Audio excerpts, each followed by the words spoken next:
HarperCollins presents Cold East by Alex Shaw. Read by Ethan Kelly. Prologue. Donetsk region, Ukraine. I can't see them yet. They'll be here soon, he said so. Vitaly Blazevich peered into the distance towards the besieged city of Donetsk. Smoke rose from tower blocks on the outskirts, the result of early morning shelling by Russian-supplied Grad rockets. The ceasefire agreement between the Ukrainian government and the Russian-backed insurgent organizations of the Donetsk People's Republic, DNR, and the Lugansk People's Republic, LNR, had been in operation for several months. Yet attacks continued. The men around Blazevich were a mixture of regular Ukrainian infantry and young, hastily trained members of a volunteer battalion. Despite the cold, the Ukrainians kept their spirits high as they rotated manning the vehicle checkpoint, cooking and resting. Blazevich had nothing but respect for the volunteers who, until recently, had been carrying on normal lives as university students, mechanics, bus drivers, doctors, and businessmen. Every now and then the group would spontaneously start singing Ukrainian folk songs or old Soviet tunes in Russian. They were Ukrainian, and what mattered to them most was one country, not one language. The checkpoint was to the north of the small town of Marinka and straddled the road towards Donetsk. The adjacent flat fields of fertile black earth had been left barren in the conflict zone. A click away, the road forked and the tree line started. "Here," Nedilko handed Blazevich a mug. "We should be doing more to help him," Blazevich replied to his SBU colleague before sipping the bitter-tasting army coffee. "He likes pretending to be Russian." "That's true." Blazevich saw movement ahead. He put his drink on the ground, raised his field glasses, and focused on the road. A white Toyota Land Cruiser appeared from the tree line. As it neared, the blue flag and markings of the Organization for Security and Cooperation in Europe, OSCE, became visible on its paintwork. The Ukrainian soldiers manned their weapons, ever wary of a surprise attack. The checkpoint had changed hands several times so far. The men were taking no chances. Nedilko's phone rang. "Hello? Okay." He pointed at the SUV. "It's him, or at least he's in the vehicle." "It's 4 up," Blazevich replied. Nedilko removed his Glock from its holster. "What's the saying? Plan for the best, prepare for the worst?" "Something like that." As the Land Cruiser came to a halt just short of the checkpoint, a series of rumbles rolled across the fields. The DNR were shelling again. A thin man wearing a blue OSCE vest over a grey 3/4-length jacket stepped slowly from the front passenger door. He held his arms aloft as a pair of Ukrainian soldiers advanced, weapons up. The rear door now opened, and out climbed an Asian man, followed by someone both SBU agents couldn't mistake. Aidan Snow. "Who dares wins," Blazevich said with a smile. Snow led the trio towards the checkpoint. The man in the OSCE vest held out his hand to Blazevich. "Gordon Ward, OSCE monitor. You must be from the Security Service of Ukraine." "That's correct, the SBU," Blazevich confirmed, shaking hands. "Things are getting busy back there. Hairy is the word for it. The DNR are systematically violating the ceasefire."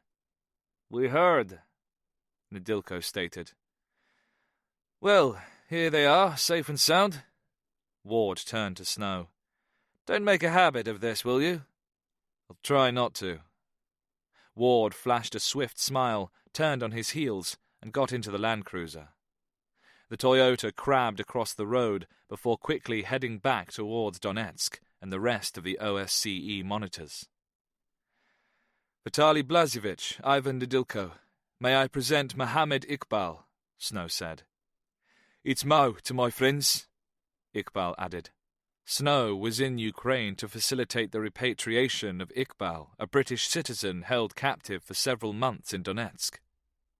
Iqbal was one of many foreign students studying medicine at Donetsk University, but unlike the others, he had been kidnapped by the DNR, who took exception to the color of his skin. The news of Iqbal's plight had come from a bizarre post on the DNR's VKontakte page. They used the Slavic copy of Facebook to inform the Russian-speaking world of their latest proclamations and successes against the Ukrainian forces. Via VKontakte, Iqbal had been labelled a black mercenary and a spy by the self-appointed Prime Minister of the DNR. Iqbal was subjected to intimidation, beatings, and starvation by his captors. It was only after much negotiation that his release had been brokered, and an agreement reached to hand him over to the OSCE. At least that was the official story, and the one that made the DNR look like humanitarians, but Snow knew otherwise.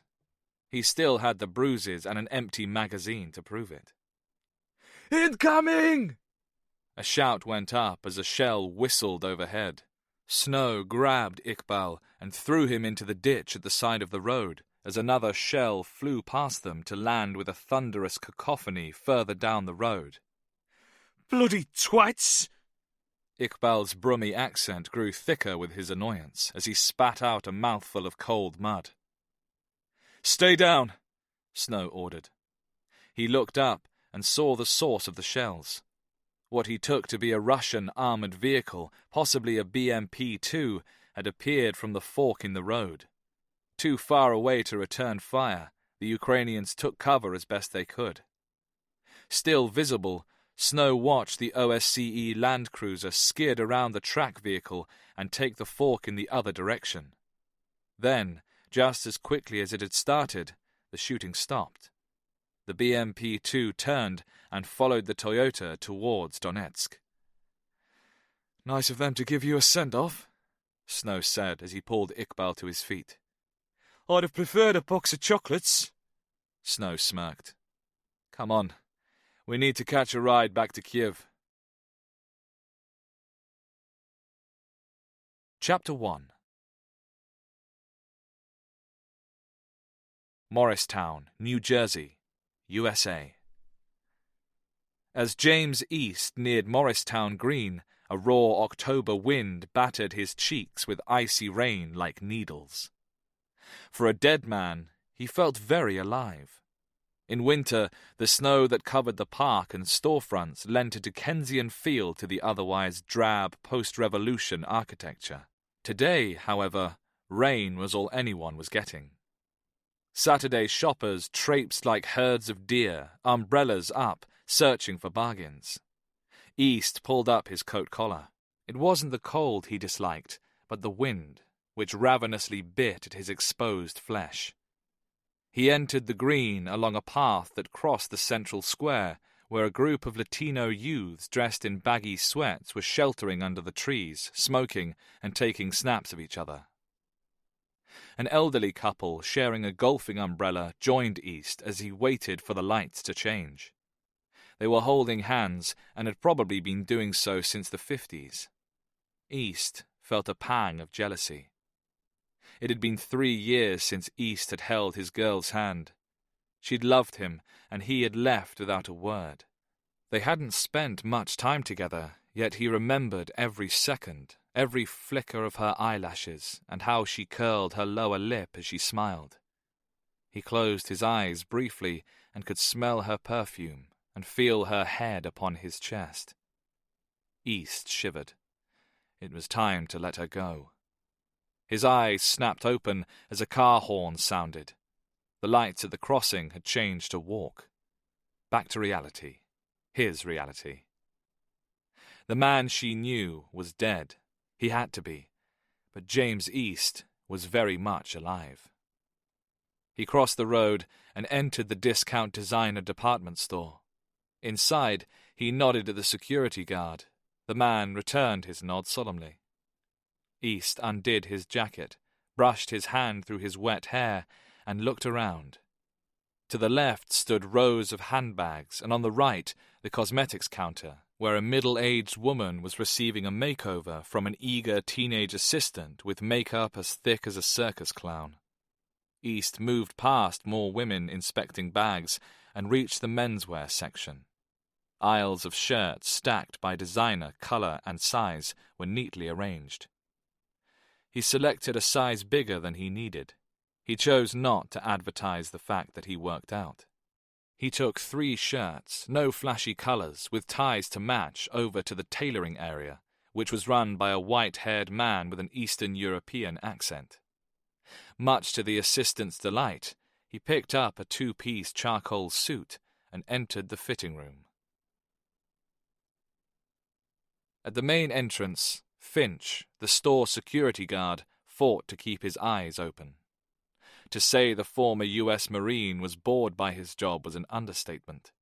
After 10 years in the service of the good old U.S. of A., he had been invalided out with a derisory disability pension. The irony was that the Navy had deemed him medically unfit to stand guard for long periods of time, and therefore no longer suited to active service. Yet here he stood, a security guard in a department store, on his feet for 8 hours a day. Where was the logic? Finch stepped outside for a blast of icy wind to wake him up. As he did so, the detectors rang. 4 men entered the store, while 2 women with heavy bags exited. Finch sighed and asked the women to step back inside. Security tags left on again, he assumed. They moved to the jewelry counter, where he started to remove their purchases to be checked one by one. There was a scream and shouts, followed by a series of loud staccato cracks. James East locked eyes with the menswear assistant. Both men dropped to the floor. They had heard the sound before. Automatic gunfire. "Stay down!" East's voice was controlled and firm. The elderly assistant bobbed his head in assent and crawled deeper into the dressing rooms. East worked his way at a crouch out of the alcove. What greeted him on the shop floor was shocking.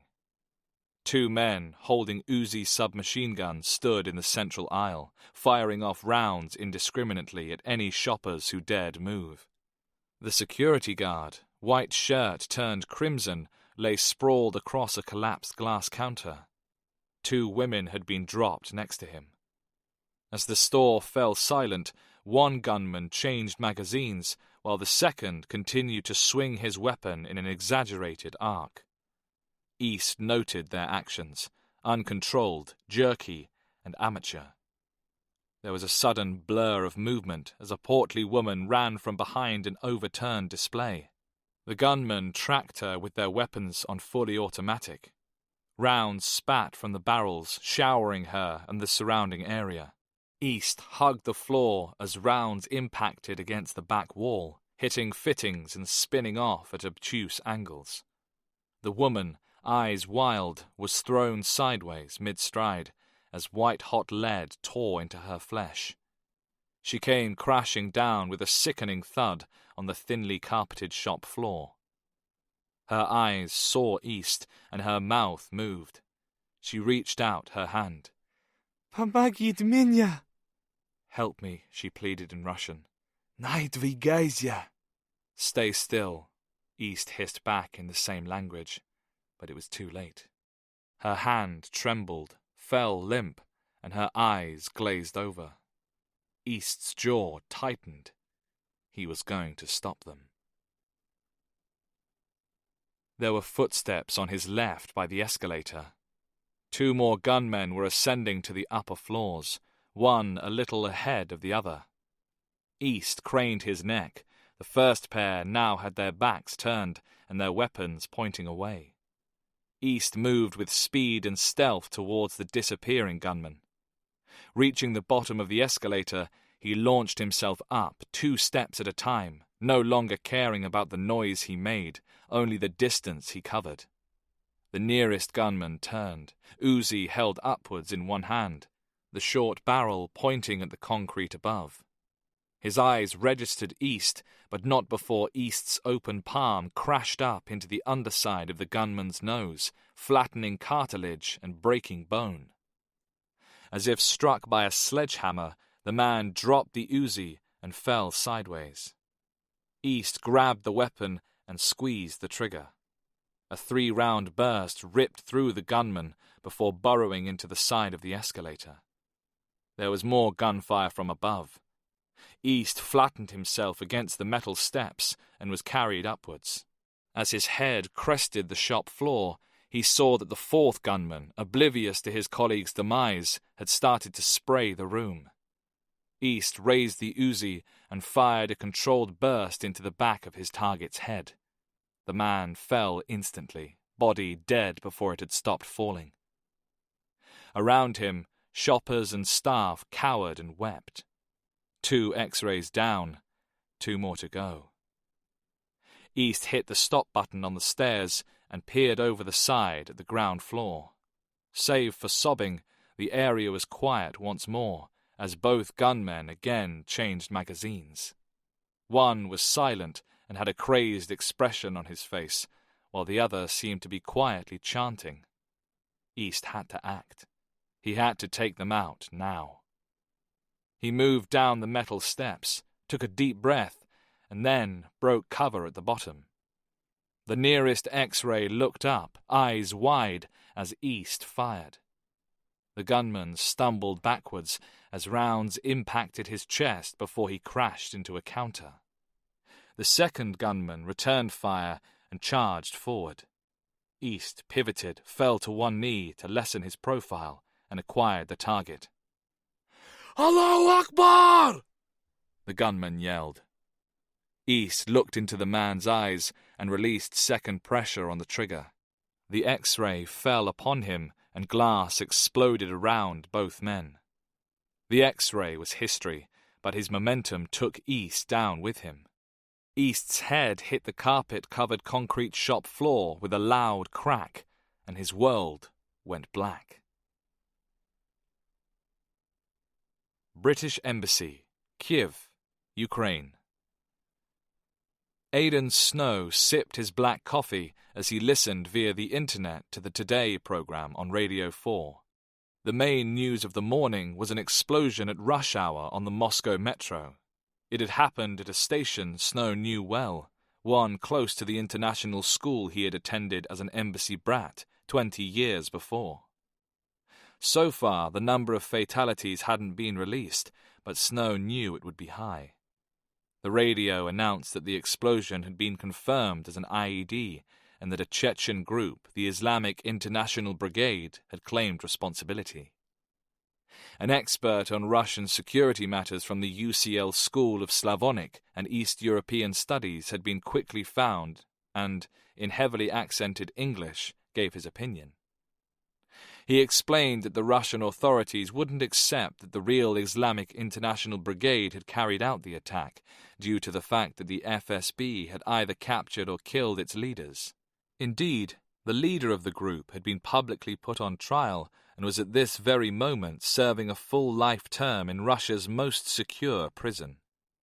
The expert went on to say why he thought the bomb had been detonated and who else could be responsible.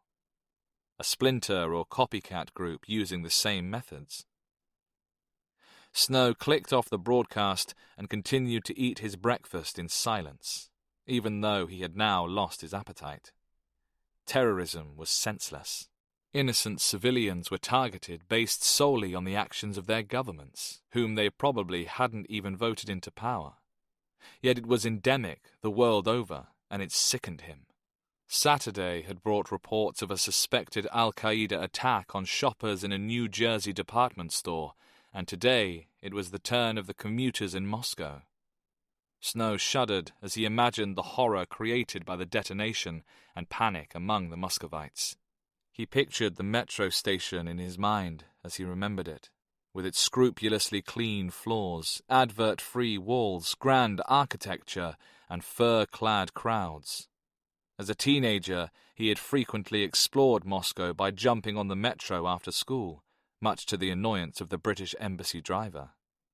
He had sat and listened to the Muscovites, often taking the train to the end of the line into areas that were strictly off the tourist path.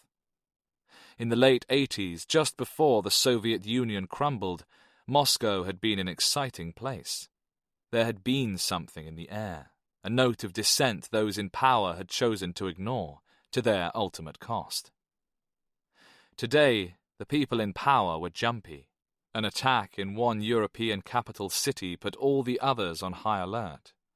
Moscow, having once again attempted to resurrect the Soviet Empire by illegally annexing Crimea and invading eastern Ukraine, had made itself target number one.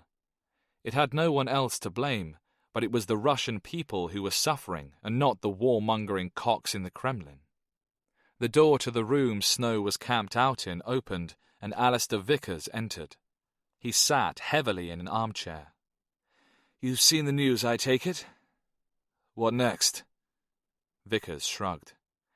"I have no earthly idea, but Jack just called for a video conference." On cue, Snow's secure iPhone vibrated to show an incoming email from Jack Patcham, his boss at SIS. It contained just one word: Moscow. "We'd better go to your office, then." Vickers reluctantly dragged himself out of the comfy chair. Several minutes later, Patcham spoke without preamble as the video link started. "Terrible news from Russia. The last thing we need is the loony brigade annoying the Kremlin." "Do we know who's responsible?" Snow asked as Vickers pushed a plate of custard cream biscuits towards him. "Only what the media is saying, but our man on the scene is confirming 30 dead now, some foreigners. The FCO doesn't know yet if this includes any Brits." "Was there any advance warning of the attack? Any increased chatter seen by GCHQ?" Vickers asked. "None, and that's what's so worrisome. The only chatter we have is after the event, the usual rhetoric praising the suicide bomber and thanking Allah the Almighty who invented Semtex." There was a pause, and Patcham apologized. "I know, gentlemen, I know. Call me an Islamophobe, but you understand what I mean. These crazies want to blow us all up in the name of Islam." "Their view of Islam." "Yes, Aidan, you're right, of course." In London, Patcham took a sip of water. "Actually, one phrase has come up a few times. The hand of Allah. We don't have anything on it yet. It could be a new group aligned to Al-Qaeda or IS, or who knows, perhaps the name of an operation or just a turn of speech." "If it's the name of a new group, that would back up what the Russians say. That it's not the Islamic International Brigade. Aidan, you know as well as I do that the FSB and GRU would never admit some key members of the group might have evaded capture. I'm surprised the Kremlin isn't trying to pin it on Ukrainian Banderite fascists," Vickers said. "I had a beer with Bandera's grandson once. He wasn't a fascist, he was Canadian," Snow replied. Patcham agreed. The Kremlin had labelled the new Ukrainian government fascists and called the protesters who had ousted the old Moscow-backed president Banderites after Stepan Bandera, the Ukrainian wartime nationalist leader who had chosen the Nazis over the Soviet Union. "We can't rule out anyone at this stage." On screen, Patcham closed his eyes and pinched his nose. "Look. Everything okay, Jack?" "What, Alistair?" "Yes, just not sleeping as much as I should." Patcham drank some more water and then cleared his throat.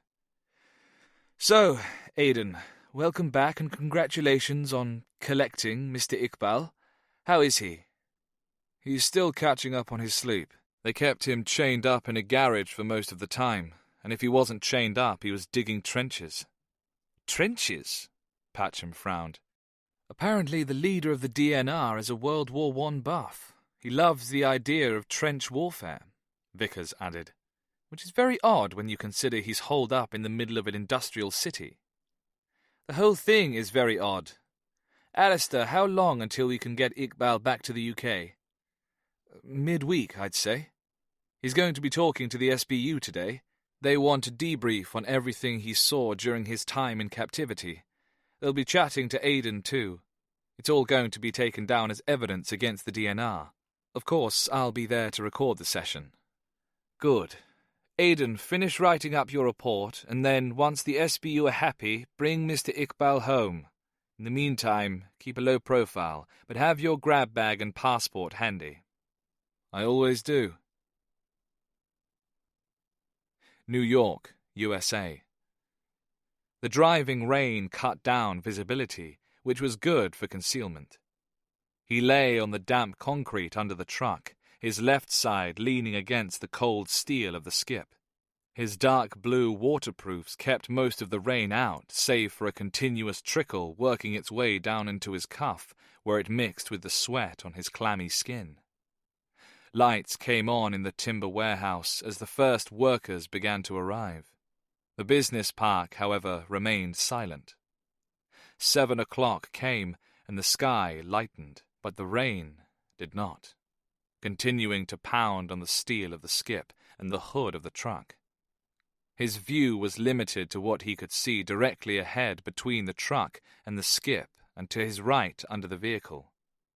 If anyone approached on foot, he would be blind until they were directly on top of him. His position was far from perfect. He put all thoughts of comfort to one side and continued to await his prey. He felt rather than saw the first timber shipment arrive. Trucks could appear any time after the transporters had cleared customs at New Haven port and been offloaded. For this reason, the warehouse was always staffed. It was almost 8 a.m. now, and he stretched in an attempt to relieve cramped muscles. His mind started to repeat over and over the words he had been told. The target was the one who had carried out the orders. The target had burnt, torn, and tortured. Inside the overalls, he sweated heavier as a white rage engulfed his body. The target would pay for his brother's murder. A vehicle approached, the distinctive growl of the AMG Mercedes engine competing against the rain. His mind was suddenly clear, focused, his breathing controlled. He craned his neck and saw the driver's door open. Positive ID. He moved with the speed and grace of a panther, springing up and away from its den. Uzi in his right hand, he narrowed the gap to his prey and hit him with a stiff arm. The target fell back against the hood of the Mercedes and, a split second later, he pulled the trigger. Intense flashes of light illuminated the stormy morning. The target convulsed, lightning bolts impacting his chest and upper body, forcing him into the car. The gunman stopped and looked into the eyes of the target with hatred. Zamievo brata, he heard himself yell in Russian. This is for my brother. He repeated the proclamation as he emptied the remainder of the magazine into a lifeless corpse. The last time he had used an Uzi was... He felt a pain in his temples, and a light flashed, the pain increasing as the light got nearer and brighter. He wanted it to stop, he wanted to move, to run away, but his legs wouldn't work. He tried to raise his hands, to protect his eyes, but they wouldn't work either. All the while, the light got brighter and the pain intensified. His world changed from the blackest of black to deep red. James East began to hear a voice speaking in a language he did not officially speak. The red gradually lightened, and then the voice spoke to him. Can you hear me? The Russian was flawless. You are safe. You are no longer in danger. The doctor noted a flickering beneath the patient's closed eyelids. He spoke again. If you can hear me, can you try to open your eyes? A note was thrust into the doctor's hand. He read it quickly. I need you to give me the name of your next of kin. We must contact your family to say that you are here and safe with us. Family. From somewhere inside East's mind, a light switched on. His mouth opened, and several syllables of Russian rolled out. I'm sorry, I did not hear that. Can you say it again? More Russian. И меня был брат. I had a brother. East began to say in Russian, then stopped. The pain sharpened and the light became white. Suddenly conscious behind closed eyes, East realized his mistake. He started to groan and make unrecognizable sounds. I am sorry, but I do not understand. Can you say that again? The doctor moved closer. East opened his eyes and spoke in English. His throat was dry and his voice raspy, but his Boston accent, the same one he had used for the past 3 years, was unmistakable. Where am I? The two men standing over the bed momentarily seemed surprised before regaining their composure. The doctor spoke first, sticking to Russian. You are in hospital. You were involved in a shooting. East blinked, feigning incomprehension.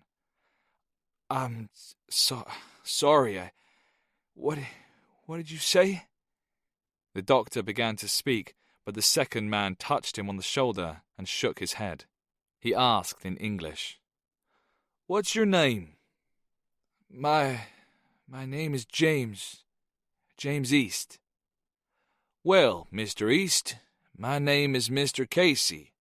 As Dr. Litvin was attempted to say, you were caught up in a terrorist attack. East tried to sit up, but a searing pain behind his eyes blurred his vision.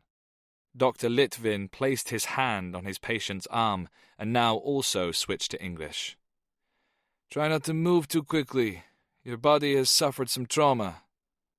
East closed his eyes. When he opened them again, his vision had returned.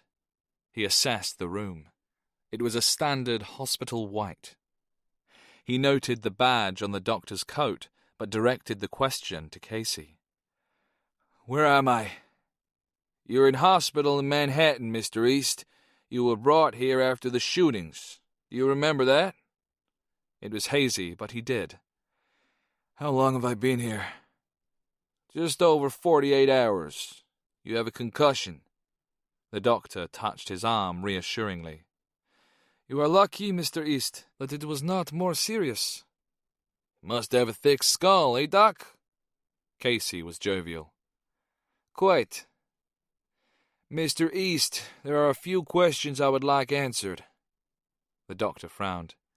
If I could have a moment, Mr. Casey. The doctor stepped outside and folded his arms. He waited for his visitor to join him. While I am more than happy to assist with your investigations, I do not think the patient is medically fit enough to be interrogated. Casey raised his eyebrows in mock surprise. Doc, no one's going to be interrogated. I just need to ask him a few questions. Not today, Mr. Casey. He is not going anywhere. You may question Mr. East when I deem it to be fit. Casey's expression hardened. I need to question him in the interest of national security. You came to me because you thought the patient might be Russian, and indeed I heard a few words. However, when he regained consciousness, he spoke English just like you and me. Litvin was an immigrant, but didn't let that cloud the issue. I understand that Mr. East is not a normal patient. However, he must be treated as one. Remember, it would be me in the firing line if he were to sue the hospital for any complications or malpractice. Thank you for your candor, Doc. Casey decided to push no further. Scanning the room, East realized there was no TV in the corner, just an empty bracket. He tried to sit up again, but felt as though a gigantic hand was squeezing his head. The door opened, and Litvin appeared. He smiled as he neared. Mr. Casey is a government agent and wanted to interrogate you. I told him you were not well enough. You need to rest. Litvin sat in the chair next to East's bed. Can you remember what happened? I think so. How many did they kill? 9 dead, and 17 others with gunshot injuries. It was a miracle more innocent shoppers didn't die. Some people are calling you a hero. I, for one, agree with them. Thanks, I guess. 9. Inwardly, East cursed. Why hadn't he been faster? Why couldn't he have been by the entrance to stop them? Litvin seemed to read his mind. I expect you're asking yourself why you couldn't have saved more people or shot the terrorists sooner. East nodded, and Litvin continued. You are suffering from survivor's guilt, and everyone does. You wonder why you were chosen to live when others died, when others might have been more deserving of life. No one has answers to this, not down here at least. We are not party to the great plan. Tell me, are you a religious man? No. I see. I am from Moscow. And you, Mr. East? Boston. Originally. Litvin raised his eyebrows. East didn't reply, so the doctor continued. Where did you learn your Russian? I did a course at college. It was either that or Spanish. You spoke Russian several times while you were sedated. In actual fact, it was when the sedation had begun to wear off, but Litvin wasn't going to admit the anesthesiologist might have got the dose wrong. East changed the subject. When can I leave, doctor? In about a week or so. There was some swelling to your cerebellum, which is at the base and back of your brain, and is responsible for coordination and balance. The good news is that the scans did not show any obvious damage. Until you regained consciousness, however, we could not be certain. Now you are conscious, you need to undergo further tests. East frowned. Why was Mr. Casey here? Mr. East, there was a shooting. These things have to be investigated. I think it is best that you rest now. My colleague from the neurological team will be along to check up on you later. Litvin rose and left the room. His patient needed rest, and, regardless of who the men in suits were, they must let him be. East closed his eyes. What Litvin had said was true. He wasn't worthy to live because of the innocent lives he had taken in the past. Any of the 9 murdered shoppers had more to offer society than him. He closed his eyes for a moment. Were the painkillers altering his mood, making him morose, or did he really feel this way? He sat in silence. He had no idea. What he did know, however, was that he had messed up, and now he had to work on his escape. Chapter 2. Kabul, Afghanistan. Brothers, our Islamic Emirate is strong. The West cannot defeat us, for when we all shall die, it will be with the grace of Allah. Peace be upon him. Those of us destined for martyrdom will die as holy warriors, leading the jihad against the infidel crusaders. On this sacred mission, we shall be martyred on the infidel's own soil. For us, there shall be no fear. It is the infidels who shall fear us and the anger of Allah. The audience voiced their agreement. My brothers, you will continue to fight without fear, knowing that we have the blessing of our faith. Brothers, it is time for our journey to begin. Mohammed Tariq stood and embraced in turn each of the men staying in Kabul, those who would continue to fight on their homeland while he and his 5 soldiers of Islam headed for the border. The group of holy warriors left the dimly lit room and walked towards the bus. Although almost 1 in the morning, the coach station southwest of the Afghani capital was busy.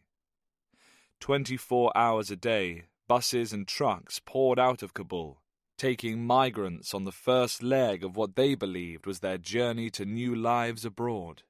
The bus Tariq's cell would take was known by locals as the border bus.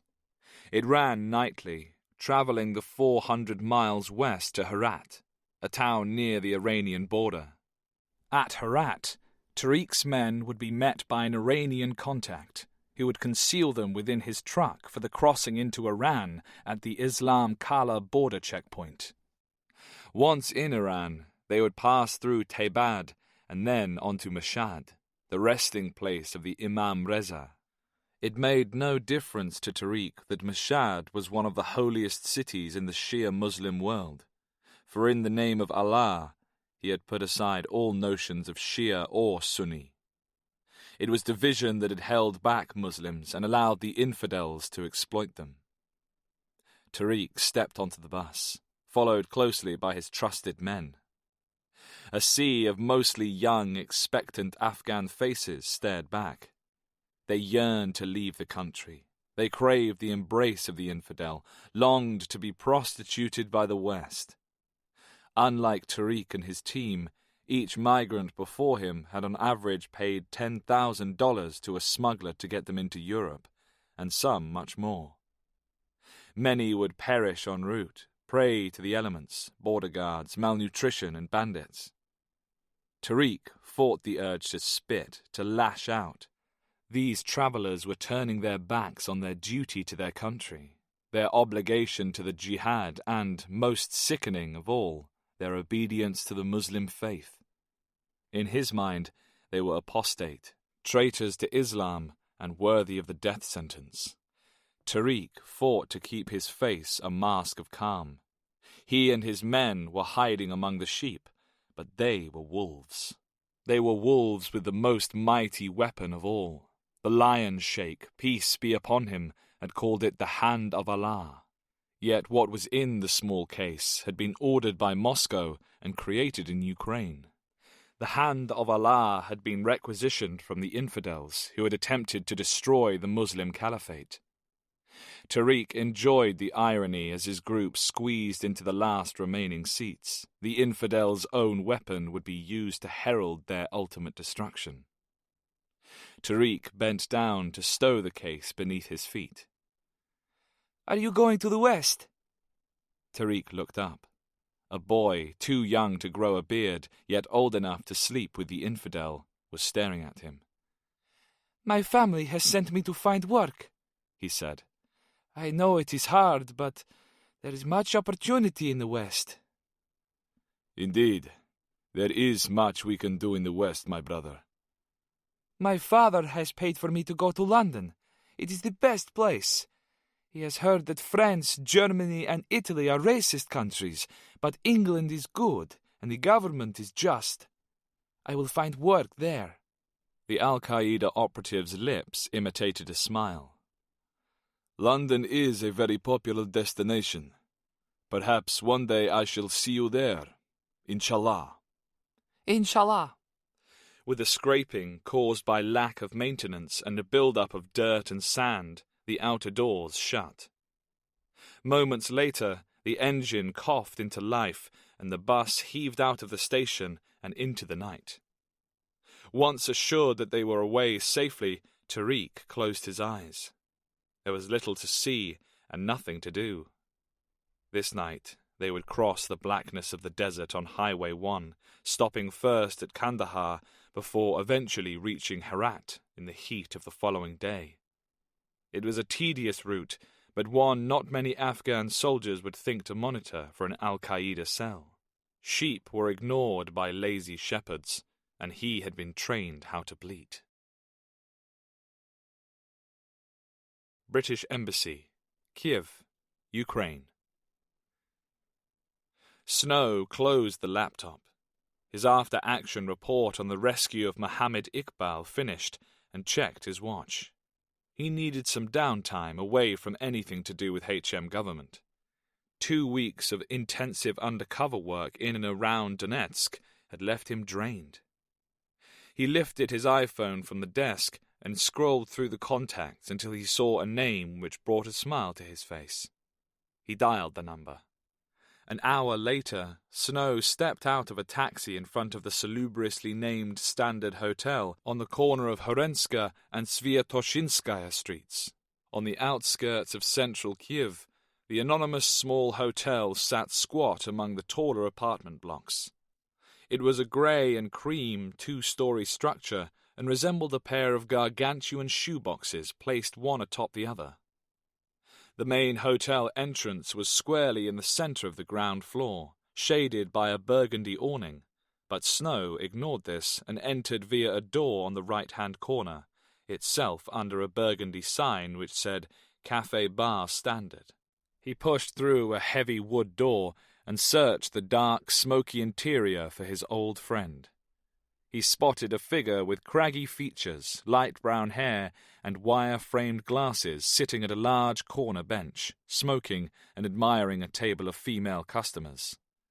Snow and Michael Jones had been expat teachers together at a time when Snow had thought his gunfighting days were over. "Look who it is, the drinking man's Gordon Ramsay." "Aidan, okay." The Welshman's accent invited strange looks from the nearest customers. Snow stuck to the script and adopted a fake Welsh accent. "Hello, Mr. Jones. How are you?" "Hey, not bad." Jones beamed. "Just look at the crumpet in here." Snow laughed out loud. Jones would never change. "It's good to see you, Michael." "You too. How long are you back for?" "Just a few days." Jones knew Snow had been a member of the SAS, but not that he now worked for the Secret Intelligence Service. Snow stuck to his legend of being a senior teacher at an expensive Knightsbridge private school. "The school's asked me to give a presentation to a few Ukrainian high rollers. Persuade them to send their kids to your place, is it?" "Correct. I'm free this evening, and then I've got meetings and business lunches until I fly out on Wednesday." Jones raised his eyebrows. "Phew, I'm glad I just teach a few English lessons here and there. No stress, and lots of time to drink, smoke, and observe the local wildlife." Snow shook his head at the 50-something Welshman. "How's Ina?" "Not bad. She lost her job, though." Jones's wife of 16 years was a banker, and her husband's banker. "Well, sorry to hear that." "Hey, but she's got a new one with a Canadian investment group. She may have to fly out there next month. I don't mind. Gives me a chance to rest." Jones's diction was lilting and slow, as always after he'd had a few pints. "But great to see you, eh?" "You too, Mr. Jones." Snow became serious. "So, how have you been this last year?" "Fine. We obviously skipped Crimea this summer and thought for a while of coming back to the UK. But then I saw the house prices. I can't bloody afford to get on the housing ladder at my age. So we didn't. Our area was pretty isolated from the violence and unrest, thank Christ. But hey, it's a shocking business, isn't it? Who are the Kremlin to say Ukraine can't join the European Union? Ukrainians are good people who were led by a corrupt president. Russians are good people, but people are people. Let them live." He waved his hand and then drained the remainder of his beer. Snow agreed with Jones's statement, even if the wording was a little off, but he didn't want to get political or morose. For once, all he wanted to do was sink a few drinks, reminisce, and relax. And from the look of it, Jones was several drinks ahead of him. Snow caught the attention of the barmaid, who trotted over with the menus. "Is this your friend, Michael?" "This is Aidan. He used to teach with me." "Nice to meet you," Snow said in Russian. 2 beers, please." "Is Obalon okay?" "Fine." She smiled pleasantly and returned to the bar with a wiggle that Snow tried but failed to ignore. "Service with a smile," Jones remarked happily. "So, what brings you to this place, then?" Snow asked. "One of my students, Vlad, runs it. He's a good bloke, and the beer is so cheap for Kiev prices." Jones was always counting his money. His love for bargains coupled with his love for alcohol had made him an expert on the cheaper watering holes of Ukraine's capital city. "I'm not surprised it's cheap. It's in the middle of nowhere." "It's not far from the metro, and if you're near the metro, you're near everything." "That's true." The beer arrived, and Snow held up his glass. "Cheers." "You too." "What time does Ina want you home?" "Whenever. She doesn't mind me drinking with you. Thinks you're a calming influence." Snow smacked beer from his lips. Thought you knew me better than that. The door opened, and a hulking figure ducked his head to enter. He's a big boy, Jones noted. And I thought you were tall. I am tall. He's a giant. Do you know him? No. Jones returned his attention to his beer. The giant, dressed in a tracksuit under a leather box jacket, strode to the bar and, with a booming voice, ordered vodka. He knocked back his drink in one and then demanded a beer. Snow's training kicked in as he scanned the bar. The other 10 or so customers weren't making eye contact with the new arrival, especially the table of women Michael had been watching. 2 of them discreetly turned their chairs away. The man was dangerous, and by the way people reacted to him, known as being such. Another? Jones asked. Silly question, Snow winked. Pani!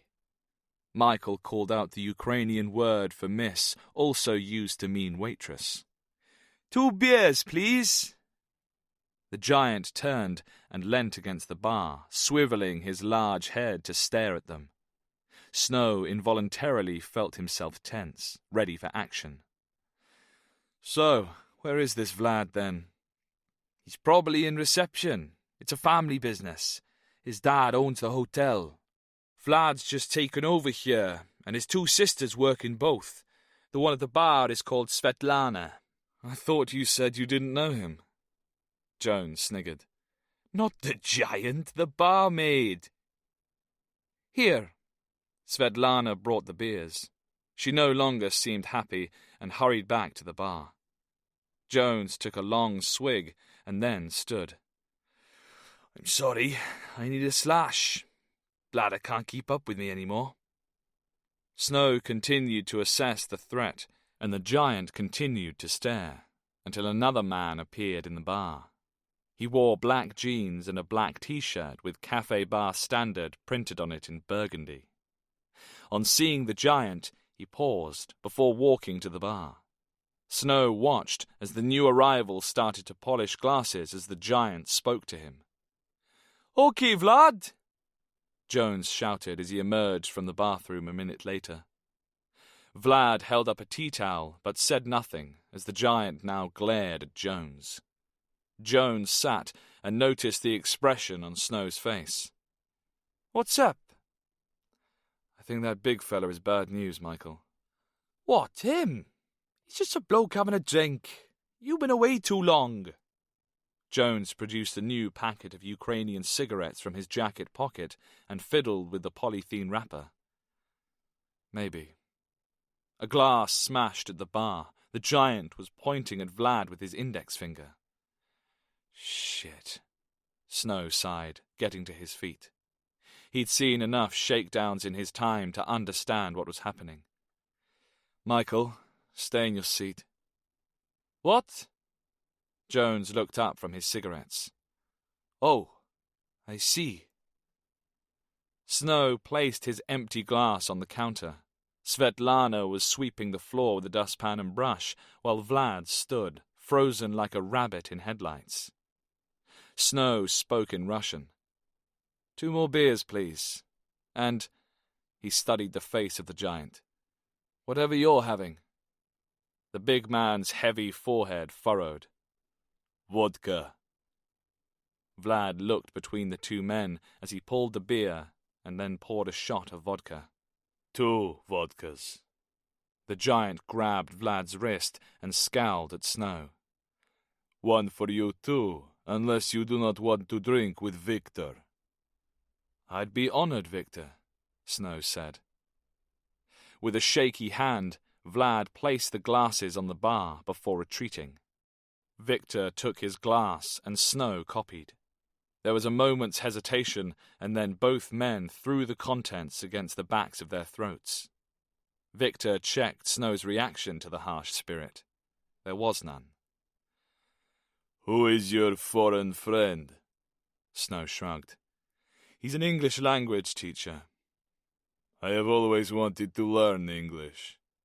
Victor's face became whimsical. so I can tell foreigners to get the fuck out of my country. That's a good reason, Snow said. I am sick of seeing all these Westerners around Kiev. They swagger like they own the place, throwing their money about, while in the East, our men without the correct clothing or equipment or weapons die fighting for Ukraine. And what do the foreigners do to help Ukraine? They call the Russian president and tell him he must stop. Victor rubbed his face with his palms before placing them on the bar. Another! Snow knew Victor was right, but what could he say? He just nodded at Vlad, who again quickly poured 2 shots. Victor raised his glass. Ukraine. Ukraine, Snow repeated. Victor swiveled his head. I am from Kamyanka. It's a village in the south of Donetsk. The DNR have destroyed it. And why couldn't the Ukrainian army defend it? Because they did not have the equipment. Do you understand? Snow now remained silent. Victor was dealing with some powerful emotions and likely to explode at any moment. I hate foreigners. They sit, drink, shit, and pay to screw our women. That is all. Victor looked now at Snow and said mockingly, Thank you for the vodka. You're very welcome, Snow replied as he collected his beers and moved back to his table. You made friends then? He's from the Donbass. He likes me. I'm a nice guy. That's because your Russian is too good. Ironic, eh? What's ironic is that he doesn't like foreigners and he thinks you're foreign. Well, as an ethnic minority, I am offended. Does he not know about the significant historical links between Wales and Donetsk? Donetsk was founded by a Welshman who opened Ukraine's first mine and steelworks. Ukrainians' first state school was opened in Donetsk, and the first English language school. You looked it up? Of course. Ukrainians like it. Well, Big Victor wants to learn English. That's nice. He wants to learn English so he can tell all us foreigners to F off. Make him the Minister of International Relations. Jones puffed on a new cigarette. Snow slurped his beer. Seriously, Michael, he's trouble. But he's not sober, so his guard's down. I suspect he's part of a local protection racket. Roof insurance. Jones used a well-known euphemism. Aye, that's the one thing I thought Maiden got rid of, the crime and corruption. I got stopped by a militia officer the other day who wanted to see my passport. I told him I didn't carry it around with me for security reasons, so he said I had to pay a fine of $50. What did you do? Snow was sure he'd heard the story before, but now it was updated for modern times. I did nothing. I was walking with Ina. She told him to piss off or she'd report him. Snow smiled. You don't argue with Ina. Too right. When we got home, she did report him. There was another crash at the bar, and Victor wobbled. He staggered towards Snow and Jones.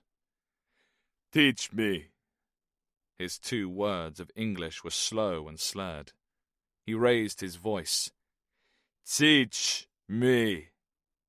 Snow got to his feet and held up his palms. Okay, have a seat and we can discuss this. We're not the enemy. Enemy? A grin appeared on Victor's face. Tell the foreigner to give me his money, and you give me your money. You then can both fuck off. I'm Welsh, Jones said. A Welshman found in Donetsk.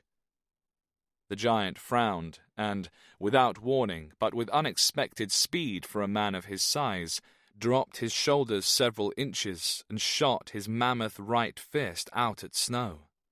Snow instinctively took a step back and, with both arms working at once, his left palm swatted Victor's arm down while the back of his right fist slammed into the giant's nose. It was a simple but effective move. No one throwing a punch expected to receive another back before theirs had struck. Victor blinked and retreated a half step. Snow reversed the momentum of his right fist and struck the man in the jaw.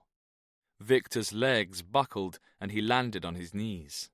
He had to go down. Snow didn't want him to be able to fight back, given his size and inherent strength. "I am from Oleg. He says you don't come here anymore. Oleg is in charge here." Oleg who? Victor was dazed. "Oleg!" Snow high-kneed Victor under the chin. His head snapped back, his eyes closed, and he fell. "Michael, we're leaving." Okay. Jones stood and shrugged at Vlad. "Call the militia quickly. Tell them the SBU are on their way." Vlad looked at Snow in confusion. "SBU?" "Yes."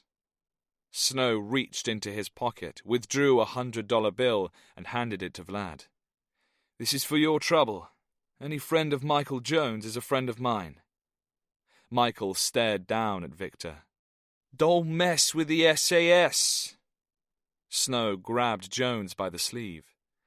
"Time to go." Outside, darkness had fallen, and they took the path round to the front of the hotel. "Who's Oleg?" "There's always an Oleg." Michael pointed down the street. "Sviatoshin metro station is 10 minutes that way." "Okay, we'll go back to the center and drink in a place full of foreigners." Snow tapped Jones on the back. "Don't worry, I'm on expenses." "Oh, that's great. But can you hang on a minute? I need another slash." "Fine." Jones walked down the side of the hotel, opened his flies, and urinated into an evergreen shrub. Snow had ceased to be embarrassed by his friend's antics years before, so took the opportunity to call Blazevich. "Aiden, what's up?" "I've had a bit of a problem with a guy in a bar, a giant to be exact. Can you send someone to collect him? I don't think the local militia would be up to the job." He heard the Ukrainian sigh. "Where is this giant?" "He's in a hotel in Horenska Street, not far from Sviatoshin Metro." "Was this giant called Victor?" "Yes, why?" "Kiev really is a small village. He's known to the SBU, and you were lucky." "Why?" "Viktor Krylov is a former professional boxer, a good one." "Nice. Aiden, stay out of trouble. I'll see you and Mr. Iqbal tomorrow at the debrief." FBI Field Office, New York. Vince Casey looked up from the computer at FBI Deputy Director Gianni before placing his thick index finger on the laptop screen, the display changing color under the pressure of his digit. "This guy's a pro, no doubt in my mind." Gianni stared at the frozen image of the member of the public who had taken down 4 gunmen. "Look again at how he moves." Casey clicked and rewound the surveillance tape. Both men watched as the figure traveled with an economy of movement, without any hesitation or lack of purpose. "Who is he?" Gianni asked. "That's why your bureau and my agency are interested." Gianni sat back and folded his arms. The speed of the man was impressive, as was the way he had terminated the X-rays. "Vince, what's your professional opinion?" "I don't think it's any different to yours." "Humor me. Spell it out." "Definitely SF or SF trained." Gianni valued the opinion of the CIA Black Ops veteran. In the corridor outside the office, they heard footsteps.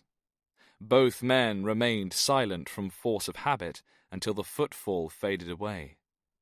Gianni leaned forward, dragged his laptop nearer, and tapped the keyboard. He glanced across at his longtime friend from the agency. "The fingerprints come up as belonging to a banker from Boston." "Let me have a look at that." "Sure." Gianni pushed the laptop back towards Casey. "Just scroll down. All we have is there." "Thanks." Casey read the report. Although he already knew the basics, James East, born in Boston, put up for adoption by his mother, no record of a father. Placed in a state orphanage, never adopted. There was a grainy photograph taken from a high school yearbook, which showed East as a bespectacled blonde-haired teen. How was East's eyesight now, Casey wondered. He'd better check. He read on. After graduating from high school, East traveled to the opposite side of the country to study at UCLA.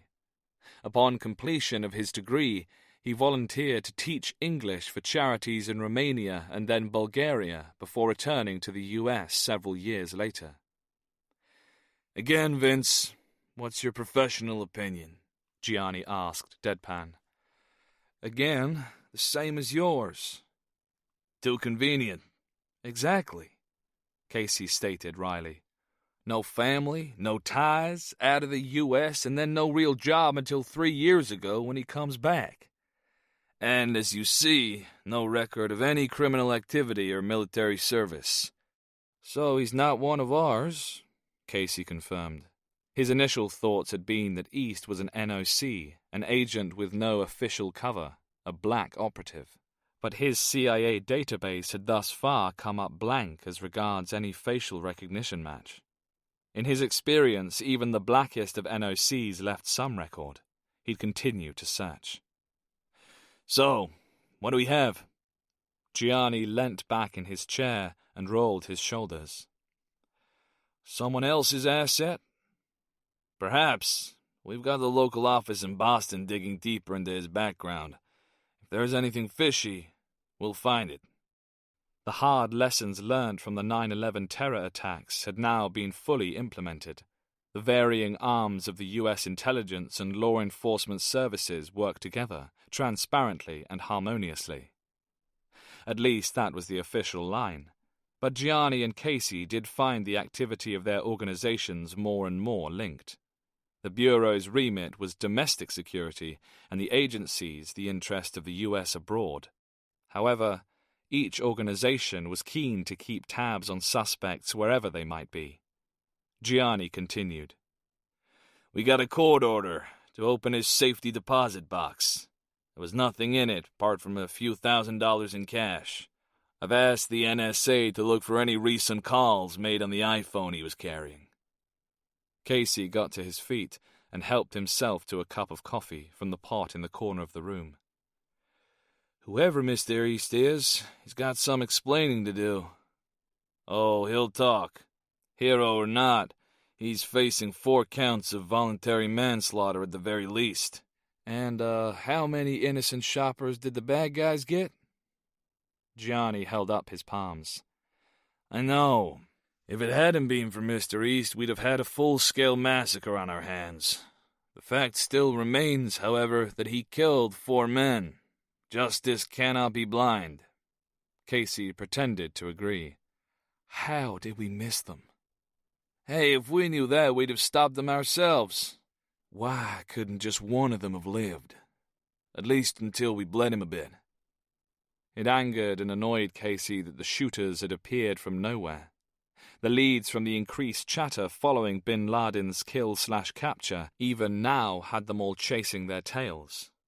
And, added to this, new threats from Islamic State to take their fight to the west had, in short, created so much chatter that it had become a shield.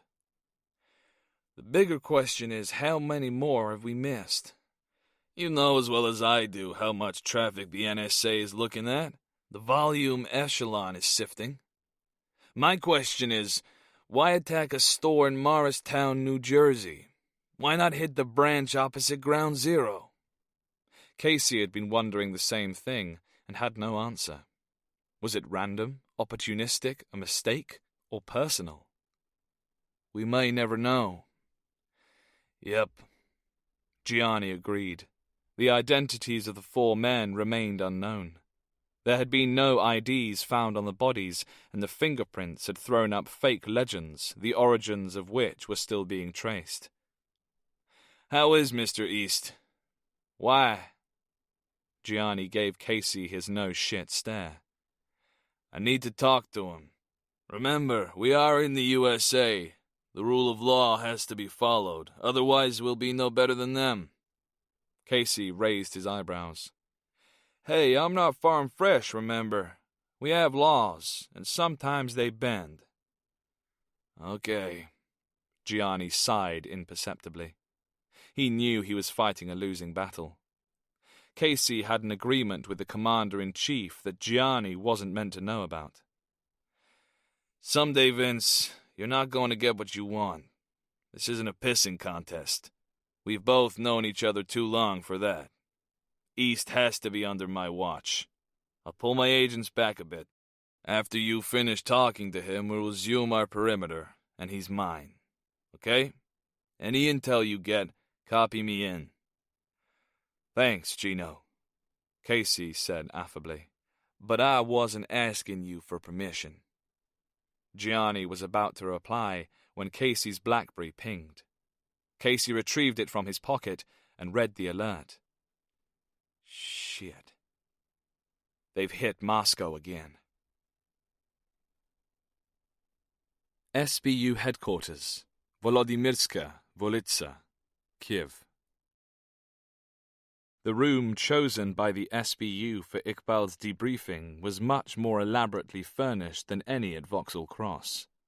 The walls were clad in ornate, gilded, hand-painted panels, and the chairs were highly padded and covered in an array of exotic leather. The large table in the middle could hold 20 guests, but today it seated only 5. Mohammed Iqbal and the intelligence officers responsible for his rescue, Aidan Snow, Alistair Vickers, Vitaly Blazevich, and Ivan Nedilko. At the start of the meeting, Vickers officially presented Blazevich, who was deputizing for Director Dudka, with copies of Iqbal's and Snow's statements. It had taken most of the day to meticulously go through these, the SBU being loath to miss anything that could potentially be of use in their ongoing anti-terrorist operation against the DNR and possible future international indictments. Photographs of known DNR members were shown in turn to both Iqbal and Snow, and video fits were created of as yet unidentified men. All in all, Iqbal's illegal incarceration had provided the SBU with valuable human intelligence they wouldn't otherwise have been able to gather. Blazevich signaled Nedilko to switch off the digital tape recorder as he closed the folder in front of him. Gentlemen, I think that is it. We have finished here. The official part of the debriefing complete, Snow let out a long sigh. I could murder a beer. Me too, Iqbal said. Nedilko was confused. But aren't you a Muslim? Yes, but some of us do drink, you know. Unfortunately, Vickers stated, we can't be seen in a bar together. People will wonder who you are, Mo, and then, well, you know how it is. I see. Iqbal had been made to sign the Official Secrets Act, the SIS's involvement in his rescue being classified and having to remain so. So, you're flat it is then, Alistair, Snow added quickly, filling the gap in the conversation. Right, vote for Alistair's place. Let's see a show of hands. Vickers pursed his lips as all hands but his own were raised in the air. Very well, my flat it is. Blazevich shrugged. Unfortunately, I'm going to have to bow out on this occasion. My wife is expecting me home. Snow raised his eyebrow but made no further comment. It wasn't like Blazevich to pass on a booze-up. The 5 men left the conference room and took the steps down to the ground floor. Blazevich hung back and pulled Snow to one side. By the way, my colleagues took the giant, as you called him, into custody. It was the same guy Nedilko and I arrested a year ago. Thanks for that. He wanted to press charges against the guy from Kharkiv who attacked him. Kharkiv? He assured us that his attacker was a Russian-speaking Ukrainian. Looks like my Moscow accent needs a bit of work then. No, it's his cauliflower ears. So, we've charged him with racketeering for the 2nd time. You do know you were extremely lucky. He was a dangerous individual before, but now that he started to rage about the Donbass, he's become completely unhinged. Then I'm glad you've put him away. So am I, but you did hit him quite hard. Whoops. So, this used to be the old KGB building then? Iqbal asked as he stared at the armed guards manning the reception desk. Yes, and I wouldn't like to think what happened in the underground levels, Vickers replied. What? They've got catacombs? Iqbal's eyes widened. No, a basement with cells. Oh, I see. Yeah, they threw me in one once, Snow called out, catching up with the others. You were a person of interest, Aiden, Blazevich stated. What do you mean, were? Aren't I interesting anymore? Did you meet the ghost? Nadilko asked. Ghost? Iqbal repeated. Vickers enjoyed the banter which over the years had formed among the group as the SIS and SBU had been forced to work together. He'd miss it all when he was eventually forced to move on to a new post at a new embassy. As they reached the door to the street, the guard's desk phone rang. He answered it and called over to Blazevich. Hello? The SBU officer asked. When? I see. Thank you, Gennady Stepanovich. Snow noticed the expression on his colleague's face was now grave. Bad news? Yes, that was Dudka. He's just been informed that another terrorist attack has taken place on the Moscow metro system. They are still counting the dead. Bastards, Snow hissed. It was the height of rush hour in the Russian capital. Vickers and Snow both felt their phones vibrate. Vickers checked his screen. A secure email. Aiden, we're needed at the embassy. Vitaly, Ivan, thank you. Mo, you have to come with us. Outside, a distinct chill hung in the air as winter tried to replace autumn. The British embassy on Desyatina Street was a brisk 5-minute walk away up Volodymyrska Volitsa and across Sofievska Square, and at this time of day an embassy car would take much longer to negotiate the Kiev traffic. Vickers led the trio through the commuters returning home, with Snow bringing up the rear as tail-end Charlie. They weren't expecting any problems, but experience had taught both SIS men to be vigilant. Arriving at the embassy, Mo went to the room assigned to him, while Snow joined Vickers in his office, where they called Patcham. Aiden, Alistair, it's the same modus operandi as before. A suicide bomber on a commuter-packed tube train. Any warnings this time?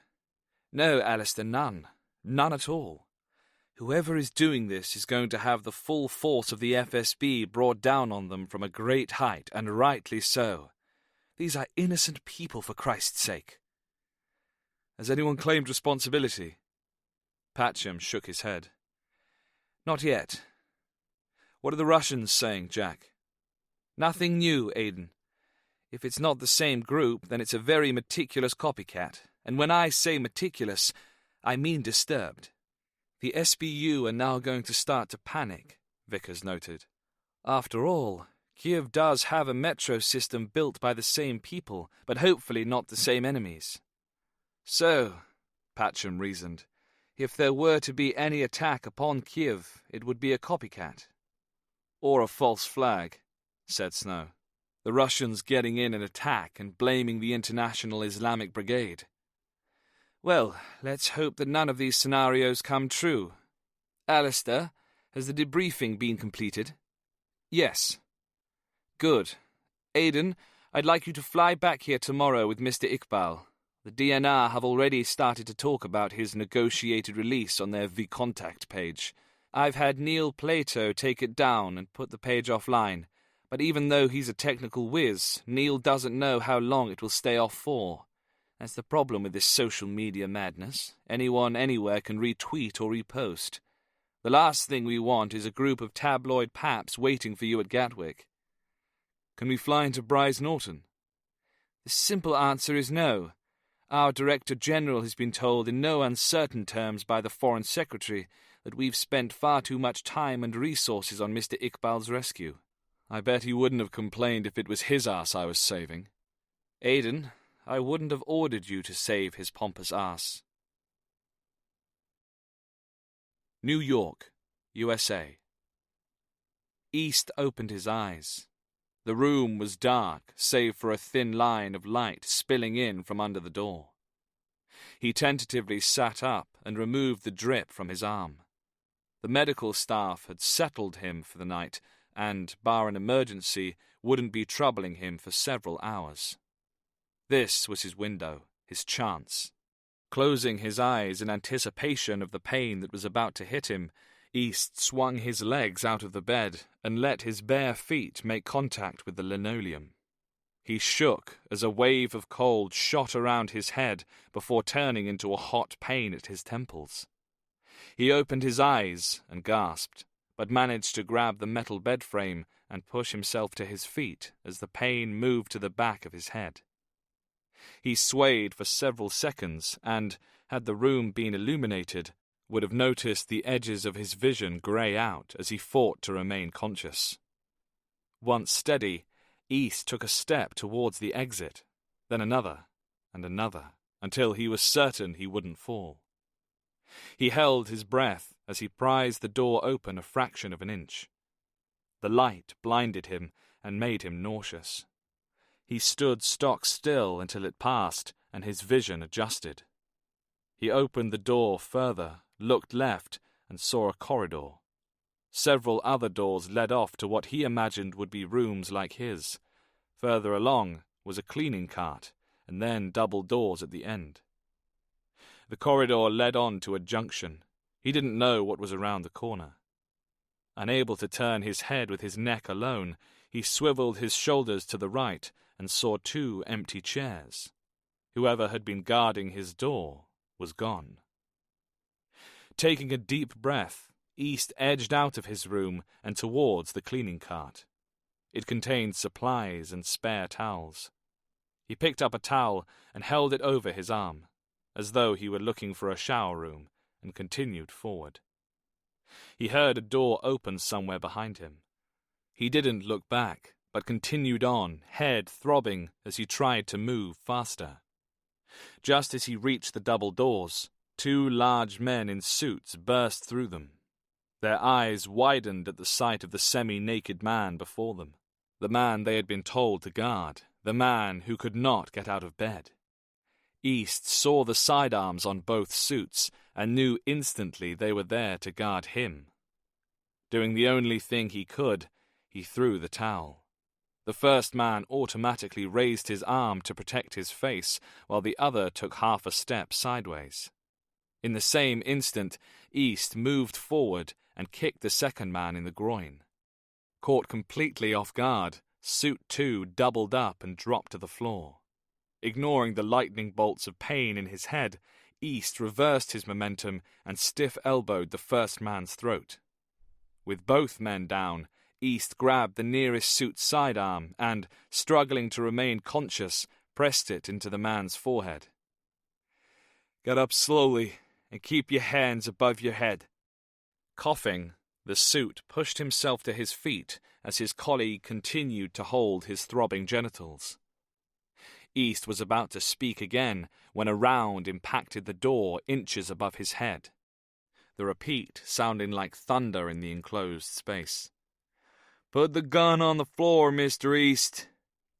Dizzy, East did as he was told, and within seconds the suits had secured him. Casey approached and holstered his Glock. "Very impressive for a banker from Boston. Perhaps you were in an ad venture capital." "Thanks." East's vision has started to blur. "You okay, Beck?" A grin creased Casey's face. "Yes, Mr. Casey. Just hurt my pride, that's all." The former Navy SEAL continued to massage his groin. "I'd get that seen to." "He's been asking the nurses to all day." Needham, the other suit, and a former Delta croaked. "Take Mr. East back to his room. I'm going to call the doc, Mr. East, and have him give you a once-over. We'll talk tomorrow." East tried to reply, but blacked out. East's hospital bed had been raised, bringing him to a sitting position. Casey sat in a chair to one side, 2 manila folders resting on his lap. "Who are you, Mr. East?" "Is that an existential question, Mr. Casey?" "If you like." "I'm an old soul in a young body." "Cute. Who are you, Mr. East?" "I'm an investment banker." Casey placed a folder on the bed. "Your legend is good, almost too perfect. James East from Boston, who runs his own startup investment consultancy based out of Yonkers. You've got some great recommendations from current clients, by the way. Where'd you receive your combat training?" East felt his pulse quicken. He was hooked up to monitoring equipment, so could do nothing to hide it. "I'm a fan of the WWE." "Yeah, that Undertaker." Casey didn't hide his sarcasm. "James, I'll still use that name for the moment. Let's not waste any more time. I know you're not a banker, and possibly not even an American citizen. Now, I'm no fluent Russian speaker, but I understand enough to realize you probably are. Dr. Litvin certainly believes so." "I did a college course." East reached for a glass of water on his tray table and sipped. "I ran your prints through all our databases. I got one partial match. It was from an unsolved Interpol case. Would you like to take a look?" "Sure." He tried to stay calm. "Here." Casey handed him a folder. East opened the dossier and saw a blurry surveillance photograph of himself at London's Gatwick Airport. He turned the page to a report on the assassination of a British businessman named Bav Malik. It had several graphic images attached. East sped-read the document without showing any outward signs of emotion. After this came an image taken by a camera in an Austrian restaurant. This one was clearer and showed him wearing glasses and enjoying a drink with a beautiful woman. East felt his pulse race at the sight of her. He turned to another report. It was written in Ukrainian, a language he didn't speak, and contained images of a second corpse, Jaz Malik, Bav Malik's son. East raised his eyes and saw an odd smile on Casey's face. "I know what you are, but not who you are, James." "What am I, Mr. Casey?" "I think you are a contract killer. Possibly former Spetsnaz gone freelance." "Is that the official belief of the FBI?" "Did I say I was with the FBI? You didn't say who you were with." "Touché. I'm the only one who has this opinion, James. That's why we're having this conversation. You did a noble thing. You eliminated an Al-Qaeda sleeper cell, one we missed. You saved the lives of countless civilians. Do I get a medal?" "No medal, James. There are those who want to know more about you, the FBI included, and this file will come to light eventually, unless I bury or lose it. I could potentially use someone like you, if you are what I think you are. I'm offering you a chance. I can protect you from all of this, the wolves here in the U.S. and Interpol, but in order to do that, I need you to be honest with me. You are not James East. I need to know exactly who you are and what you are doing in New Jersey." East made a decision. "My name is Sergei Gorodetsky, and I was shopping." There was a moment of silence as Casey held eye contact with Gorodetsky before he replied. "The funny thing is, Sergei, I believe you." "So, Russian or Russian speaker?" "Russian." Casey tapped the file with his index finger. "And so, to this, why did you assassinate these 2 British citizens?" "What guarantee do I have that you're not taping this? That you will not turn me over to the feds for rendition to the UK?" "That's a fair point." Casey took a Glock 19 from his jacket and placed it on the bedside table. He turned it so the grip was within the Russian's reach. "Here, take it. It's loaded." You have my trust, Sergei, and I hope I have yours. Gorodetsky slowly reached for the gun and was surprised to see that Casey didn't flinch. He aimed the sidearm at the American, felt the weight, and then carefully lowered it. It's loaded. I told you it was. I could have killed you. You still can if you want. I'm a good judge of character, Sergei, and I know you won't. Call me romantic, my ex-wife doesn't, but I know who you are on the inside. I can tell. You're not a stone-cold killer. So, enlighten me, ease my confusion, and tell me, why did you assassinate that father and son, Jazz and Bav Malik? I was of the belief they murdered my brother. Casey was surprised. And did they? No. Gorodetsky pushed the Glock back. They were innocent. I murdered them. I am a killer. I deserve a bullet to the brain. I could shoot you, but I won't. I think I can use you, if you agree. I agree. Casey smirked. Tell me more. Treat this as a confession, not to a policeman, but to a priest. Why did you believe these two men killed your brother? Gorodetsky took a breath and recounted what he had been told was the truth. In 1989, my brother, Mikhail, was in the Red Army. His commanding officer said their unit was attacked by Mujahideen outside Kabul. Mikhail was wounded, captured, then tortured before being dismembered.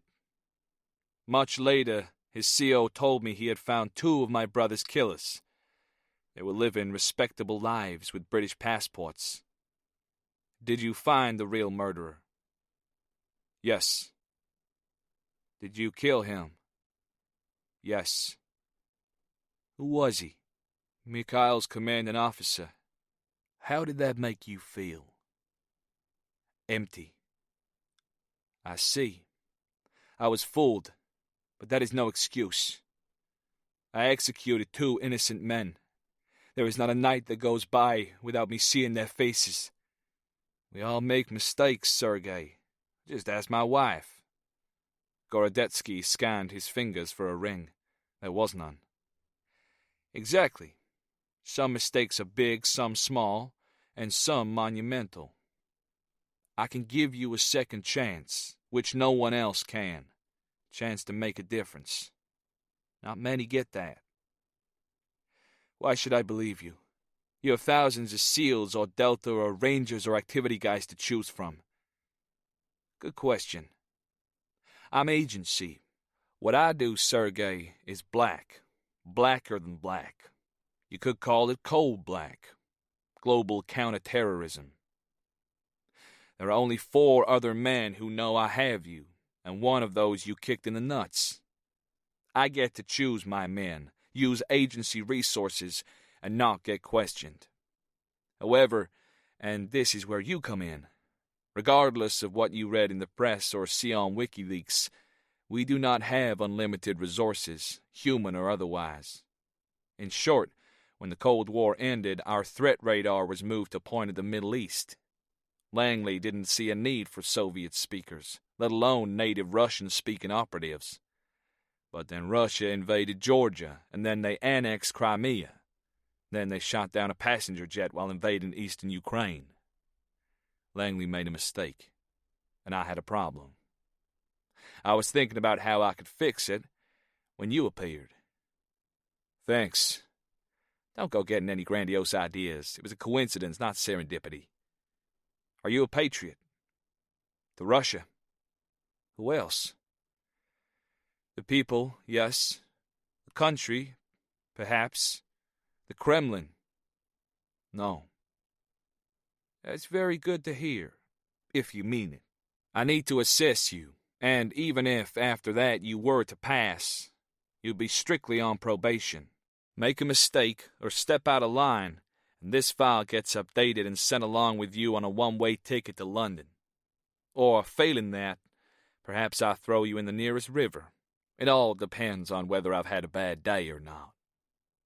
Gorodetsky allowed himself a half-smile. You should work at the Army recruiting office. Who said I didn't? Here is your first test. An act of good faith, you could call it. Casey picked up the file containing the information on James East. I need something for the FBI to, how can I put this, ease your transition into my custody and persuade me I'm not making a mistake with you. I understand. Casey tapped the file. Who was responsible for your legend? Gorodetsky frowned. Responsible? Where did you get your false identity from?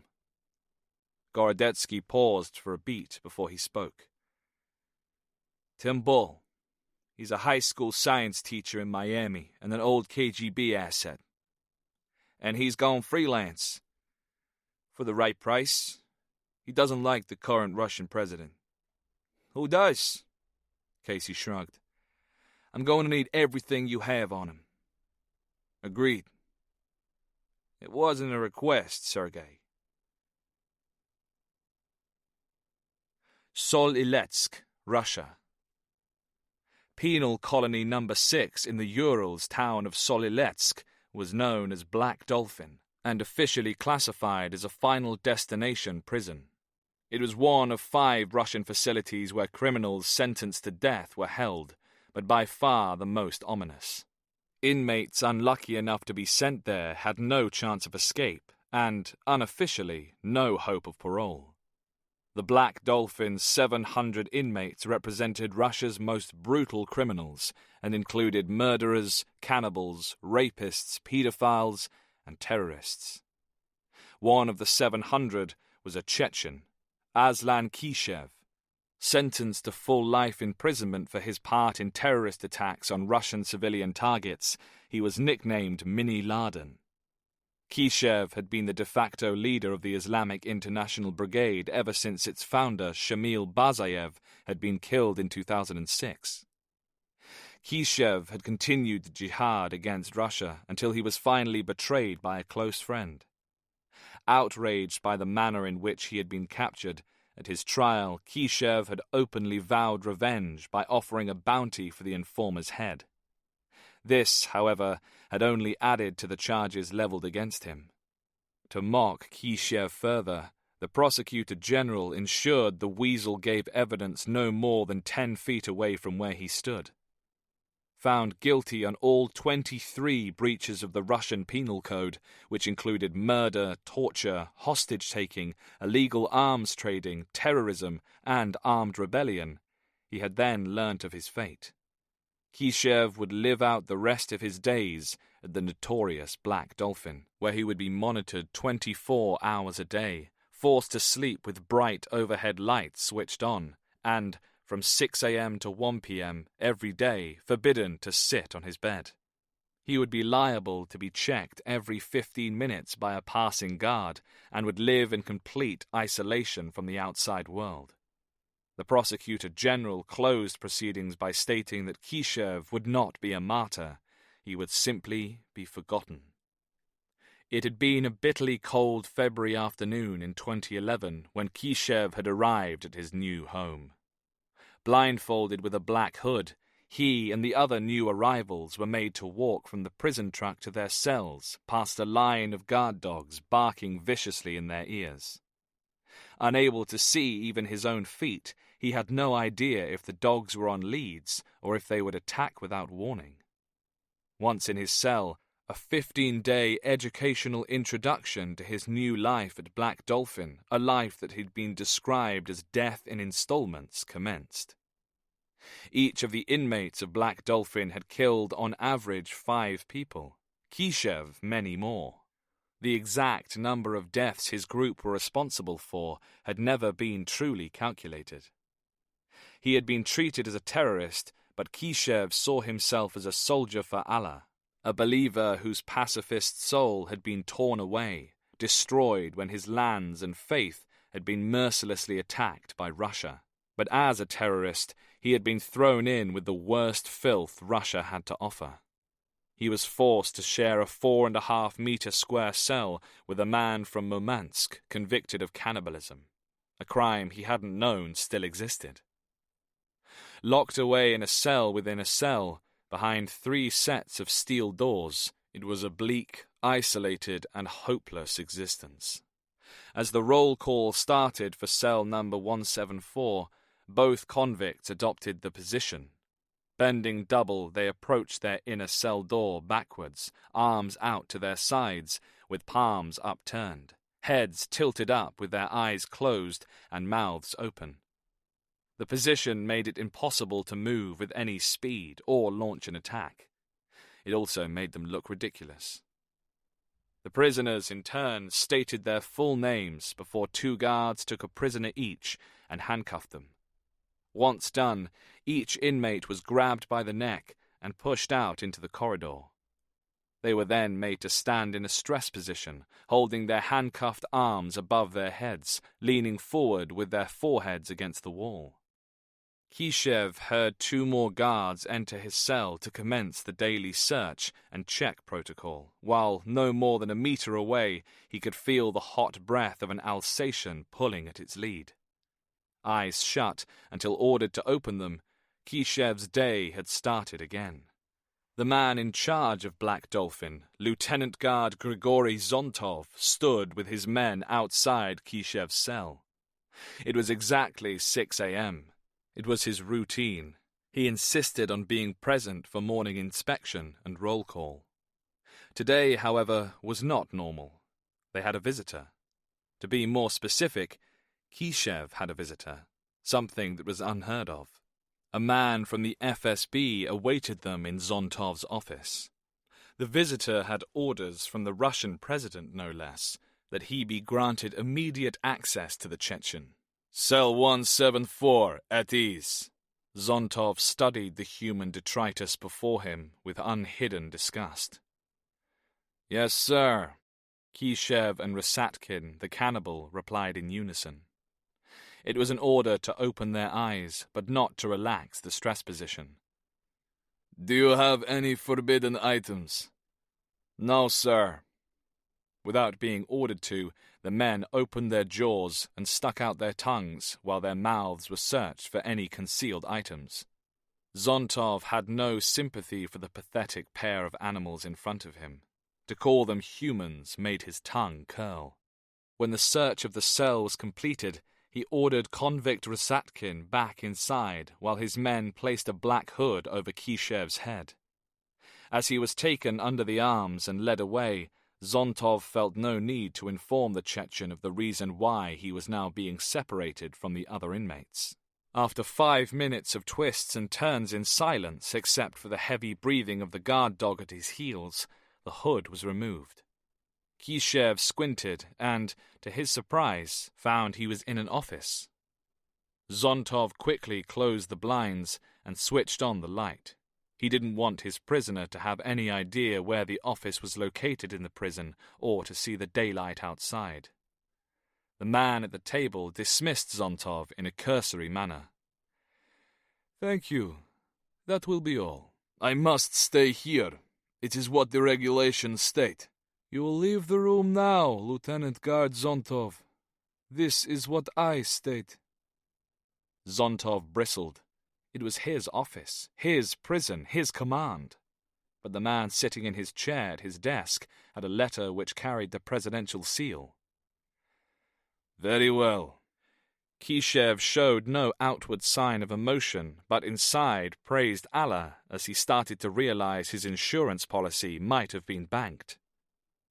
The man facing him wore an expensive suit and had a Moscow accent. I had hoped you were already dead, Kishev. The Chechen's eyes burnt with hatred as he recognized the man seated behind the desk. It was the same FSB officer who had liquidated his brother Chechens and carried out a personal crusade against him. Strelkov. There has been an explosion on the Moscow metro system. Many Russians have been killed and a further number wounded. Your group has claimed responsibility. Kishev noticed a calendar on the wall with a red indicator showing the date. That is because they are responsible. You knew this was going to happen, didn't you? This is only the first. There will be a further attack tomorrow, and then again in 3 days. You will give me the details of the planned attacks in order for them to be halted. No. I do not think you quite understand my position, Kishev. I report directly to the director of the FSB. And I take my directions from Allah. Peace be upon him. Strelkov's rank and title meant nothing to him. What was important was what he could offer. Strelkov's nostrils flared above his neat moustache. You will give me the information I want, or face the consequences. Shoot me. Death would be a welcome release from the monotony of his current existence. I knew you would be unreasonable, Strelkov stated smoothly. We are holding your wife and child. Unless I get the information I require, their lives will become very uncomfortable. Rage flashed across Kishev's eyes, then fear tugged at his chest. His family had been hidden, had been living well away from Chechnya in Abkhazia. I don't believe you. Strelkov held up a photograph of a woman and a young girl standing with 2 masked FSB commandos. We found them in Sukhumi, enjoying the sea air. Kishev's jaw hardened. I shall never leave this place or see them again, so I must accept that they are dead to me. If you would like to see them dead, that can be arranged. Shall I bring you another photograph showing just that? He raised his voice. Do you want that? Do you want to be responsible for the death of your wife and your own daughter? Kishev noticed a vein in Strelkov's neck throb. What do I get if I speak? I guarantee that your family will not be harmed. Kishev shook his head slowly. No. What you will do is release me from here and reunite me with my family. That is not possible. Now, tell me about the next attack. Those are my terms. You are in no position to demand terms. Then the attacks will take place, and the great Sheikh al-Mujahid will hear of them and declare me a true warrior of Islam. He will proclaim that even though I am in your most secure prison, I am still waging jihad, that I cannot be stopped. Allahu Akbar. Strelkov's sneer returned. By great Sheikh, I take it you mean Bin Laden. He who is all-powerful, the Lion Sheikh. The infidels tremble at his name. Your Lion Sheikh became a lamb to the slaughter. Bin Laden was captured by the Americans on the 2nd of May 2011. They executed him and tossed his body into the sea. Kishev felt his jaw slacken and his mouth drop open. He had spent more than a decade training in Afghanistan, meeting and conversing with Bin Laden freely on several occasions. As a highly placed commander of an al-Qaeda-affiliated group, he was one of the few who had been made privy to discussions on planning. You are lying. The Americans will never find the Sheikh. He is a great warrior and moves as the wind. He was living in Abbottabad, Pakistan. He was not living like a warrior, but like an old woman. There was a silence. Kishev tried to read Strelkov's face. He could see that the intelligence officer was too conceited to hide the satisfaction he was getting from informing Kishev of the news. He was too smug to be telling lies. Kishev let himself smile and then laugh. He laughed hard until it turned into an uncontrollable cough. Strelkov did not understand. Kishev recovered and spoke. If that is the case, you have truly lost. The hand of Allah shall be released, and your capital cities shall burn to the ground. Strelkov shook his head dismissively. Enough of your religious rhetoric. Bin Laden is dead, and so is your cause. You speak of rhetoric. I speak of a real weapon. Kishev saw little point in keeping it a secret any longer. The hand of Allah is a nuclear device. The Lion Sheikh ordered it to be deployed after his death. His laugh returned, only this time harder than ever. The man from the FSB was stunned.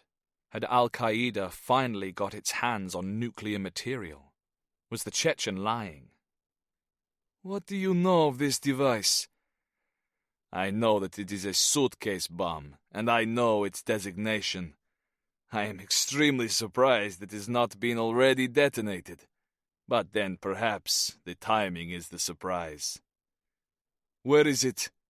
Strelkov replied too quickly. What will you give me? Strelkov scrutinized the terrorist's face. This was a ploy. He was sure, a ploy to gain his freedom. It had to be a fabrication. But what if he were telling the truth? What if one of the world's deadliest weapons had fallen into the hands of Islamic terrorists? Strelkov had led raids against the terrorists in Afghanistan, in Chechnya, and in Dagestan. Rooting out and apprehending Muslim extremists had been the focus of his career, and he had won. But had they now achieved the impossible? Strelkov started to feel his heart beat faster, and had to breathe deeper to control his rising fear. All the while, the Chechen laughed at him like a circus clown. Yet he had to take the statement seriously. What is the designation of the weapon? Kishev became serious. He had a memory for numbers and specifications, and had wanted to be an engineer before becoming a mujahideen, before discovering a love for weaponry and the technology of weaponry.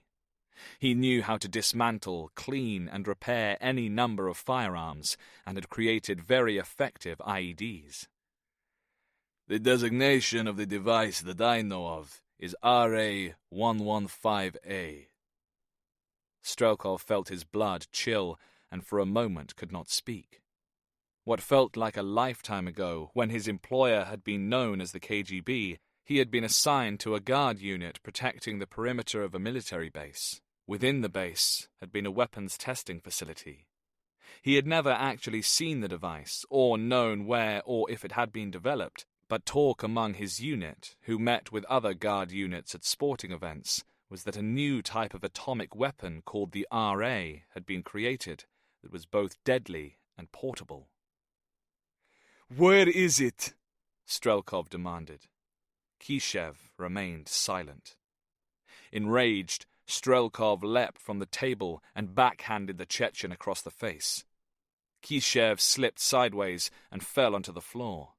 In his weakened state, after 3+ years in prison, the once fearsome warrior could not fight back.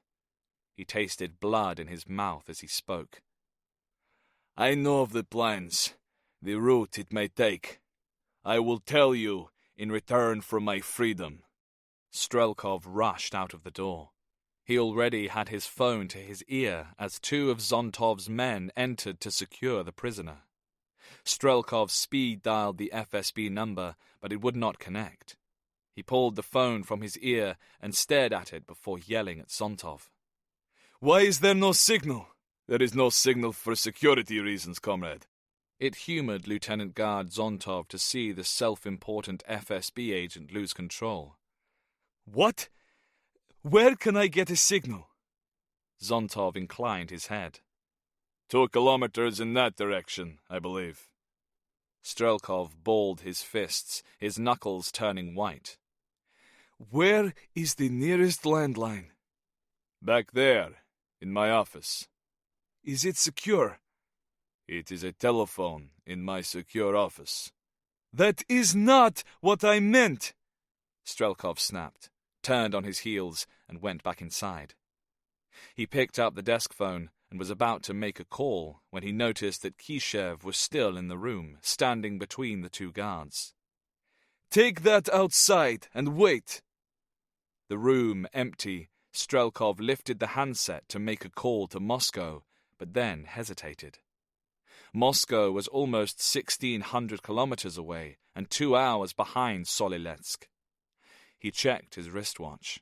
It was almost 6:45, which meant it would be 4:45 in the morning in his director's Moscow mansion. Strelkov sighed, shook his head, and called his chief director Nevsky on his mobile phone. It rang out to voicemail. Strelkov ended the call and immediately redialed. This time it was answered on the 4th ring by a slumber-thickened voice. Strelkov took a breath and explained what he had been told by the Chechen. Several more time zones away, at the headquarters of the NSA in Fort Meade, an analyst grabbed hold of his desk to stop himself falling from his chair. The Echelon system had picked up a phone call to a flagged and secure number, but unusually, the caller was using an unsecured landline. This was surprising, but what was explosive were the key words it had picked up on. Al-Qaeda, nuclear device, detonate, Western City, hand of Allah. Chapter 3. Mashhad, Iran. At the town of Herat, the group of 6 holy warriors were met without incident by their Iranian smuggler. A man well known to the guards on both sides of the border, he received his orders from an Egyptian who since October 2001 had lived in Iran, immune to U.S. attacks, and continued to serve as head of Al-Qaeda's security committee. The truck was used officially for cross-border trade and unofficially to funnel foreign fighters through Iran. The relationship between Al-Qaeda and Iran was a complicated one, but one that for the moment favored Mohammad Tariq and his team. At the Iranian border, they were waved through after a perfunctory check, while other potential Afghani migrants were hauled from their trucks and beaten. Those who attempted to make a run for it were shot. Unlike the soft borders of the EU, the Iranian guards were authorized to use lethal force to protect their beloved country from any undesirable visitors. Tariq tried to settle his mind. In the semi-darkness of the truck, he peered at his 5 men, all of whom had taken his advice and succumbed to sleep. He, however, could not. Although their route into, through, and out of Iran had been specifically selected by the late Sheikh and the Management Council, Tariq couldn't get rid of the feeling that at any moment they might be ambushed by the Iranian Revolutionary Guard. However, he didn't let his fears show when his men were conscious. He was the leader of a holy mission and, as such, had to remain resolute about their chances of success. He stroked the case as though it were a pet, oblivious to the potential oblivion its contents could bring. Eventually, fatigue triumphed over fear, and he fell into a fitful sleep, only to be awoken what felt like minutes later by the truck's tires crunching loudly on gravel. In front of him, Reza Khan was the first to react. He sat up with a start and reached for his knife. By the time the back of the truck had been opened, all 6 men were awake and alert. The driver informed them that they had arrived in the holy town of Mashhad. They hopped down to find themselves in the courtyard of a large villa. Above, the sky was a piercing blue, and a slight breeze lightened the midday heat. This was the residence of Yassin al-Suri, the Al-Qaeda facilitator who, granted some leeway by Tehran, was permitted to operate discreetly within the country. This included collecting money from donors to be transferred to Al-Qaeda's leadership in Pakistan and facilitating the travel of recruits from the Gulf states to Pakistan and Afghanistan. Dressed in a grey tailored suit with neatly cropped hair that, if longer, would be curly, al-Suri resembled a banker, not a terrorist. Yet he was both. He was one of only 3 men to know the true nature of the case Tariq carried.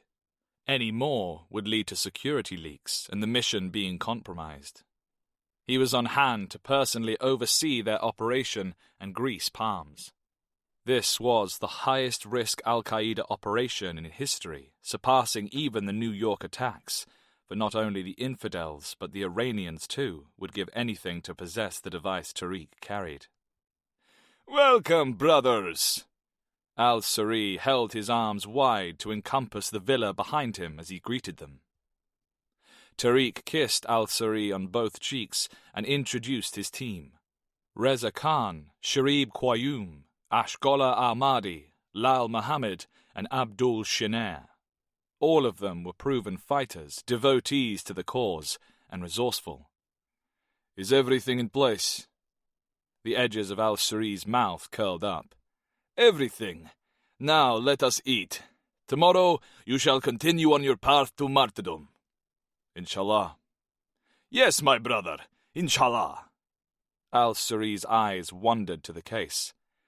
Is that it? Yes. Can I hold it? No. Good. Do not let it out of your sight, and do not let anyone take it from you. Now, let us all go inside. You must wash and then eat. Tariq beckoned to his men. Come. New York, USA. This is most irregular. Dr. Litvin glared at Needham and Beck, arms folded defiantly. Needham shrugged, as though he had no choice in the matter. I understand, Doctor, but it's in the best interest of national security that Mr. East be moved to a secure facility. This is against my medical opinion. There are further tests that need to be carried out. Rest assured they will be, Doctor. Our medical staff consists entirely of experienced specialists. Really? His nose had been put out of joint. What is the name of the medical institution he's being transferred to? I can't reveal that for reasons of national security, but he'll be well cared for. Mr. East, what is it that you want? Do you agree to be transferred? Gorodetsky looked from one man to the other. I think that it is best that I do go with him. Yes. Litvin shook his head slowly. Very well. Mr. East, you have made a swift recovery thus far, but I warn you, head injuries are a very delicate area. Certain symptoms may be delayed in their onset for days after the time of injury. You may start to experience problems concentrating, have memory lapses, become irritable, unable to sleep, or be hypersensitive to light or noise. You mustn't overexert yourself, and if you start to suffer from any of these symptoms, you must immediately report this. Do I make myself clear? Gorodetsky nodded and was rewarded with a jolt of pain behind his eyes. Goodbye, then. Or, as we say in Russian, do svidaniya. Litvin held out his hand. Gorodetsky took it and replied in Russian. Thank you, Doctor, for your care and advice. I did appreciate it. Until we meet again, all the best. Litvin beamed at hearing native Russian. Moscow. Tula. Ah, Tula once had a hearing aid factory. Take care, my friend from Tula. And I mean that. Beck and Needham flanked Gorodetsky as they entered the underground car park. Gorodetsky felt unsteady on his feet, but refused to let it show. Needham pointed his remote at a black Cadillac Escalade. The lights blinked to confirm the alarm had been disabled, and they could now open the doors. Gorodetsky glanced up at Beck as the taller man opened the sliding door. No hard feelings, I hope. Not for a week, according to one of the nurses. His face was unsmiling, but the eyes betrayed it wasn't an issue. Live by the pork sword, die by the pork sword, Needham added as he climbed into the driver's seat. On pulling out of the parking lot, both operatives automatically scanned for possible threats. The NY traffic was heavy, but eventually gave way to the emptier roads of New Jersey. It's going to be a while yet, James. I'd get some shut-eye if I were you. Needham didn't know Gorodetsky's real name, and nor did the rest of Casey's team. Sleep when you can. Eat when you can, remember? Yeah, I remember. It was a Special Forces motto the world over. Gorodetsky needed no more encouragement. The cocktail Litvin had administered already had him nodding. Camp Bastion, Helmand Province, Afghanistan. As one of the last units to leave Camp Bastion, Captain Mike Webster of the British Army Intelligence Corps had started to become bored with his posting. The frantic activity that had followed the target acquisition and execution of the Bin Laden kill/capture mission had long gone. There had been some infighting between rival groups, with splinter cells forming new alliances as their leaders vied to replace the late Saudi sheikh. But now, in Afghanistan at least, there was an eerie silence from Al-Qaeda. The West had turned its attention to the new threat, Islamic State, or IS, as British intelligence officially called the new organization. For their part, neither Al-Qaeda nor the Taliban had conducted any major attacks since the announcement that Camp Bastion was to close and ISAF were to pull out of Afghanistan. It was as though they were collectively holding their breaths until Bastion's decommissioning had become a reality. Regardless of the lull in hostilities, Webster was sure that some very fanatical men somewhere were planning the next 9/11.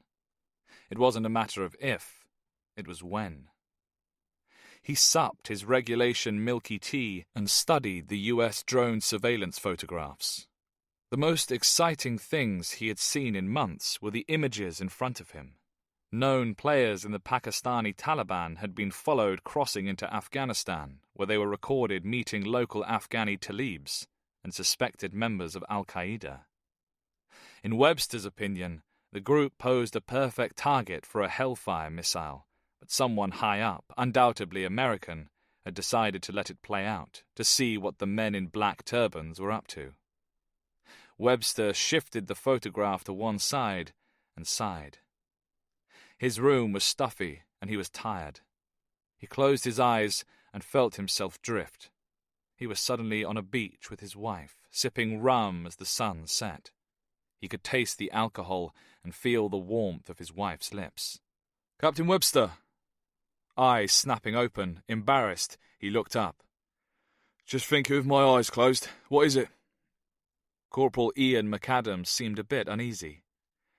"We're holding a local who wants to meet with a member of the British intelligence." It wasn't an unusual request. Every Tom, Dick, or Halib thought they had vital intelligence, especially when rumours circulated about large cash rewards. What was unusual, however, was that Webster was being bothered. McAdam met his superior's eyes. "This one's a bit different."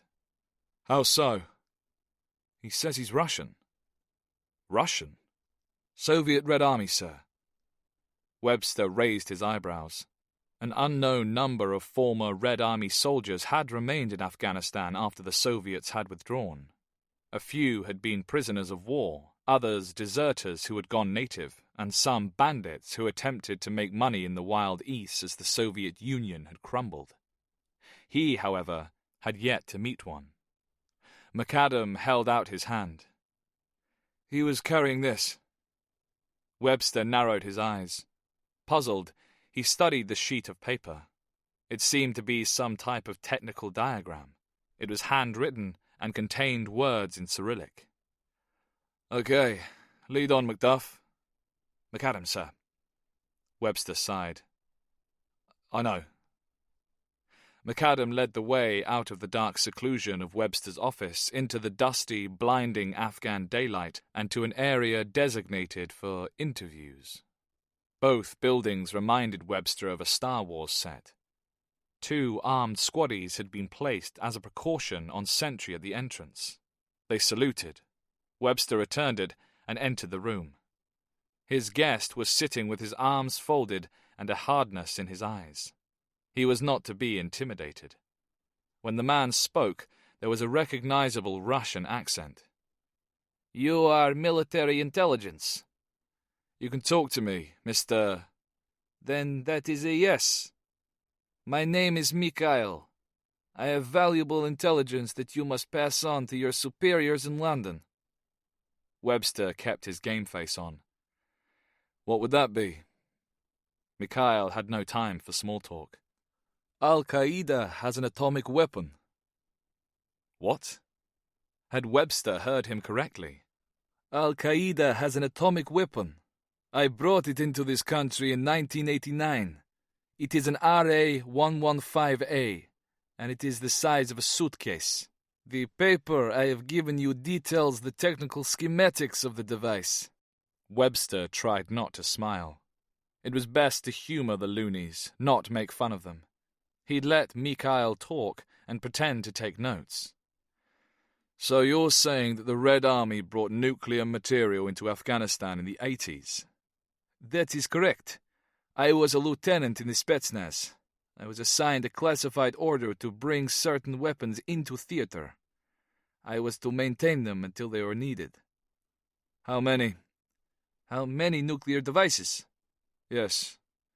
I personally had one such device. There may have been more in other bases that I was unaware of. Webster stared at the paper. He neither spoke nor read Russian, if that was indeed what he was looking at. But the more he studied the diagram, the more something started to niggle at him. The more he started to feel that perhaps, just perhaps, Mikhail wasn't mental. What if this was real? How did you come across this document? I created it myself. From what? From memory. I have perfect recall. What do you call it? Photograph memory. Photographic memory. Yes. I was trained in how to use the device, how to maintain, and also, if necessary, adjust it. As such, I saw the inner workings. If you have a basic technical knowledge, it is really not complicated. Webster remained silent and studied the paper again. It meant nothing to him. He could see the shape of a case with a tube and several small boxes inside it, but that was as far as his technical understanding went. Mr. Mikhail. Just Mikhail. Mikhail. This is, of course, a very serious accusation, and one I will have to check the validity of before I take it further. You do not believe me. You think I am a crazy man. Perhaps I am crazy to stay in Afghanistan, but I am not crazy enough to let terrorists detonate an atomic weapon. Webster noted Mikhail's unblinking eyes. There was still no reason to believe this was anything more than the imaginings of a heat-crazed Russian deserter. It wasn't his area of interest, but surely the notion that such suitcase nukes existed was one of fiction. Where exactly is the weapon? Exactly, I do not know. Roughly, it is on its way to Europe via Iran. And what is the target? Mikhail shrugged. If I knew that, I would have told you. I do not want a nuclear bomb to go off anywhere. Then why did you give the bomb to Al-Qaeda? I did not give it to anyone. I had been hiding it away from the world. The terrorists took it and have decided to use it. And I have decided to tell you so you can stop them. Webster was confused.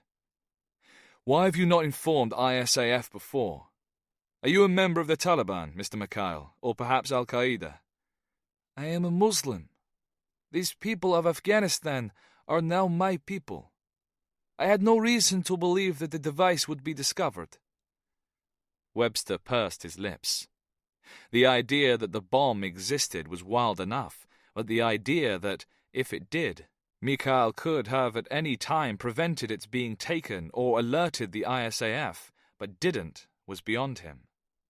But he couldn't waste any time on this now. What he had to do was report back to London just in case there was a shred of truth in what the Russian was telling him. Tell me everything about this weapon.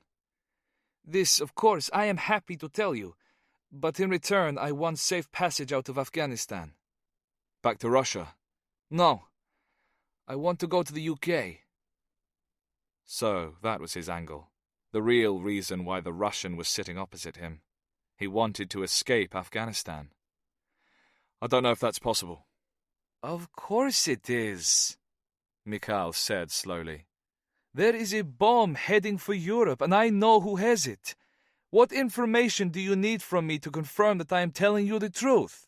Webster rattled off a stream of questions. I need your full name, the location of where you say this device was stored, the names of the men who took it, the names of the men who now have it, the names of your unit and where it was based, the name of your commanding officer, the name that was given to your operation, your... Okay. Mikhail held up his hand, and Webster stopped mid-sentence. Pick up your pen. The Russian reeled off his answers, and Webster noted them down. So, now what happens? Mikhail asked when Webster had finished. I need to check the information you have provided me with. How long will this take? Webster had no idea. Few hours. I shall stay here. Webster opened his mouth to disagree, then simply said, Very well. Webster left the room, giving the guards instructions not to let the Russian leave, and hurried back to his office. It seemed an improbable story, and yet he now heard a voice inside his head telling him it was real. Cabinet Office Briefing Room A, Cobra, Whitehall, London, UK. Abigail Knight, Director General of the Secret Intelligence Service, stirred her strong coffee as she mentally prepared for the emergency early morning meeting. Her boss, the Foreign Secretary Robert Holmcroft, sat next to her. Malcolm Whibley, the Home Secretary, was seated opposite with Ewan Burstow, head of MI5, the intelligence service, by his side. The four did not attempt to make conversation. If the others knew the reason for the meeting, they were remaining tight-lipped. In the early hours of the morning, Knight had received an urgent message from GCHQ. The US's Echelon monitoring program also fed GCHQ, and the same keywords, Al-Qaeda, nuclear device, detonate, Western City, Hand of Allah, that had the NSA worried had also alarmed the British. Knight had immediately called Holmcroft, and a matter of 3 hours later they were awaiting the arrival of the PM. It was almost 5 a.m., and the capital's streets were still dark and foreboding. Holmcroft turned his wrist to study his Rolex, and tutted. Holmcroft was smug, happy to have been in the loop while his counterparts were not. He was, however, both impatient and pompous. He had been the candidate in the Conservative leadership contest against the PM. He was the man who should, in his own mind, now be king, but was not. The door opened abruptly, and Daniels entered. Even at this early hour, he was in his customary shirt sleeves. As Knight looked on with red-rimmed eyes, she had to admit that Daniels had an energy she'd rarely seen in a politician, but she put this down to his relative youth and exercise regime. He had become the most popular PM in decades. The opposition had been responsible for this, when their attempt to lower the government's popularity by calling them the party of fat cats had backfired. Daniels had caused outrage in the House of Commons by simply lifting his shirt and displaying his flat stomach to the chubby opposition leader. At the time, Knight had found it amusing, and the PM had been placed second in a UK women's magazine's fit list, beaten only by Daniel Craig. Today, however, there was no amusement to be had. The tone was one of urgent solemnity. A second man, wearing full RAF dress uniform, was at the PM's heels. "Thank you for your prompt attendance." Whibley half smiled while Holmcroft crossed his arms. Daniels continued. "You all know Air Marshal Christopher Naylor, the Chief of Defence Intelligence?" There were nods and muted acknowledgements. "This meeting will be classified as no eyes. Is that understood?" Knight hid her surprise. No eyes was the highest security level in the UK and rarely invoked. So rare, in fact, that the general public were unaware of its existence. No notes would be taken, no record kept, and no documents distributed for the purpose of the meeting would leave the room. This was only the second such meeting Knight had attended. The PM nervously pushed back a lock of his dark, dyed hair as he sat. "We have had, over the last 24 hours, 2 pieces of intelligence which point to the existence of a rogue nuclear device." The shock was apparent on the faces of both Whibley and Burstow. It was the scenario security services the world over feared. It was the elephant in the room, a question of when rather than if it would happen. 2 pieces of intelligence. Holmcroft's tone expressed annoyance. That is correct. Miss Knight, please start by presenting your intelligence. Very well, Prime Minister. Knight looked at each of the men in turn before taking a deep breath and explaining the intercept from Echelon. As soon as she had finished, Daniels spoke. Home Secretary, Mr. Burstow, I am sorry that you were not made aware of this sooner, but I decided it pertinent that we disseminate the information here. Since Miss Knight made me aware of this intercept, I have received a further piece of intel that explains why I have asked the Air Marshal to attend. Air Marshal, over to you. Holmcroft folded his arms, his expression changing to one of indignation. He should have been informed. Naylor cleared his throat. Thank you, Prime Minister. Yesterday, an officer stationed at Camp Bastion received a piece of intel purporting that Al-Qaeda was in possession of a portable atomic weapon, a device often referred to as a suitcase nuke. Do such things actually exist? Whibley asked. During the Cold War, the US and the USSR were actively developing such devices. The smallest confirmed weapon was American and the size of a large rucksack. This device is believed to be Soviet. Soviet? So you're saying Al-Qaeda has an old Russian bomb? Holmcroft questioned. That is correct, Foreign Secretary. Furthermore, we have been informed that this weapon was part of a Soviet program and, as such, taken into Afghanistan in the late 80s. Program? The Russians had more of them. What do the Americans think? Holmcroft addressed the PM, who had become uncharacteristically quiet. Nothing yet. They don't know. What? Robert, I haven't told the President about our piece of intel, and won't until we have positive verification that a real threat exists. We don't know if these 2 pieces of intel are related. Holmcroft all but threw up his arms. Prime Minister, with respect, if we're taking this matter seriously, we cannot for one moment longer pretend they are separate pieces of random intel that have just happened our way at the same time. We cannot and must not keep our allies in the dark. Daniels sighed. This wasn't the time for egos, but again the man was attempting to undermine his authority. Foreign Secretary, I thank you for your opinion. The purpose of this meeting is to decide how to move forward. This will undoubtedly involve our American allies. Air Marshal, do we have any idea where this suitcase nuke might be, and furthermore, who has it? We believe the case to be in the possession of a man named as Mohammed Tariq. He is believed to be a member of the Tehreek-e-Taliban Pakistan. Holmcroft did little to hide his anger. Believed, Air Marshal. We believe that he has a nuclear weapon. Whibley cut in before Holmcroft could continue. I'm confused. Are you saying the Taliban has the weapon or Al-Qaeda? The Tehreek-e-Taliban Pakistan has aligned itself to Al-Qaeda, Home Secretary. Forgive me for not being up to speed, but can you tell me a bit more about this group? The PM furrowed his brow. Holmcroft grinned, without sincerity. Prime Minister, they are the group that claimed responsibility for the 2009 attack on the CIA's Camp Chapman and the 2010 attempted bombing in Times Square. Daniels was embarrassed. He should have remembered. He cleared his throat. Thank you. I see. So we're saying that, for all intents and purposes, the Taliban and Al-Qaeda are the same. What do we know about this Mohammed Tariq? Naylor shook his head. Very little.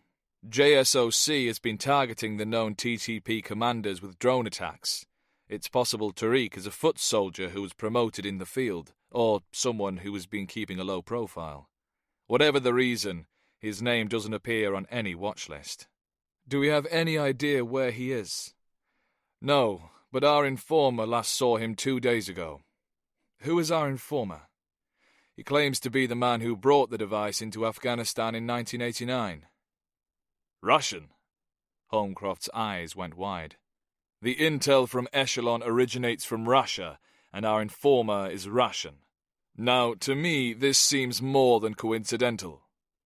Naylor was about to speak, but the PM held up his hand. He pushed his chair away from the table and stood. It was his sign that he wanted a moment's pause. Burstow had been quiet throughout. Knight saw her own concern reflected in his face. He smiled thinly before looking down and knotting his fingers. The PM held on to the back of his chair. "Air Marshal, when can we expect to have our intelligence verified?" "End of today. A team is already working on it." "Inform me immediately when you have any news.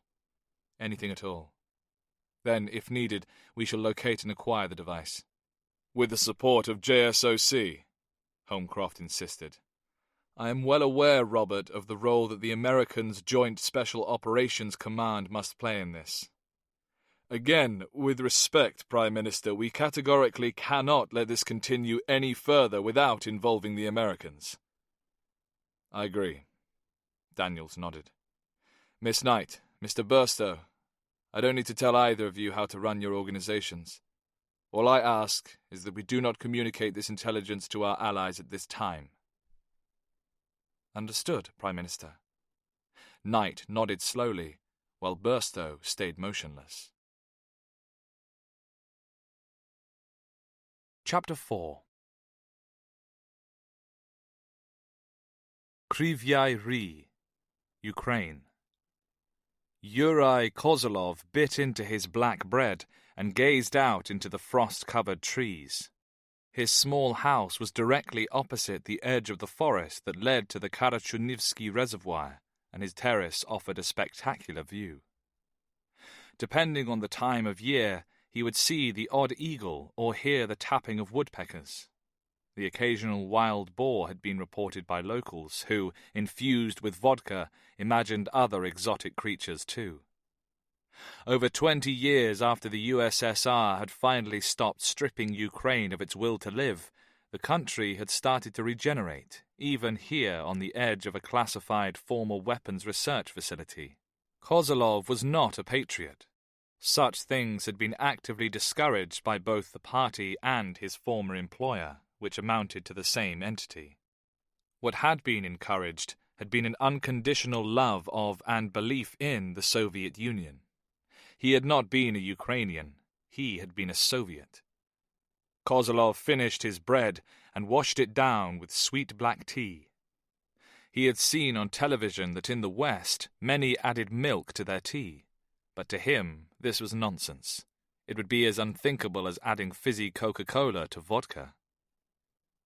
Kozlov stood and stretched. His years of working as a physicist and weapons designer at the plant had left him drained and stiff. Others, although he hadn't liked to stay in touch with his old colleagues, had died of cancer, a hushed-up hazard of the job. He, however, was just tired and bitter, since his employer had cast him aside and his wife had left him. Although he still kept his apartment in the center of town, he now spent more and more of his time at the Dacha. Both properties had been given to him by the party due to his status within the directorate. The old German clock in his living room announced in its reliable and curt manner that it was time for him to leave. He collected his breakfast things, washed them quickly in cold water, and headed for his boxy Lada Niva. In winter, it was a 10-minute drive to the gastronome he frequented. The fact that there was now a branch of the Austrian supermarket chain Billa 4 minutes further on made no difference to him. It was used by the new Ukrainians, those with more money than sense and cars as large as Soviet tanks. Not the type of people he wanted to mix with. At the gastronome, with his battered Lada and fur hat, he was just another grey man, or he had been, until he met Elizo. He swung the 4x4 into the curb, as near as he could get to the shop, and gingerly stepped out. Overnight, unseasonably early snow had fallen, melted, and then frozen as the temperature had dropped. Here, the ice had been left to form large, glistening rivers to catch the unwary. So far, it had been a very odd autumn. As he approached the pavement, a trio of local mafiosi looked on. Dressed in ill-fitting leather jackets over tracksuits and driving dated BMWs, they owned the neighborhood. "What are you waiting for?" Kozlov muttered to himself. "To see an old man fall over?" "Nearly there, comrade," the nearest gangster wisecracked. "Come on, Granddad, you can make it," the second called. Kozlov ignored them and reached for the door. Inside the grocery shop, a couple of the real elderly conversed with the fat woman on the meat counter, while another leather-clad bandit leant against the drinks counter and flirted with Aliso, the pretty raven-haired Georgian girl. Aliso broke away from one admirer and addressed her next customer. "What would you like?" Kozlov was 68, but looked older. Inside, he wanted the same thing as Casanova. "I'll take 2 bottles of Kozatska Rada and 1 Desna." "You planning a party, old man? Maybe I should come," Casanova jeered. "You are not invited, but she is." "I doubt you could handle her," the young man sniggered humorlessly. "As I doubt that you could handle the drink." The girl blushed, placed the bottles on the counter, and told him the total. As Kozlov retrieved his money, Casanova's eyes narrowed at the sight of the KGB identity card, which still remained on display in the ancient leather wallet. Kozlov put the exact money on the counter and placed his bottles into a crumpled plastic bag. "Thank you. Goodbye." Feeling taller, he headed carefully back to his larder. As the engine coughed into life, he noted that the 4th gangster had now joined his friends outside and that they were glowering at him. He smiled to himself, satisfied that they were none the wiser. These posturing third-class peacocks were unaware that he, a man of nearly 70, was sleeping with the object of their desire. In fact, he had been sleeping with her for the past 3 months, almost since her arrival at the gastronome. She was an immigrant from the Pansky Gorge area of Georgia. He felt his heart flutter and his mouth became dry at the thought of her. He had been in love twice, once before and once after his marriage. At some point, he might even have loved his wife. It had truly broken him when she left, but now his new love, Aliso, was repairing the damage. It had begun with a kind word here, a look there, and then he had met her unexpectedly near his dacha. She had been walking in the woods, collecting wild mushrooms, she said, for her mother, a woman who was gravely ill in bed. He had invited her into his home, where she all but collapsed in tears and into his arms. She told him her life story. Her father had been killed when Russia invaded Georgia in 2008. Their village destroyed, she and her mother had left Georgia shortly afterwards and eventually found themselves in Ukraine, while her 2 sisters had been forced to stay. Her mother had now succumbed to a rare form of cancer, he knew not which, and she desperately needed to raise the funds for her to receive treatment. With this end, she had taken the only legal job she could find and started working at the gastronome in a vain attempt to start the process, but this in no way could pay for it. "Is it the money you are after?" he had asked her bluntly, thinking her willing to sell her body to him. "Yes, but that is not why I'm here. I am so lonely," she had replied. On the verge of turning prostitute for the locals, Kozlov had taken her under his wing and pledged he would do all he could. He had no children and paid nothing to his ex-wife. As a start, he had given Aliso most of his savings, the money he had kept hidden in his rafters, squirreled away over the years without his wife's knowledge. Aliso had then come to him one evening. He had not wanted to take her, he had not wanted to feel dirty, as though he had paid for her body. But she had reassured him that this was not the case. It was him she was interested in, and not the $10,000 he had given her. In the morning, as he made them both breakfast, he realized he was in love with her. She was 28, 40 years his junior, yet he was in love with her. He had found a new reason to live, a new reason to be. He would do all he could to help her mother. In the next few months, they had met up when she could get away from either the shop or her mother. Kozlov had agreed and understood that their relationship must remain secret. They had spent many evenings together at the Dacha and talked about their lives. She had asked him much about his time at the plant, and he had opened up. He had spoken of the secret work undertaken, words that if made public during Soviet times would have seen him sent to the gulags or shot as a traitor to the state. He spoke, too, of the equipment and parts he had taken from the facility.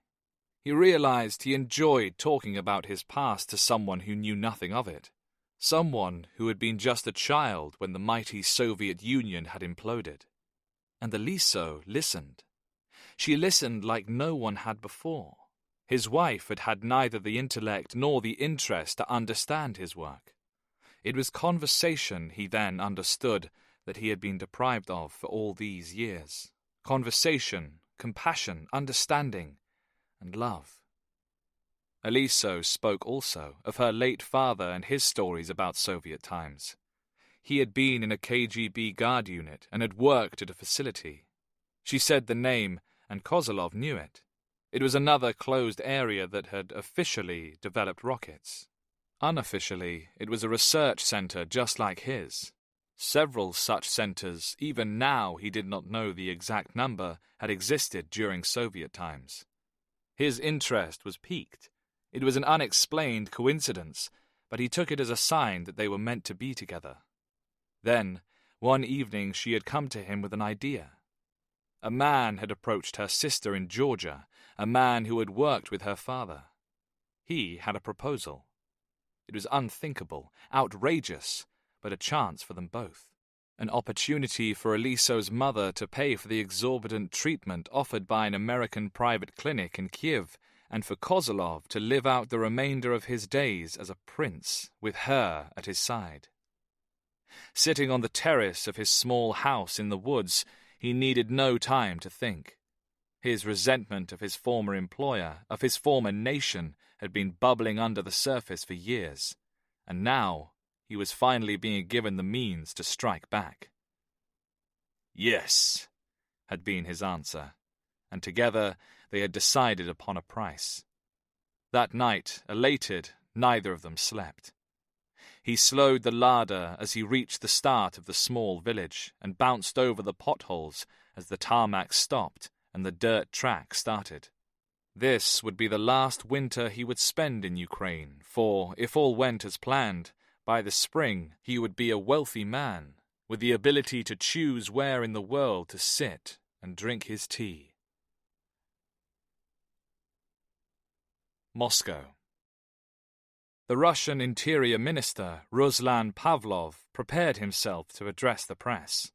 The media had been called to hear him make a statement on the spate of terrorist attacks in Moscow. The chubby Russian had a stern expression on his face as he stared into the audience. Numerous microphones adorned the lectern, each displaying the logo of a different news network.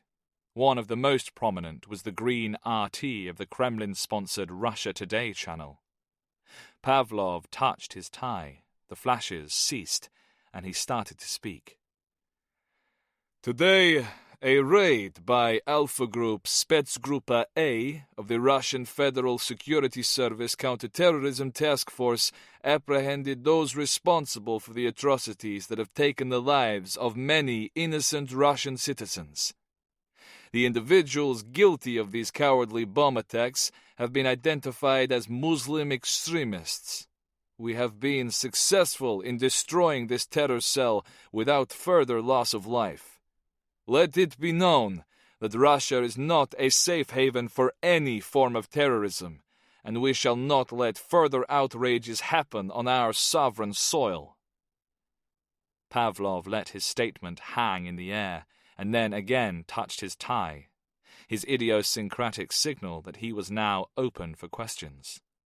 Safely back in London, Aidan Snow watched Sky News' live Kremlin feed with Jack Patcham. A simultaneous translation given by a man with a monotone delivery accompanied the audio feed. Snow, annoyed, tried to listen to the original Russian as carefully vetted journalists asked Pavlov questions that he had rehearsed answers for. From these, they learnt nothing new. As the conference drew to a close, a reporter who hadn't spoken before shouted a question. Unaided by a microphone, her voice was lost. Pavlov pointed and snapped his fingers. The camera turned to show a young woman being handed a microphone.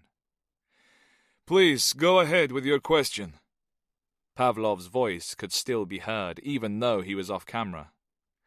Ruslan Ivanovich, can you confirm that the convict transport carrying the Chechen terrorist Aslan Kishev was ambushed yesterday?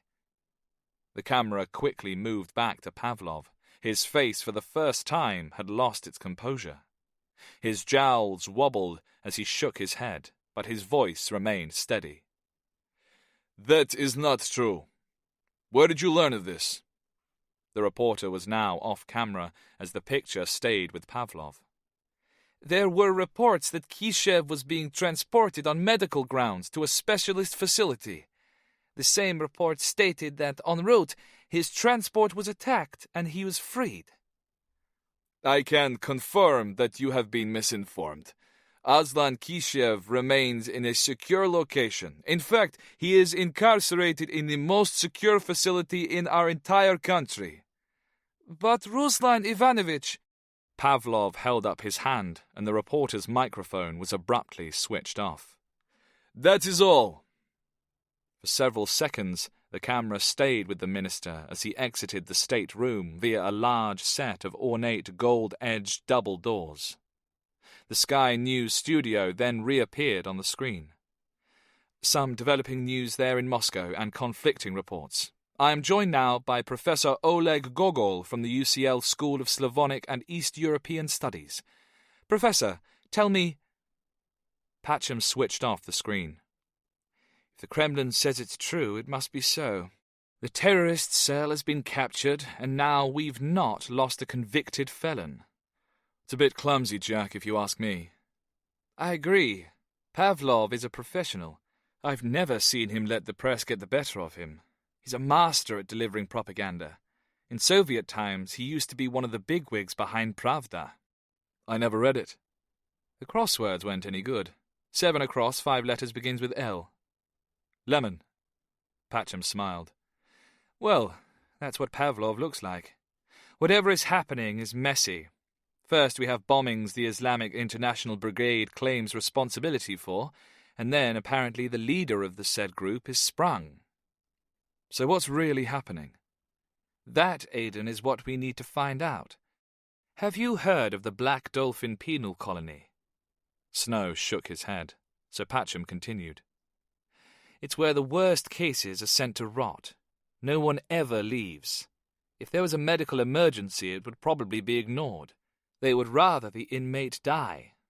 This story doesn't make sense. If Kishev was moved, there was a very good reason for it. Snow thought for a moment. He gave up the bombers. Patcham contemplated Snow's words. That, I believe, is it. He gave them up, got a deal. And then, what, escaped? Snow smirked. Patcham clasped his hands together. No one would know if he had or had not left Black Dolphin. Security is that tight there. Patcham's eyes narrowed as he tried to think through the permutations. Apart from an escape, I see 3 scenarios. 1, he's still at Black Dolphin. 2, he really has been transferred because of a medical situation. Or 3, he's been moved because of a deal. Agreed? Agreed. So he's either on the loose or not, and he may or may not have escaped. If he has escaped, the Russians would want to admit that their most wanted was on the run, Snow said. So the FSB grants Kishev a deal. Give up the details of the cell, and we'll transfer you out of Black Dolphin. They act on his intel, then he's fortuitously killed in an escape bid. But where is the body? And why have a delay? I wonder. Patcham pointed the remote control at the screen and then chose Channel 512, Russia Today. Snow recognized the British anchorman who had previously worked on a satellite travel channel selling package holidays.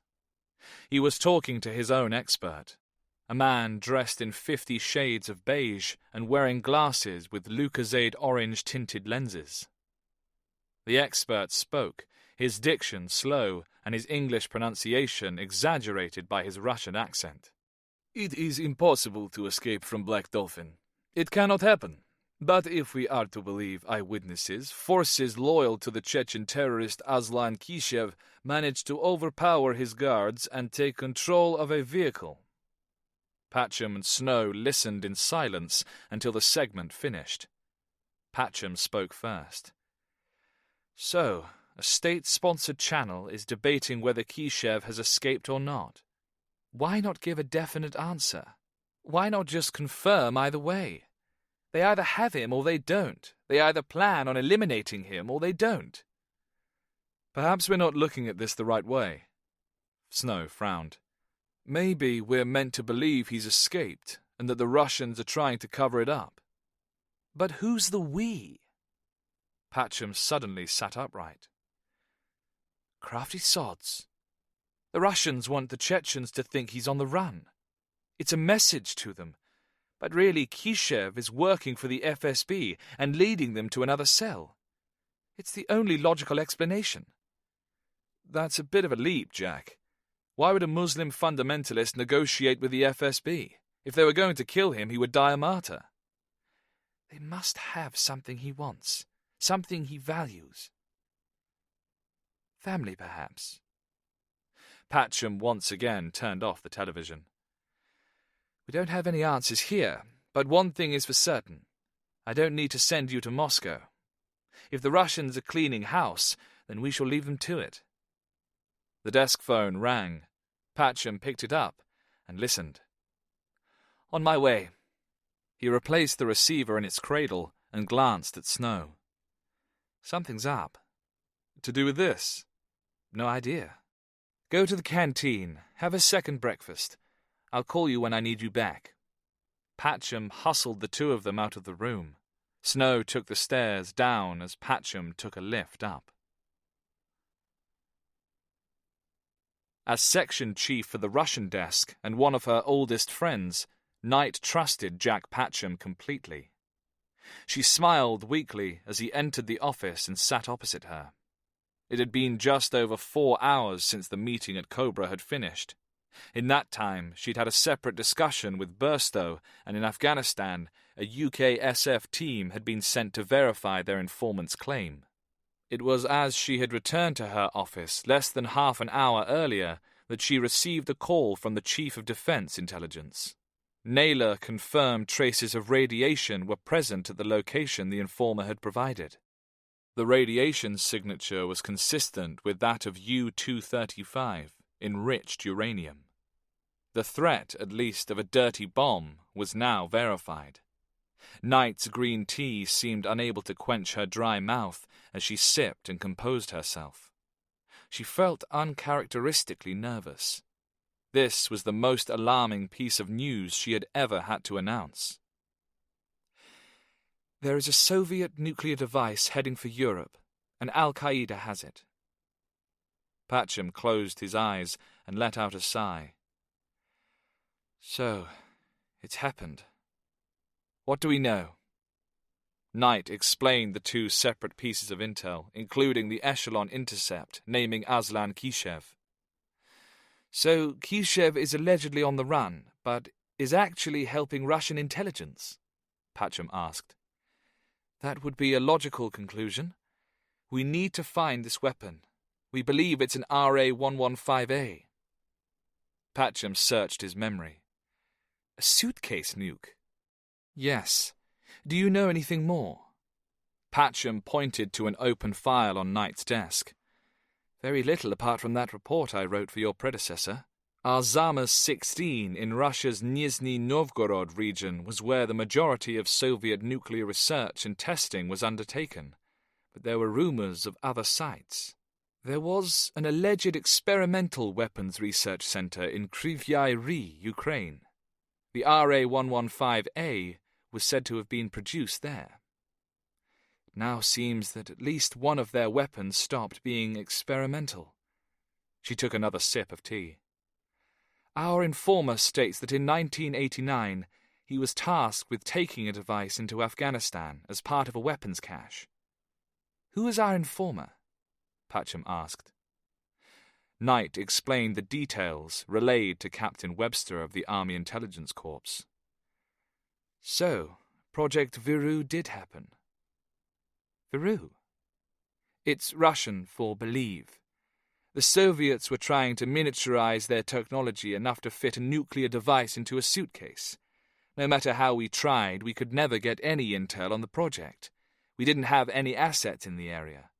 Kryvyi Rih was a closed city in a closed country. The CIA believed that this thing did exist and that one or more of them would eventually turn up in the wrong hands. Knight frowned. So is this report all we have on the RA-115A and the Kryvyi Rih facility? Pretty much. The CIA went in disguised as weapon inspectors as soon as they could after Ukrainian independence, but the guy who inherited the plant from the state had already sacked the workers, stripped it bare, and sold off the land. There was no trace of any testing or design facility. As far as I'm aware, the site was sold on quickly.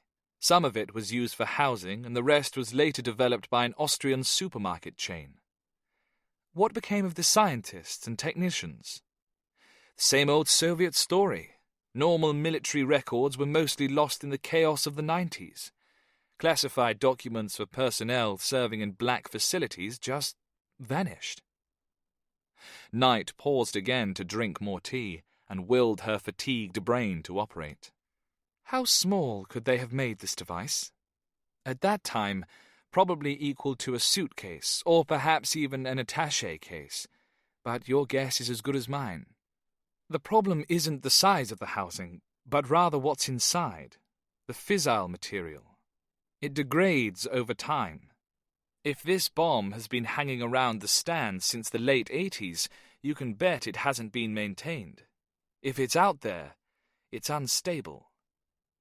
Could it still detonate? It's possible, but not probable. Remember, this is a 20-year-old experimental weapon. The best bet, as you mentioned, would be to use whatever radiological material that remains as a dirty bomb. Or several dirty bombs, Knight stated gravely. Jack, this is now a verified priority threat. Our intelligence has the device en route towards Iran. Patcham balked. Iran? It's going over land. Do we know what the target or targets are? No.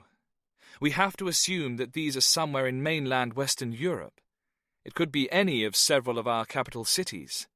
GCHQ has been picking up some increased chatter mentioning an upcoming spectacular. One phrase has been repeated. The hand of Allah. The PM is about to brief the American president and then the EU leaders. The issue is that if the group holding the weapon gets the slightest notion we're onto them, they could detonate it, regardless of where they are. If it were to detonate in Iran... He let his sentence trail off. Both intelligence officers knew the implications. Iran would blame the US and Israel. Israel would claim the explosion as proof that the Iranians had atomic weapons. No one would accept it as an unrelated terrorist attack. The region would then destabilize as both Iran and Israel sought to annihilate each other. I think Al-Qaeda knows damn well, even if we were alerted to their exact location, we wouldn't dare to either attack or apprehend them with the borders of Iran. So they're taking the same route as the clandestines. Patcham used the term coined by the UK border agency to refer to illegal immigrants. Afghanistan, Iran, Turkey, Greece, then up through Italy to France, and finally, here. That's the current assumption, But once in the EU, they could go in any direction, strike anywhere. Shit. This was as coarse as Patcham's language ever became.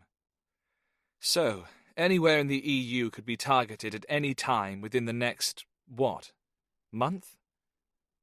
Jack, this is what we've spoken about for all these years.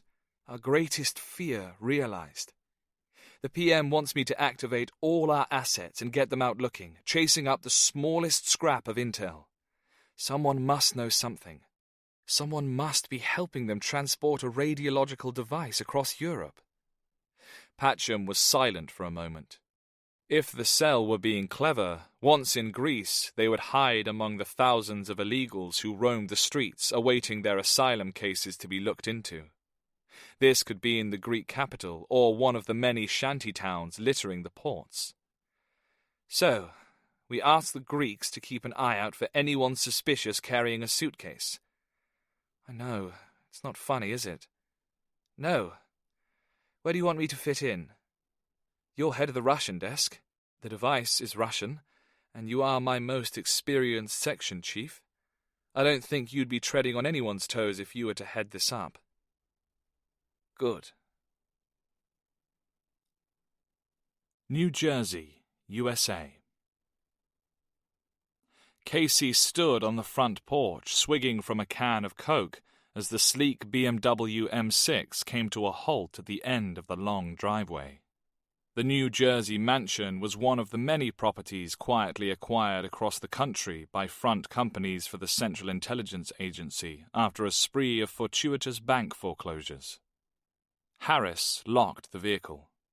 His nose was too large for his face, and this, added to his unruly, spiky hair, had once given him the nickname of Rod, although, unlike Rod Stewart, he didn't wed or bed supermodels. He gave Casey a nod. "Is he as good as you say he is?" "You're here to find out." Harris removed his mirrored sunglasses. "Damn right." Casey looked the operative up and down and shook his head. "Is that the fashion now?" "Hey, I've just flown in from goddamn Tbilisi," Harris said to his boss and sometime drinking partner. "This is haute couture over there. Don't bother changing. You're flying back tonight."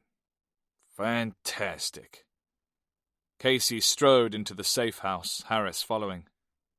What could not be seen from the outside was that the walls had been reinforced with ballistic fabric and the doors were titanium.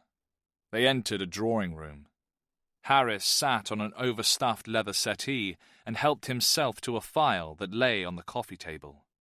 Casey let him read it as he finished his Coke and busied himself with his secure BlackBerry. After 5 minutes or so, Harris replaced the file. "So?" Casey asked. Harris shrugged. "From his scores on the range, I can see he can shoot straight, but those things don't shoot back and sure as hell don't move. How's his fitness?" "I didn't ask Doc Spence for details, just the bottom line.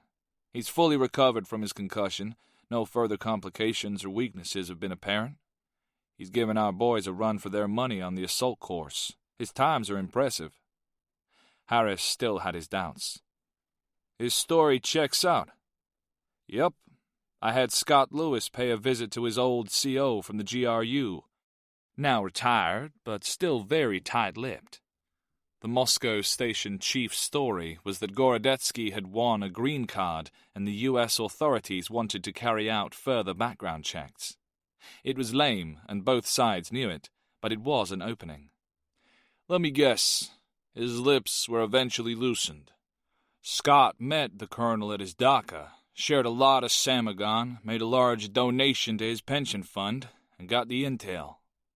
So he is who he says he is. He was one of the youngest ever Spetsnaz captains, an outstanding sniper, unbeaten in Sambo." "Ah, Sambo." Harris grunted at the mention of the Russian martial art. "So he's a real warrior." Casey ignored the sarcasm and continued. "He's seen action in Chechnya, covert ops after the Second War, mop-up operations in Dagestan, in addition to other CTU ops in the Caucasus and Moscow. He resigned his post just after 3 years ago. Family? Mother dead. Father is a lecturer in English literature and teaches some ESL in Moscow. He had a brother, also Spetsnaz. The GRU confirmed he was KIA Afghanistan. So the kid's reason for killing these Brits you told me about is real. It's revenge, not cash. The kid's actual word was justice. But he was played. Harris shook his head theatrically. His loss is our gain. We have a ready-made operative. Really? Harris became serious. You're certain he's not a ringer? As much as I can be. Casey had no problems with his second-in-command questioning him. He preferred that Harris be on board and fully briefed. I think you should introduce yourself. Just what I was thinking. You need a professional opinion. Yep, I'm just an amateur. Casey stood and opened the door, and they exited and headed down the hall to the bubble. Unlike the opulent New Jersey housewife-style drawing room, this was a clinical white box, built with a shell suspended inside the structure of an existing room to mask any sounds from escaping. The room was bare, save for a metal table and 3 chairs. They sat, and, within a couple of minutes, Gorodetsky appeared. He had been pulled from a PT session and was wearing sweats. James, come in. Casey continued to call the Russian by his American moniker. It had made the rest of the team feel more at ease. I have someone here who wants to meet you. This is Harris. As soon as Gorodetsky entered the bubble, the door hissed shut, sealing the men off from any potential form of electronic surveillance. Gorodetsky regarded the newcomer and extended his hand. The man was about the same height as him, looked to be in his 50s, and was powerfully built, but had a stomach that strained at his belt. What he noticed most, however, was the hair and large nose. Hello. Harris shook the proffered hand. Have a seat, son. Gorodetsky sat. So, you were thrown out of the Spetsnaz. What's wrong? Were you not good enough? Gorodetsky blinked. He hadn't expected hostility. I didn't renew my commission. Aw, come on, you can tell me. What was it, shit yourself on parade? Or were you caught in bed with a junior officer? Both. I have a bowel disorder, and I find young men appealing. Harris's nose twitched. I could tell, no offense, by the way you walk. Like a fairy. Thank you. I'd like to get to know you better. Tell me a little bit more about yourself. Why? You find me attractive? You, Harris said, pointing his finger, are a goddamn funny man. That would make you the straight guy, which I struggle to believe. Harris glared at the Russian for a moment before he spoke. So, tell me, where are you from? Boston. Boston, Russia? If you like. So, why were you thrown out of the Spetsnaz? I told you. I left. I had to kill a man. It was personal. Jaz Malik? No, I left to kill the man who murdered my brother. Bav Malik? I left to kill the man who murdered my brother. You assassinated Jaz Malik and his son Bav Malik. You have admitted to this. Gorodetsky looked at Casey, who nodded. He fixed his eyes once again on the man Casey had called Harris. Yes, I believe they were responsible for the death of my brother. So you killed them? I was told they were responsible. Do you believe everything you're told, son? I do if it comes from a reliable source. Well, this didn't. So you murdered 2 innocent men? Yes. How does that make you feel? Empty. And? Harris could see the Russian was holding something back. And what else did that make you feel? Dead inside. So you regret what you did? No. No! Harris raised his eyebrows. I do not regret what I did. I regret who I did it to. So, for you, was it just collateral damage? No, you were correct when you called me a murderer. I am a murderer. Harris waved his hand dismissively. I didn't call you a murderer. I said you murdered 2 innocent men. So, back to basics. You left the Spetsnaz to find and kill the man who murdered your brother. Yes. But you were used, weren't you, son? They played you, made you do their dirty work. Pashinsky had you kill 2 men for him. Yes. Gorodetsky tried to hide his surprise at the use of Pashinsky's name. Why did you come to the U.S.? To escape. Who were you running away from? Myself. Why should we trust you, James, Sergey, or whatever? I'm not asking you to. Smug shit. If you say so. Casey stood. Okay, James. Thank you. Gorodetsky followed his lead and stood. Harris extended his hand. It's good to meet you, son. Gorodetsky shook hands as he relaxed his grip to move towards the door. Harris twisted his wrist outwards and down while at the same time striking Gorodetsky with a left hook to the jaw. Caught off guard, Gorodetsky stumbled right and fell to one knee. He saw the arm draw back again, but swiftly rolled to the right and stood. Now out of striking distance, he didn't raise his guard. You a pussy, boy? Gorodetsky remained silent, annoyed. It was a test, and he had failed. Harris jutted his chin out. Oh, come on, give it a shot. You might get lucky. Gorodetsky turned to Casey. Is that all? Yes, James, you can go. Casey pressed a button, and the door hissed open. Have your boyfriend put some ice on that jaw? Harris scoffed as the Russian made for the door. Once it was closed, he continued. He's Russian. He's wired differently. Meaning? He may mouth off, but has a great respect for authority. We own him. We can beat him. And he won't bite back. As I said, he's a puss. Casey didn't agree. Puss wasn't the first word that came to mind. And? He wants to make things right. He's crippled by remorse, and this NJ shooting thing has only made it worse. He'll give it his all, but if we ask him to do something he doesn't think is morally right, it'll come back and bite us in the ass. He's a soldier, not an operative, Vince. Casey shrugged. Harris was no psychiatrist, but he had learnt to listen to his views, even if they were often roughly expressed. Thank you for your expert opinion. So, when does he go active? Soon as we need him. As Casey left the room, he felt his BlackBerry vibrate. Casey. He frowned. Now. Okay. Harris followed. Problem?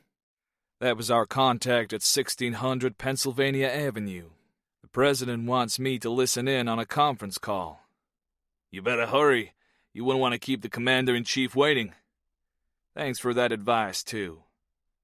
Casey hurried along the corridor in the direction of the secure comms room. Harris returned to the porch for a cigarette. Vauxhall Cross, London. Jack, this is serious. I think that's an understatement, Vince. Casey snorted at the other end of the secure video link. Yes, it is. So where do you think the nuke is now? Our best bet is Iran or Turkey. That's what your PM told my president. I've studied the intel and I concur with your assessment of their route.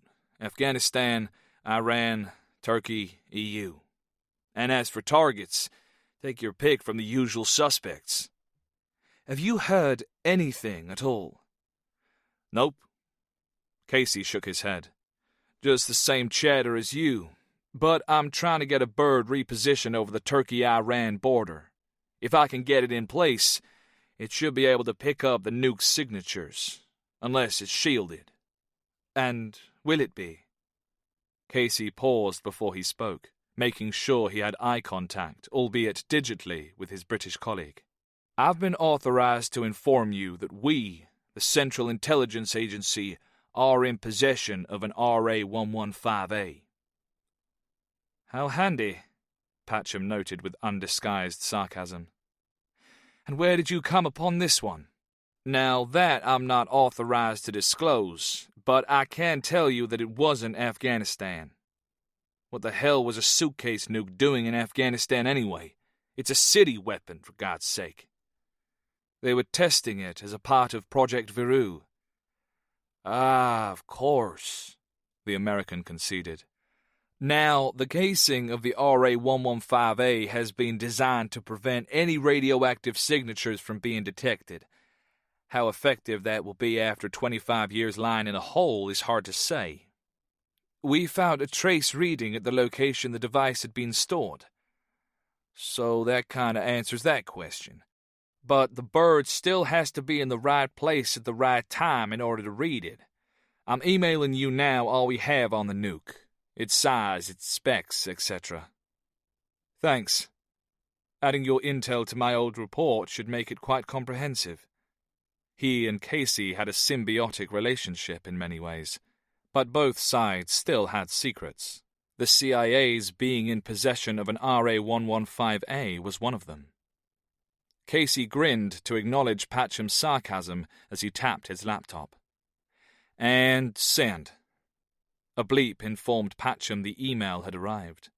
He clicked open, and there was a pause as the attached document was scanned, decrypted, and displayed. Patcham speed-scrolled through the file. "So it actually looks just like a photographer's aluminium case." "Yep, but it's slightly smaller, more like an attaché case." "Does your one work?" "No, there's a problem with the firing unit decoder. You'll find the details in the file, but that begs the question, is the Al-Qaeda bomb also faulty?" "They were experimental. Did they ever operate correctly?" "None have gone off. Yet," Casey said dryly. Patcham looked again at the photograph of the aluminium case. "The size is a moot point anyway. They'll have removed the fissile material and packed it into a new container, unless the Afghan one is in working order." "Jack, I doubt it. You'd have to run a diagnostic on it, and this thing is old and experimental. Why would Al-Qaeda risk it blowing up in their faces? I'd turn it into a small dirty bomb, let it off in a major population center, and boom." "This makes me glad you're wearing a white hat, Vince," Patcham said flatly. Casey smirked. "Some would say it was grey." "What assets have you got in the area?" "Nothing doing in Iran. In Turkey we've got the usual teams at the embassy in Ankara and the consulate in Istanbul. There are a few military advisors down south on the borders with Syria and Iraq." "No other teams?" Casey adopted his poker face. "Jack, I'm going to be absolutely transparent with you on this. The President has put my group on standby to extract the nuke if it is found anywhere in Europe. I'm having a team move to an FOB in Romania. I'll order them in if the threat is confirmed." "Thank you for your candor." Patcham smiled thinly. So, the US had decided it was going to take care of the device once located. This suited Patcham. "Our priority is to locate this thing and prevent it from going bang. I don't care who keeps it afterwards." "Exactly, Jack. I'm not getting into a dick-swinging contest with you here. The stakes are too high." "I quite agree." "Let's keep each other updated." "Okay, I gotta go now and break the news to my boys." "The same here." Patcham ended the video call and sat in silence for a moment as he tried to take in the enormity of his task. The internal European intelligence services could be trusted to operate efficiently and professionally, but the Turkish National Intelligence Agency and the intelligence services of Turkey's neighbours could not. In all likelihood, the device would slip through Turkey and only be intercepted in the EU, at which point it would probably indeed go bang. Patcham's mouth had become dry, and he felt the pressure building at his temples. He desperately needed to get out of Vauxhall Cross and get some air, but that was a luxury he didn't have. A large glass of water and a handful of ibuprofen tablets would have to suffice. He exited his office and made for the staff canteen to find Aidan Snow. In New Jersey, Casey left the secure comms room and returned to the porch. As expected, Harris was lounging against the wall. "Tell me it's good," Harris said, flicking his cigarette butt onto the gravel, where it joined several others in a haphazard mosaic. "We need to go to the bubble." "That good?" "Not good, and not great. Now come on." Casey led Harris for a second time through the house and into the bubble. Once the door had hissed shut, he spoke. "Al-Qaeda has acquired an RA-115A.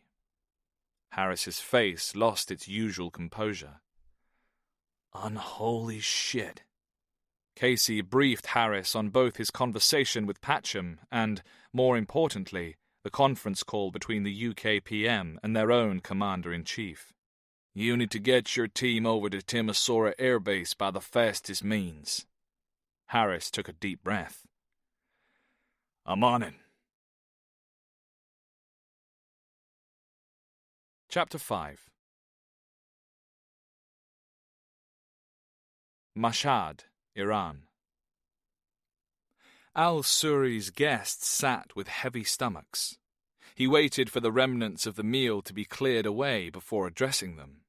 Each part of the operation had been compartmentalized. Al-Suri knew only of the travel arrangements from Iran to the EU. "Tomorrow you shall leave for Turkey. Ahmad will drive you right across Iran to Bazagan. It is a border town, and there you shall cross into Turkey. The border guards will not search you. You will each be traveling on these Pakistani passports, so you must speak only in English." Al-Suri pushed a thick envelope across the table. "Please study them and learn your names and details. As you will see, they each display your real photograph and have both Schengen and UK visas." Tariq passed each passport to its new owner. The men studied the documents wide eyes. "What is Schengen?" Lal Mohammed asked. "It is another name for the European Union. With this visa, you can travel from country to country without any delay." He didn't wish to complicate matters further by explaining that Schengen was actually the name of a town in Luxembourg where the single visa treaty had been signed. Impressed by the documents, Tariq asked, "Are these real?" "The passports were issued in Pakistan by the correct authorities, as were the visas. We have agents in many agencies." He smiled at his wordplay. "To lessen suspicion even further, before you leave, you shall receive Western-style clothes, luggage, and your hair and beards will again be trimmed." Tariq stroked his stubbly chin and remembered the order to shave off his beard in readiness for the passport photograph. He hadn't been beardless since he was a boy, and to him it felt peculiar, effeminate. "To fight the infidel, we must become him." "Exactly. No one suspects a man in a suit." "I feel so close to the UK now. I can almost see Big Ben," Ashgollah Ahmadi remarked. "Once you leave here, even the Queen of England will be proud to invite you in for afternoon tea," Al-Suri indulged him. "Then we should blow her up." Sharib Koyem rubbed his hands together. "But only after tea," insisted Ahmadi. "It would be bad manners to kill her beforehand." The group's spirits were high. Tariq caught Al-Suri's gaze.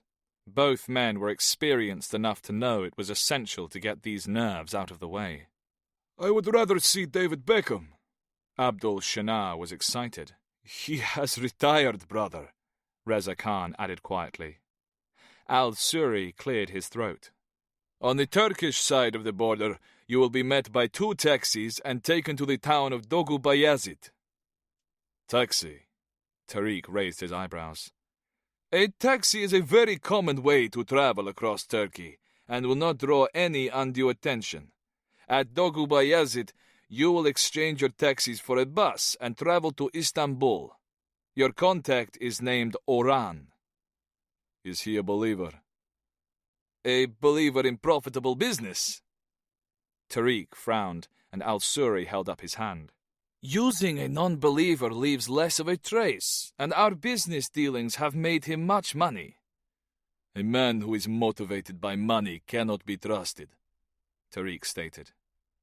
Your fears are misplaced. We have used him many times. I have used his services. He is trusted. Besides, we know where his family lives. When will we receive our weapons? Reza asked. No weapons, my brother. Traveling businessmen do not carry firearms. It would be another risk. You, Reza, and the rest of you must leave your knives and anything else you have with me here. Unacceptable, Reza glared. No, it is how it must be, Tariq stated as he looked at Al-Suri. Al-Suri bowed graciously and then made eye contact with each of the warriors as he continued his briefing. On arrival at Istanbul, the group shall split into two. Tariq shall lead one team and Reza the other. Reza, your team is to continue from Istanbul into Greece. Tariq, your team is to take the ferry from Derinsk to Ilishevsk in Ukraine. It is a long and indirect voyage, but you are much less likely to get spotted or questioned than if you were to take a smaller private vessel or fishing boat. Your contacts will be waiting for you and shall provide the pre-agreed password. Al-Suri clasped his hands. That is as much as I have been informed of, my brothers. I know your mission is sacred, and I know that your targets were chosen by the Lion Sheikh himself, peace be upon him. It is an honor for me to have you in my house, even if only for a fleeting moment. Tariq did not want to praise their host, but knew he must. It is an honor for us to be here, and to have been chosen, Yasin. You are a most revered believer, and have done much for the cause. My sacrifices have not been great compared to yours. Allah has bestowed on us our own specific strengths, and we must use them as His humble servants. Allahu Akbar. Tariq stood. Allahu Akbar, the 6 other men replied. And then the Al-Qaeda operatives chanted as one. Allahu Akbar! Allahu Akbar! Allahu Akbar! Allahu Akbar! Allahu Akbar! Allahu Akbar! Allahu Akbar! Allahu Akbar! Abkhazia region, Georgia. Kishev studied his reflection. His beard had been removed as part of his indoctrination into Black Dolphin.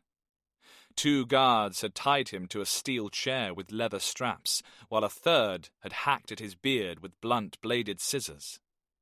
When the guards switched to a cutthroat razor, Kishev had prayed the man would slip, that the blade would penetrate his skin, his arteries, and end this purgatory. The guard knew what he was thinking. Black Dolphin was a final destination prison after all. The guard did, however, inflict several nicks on the Chechen's face for his own sadistic pleasure. 4 years later, Kishev now stood in front of the mirror at the safe house and studied the unfamiliar reflection as though it was someone else. The face, clean-shaven, and the once thick mane of black hair now buzzed to the bone. At Dolphin, there had been no mirrors. This was the first time he had seen his naked cheeks since he was a boy, but the face that stared back was not that of a boy. It was haggard, almost beyond recognition. Kishev flashed himself a smile, and for an instant the fire appeared in his eyes, and the boy was back. He grinned wider, and his blackened teeth ended the illusion. He would recover. He had been in the darkness, but was now back in the light, as Christian ideology would lead a Russian to believe. As a Chechen and a true believer, he knew it wasn't black and white. His redemption had cost the lives of many noble Muslim warriors. They would be avenged. The FSB had shown Kishev stills from the Moscow metro CCTV cameras of those suspected of carrying out the bombings. He'd recognized two faces. One of these men had been martyred in an explosion minutes later. Kishev had no idea how the FSB had traced the other man he had named, but within 2 days, the international press were being briefed on the successful elimination of the terror cell responsible for the Moscow terrorist attacks. Strelkov had begrudgingly accepted his director's orders and taken Kishev out of Black Dolphin and brought him sedated to the safe house. In his room, he had found, to his dismay, not a copy of the Koran, but in its place, Russian newspapers. He read up on current and world events as portrayed by the Kremlin-controlled press. For the masses, the Russian sheep, the news as reported within the flimsy paper pages was the truth, but for him it was merely Kremlin propaganda. He read of the Chechen president Kadyrov, perturbed to find the idiot was still alive, and read about the continued joy of the Crimean people in their reunification with Mother Russia. Apparently, the Crimean Tatars were happy to be once again living in a country where their ethnic rights would be respected. He was furious. Like the Chechens, the Tatars had been the victims of Soviet purges. Both groups were believers, and yet both continued to be abused. Kishev turned away from the mirror as he heard a key in the lock. The door to his room opened, and a huge FSB commando entered. "Outside, now!" Dressed in a cheap pair of jeans, boots, and a thick sweater, Kishev was met by a second FSB commando in the corridor. The trooper pushed him forward and towards a door at the far end. A third commando opened the door, and Kishev entered. "Sit," Kishev did as Strelkov ordered. "Your weapon is on the move." "How do you know?" "That is not your concern. Tell me the route and the target." "When will I see my family?" Strelkov's face flushed red. "There is a portable nuclear device in the hands of the terrorists, and you dare mention your wife and child." Kishev remained silent. In his prime, he would have silenced the Russian in the blink of an eye with his bare hands, but that was before Black Dolphin almost killed him. It was said that after 2 years at Dolphin, the soul died. After this, the human body either decided to shut down or kept on functioning as a life support machine for the automaton brain. Kishev's soul was not dead, but his body was weak. For now. "Your superior agreed to my terms. I see my wife and daughter, and then I tell you the route of the weapon." "I could force the information out of you, Chechen." "No, you could not. As I am sure your FSB doctors have explained to you. Black Dolphin has made me weak. You would torture me, I would resist, and then I would die a martyr." "There are certain drugs I could use on you." "The risk is yours to take. I welcome death, and dying defending the faith is the most honorable act of all." "Don't you understand? If this device is detonated, it will lead to the deaths of thousands. It would be mass murder in the name of your God." Kishev's face tightened. His war had been waged to remove the Russians from his homeland and to herald a return to the true values of the Koran, not to blatantly kill civilians. "Kishev, are you listening to me? Men, women, and children, both Christian and Muslim, will die. It will pass through Iran, and then into Turkey." Strelkov took a deep breath to restore his composure. "That is the part I know. And from then onwards, take me to my family." "Bring them in," Strelkov called wearily across the room. "They are here." Kishev felt his heart race. Strelkov crossed his arms. "We are where you hid them." Iranian-Turkish border. The Iranian-Turkish border crossing was 2,600 meters above sea level and at the foot of Mount Ararat. It was as far as Ahmed was to take Tariq and his team. Ahmed bade goodbye to the men, climbed into his minibus, and headed towards Tehran. Tariq felt a chill of cold air brush his beardless cheek as he watched the driver disappear. The Afghans approached the Iranian emigration counter and in turn each gave their passports to the Iranian official, who, with a stamp and a dutiful nod, sent them on their way. The holy warriors now had a 5-minute walk across no man's land, along a road fenced on both sides, before they reached the Turkish officials, where they would again present their new documents. The Turkish border guard compared the face of each man against his passport, and a few minutes later the group were free to enter the Republic of Turkey. Lal Mohammed looked around. Mount Ararat dominated the landscape to the north with flatlands to the south. In front of them, a wide road stretched into the distance. So, this is Turkey. It reminds me of home, Abdul Shanar noted. We are not tourists, Reza Khan reminded them all. Where is our transport? Lal Mohammed asked.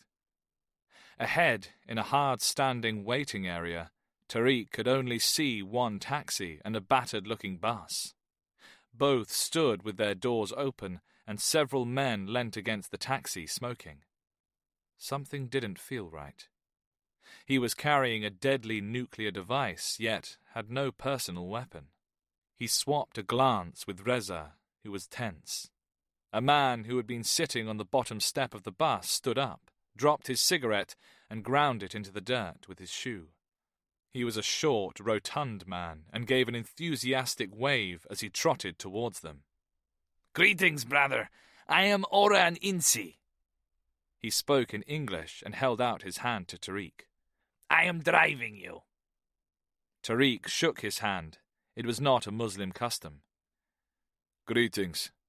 Where is the second taxi? You will be traveling by bus. I was told of no change of plan. Insi shrugged. A group of foreign men traveling through the town by bus is less suspicious. You understand. Is there no other route? Not for a bus or a taxi. For men on foot, yes, but this is a border area. There are many vehicles moving through. Dogubayazit is cut in two by the highway. He made a chopping movement with his hand to emphasize the point. A bus will draw no attention, much less than two taxis driving together. We will drive through directly to Istanbul. How long will the journey take? Insi's eyes rolled skywards as he calculated. Istanbul is a long way, so all night and all day.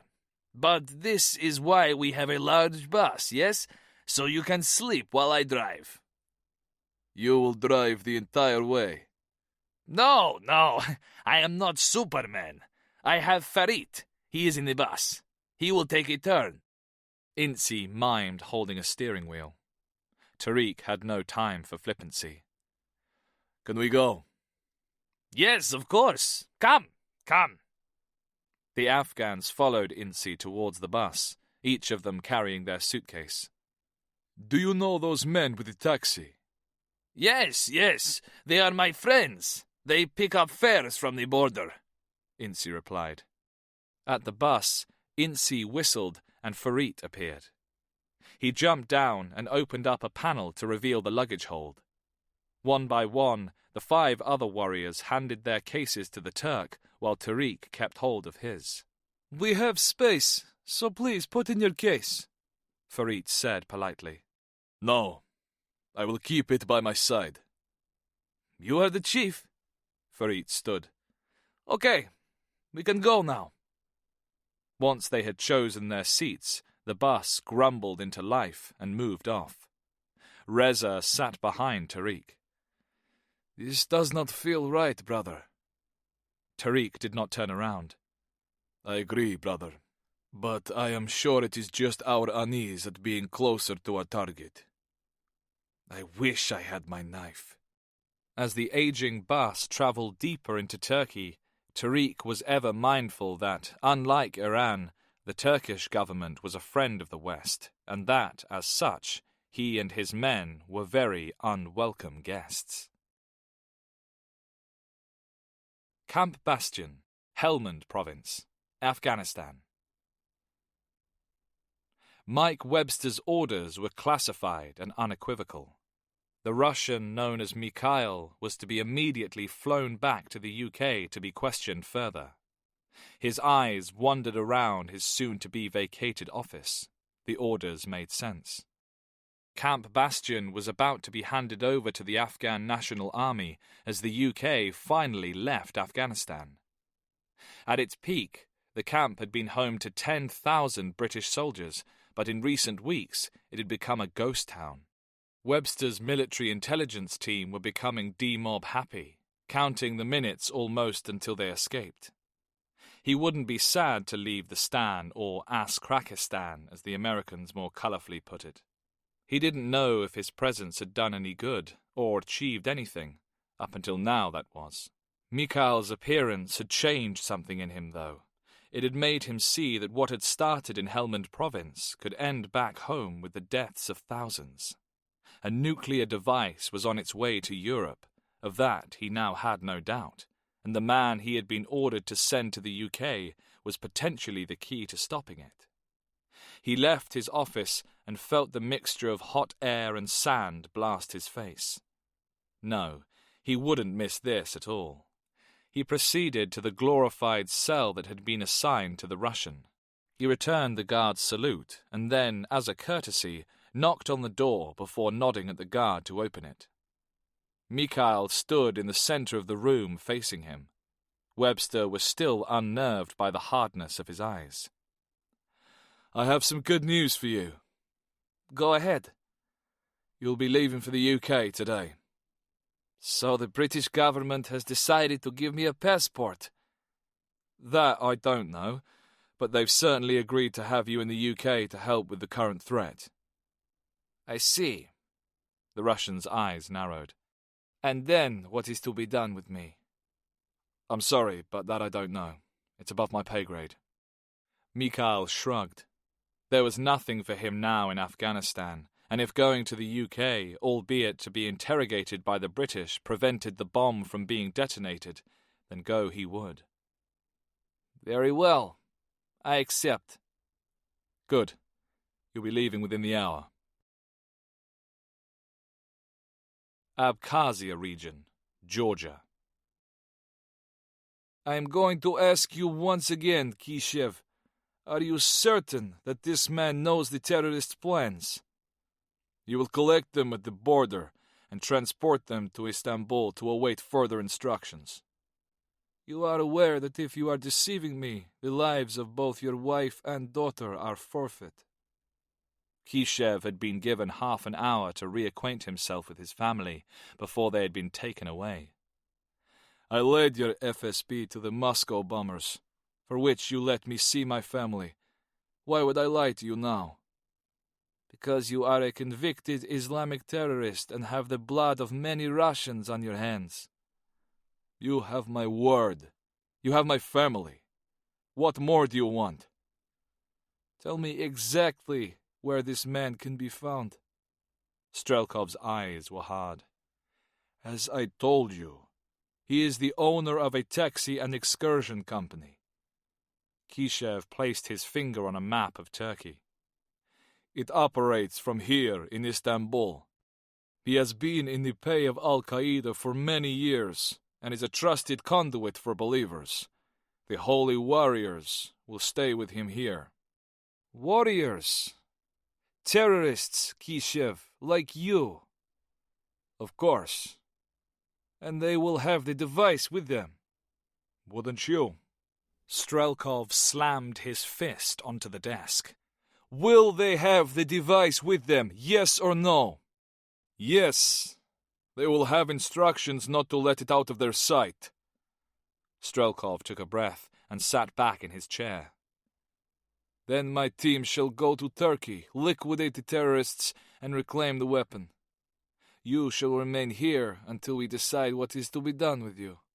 Kishev didn't speak, but gradually let a smile appear on his lips as Strelkov scowled at him. "What is it, Chechen?" "You do not know what the target is or where it is." "True, but that will become irrelevant once we have recovered the device." "Don't you want to trace the Al-Qaeda network? What if there are other attacks planned?"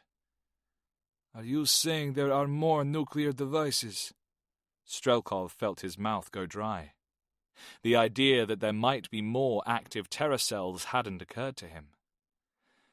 "That I do not know. But you should."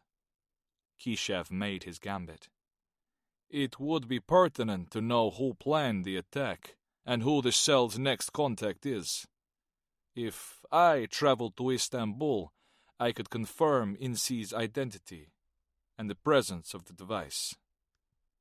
"How is that?" "I have used INSI's services before. I will recognize him, and he will recognize me. The cell will trust me." "You have been to Turkey?" Strelkov was incredulous that a known Chechen terrorist had been able to travel so easily before finally being brought to justice by the Russian legal system. "It is fertile ground for Western recruits." Strelkov wasn't at all happy that his only lead on the location of the rogue nuclear device came from the terrorist who sat opposite him, but Kishev's words made sense, and Strelkov's orders were to reacquire the device at all costs. He was nonetheless suspicious. "You could have kept quiet. Why are you now willing to help me? What is it that you want, Kishev?"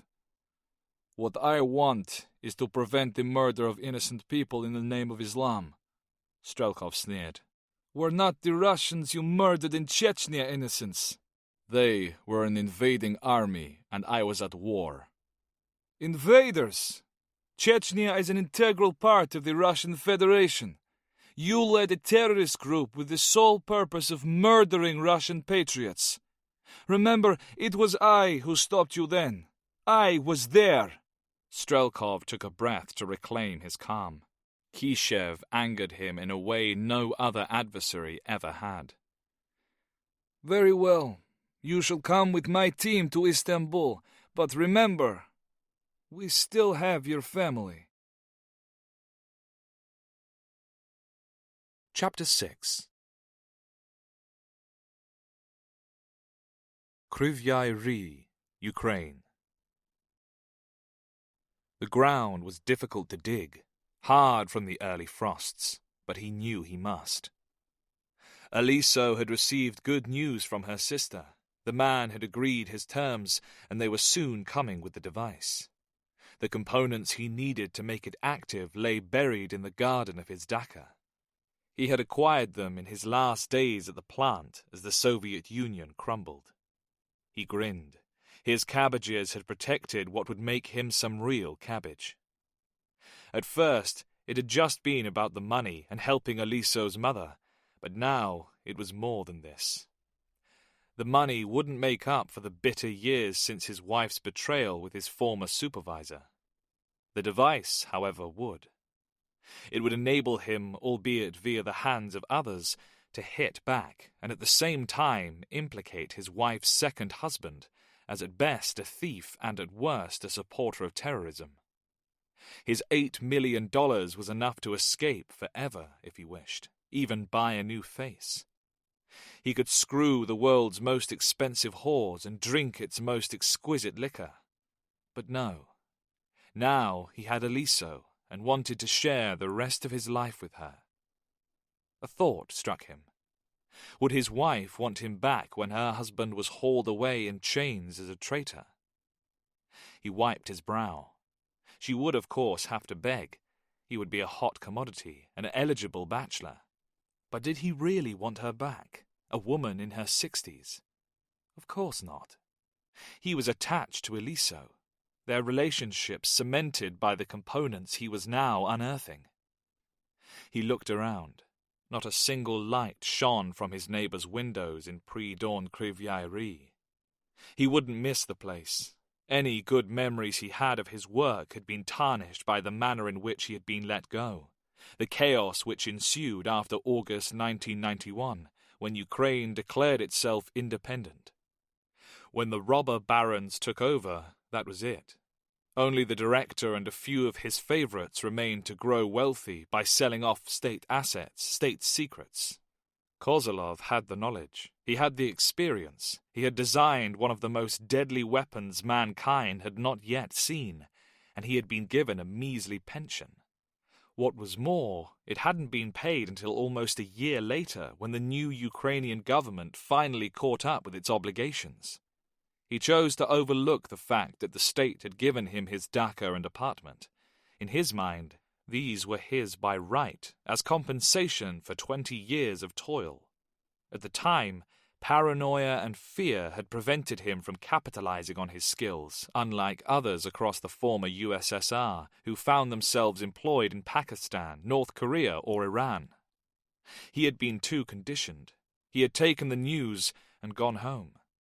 Then the next day, after a night of drinking, he had returned to work with a bag to collect what was his, and what rightfully should be his, and then left. His wife left him soon after. Kozlov found himself unemployed, unloved, and unkempt. He retreated into his dacha and his drink, which, luckily enough, remained dirt cheap. His spade hit something hard. He scraped away the earth and finally exhumed his treasure. It didn't look like much, but that didn't matter. It was what it would do that counted. He would take it inside, check the contents, and then rebury it once again for safety until the buyers arrived. RAF Bryce Norton, UK. The flight from Camp Bastion had left Mikhail drained, but any fatigue he had felt was instantly lifted upon stepping onto English soil. His welcoming party had consisted of one man who introduced himself in perfect Moscow-accented Russian as Aidan Snow. The gates of the base grew smaller behind them. Mikhail rubbed his leather armrest with a coarse palm. "This is a very nice vehicle." "It's not bad," replied Snow, sticking to Russian as he concentrated on the road ahead. "For a company car." "My father had a Volga. It, too, was comfortable, but of course the seat coverings were not made from dead cows." "What did he do, your father?" "He was a lecturer of English literature, and also taught English language." "In Moscow?" "Yes, but the family were originally from Tula. It is not far from Moscow and to the south. Of course, in Soviet times, the majority of students he taught English to would never have had the opportunity to use it in front of a native speaker." Snow didn't ask any more questions, and Mikhail became silent, lost in thought, as he took in the passing English landscape through the Audi's front passenger window. When he had entered Afghanistan, travelling to the West had been a fanciful dream only diplomats, sportsmen, actors, and spies could aspire to. But here he was, in the land of Shakespeare and Elton John. The countryside outside was verdant, compared to the barren wastes he had left. Grassy fields watched over by the occasional half-naked tree, leaves turned crimson in death, lined either side of the motorway. The countryside eventually fell away to be replaced by the urban landscape of the London suburbs. Mikhail realized he had been quiet for most of the journey. It was time to break the silence. "I have seen more cars and people in the last hour than I have in the last 25 years. London is a bit different to Kabul." "It is a lot different, Aidan." They slowed as they came to a roundabout, the motorway petering out to become a London artery. Snow waited for a food delivery van to pass before he pulled out. "What is Tesco?" "It's a supermarket, a grocery shop." "Ah, like a gastronome." "Yes." "And that truck was taking produce to the shop?" No, that one was delivering food to the customers. They come to you? Yes. The customers can go to the shop or place an order via the internet. And the shopkeeper does not worry that he will not get paid? They are paid by credit cards. I see. Mikhail shook his head. I have been living on another planet. Everyone should get a chance to. May I ask you a question? Go ahead. Your name is Irish, yet you are an Englishman and speak fluent Russian. Snow knew he shouldn't be sharing his personal details, but they were so removed from the operation that it would do no harm, and building trust with Mikhail was essential. It's my father's fault. He was in the diplomatic service and a bit of a comedian. I was conceived while he was serving at the British Embassy in Aden, South Yemen. Hence my name, and the Russian comes from following him to Moscow when I was a kid. Is your father James Bond? Snow laughed. I'll ask him next time I see him. Moscow is not that bad. I enjoyed it as a child. I especially liked the Ferris wheel at Gorky Park. There's a big one in London called the Eye. That I would like to see, if I am allowed. Where does your father work now? On a farm. Mikhail frowned. I do not understand. My parents own a place in the south of France. They keep a few chickens. Ah, I see. Mikhail was thoughtful for a moment. What will happen to me now? I'll hand you over to our team at the safe house, and they'll look after you. And then? And then they'll question you about the missing bomb. Mikhail sighed. That device must not be allowed to detonate anywhere. It is a thing of pure evil. I agree. Do you know what the target is? No. Do you have any idea where it is? None. I hope you find it. Me too. Snow brought the Audi to a halt in a smart London street. Here we are. This is the safe house. Yes, I'm going to lock you in the car for a moment while I let them know you've arrived, okay? Okay. Snow turned off the ignition, climbed out of the A4, and clicked the remote locking button. He walked up the 2 steps to the front door of the SIS-owned townhouse and pressed the buzzer. A discreetly hidden camera verified his identity, and the door clicked open. Aiden Snow! The cheery-faced woman with immaculate hair and nails beamed at him. Hello, Karen. Are you ready for him? Is he dishy? I had visions of him looking like Omar Sharif in Dr. Zhivago. Karen Campbell, you keep your mind on your work. Always, Aiden. Snow turned back to the car, unlocked it, and led Mikhail into the safe house. Mikhail held out his hand and spoke in English. Thank you, Aiden. I hope we can chat again sometime. Snow shook. I'm sure we will. As Karen introduced herself, Snow started the Audi and drove away. Once clear of the street, he pressed the phone button on his steering wheel and called Patcham. Just confirming that our asset is in place. What did you make of him? I spoke Russian the entire time, and as far as I can tell, he's from Moscow. Well, a town near enough to share the same accent. I let him tell me a bit about himself. It checks out with what he said before. Gut feeling? I trust him. I think he's genuine. I sincerely hope so. British Consulate, Istanbul, Turkey. Inside the hot, cramped, windowless room, James Brocklehurst yawned as he reviewed the take from the digital video and audio recorders. Officially based out of the British Embassy in Ankara, SIS had now tasked him with placing electronic recording devices in several locations around Turkey's largest city, Istanbul. The cameras were to monitor targets Intel had identified as being used to facilitate the transportation of radicalized British Muslims into neighboring Syria to fight for Islamic State, or IS as the British government now called it. Hegira, as Vauxhall Cross had inappropriately named the covert operation, referred to the flight of the Prophet Muhammad from Mecca to Medina to escape persecution.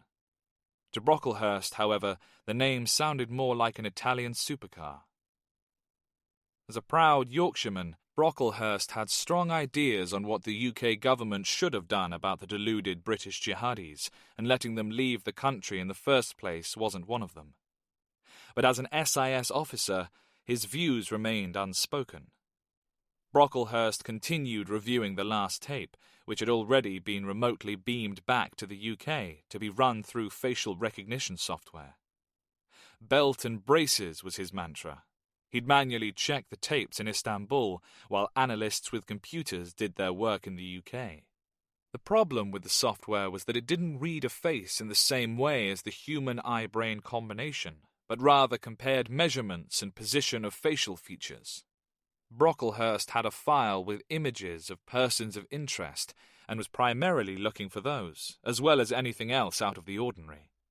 That morning he had been alerted to the latest persons of interest. 3 teenage British Muslim girls who had taken direct flights from Gatwick to Turkey the day before.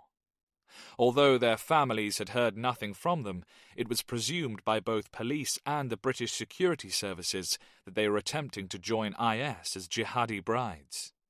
It was beyond his understanding why any person, let alone a 16-year-old girl, would want to join a terrorist organization as a sexual plaything. Yet that was exactly what they would become if they reached Syria. An old joke popped into his head. What do you call a goat tethered to a post in an IS camp? A leisure centre. These deluded girls were about to become the goat. Brocklehurst was disgusted by IS and anyone who tried to join it. Even the name annoyed him. To refer to the terrorist group as a state of Islam was utter nonsense, an utter perversion of the Muslim religion and the concept of statehood. It was not an Islamic state. It was a coterie of cretins, hell-bent on murdering anyone and everyone who was a non-believer. He and others in the global intelligence community had started to call IS by another name, one the group itself hated: Daesh. Daesh was an acronym formed from the Arabic spelling of IS's full name, Al-Dawla al-Islamiyya fi Iraq wa al-Sham. Unfortunately for IS, Daesh in Arabic sounded like the word meaning monstrous. Yep, thought Brocklehurst, Daesh was something monstrous. He stretched to relieve his aching back. This part of the operation hadn't taxed his abilities.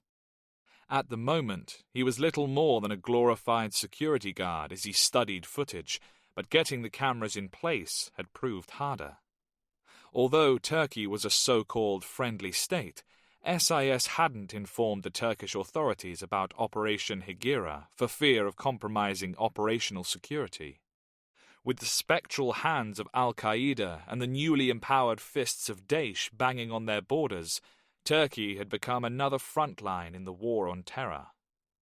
In addition to the usual staff in Ankara, 2 SIS officers were now stationed in Istanbul: Brocklehurst and his new boss, Simon Scarborough, who, despite his name, was actually a southerner. He took a gulp of tepid coffee and continued to inspect the newest tape. The camera that had taken it was positioned on the balcony of a flat directly across the road from a coach tour company. The taxi rank and 2-story building behind were owned by a local man. He had a steady stream of business, which included contracts to provide sightseeing tours and excursions to some of Istanbul's tourist-class hotels. He had been flagged up by the Turkish National Intelligence Agency, NIA, and placed on a watch list for suspected links to Al-Qaeda and Daesh, although, thus far, no actionable intel had been gathered that would confirm the NIA's suspicions. The digital device recording him had been in place for several weeks already, giving Brocklehurst the chance to understand his normal pattern of business. 4 days a week, subcontracted coaches arrived to exchange paperwork before leaving to collect Western tourists. In addition to these, 3 or 4 minibuses each week took tourists further afield. And then there were the taxis that came and went at all hours of the day and night. And lastly, the foot traffic. As Brocklehurst watched the newest tape, he saw the target pull up in a coach. He was in the driver's seat. He had passengers. They did not look like tourists, but they also did not look like jihadis. 6 men, clean-shaven and dressed in business suits, stepped down from the coach. On the tape, the target looked around furtively while he ushered them inside his office building. Then, while he stood in the street outside the front door, one of the passengers reappeared. Brocklehurst pressed pause and made a still from a frame of the men speaking. It was a departure from the established norm, and the new arrivals were interesting, but the whole event was unremarkable. Brocklehurst yawned again. He glanced at his wristwatch. Once he'd finished this tape, he'd switch off for the day. Istanbul, Turkey. Officially, it was the remit of the Russian Foreign Intelligence Service, SVR, to carry out intelligence and espionage activities outside the borders of the Russian Federation, but neither Strelkov nor his boss, Director Nevsky, were willing to share this operation. The acclaim for averting an act of nuclear terrorism and retrieving the rogue device would be theirs alone. From his observation point in the commandeered apartment, Strelkov studied the target building. It was a flat-roofed 2-story structure with the dispatch office on the ground floor and an apartment above. 3 beaten-up yellow Hyundai taxis were parked outside. A litter-strewn piece of scrubland, impersonating a square, lay between his observation point and the target and was home to a pack of homeless dogs that slept fitfully. During daylight hours, a steady stream of customers came and went, many of them Western tourists carrying large packs. Strelkov turned from the window and addressed the Chechen. "Is that the man?" Kishev peered through the viewfinder at the squat Turk, who was busy checking his front tires. "Yes." "You are certain?" "Yes, that is Orhan." "Orhan Insi." Kishev removed his eye from the viewfinder. "That is the man. Tell me about him," Strelkov ordered. "I have told you already all I know. What more is there to say? I am in no mood to play games. Tell me about Orhan Insi." Kishev slowly moved away from the scope. "As I told you, he runs a taxi and excursion company, but his real business comes from believers wishing to transit Turkey. He has transported many to and from Iran and to and from Syria." "A good Muslim," Strelkov mocked. "On the contrary, he is a non-believer, but a good businessman." "So what are you saying to me?" "I don't understand." Strelkov paused a moment to check his rising anger. "Is Orhan Insi the terror cell's contact in Turkey?" "He is responsible for facilitating that transportation, but has nothing to do with the plan." "And will he believe your story?" "I doubt he will be much concerned by my unexpected appearance. The deciding factor for him will be how much I offer to pay for his services." Strelkov didn't know how many terrorists were in the building, or if indeed they actually had the device. His requested feed from the nearest Persona-class Russian reconnaissance satellite had proved inconclusive. The IR images had shown bodies on both the upper and lower floors of the building. The issue was that they were difficult to distinguish from each other. Added to this, the constant stream of customers and drivers confused matters further. Strelkov had decided that the only way to confirm the presence of the device and the terrorists was to send Kishev in. He addressed a bearded commando. "Boroda, you will accompany Kishev into the target building to confirm the Turk's identity." "Yes, sir. Artur Khaledov, a.k.a. Boroda, Beard, replied, snapping to attention. Strelkov continued. You also need to confirm the number of terrorists in the building, and if they have the device. Boroda, get a visual on the device. He pointed at Boroda, but spoke to Kishev. This is what a real Chechen looks like, Kishev. This is how a real Chechen acts. Kishev shrugged. He is a fine example of a Kadyrov dog. Boroda grunted and took a step towards his countryman. Traitor scum! Enough! Strelkov barked. Both Chechens faced each other, the air thick between them. One paid to be on Moscow's side, and the other coerced. Just so this is clear, Kishev, if Boroda has any reason to believe that you are warning Insi, he will kill you on the spot. Kishev let a smile split his lips. I would like to see the little man try. Boroda's eyes showed contempt, but he remained silent. Go! I shall be watching, Strelkov ordered. Boroda guided Kishev down the stairs to the ground floor foyer by nudging him in the back with a silenced 9mm pistol. Both men were dressed in scruffy civilian clothes that gave the impression they had been sleeping rough. Another member of Strelkov's team was leaning against the wall in the far corner, keeping eyes on the street outside. Make a run for it. I dare you, Kishev, Boroda said through gritted teeth.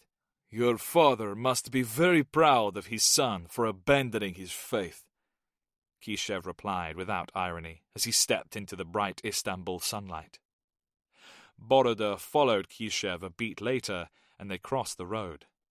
Stop! Boroda ordered as they reached the edge of the litter-strewn square. The Turk may have lookouts. We cannot just walk into the building. It is too obvious. Turn and face me. Pretend we are having a friendly conversation. So, we shall converse. Kishev looked his younger countryman in the eyes. Do you enjoy being a Russian slave? Does it not offend your faith to serve those who have destroyed our motherland? You are a terrorist, Kishev. You have killed innocent women and children. Kishev shrugged his shoulders. I killed Russian soldiers who invaded my land. It was the Kremlin who planted the bombs that murdered our people. Or do you not believe this? Has that goat molester Kadyrov brainwashed you? Boroda's right arm shook as he suppressed the urge to strike Kishev. Ramzan Akhmadovich is a great man, a true servant of the faith. As president of Chechnya, he had led our nation out of the darkness. Unlike Boroda, Kishev had learnt to hide his anger, a necessary skill at Black Dolphin. He is a Russian puppet like you, but a rich one. Move, Boroda growled, nodding at the target building. They exited the square and walked up the couple of steps into Insi's office. It took a moment for their eyes to adjust once more to the darkness within the building, but as they did so, they were greeted by a youth speaking Turkish. İyi akşamlar. Good afternoon, the boy said in Turkish. My name is Ferit. How may I help you? Kishev replied in Arabic. Good afternoon. I would like to speak with Oran. Without missing a beat, the youth switched languages.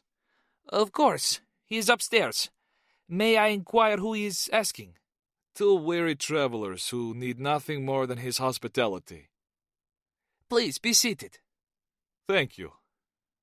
The 2 Chechens sat on a threadbare green settee and watched Ferit disappear through a beaded curtain which hung at the bottom of a flight of stairs. Kishev took in his surroundings. Nothing had changed since his last visit.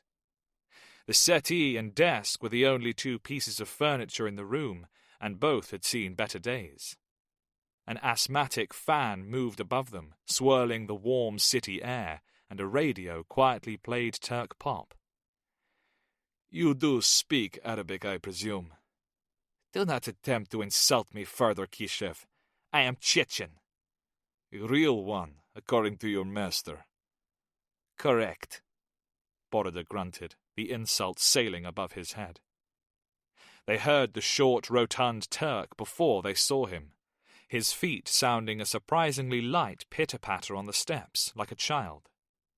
As he pushed through the curtain, accompanied by Farit, his eyes widened. Halan Siddiqui! Hello, my friend! Insi said in Arabic. Kishev and Boroda stood.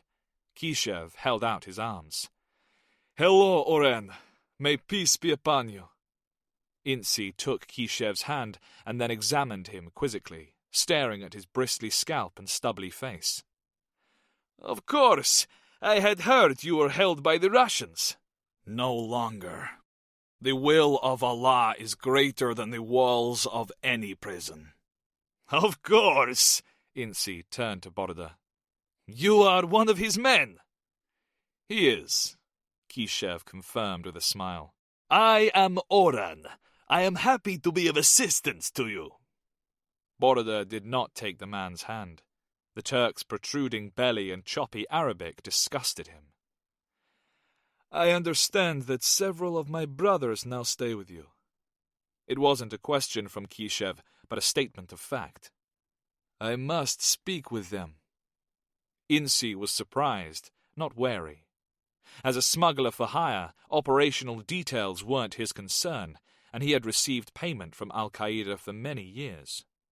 There was no reason for him to believe his business was in jeopardy. He'd been paid to move Kishev, and later, men sent by Kishev and the paymasters for his current guests were the same. I will ask if they wish to see you. That is most kind, Oran, but we have our orders. I hope you understand. Of course, but please just wait a moment. Insi retraced his steps back through the beaded curtain. Boroda spoke quietly in Russian. Kishev, if you have in any way warned Insi, your family will be slaughtered like lambs. One day, Boroda, you shall die. I will kill you, and at that moment, Allah shall pass judgment upon you. You have already been judged, Kishev, and you have failed. Insi reappeared. Follow me up the stairs. The stairway was narrow, the walls a grimy green, giving way to a landing with 2 doors.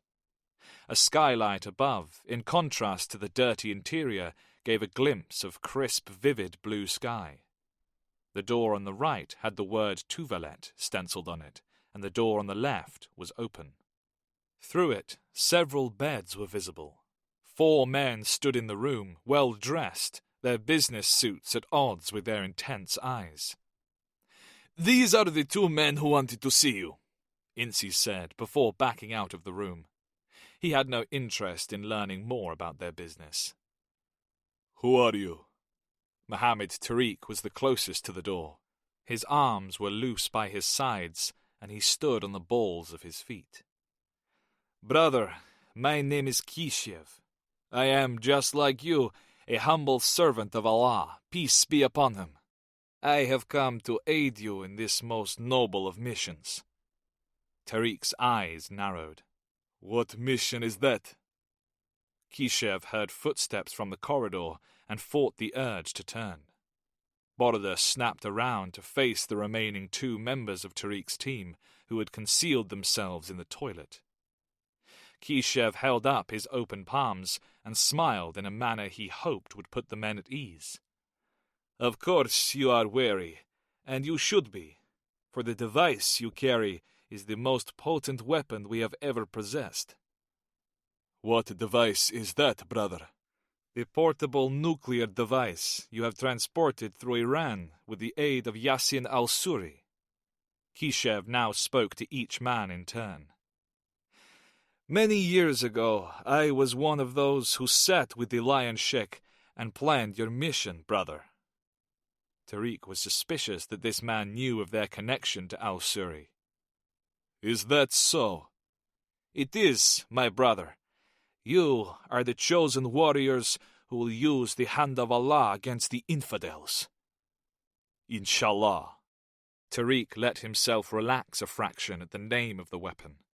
His visitor knew of the device, but what did he know of the mission? And who was he? Search them. I have nothing to hide, Kishev said. And neither do I, brother, Boroda stated with an even tone. The two Chechens held their arms away from their bodies as they were frisked. Kishev locked eyes with Boroda and waited for the right time to make his move.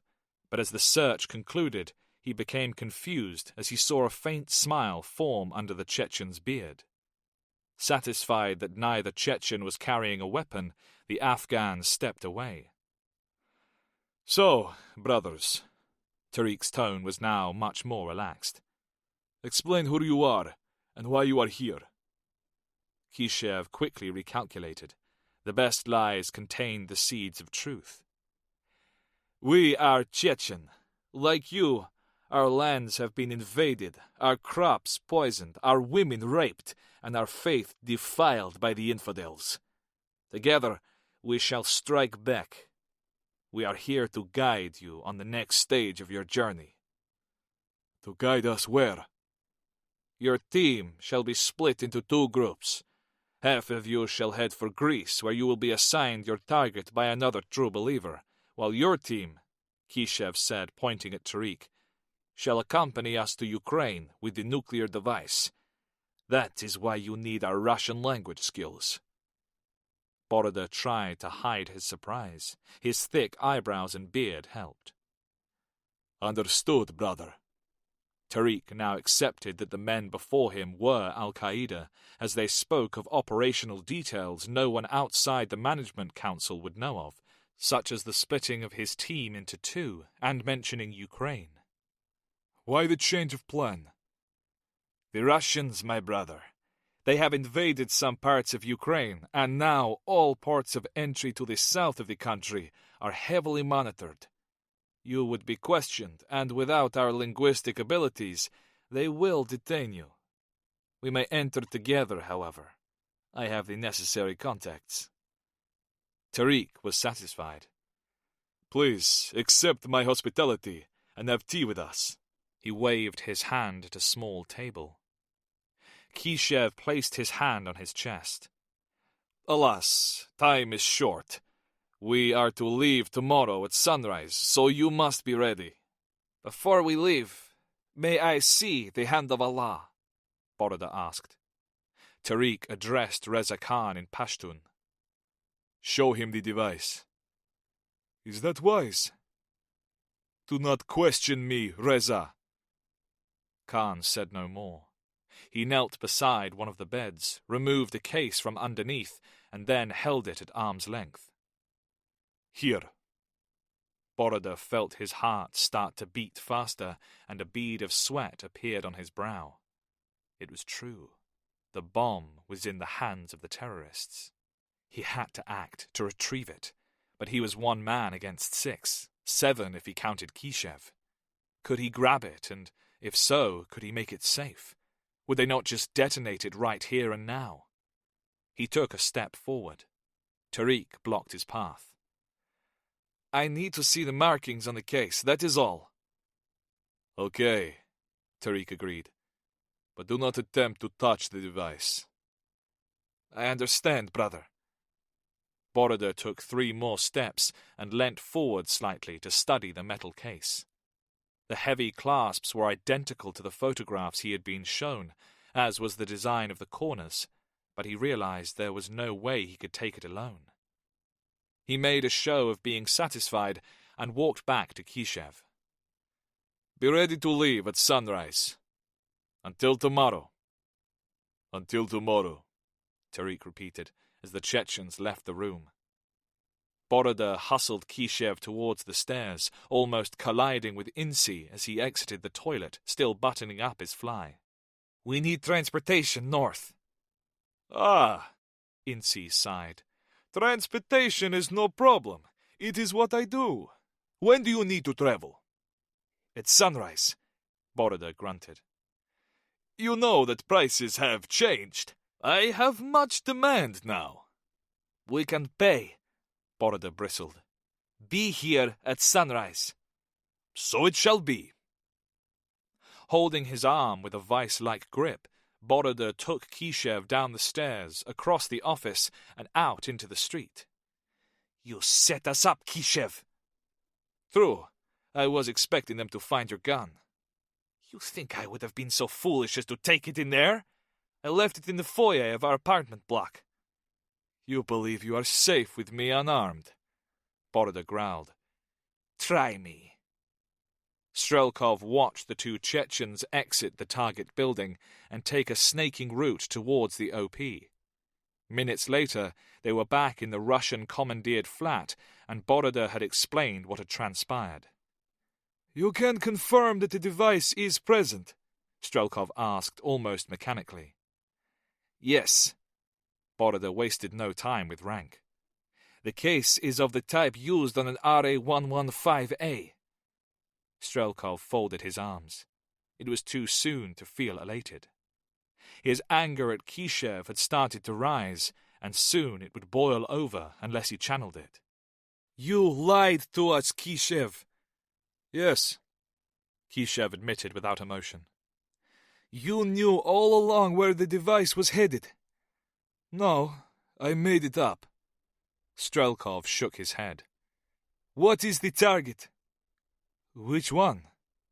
Strelkov's eyes flashed with anger. The target of the bomb! I do not know. But you know that the team will split into two.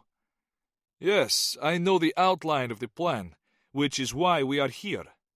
I have led you to the bomb, as we agreed. Strelkov laughed mirthlessly. You think you are able to play us, to outwit the FSB? Kishev became indignant. I have handed you the device. Now you must keep your end of the bargain, Strelkov. I will.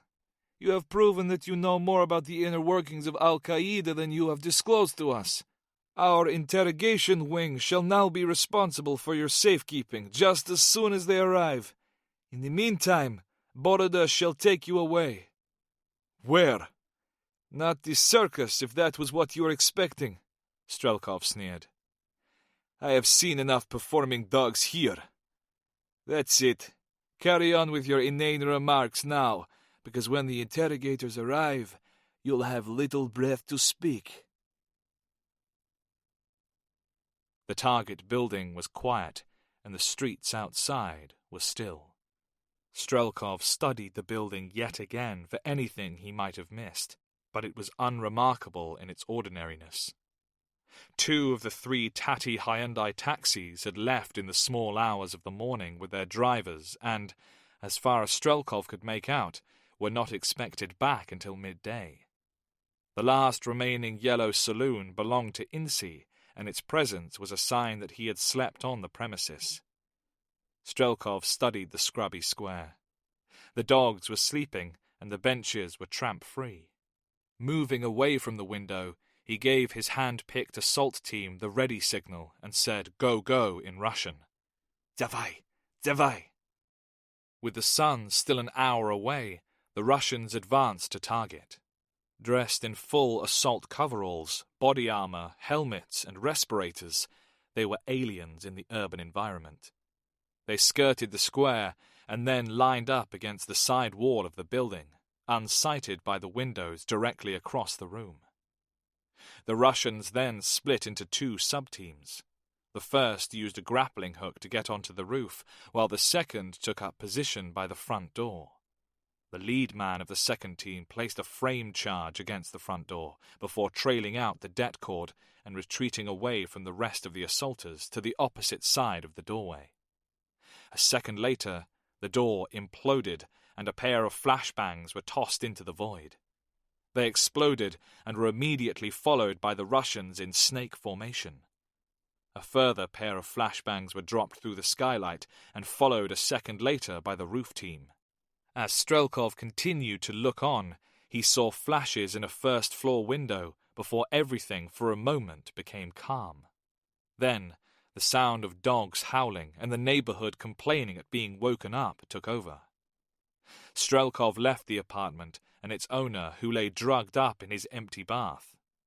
He jogged across the street and through the square towards the target. The assault had lasted no more than a minute, and they had a further 5 before the local authorities would arrive and start to ask questions.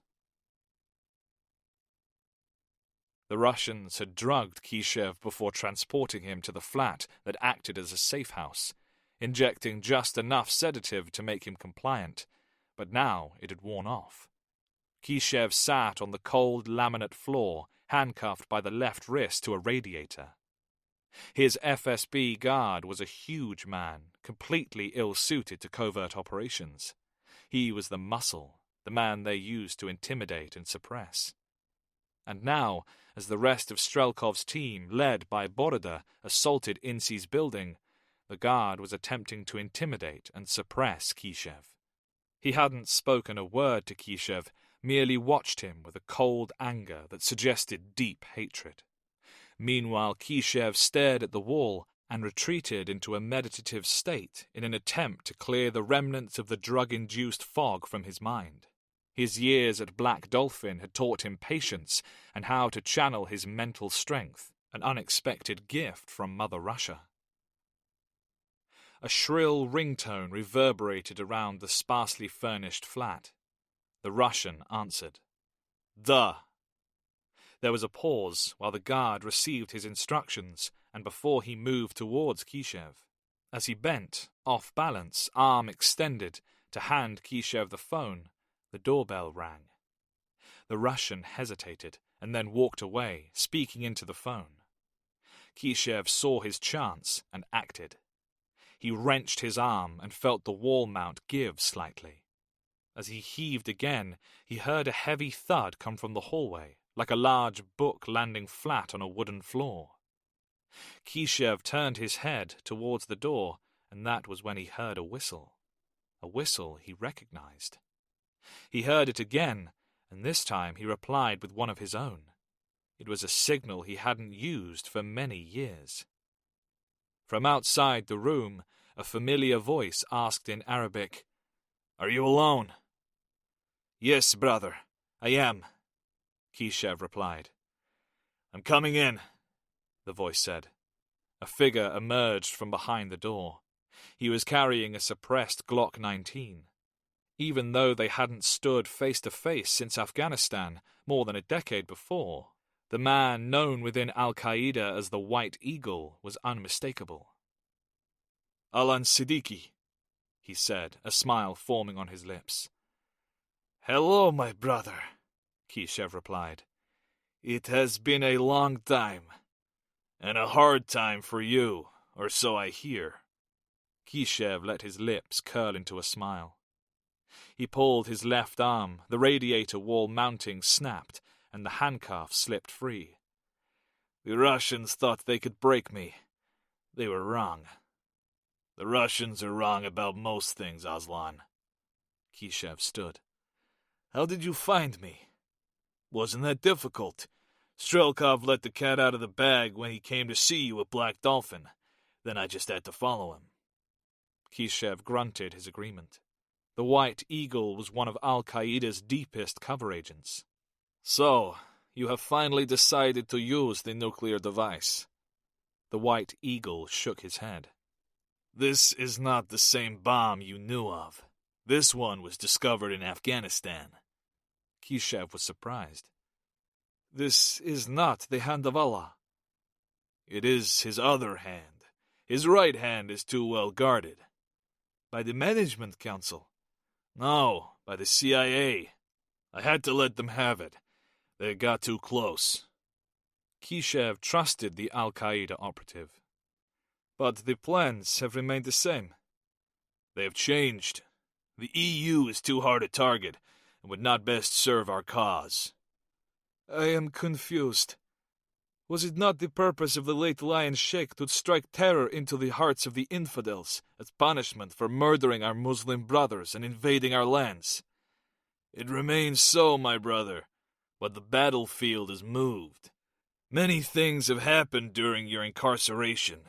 We have a new target, one that no one suspects, and one that will catch the aggressor completely unaware. It will also please you immensely. What is the target, my brother? Kishev scratched his stubbly chin. The White Eagle quickly explained, and the Chechen allowed himself to smile. The dead guard's mobile phone started to ring. Your Russians cannot be too far behind me. We need to go. Not before we leave them a parting present, Kishev said. Chapter 7.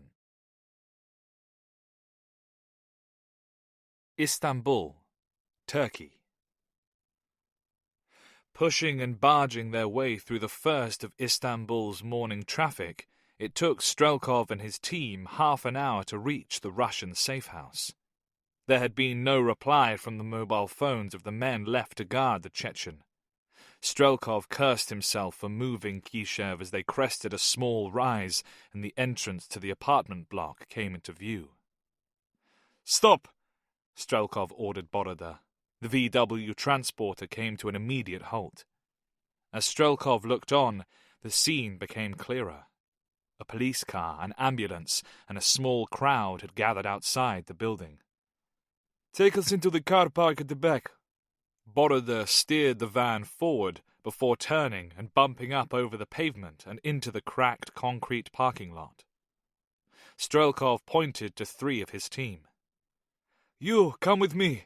The rest of you secure the van and be prepared to move when I give the order. The men nodded their assent. Strelkov removed his MP-443 Grach from its pancake holster and stepped out of the van. Weapons held flat against their thighs to minimize the profile, the 3 assaulters followed him quickly towards the apartment building's rear entrance. Unbidden, they took up positions either side of the door before bursting in, weapons ready. They cleared the small lobby and sandwiched Strelkov as they took the stairs, reaching the 6th floor soundlessly. The lead man lay flat on the top step and peered round the corner into the hallway. Empty. He paused for half a minute, tuning in to the heartbeat of the building before moving forward at a crouch. He placed his ear at the apartment door and listened for any signs of life. He beckoned the remainder of the team over. Once ready, they kicked the door open and bomb-burst inside. 2 men went left to clear the hall, bathroom and kitchen, while Strelkov and the other men moved right to the bedroom and living room. The apartment was empty. Strelkov looked down and saw a trail of blood on the tiled floor, leading from the middle of the living room towards the balcony. The doors were open and the sound of the city wafted in. 2 team members headed for the balcony. Strelkov's eyes now saw something new by the threshold. A wire. His eyes widened. As he opened his mouth to yell a warning, an explosion erupted inside the apartment. British Consulate, Istanbul, Turkey. Simon Scarborough, Scarby to his drinking buddies, bit into a bacon sandwich and closed his eyes with satisfaction. He loved bacon and couldn't understand how Muslims did without it. Why did a religion forbid its followers from eating specific foods? Narcotics he could understand, even alcohol at a push. But bacon? Seriously, bacon? Still, it didn't matter to him. He had bacon, and that was all that mattered. Breakfast was his favorite meal of the day, and it was his habit to eat slowly at his desk as he checked his overnight emails. In his opinion, bacon and tomato wrapped in 2 doorsteps of granary bread with a squirt of Heinz tomato ketchup and washed down with a mug of milky, sugary PG Tips couldn't be beaten. He took another bite just as there was a knock at his door. "Come in," he mumbled through his mouthful of meat. "Scarby." Brocklehurst pointed an accusative finger at his boss's sandwich. "That's haram." "No, it's bacon." "You ever tried beef bacon?" Scarborough shook his head. "Had it in Saudi. All we could get when the consulate ran out. But it weren't bad with a dash of brown sauce." "Thank you, Jamie Oliver. Now, what do you want? Your spy is here. Ah! Scarborough put his sandwich back on his plate and stood. His spy was Ikrim Kayser, a former deputy director of the Turkish NIA and long-time friend to the British. Kayser would only speak to Scarborough, a fact that irritated Brocklehurst. I've put him in interview room 2. He's quite animated. Thanks. Scarborough followed Brocklehurst out of his office, along a corridor, and entered the interview room. Brocklehurst shut the door on the pair and went back to work. Kayser was immaculately dressed as per usual, giving the impression that he was en route to a wedding. He came straight to the point. Simon, I have some very alarming news. There have been 2 separate terrorist attacks this morning. Scarborough's eyes became wide. What? Where? Perhaps I exaggerate a little. Kayser shrugged. An address the NIA has on a watch list was attacked today by armed men. They gained entry to the building with explosives. Local residents saw flashes and heard gunfire. When was this? I've heard nothing. Just over 3 hours ago, and you won't, because the NIA are trying to keep it quiet. I only know because, well, you know. I do. The elderly former intelligence officer had innumerable contacts. Inside, the police found 4 bodies. 1 taxi driver and 3 others who appeared to be from the Indian subcontinent. A Pakistani passport was found on one of them. Scarborough sat back in his chair and pursed his lips. Why were the NIA watching the address? Kayser leant forward in his seat conspiratorially. They were suspects in a people trafficking ring. Oh, really? This was a little too close to home. But who attacked them? Ah! Kayser held up his index finger. That's where all this gets, how does one say, cloak and dagger. 2 hours ago, there was a call from an apartment block known to the NIA as containing a Russian safe house. The call was made by a neighbor. He's a jogger and was setting off for a run when he found a body on the pavement. It looked as though it had fallen from a balcony. It was a huge man, like a bodybuilder. But that is not the end of it, no. A matter of some 20 minutes later, there was an explosion in the apartment block, in the Russian safe house. Were there any casualties? Only a lot of blood. The casualties, bodies, appear to have been dragged away. Scarborough blinked. There was only one possible conclusion. A Russian black op. That is what my thinking is. The police have been told to leave it alone. The NIA have taken over. I want to know what a Russian team was doing there. What was their target? Were they after someone or something? You know, Simon, I have heard some rumors. Scarborough started to hear alarm bells in his head. What about? You and your American friends are looking for something. Perhaps a terror cell? I do know that something is in the air. Ikrim, I need to make a phone call. I hope you understand. The veteran intelligence officer stood and extended his hand. Yes, I do. Good luck, Simon. You know where I am if you need me. And I would like to know eventually what this is all about. Of course. Scarborough shook his spy's hand and left the room. Less than a minute later, he was back in his office, eating the last piece of his now cold bacon sandwich. If anything, stress made him hungrier. His desk phone rang. Yes? I take it your spy has left? Yes. I need to come to your office immediately. Okay. Scarborough ended the call and barely had time to wipe his mouth and finish his mug of tepid tea before Brocklehurst walked into the room and sat. What's so urgent? He asked, but he had a feeling he already knew. One of the Hegira locations has been hit, Brocklehurst said, shutting the door. He did know. I know. How?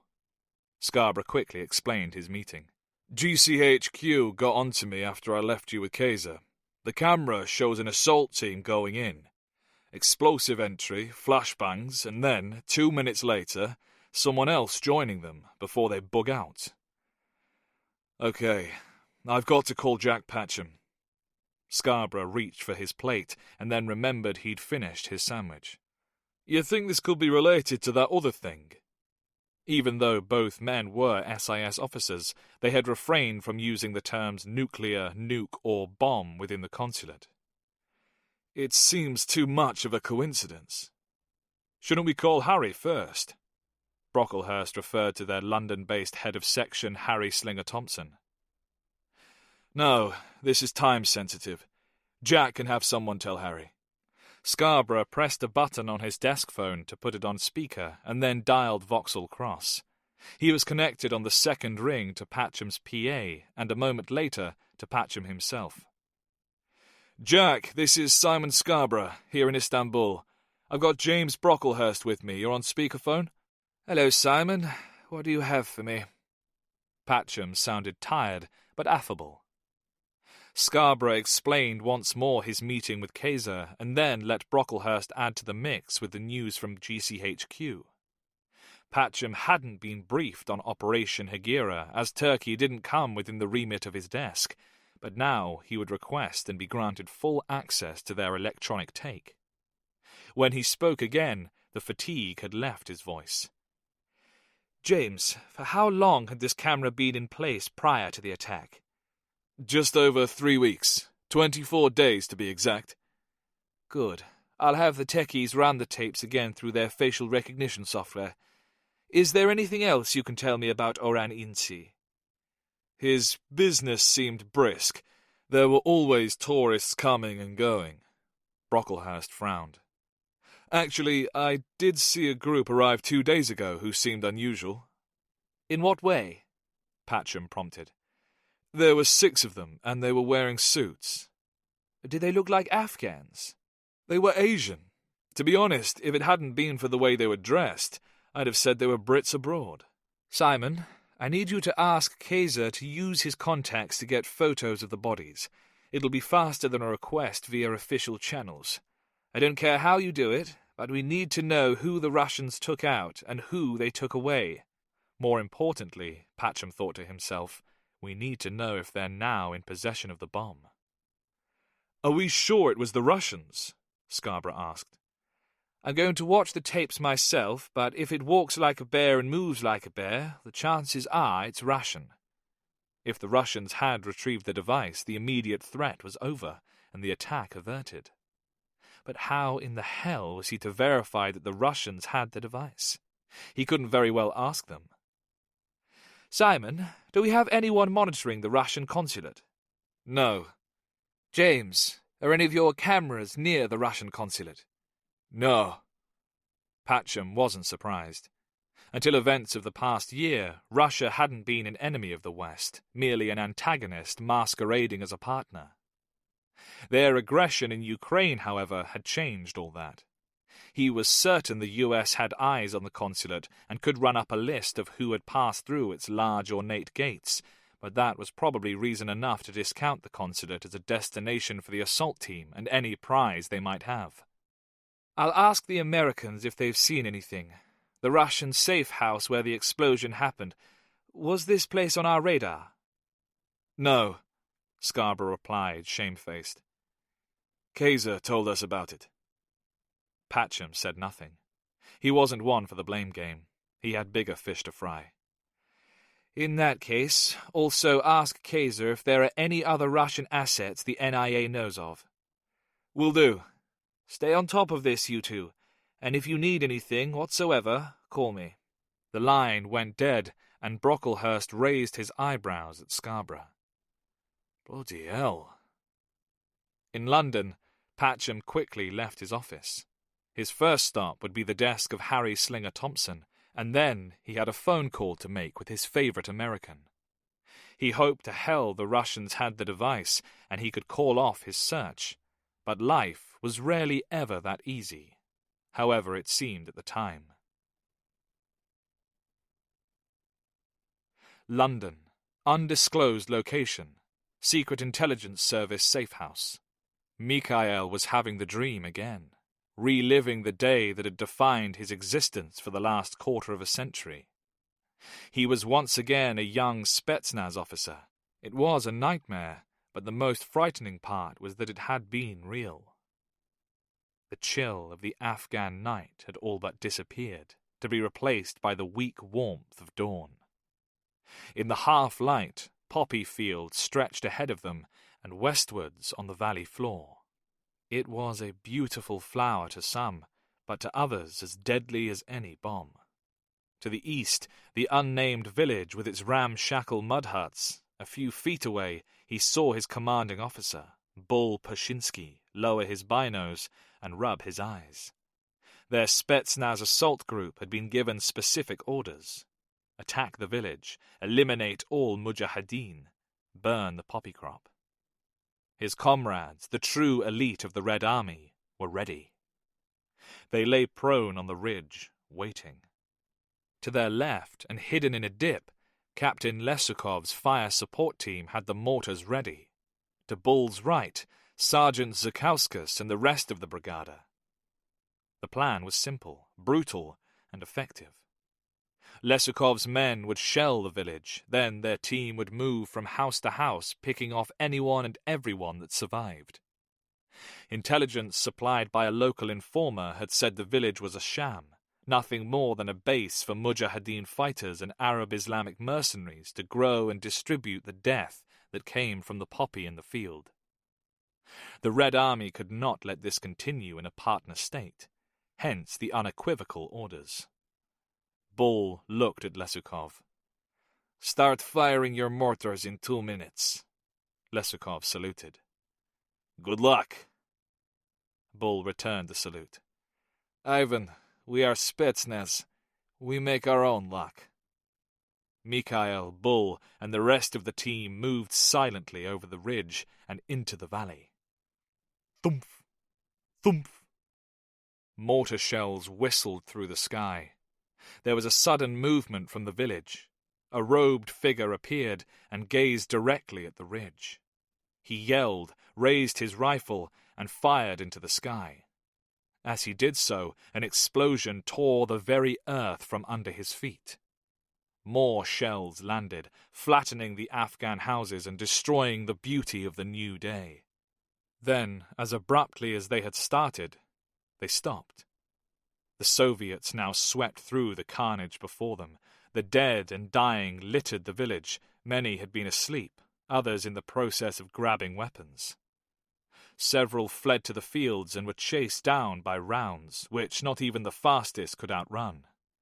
Mikhail and Bull reached the building they believed housed the village elder. The roof was intact, even though part of one wall was now missing. The old man was sitting on a crimson rug in the corner, his henna-red beard specked with dust. His eyes displayed anger, not fear. He waited until Mikhail had entered the room behind Bull before speaking with venom-laced words. Mikhail translated. The old man jabbed at them with a bony finger. "He says that it is a trap, that we have all been tricked. We are infidels, not men of our word, not men of honor." "Enough!" Bull stepped forward and crouched. "We are men of honor. We did not break our agreement." Bull stood, drew his Makarov, and shot the elder point-blank between the eyes. Shocked, Mikhail stared down at his captain. "Why?" Pashinsky stared at the young officer, his eyes angry, but his face dismissive. "He was Mujahideen. That is all you'll need to know." An explosion sounded behind them, then another. Bull turned as Mikhail backed out of the house. On the ridge above, the fire support team were under attack. Gathering up his men, Bull charged back towards Lesukov's squad. Reaching the ridge, wild rounds whistled past them. Lesukov's men had been taken by surprise. A group of fighters numbering more than 20 had flanked them from the west. Lesukov fired controlled bursts from his Kalashnikov at the Afghan hordes. Of Lesukov's 8 men, Mikhail could see that only Lesukov and 2 others were left. The colossal Lithuanian Zhukauskas grabbed a mortar and turned it around to face the oncoming threat. One-handed, he dropped a shell into the tube and fired. Unsighted, the shell flew over the Mujahideen and exploded without causing a casualty. Securing the tube on the ground, he sighted it while Mikhail dropped in a new shell. This time, the explosion landed just to the left of the advancing fighters. Some stopped, others carried on. Bull joined Lesukov. There was a grin on Lesukov's face. We make our own luck. No, we make it unlucky for them. Listening to instructions shouted by Zhukauskas, Mikhail adjusted the mortar. They launched shell after shell until their ordnance ran out. Meanwhile, Lesukov and the rest of the remaining Russians fired well-aimed rounds at the approaching fighters. Eventually, the sun banished the last shadows of night, and the gunfire stopped. Mikhail looked round. Lesukov's team was all but wiped out, and his own team had lost many members too, yet Zhukauskas had a smile on his swine-like face. He slapped Mikhail heavily on the back. We showed those goat fuckers. Unable to speak with exhaustion, Mikhail heard solitary rounds ring out from the Spetsnaz as they made sure the fallen Mujahideen remained so. Bull and Lesukov approached. Bull spoke to Zhukauskas in Lithuanian. The big man slammed his fist into the side of Mikhail's head, causing him to fall to the ground. Caught by surprise, he rolled onto his back and attempted to stand. Suddenly, the boots of 3 men rained down upon him. Unable to move away, Mikhail curled into a fetal position. Stop! Bull looked down at the lieutenant. The old man said it was a trap. You betrayed us. You have spoken to the locals. You have become one. That is not true. Mikhail tried to sit, but a heavy boot pushed his chest back into the ground. You have betrayed us, your Spetsnaz brothers. You have betrayed the Red Army.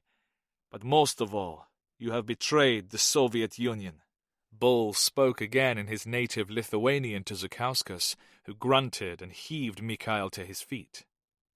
Bull brandished a knife. You have led us to be slaughtered like animals, so you will now be slaughtered as one. With a sudden thrust, the knife ripped through Mikhail's shirt and into his stomach. No! Please! The pain was momentarily unbearable. Then a wave of cold flooded his body. He felt himself fall. Captain Pashinsky, report! Nevsky ordered. Bull turned and met the eye of the KGB political officer. As ordered, we have completed our mission. As instructed, I am about to execute the traitor. Nevsky peered down at Mikhail, but addressed Bull. There can be no record of this, Pashinsky. Do I make myself clear? Yes, comrade. Bull saluted. What this man has done has brought dishonor to the KGB and the Spetsnaz. Finish him off, and then leave his body for the Mujahideen.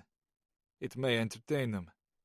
There was a distant whoop of rotor blades, and a Mi-17 troop carrier flanked by a smaller but deadly Hind gunship appeared above the horizon. Over the sound of the Mi-17's rotors, Nevsky shouted at the assassins. Time to leave! Mikhail awoke and lay still, wondering where he was. The feel of the mattress was alien to him, as was the sound of the London night on the street below. He clambered out of bed and moved to the window. The bars permitted it to open only a couple of finger widths, but it was enough to let the cold air of England fill his lungs and reassure him that he still lived. Mikhail had not had the dream for years, but 2 weeks ago it had returned. It now haunted him every night and left him feeling raw. Had there been any meaning to it? That day heralded the death of Mikhail the soldier and the birth of Mikhail the believer. He had no idea how he had survived, but survive he had. Taken by Afghan fighters, he had babbled away in Pashtun, renouncing his Soviet masters and embracing Islam. The Afghans had seen a chance to use him. It took months for the physical wounds to heal, and years for the psychological ones to do likewise. A local tribal leader took him under his roof as a guest and granted his protection, as was dictated by the Quran. Mikhail was not trusted, yet it was hoped that, as one of the devils in red, he would aid the locals in their fight against the invaders. One night, months after his rescue, Mujahideen fighters came for him with murder in mind. It was then that he played his last card. He took them to the location of his weapons cache. He had no love for the Soviet Union. How could they even think of using such a devastating weapon on a defenseless nation? He had removed the RA-115A from his base, hidden it with the other weapons, and replaced it with a rock-filled metal case. He created a cache of weapons and supplies that would sustain him when he made good his desertion. He lied about the nuke to the Mujahideen, saying it was a worthless box of electrical components, some sort of transmitter, and the simple fighters had accepted this, but what they had taken had won him their trust. Mikhail was now a Muslim, but swore an oath to himself that he would remain near the weapon to ensure it would never be used by either side. He returned later to the cache, retrieved the device, and hid it.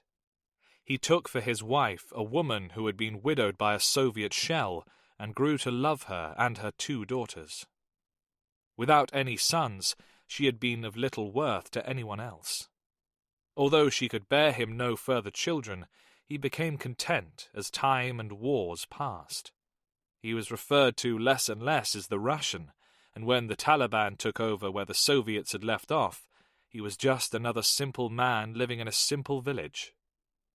All the while, his nuclear device lay buried beneath his home, until a man from Pakistan discovered it. He was Al-Qaeda and checking out the Russian once more to gauge his loyalty. He became very interested indeed in the box. He tried to take it.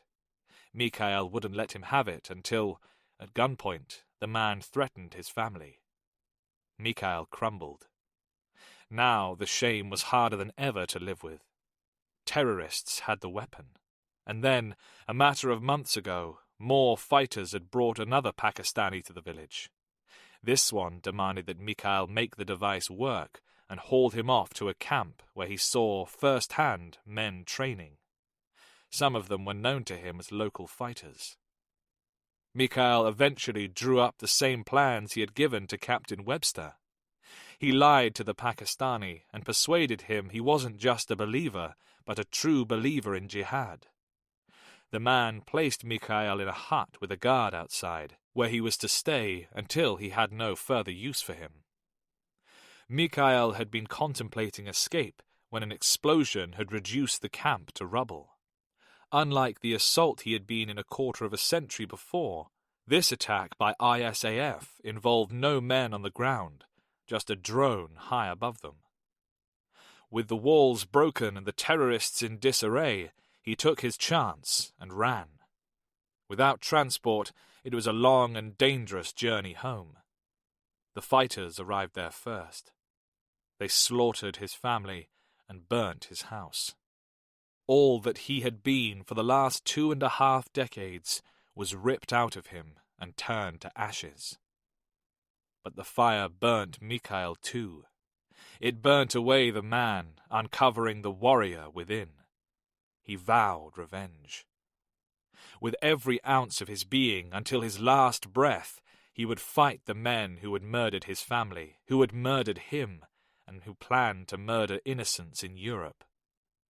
Now, in London, he had answered many questions from serious men and women in suits about the weapon, its history, and his.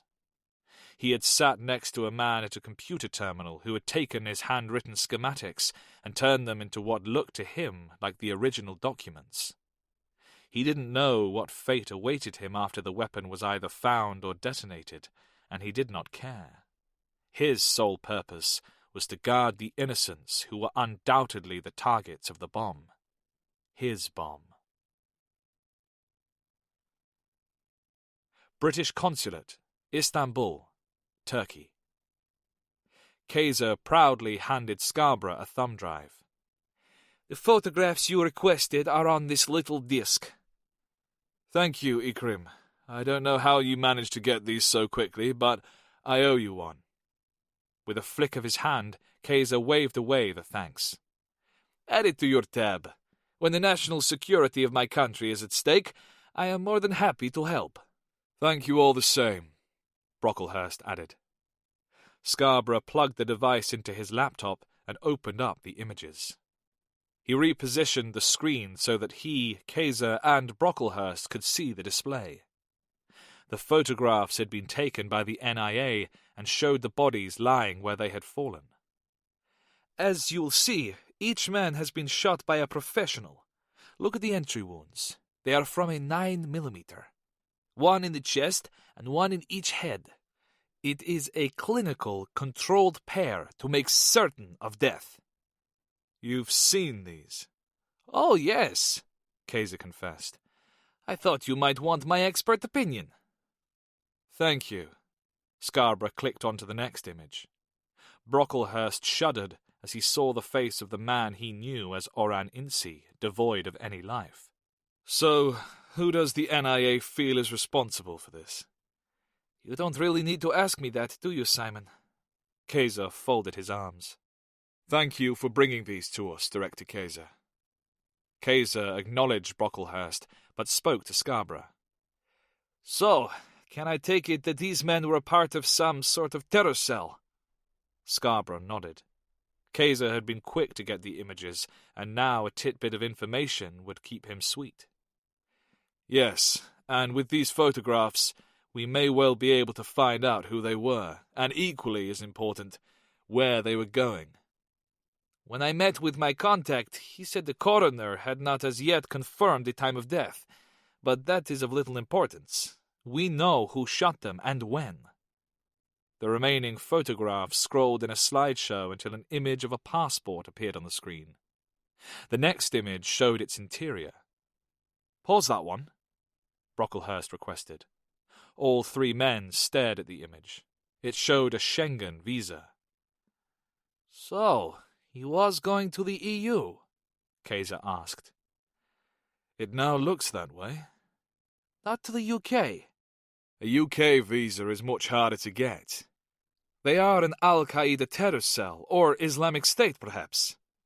Scarborough lied. We don't know for certain they were Muslim extremists. Of course, but that is the most likely scenario. Unless what?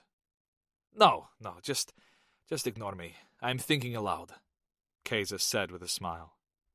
Brocklehurst frowned. I don't understand why this single passport has been left behind. Where are the passports of the other men in suits? Why leave this one at all? Is it a misdirection, or does someone want us to know the group was heading for the EU? Brocklehurst had impressed the veteran intelligence officer. You have raised good points. Why indeed? Scarborough closed down the image. I need to get these off to London pronto.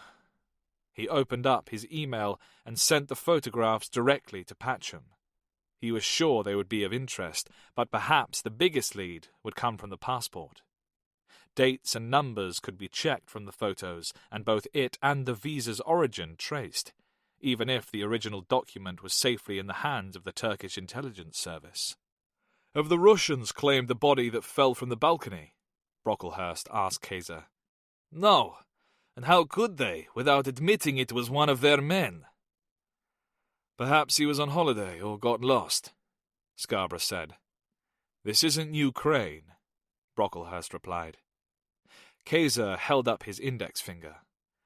Ah, but we are near Ukraine, And that is what I had begun to think about. What do we have here that they also have in Ukraine? Both Brits remained silent. Tatars. Tartars? Yes, and Tartars are also Muslims.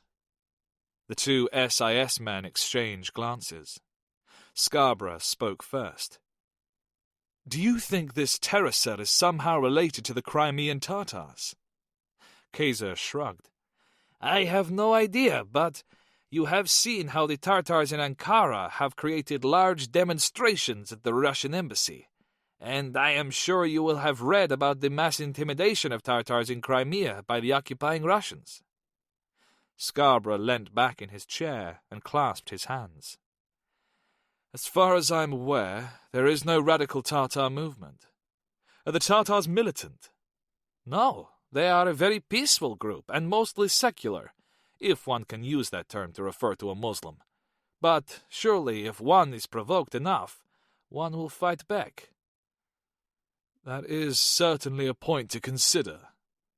We'll pass it on to London, Brocklehurst added. Kaiser stood. Gentlemen, I must go now. As always, you know where to find me. The retired intelligence director shook Scarborough's hand before Brocklehurst escorted him out of the room and towards reception. Returning, Brocklehurst found his boss slumped back in his chair. What do you think of his Tartar hypothesis? I think I could murder a bacon sandwich, Scarborough replied. Chapter 8. Detention Center. Location classified. The cold hit him first, then the muscular pain, which seemed to come from all over his body. As Tariq opened his eyes, he realized he was lying on the floor, naked. The room was dimly lit and stank of bleach. With effort, Tariq shuffled backwards until he was lolling against the wall. I'm speaking to you in English because I know you can understand me. A desk lamp switched on, and Tariq saw, sitting at a table in the middle of the room, a white man in a pair of jeans and a leather bomber jacket. There were 2 tin mugs in front of him and a second chair. Join me. We're not savages. My name is Boris. What am I? Don't you worry. Mother Russia has you tucked up nice and safe. Tariq felt a fiery rage surge through him. He snarled at the infidel. You have lost, Russian. Maybe, maybe not. Boris drank from one of the mugs. Tea? Or perhaps coffee? Mine is Irish, but I don't believe you'd want the same, being a good Muslim. Or perhaps you are not a good Muslim. Tariq felt a twinge of anger at the affront to his faith. You would offer me tea laced with drugs to get me to talk. No, just tea. Boris held up a plastic package. We burnt your old clothes. They were covered in shit and piss. You had an accident when we captured you. Here are some clean ones. Tariq felt his blood boil. You are very generous. Catch! Boris threw the bag. Tariq struggled to get out of the way, but was too slow. The package hit him on the head. Boris laughed uncontrollably. Are you the best that Al-Qaeda has? A man who is scared to get dressed? And you are the best the KGB has to offer me. Tariq hesitantly stood and used his fury to rip open the plastic wrapping. He was suddenly aware of a dull but growing pain in his temples. He swayed as he started to dress. The KGB no longer exists. I am FSB. You are a fat man in cheap clothes. Oh, please, please, your jokes are killing me.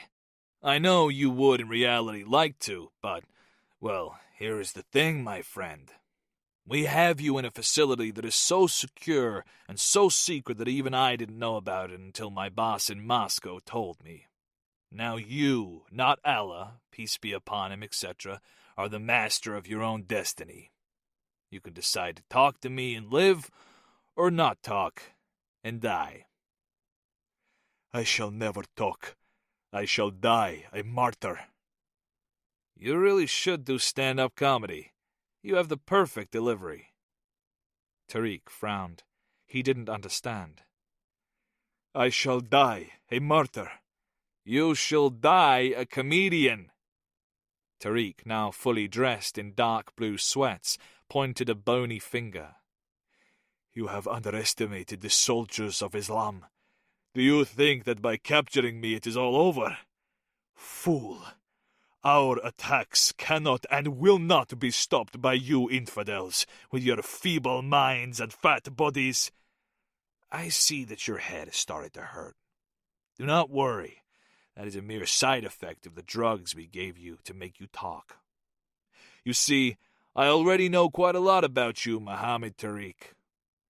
Tariq's mouth opened for a moment before he could find his words. How did the Russian know his name? But I do not remember. No, you lied to me.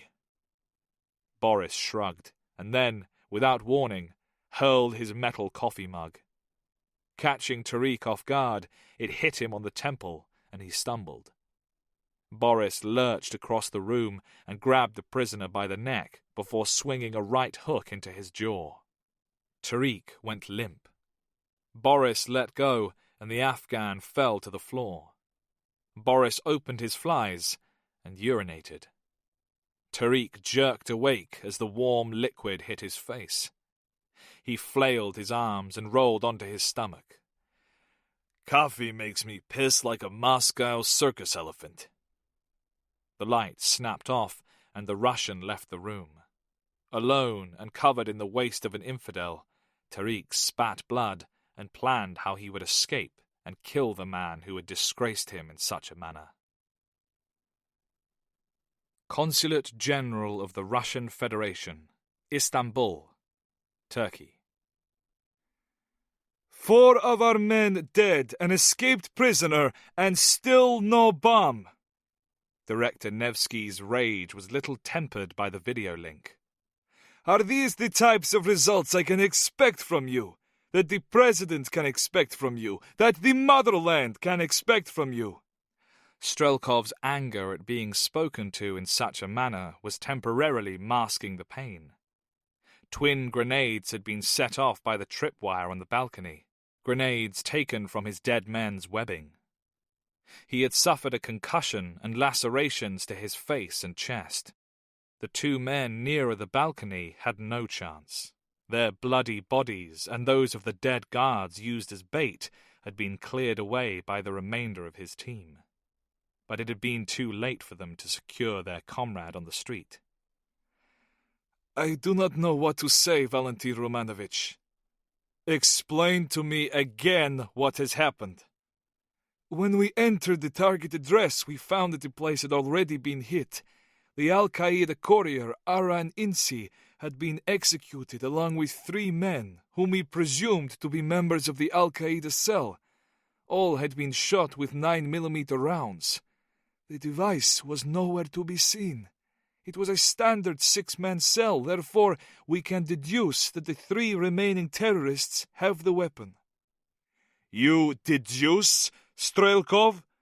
You must not presume. You must find the device. Was there any hard intelligence that it had been there in the first place?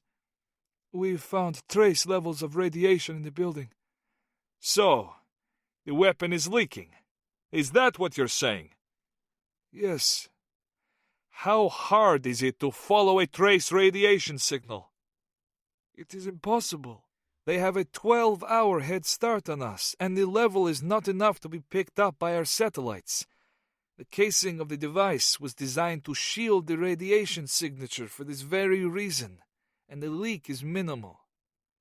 Director Nevsky fell silent, took a sip of tea from an ornate china cup, which appeared minute in his large paw, and then, albeit digitally, looked Strelkov in the eye. Tell me about the Chechen. How did he escape? He overpowered the man guarding him, and then threw him out of the balcony window. After that, he booby-trapped the apartment. Do you realize how ridiculous you sound? Yes, Valentin Romanovich. How could he do all this? You said he was weak. He was. Yet he overpowered a younger, stronger FSB operative. He did. He had help. Who knew of the safe house? No one. Nevsky drank more tea. We can safely say that if the safe house was not compromised before this incident, it is now. Do you have any idea whatsoever about where the device might have been taken? Where Kishev might go? Mainland Europe was always their target. Red Square is in Europe. Nevsky's rage had been replaced by sarcasm. We recovered Pakistani passports from the bodies of 2 of the terrorists. They were issued in the same place and had Schengen visas commencing on the same date. So, you are saying our missing terrorists are heading for the EU? Yes, Valentin Romanovich. Their target? Strelkov took a deep breath. Any of the major capital cities. London, Paris, Berlin. We need more than guesses. I have alerted our embassy teams. Do you at least still have Kishev's wife and child? We do. What shall we do with them? Keep them for now. They may come in useful. This is really no good at all. Nevsky hammered his desk, making his cup jump. It would have been better for us not to have known about this weapon's reappearance. The only small comfort I can take in all this is that the device will not be used against us or on our soil. But you have still lost it. I swear, Valentin Romanovich, that I will retrieve it. Use all available methods. You understand me? Strelkov bobbed his head, but Nevsky had already ended the call. London. Undisclosed location. Secret Intelligence Service safe house. The new clothes felt fresh against his skin. They were soft, smooth, and warm. The quality was far superior to anything he had worn before he had joined the Red Army, and beyond comparison with what he had owned since. Mikhail was puzzled. Was this the result of capitalism, or was it the British monarchy he should thank? He was, after all, in the UK at the behest of Her Majesty's government. He added milk to the tea, the way Karen Campbell had showed him. He had found he liked it the English way. His visitor, a man he had not met before, sat facing him and placed a cardboard box file on the table.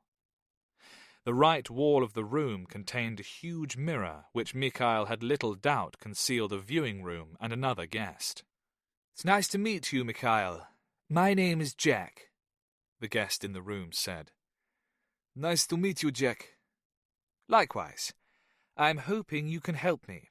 I have some surveillance photographs taken in Istanbul that I'd like you to look at." "I have never been to Turkey." "But there may be a chance that you know these men who have." Patcham opened the file, removed a pile of 10x8 photographic prints, and pushed them towards the Russian. "Then I shall take a look."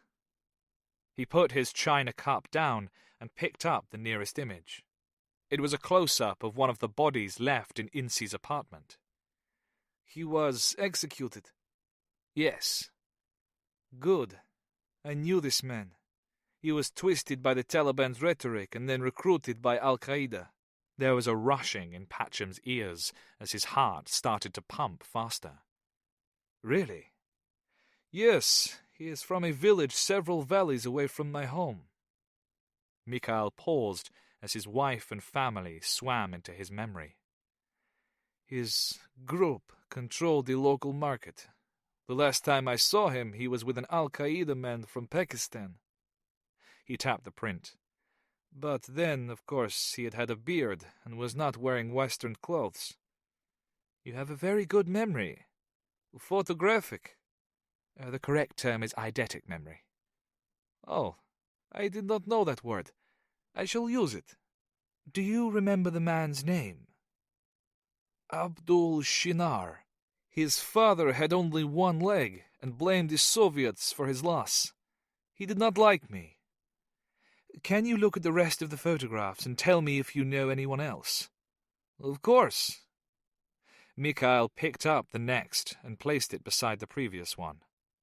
It was also taken post-mortem. I also met at the camp. His first name was Sharib. I did not hear his family name. He was younger than the others. He told me that he wanted to go to London one day and blow up the Queen. This was the first time the UK had been mentioned as a possible target. Patcham managed to hide his concern, his right fist clenched under the table. That's not on any tour I've seen. British humour is like Russian humour, Mikhail grunted, and a thin smile split his lips. The only difference is that British humour is funny. So, you had a conversation with this man? Patcham's hands were now clasped tightly together as he subconsciously leant forward in his seat. Mikhail shrugged. A few words. He brought me my meals. They kept me shut in a hut for several days. Did these men say anything about a target or an attack? No. He went on to the next two images, both of corpses. This man I do not know, but he looks to be Pakistani or Afghan, and this one looks different. His name is Oran Insi. He's the owner of the building. That name means nothing to me. Mikhail's hand hovered over the next photograph. With its visible grain, which was actual pixels and muted colours, it looked to him exactly like a colour print from the 80s. What is this? It's a still from a surveillance video. Patcham searched the Russian's face for any trace of recognition as he studied the photograph of a group of 6 suited men being ushered inside by Insi. Ah, this is Insi and these 2 other men I have identified, but I cannot see the faces of these 4. Look at the next photograph. It showed Insi with one of the 6 men. Only 1 man. What of the other 3? We don't have any photographs of their faces. I see. Yes, this man I recognize. Who is he? Patcham's chest felt tight. He is the leader of the dead men you have shown me. His name is Mohammed Tariq. How do you know? Mikhail folded his arms. He had told the story initially to Webster in Afghanistan and then to Karen Campbell, who had been the first to question him in the UK. No doubt Jack knew this, but it wouldn't hurt to tell again. When I was taken to the training camp, I saw many fighters, but the group containing the men I have identified drew my attention. That was because they were with the man from Al-Qaeda who had stolen my bomb. They were present when I explained how the device worked to the Pakistani and studied the diagram I had drawn. One of the fighters especially was interested in the plans. He tapped the photograph again. This man, Mohammed Tariq.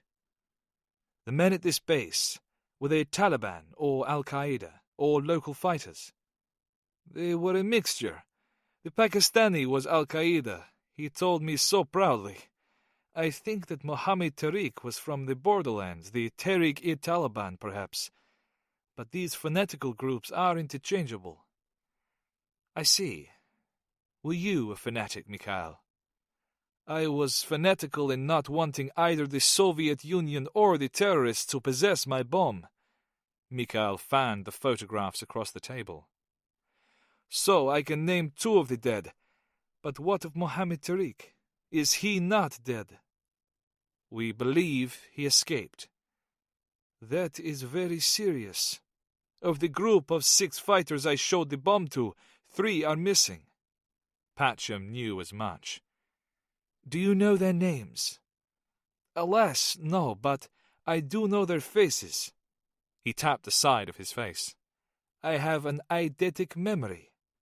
If you get me a sketch artist, I can provide you with drawings of their faces. I shall do that, but we use computers now. The world continues to move on. Mikhail looked down. He felt an uncontrollable wave of remorse hit him. The loss of his family was a seeping wound that refused to heal. If only he had forgotten about the bomb, taken his family, and left the village. But he hadn't. He had made a vow with his life to keep the bomb out of the hands of all enemies. The vow had been broken, and it had cost him his family. There was a knock on the door, and Snow stepped into the room. He made eye contact with Mikhail, who gave him a friendly nod before speaking to Patcham. Development. If you'll excuse me, Mikhail. The Russian bowed his head as both SIS men left. Snow shut the door behind his boss and held up his iPhone. Neil, I'm handing you over to Jack. Can you repeat what you said to me about the passport? Hello, Jack. The voice of Neil Plato, the Russian desk's technical officer, was jovial in Patcham's ear. Good news. The Schengen visa in the dead man's passport was one of 65 issued by the Italian embassy in Islamabad on the same day 2 months ago. I was also able to get a match for the 2 other dead gentlemen. That means 3 to find. I've discounted 20 for being female, we know the terrorists to be male, and a further 15 due to their age. That leaves us with 27 possible suspects. Unfortunately, none of the surveillance tapes we have catch the suspects' faces. Send the pictures over here. Already done, and as a precaution, I've updated the Schengen information system with the passport numbers tied to the visas. If anyone on this mini-watch list does attempt to enter the EU, they'll get pinged. Good. If the Russians had the terrorists, Patcham saw them travelling only one way, and that was 6 feet down. Is that all? Yes, it did take me a while to get the visa information. The Italians are quite slow. I was being flippant, Neil. Thank you. Patcham handed the phone back to Snow. So, we now have more photos to show Mikhail. Get the computer while I go back in. Boss, Snow said, adopting SAS trooper mode. Patcham rolled his eyes and opened the door. I'm sorry about that. Mikhail considered Jack with mild amusement as the Englishman retook his seat. That is not a problem. I have no other meetings scheduled for today. Patcham smiled politely before once again becoming serious. One thing I don't entirely understand, and forgive me for asking, is this. Why did you stay in Afghanistan? Mikhail was thoughtful. His eyes flickered. To prevent the RA-115A from ever being used. The KGB wanted it to be deployed against the Mujahideen, so I stole it. I did not want the KGB or the Afghans to possess it, and there was no way that I could destroy it. It is an abomination. You sound like a pacifist. Perhaps I am. As I am sure you are well aware, the KGB controlled my life in Russia, and they controlled the life of my entire extended family. In Afghanistan, I was attacked and left for dead on the orders of a KGB political officer, by my own commanding officer. This was before they knew of my deception. I was meant to disappear. Perhaps the entire nuclear program I was a part of was supposed to vanish. So I did. There was no route I could take back to Moscow, and even if I had miraculously managed to arrive home, how would I have explained myself? I was a conscientious objector to nuclear weapons, not a traitor. How could I have told my parents the truth without in turn implicating them? And what if I were to be seen by a neighbor or acquaintance? Mikhail drank his tea. You could have tried to return to Russia after 1991. What would I have seen? The same KGB, but now wearing different hats. It was best for all that I remained dead and forgotten in Afghanistan. And I was, until Al-Qaeda took my bomb and murdered my family. Patcham saw fire in the Russian's eyes, so chose his words carefully. Would you like to know what became of your relatives in Moscow? What good would that do? It has been a quarter of a century. They may very well be dead. Or they may not. Your father was an English teacher. That, as you may have guessed, is the reason I can speak English. He was also an idealist, which is probably the reason I am the way I am." Another knock, and Snow entered. He placed a Dell tablet computer on the table in front of their guest. "Mikhail, we have some more photographs for you to look at." "Then I shall." Mikhail became baffled. "How do I work it?" "It's touchscreen." "Ah, of course it is. Where do I touch?" Snow explained. "The photographs you are looking at are taken from visa application forms. I need you to tell me if you recognize anyone," Patcham said. "A terrorist must now apply for a visa to detonate a bomb in Europe." "Yes, it's health and safety gone mad," Snow quipped as he exited. Patcham moved his chair so he could see the screen as Mikhail swiped for the next JPEG. 8 passport photos in, Mikhail said, "That is one of the missing men." "It is?" Patcham's chest tightened again. "That is what I said." Patcham made a note of the image. "Please continue." 5 more swipes, and the remaining men had been found. Patcham leant forward and took the computer, as he did so, getting a waft of coal tar soap from the Russian. "You have been very helpful. What will you do now?" "Issue a European-wide border alert." "I have a question." "Please." "Who has the bomb?" Patcham frowned. "I am not sure I understand." Mikhail folded his arms. "The cell was attacked and 3 members were assassinated. The killers now have the remaining men and the bomb, yes?" "That is our belief." "So my question is, who has the bomb?" "I can't tell you that." "Can't or won't, Jack?" "Can't," Patcham bluffed. "We don't know for sure." "Okay, I understand.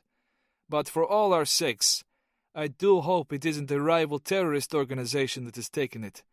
Since leaving Afghanistan, I have heard many things about the Islamic State, and I know they are active in Turkey." "I have been thinking the same." Patcham felt a chill. "Before I leave, is there anything I can do for you?" "Can you get me a razor?" "Isn't it haram for a Muslim to shave?" "It is forbidden, yes. But as well as losing my family, I have lost my faith. So I wish to lose my beard." Patcham wasn't a religious man, and said calmly, "I can't give you a razor, but I can arrange for a barber to pay you a visit." "A barber for a barbarian," Mikhail stated humorlessly. "Thank you."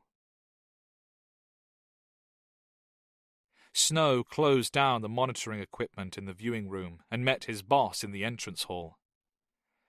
"What's your take on his point about IS? I bloody well hope the Russians have the bomb, Aiden. If they do, we can just go home and forget about it. It's a shame we can't just ask them." "That's a fact, especially now their president has gone mad." "Is that the official view of the Secret Intelligence Service?" Snow asked drolly. Patcham shook his head. "You know it's not." "All done for today, Jack?" Karen Campbell asked, appearing from a side door. "Yes." Patcham noticed her nails had been painted black with intricate white paisley droplets. "Thank you, Karen." "I'll let you out." Campbell signalled to the guard at the front door to release the electronic lock. Patcham's car was parked immediately across the road from the townhouse, the driver waiting at the wheel. To a casual observer, the pair had just left the London office of a small export company, the building's facade itself a facade for the SIS safehouse. Patcham and Snow slipped into the back seats.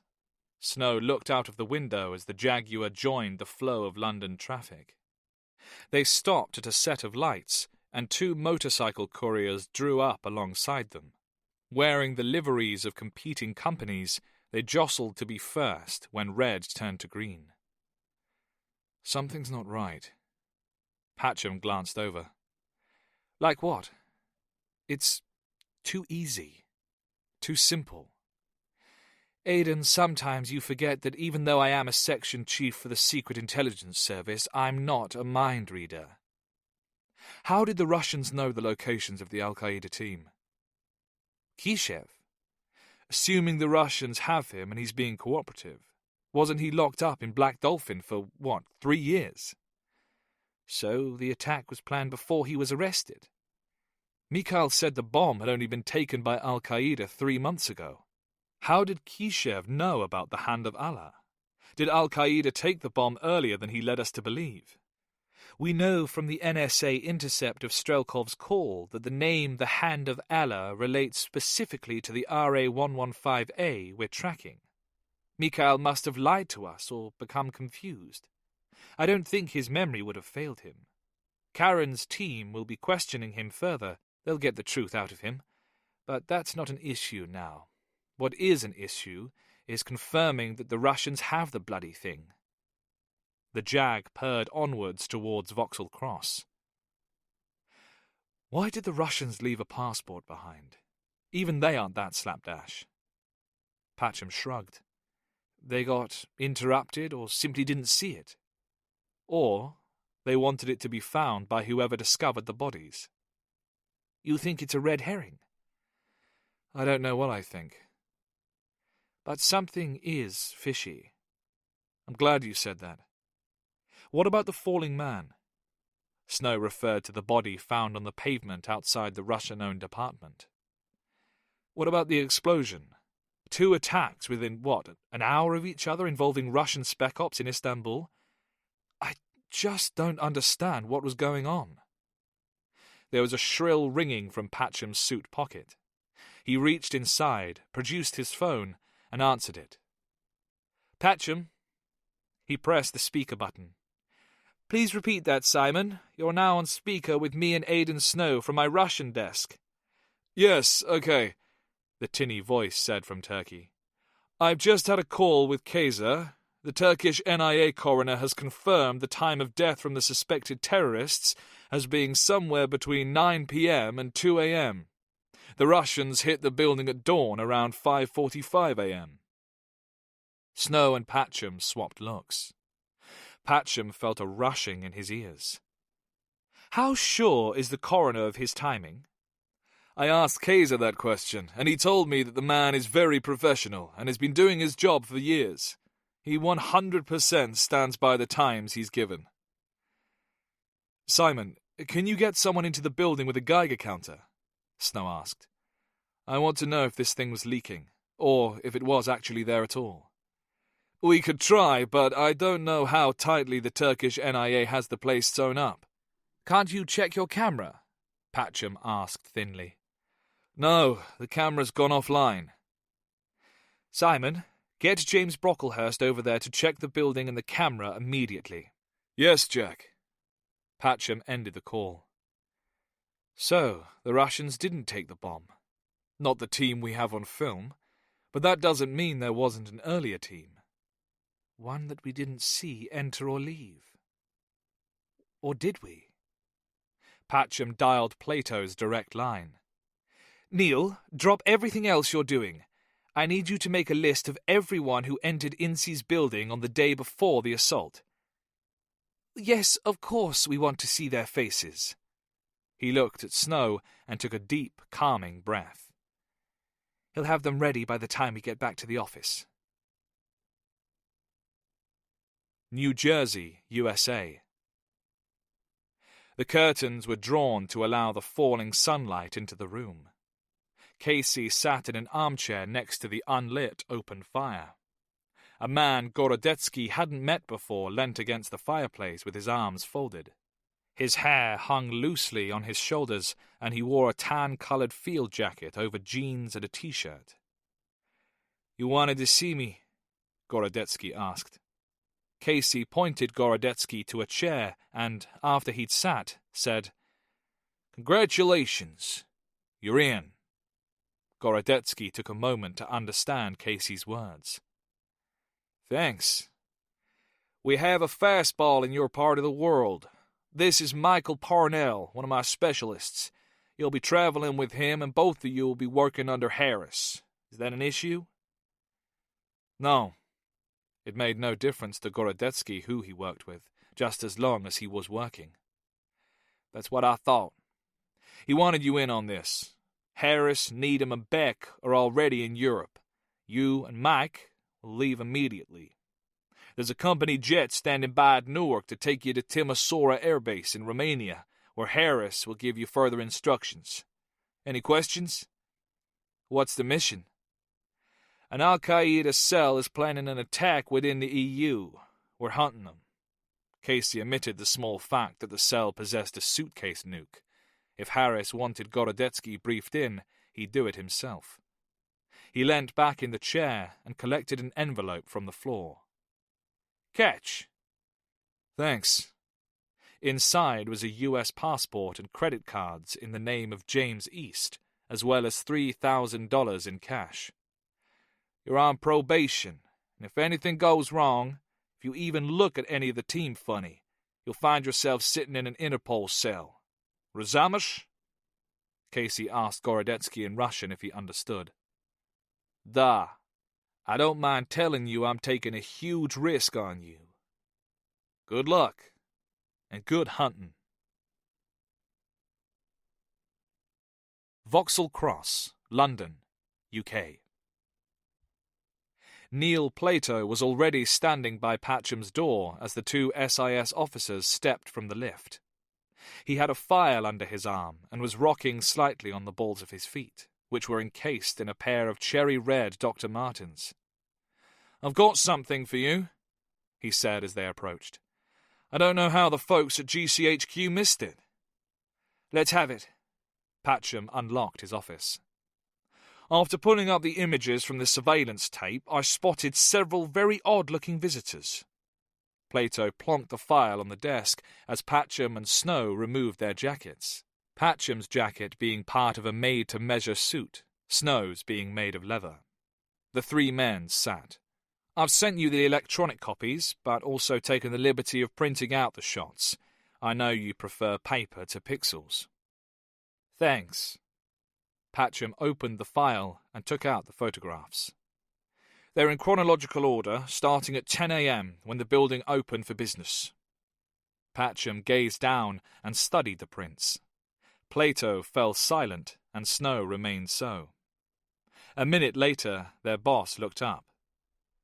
"Kishev?" "Yes," Plato said.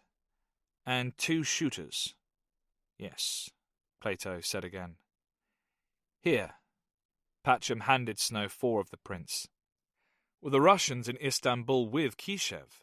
Snow queried as he took in the first 2 prints, which showed a dishevelled Kishev and another equally grubby-looking figure entering the building and then facing the camera as they left. "Who's the other man, Neil?" "Haven't found him yet, but if there's a digitized image of him on the interweb, I will. Until then, let's call him Vladimir." "Vladimir's beard makes him look Chechen to me." "Is he part of Kishev's escape story, or is Kishev really at large with his old group?" "We can't discount either possibility," Patcham conceded. "But if he's there without the rations, it's a hell of a coincidence, and that opens up a whole new set of targets." Snow felt as though he'd been punched in the stomach. "Moscow." Patcham became pale. The Russians would never accept the detonation of a nuclear device as being the act of terrorists. Regardless of any evidence, the Kremlin's fingers would be pointing at the US, shortly followed by their own nuclear warheads. "We'd better start praying he doesn't have the bomb." Snow now moved on to the next images. They were taken at dusk and showed 2 men with backpacks entering the premises. Both men were white and wore baseball caps. Plato anticipated Snow's question.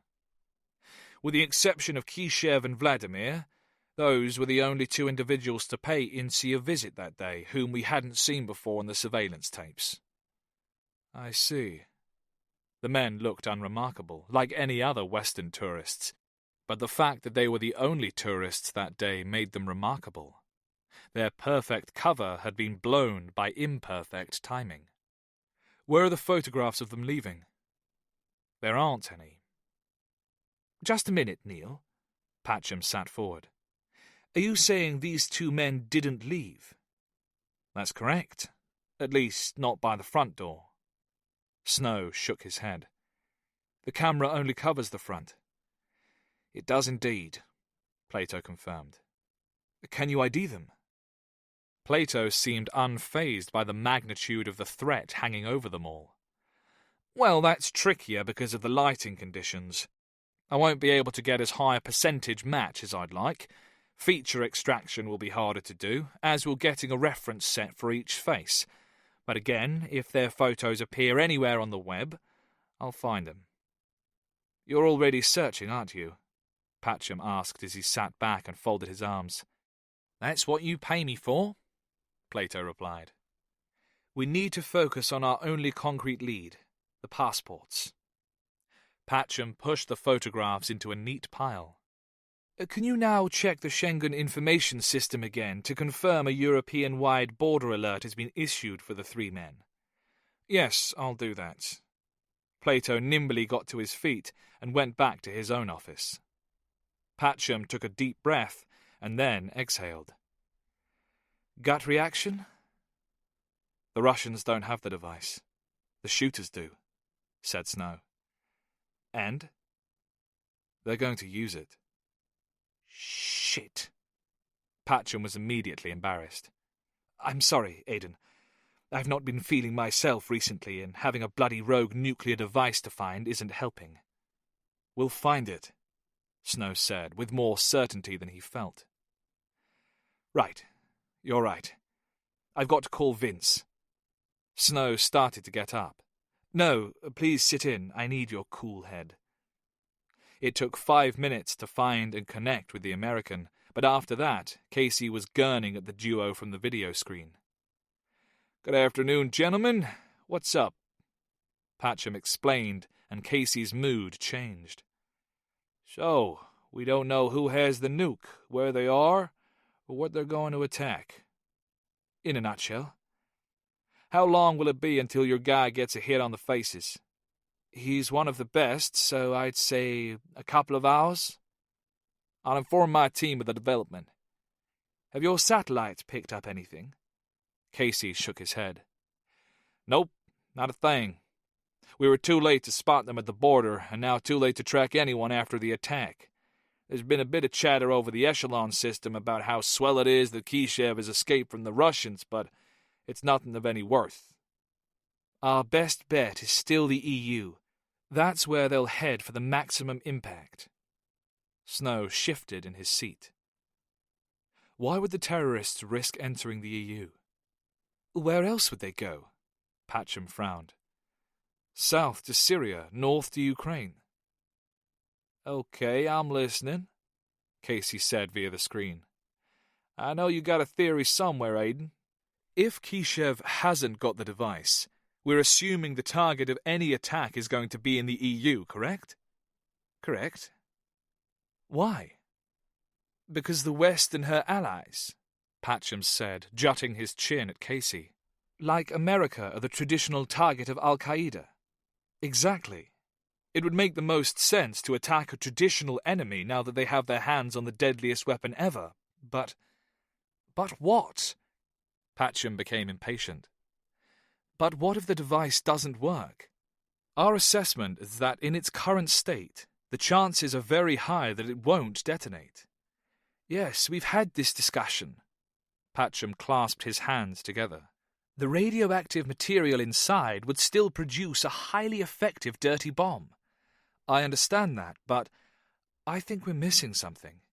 If I were an Al-Qaeda planner, why would I waste my time and people by deploying a faulty weapon? A kernel of an idea formed in Casey's mind. What would you do if you had this faulty bomb, Aiden? I'd fix it. You'd also have to run diagnostics, and let me tell you, on a small experimental device that takes an awful lot of time and money. We're the CIA, and we couldn't get ours to work.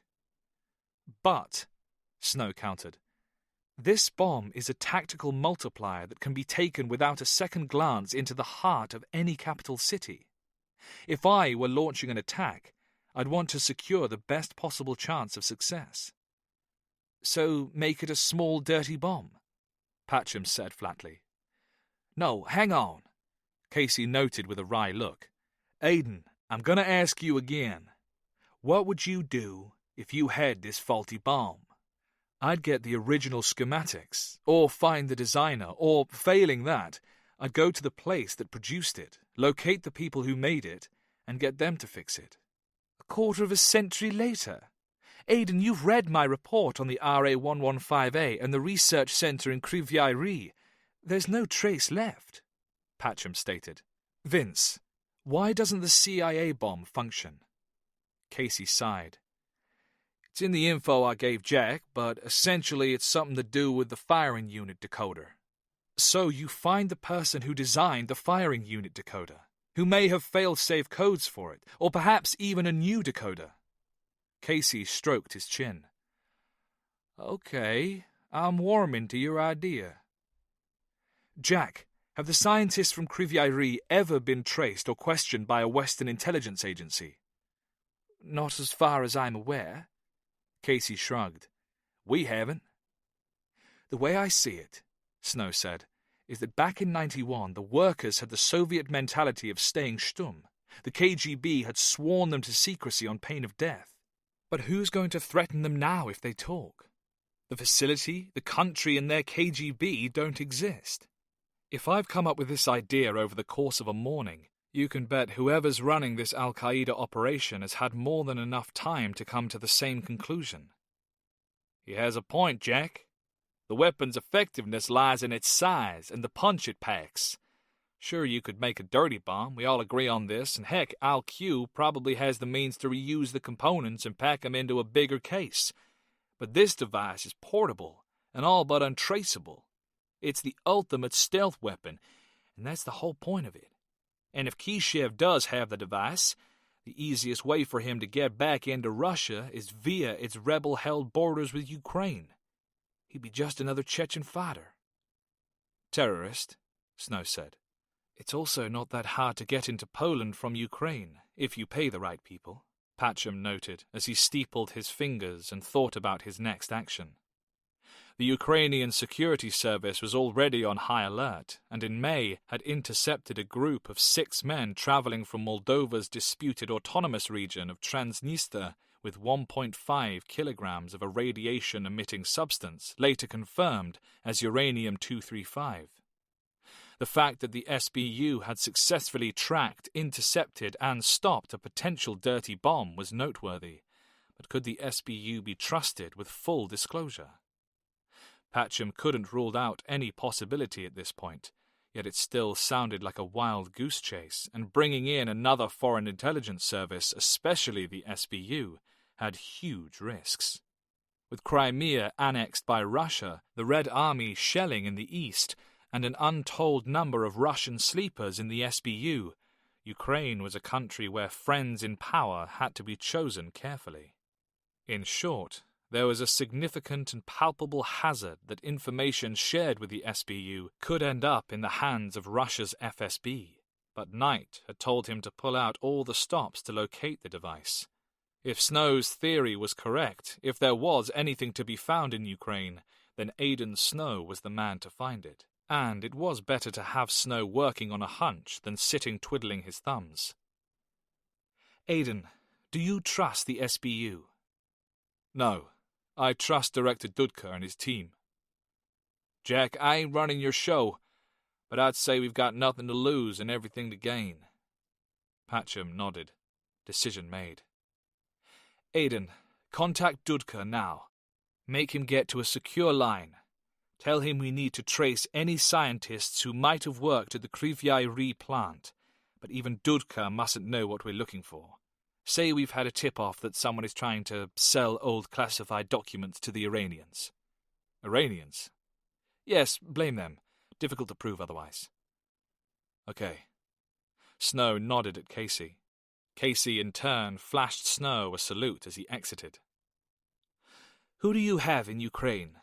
Patcham asked the American. "The usual embassy team and a few military advisors training the Ukrainian army. What about your team?" "As I told you before, Jack, they're on standby in Romania. Harris is directing them, and he's very hands-on." "As opposed to you." "Ha!" Neither Casey nor Patcham were well suited for desk jobs. "But he's a regular MacGyver. Perhaps, then, whoever has the bomb should ask Harris to fix it." "I'm glad you still have your sense of humor, Jack." Detention Center. Location classified. Tariq readied himself for the woman to enter his cell. He'd watched her the last 2 times she'd brought him food, and she'd made the same mistake. She would approach him and place the metal tray on the table, then turn away, and that would be when he would strike. He had heard but not seen the guard at the door. He knew there must be at least one. "Food." The door opened and the woman entered. "Stand facing the wall with your legs apart and your palms against it." "Of course." Tariq still found it hard to speak after the hammer blow the fat Russian had delivered to his jaw. "Lamb." The woman placed the food on the table and turned away, as predicted. Now was Tariq's chance. He pivoted, took 2 quick steps, collected the tray, and brought it down over her head.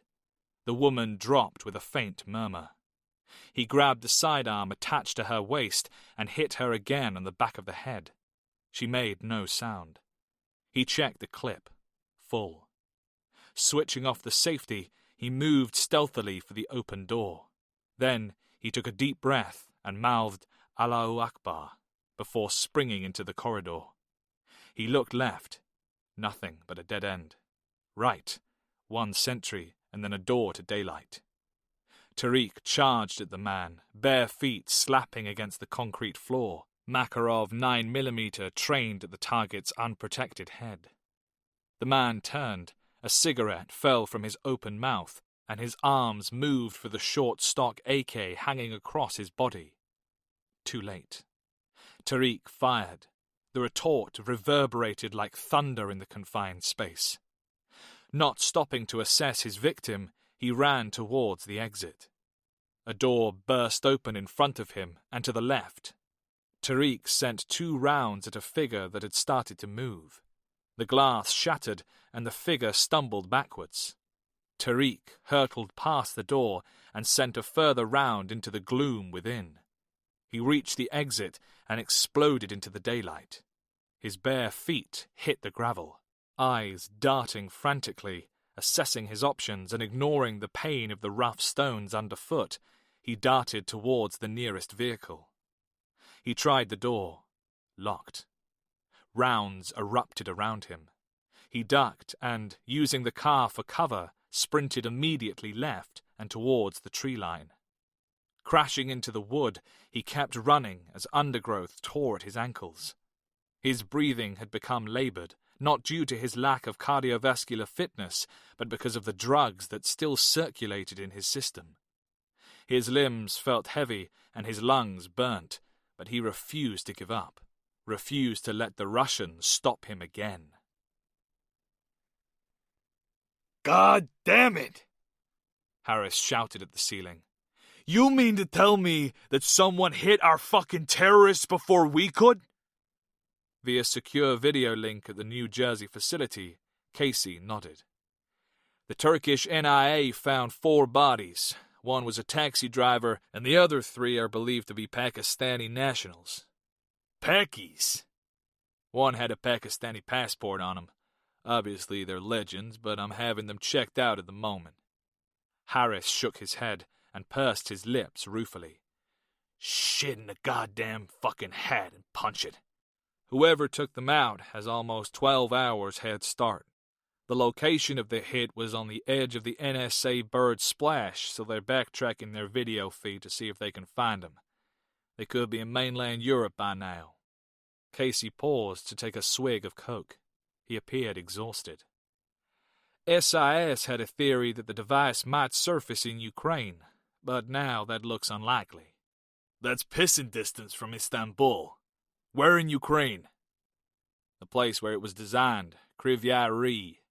Their logic being that the nuke would need a service at the very least to make it go bang. And where better to do it? Anywhere. No, I mean it. The plant's been, closed for a quarter of a century? Yet the Brits think it's an auto shop. Patcham shrugged. Stay on it. We have to find this nuke. I'll shake some trees here, but if you find any apples before me, Vince, do share. Casey ended the call without another word. He was too tired for Harris's humour. Tariq didn't know how long he had run for, or how far, but he knew he could run no further. Chest heaving and lungs burning, he collapsed onto the damp forest floor. Immediately, the cold soil sapped away his warmth and gnawed at his bones. Darkness had started to fall, and with it, the temperature. As he lay looking at the stars through the forest canopy, he realized he had no idea where he was, or even if he was still in Turkey. A dog barked in the distance. He raised his head and tried to pinpoint the direction. Rising to his haunches, he steadied his breathing.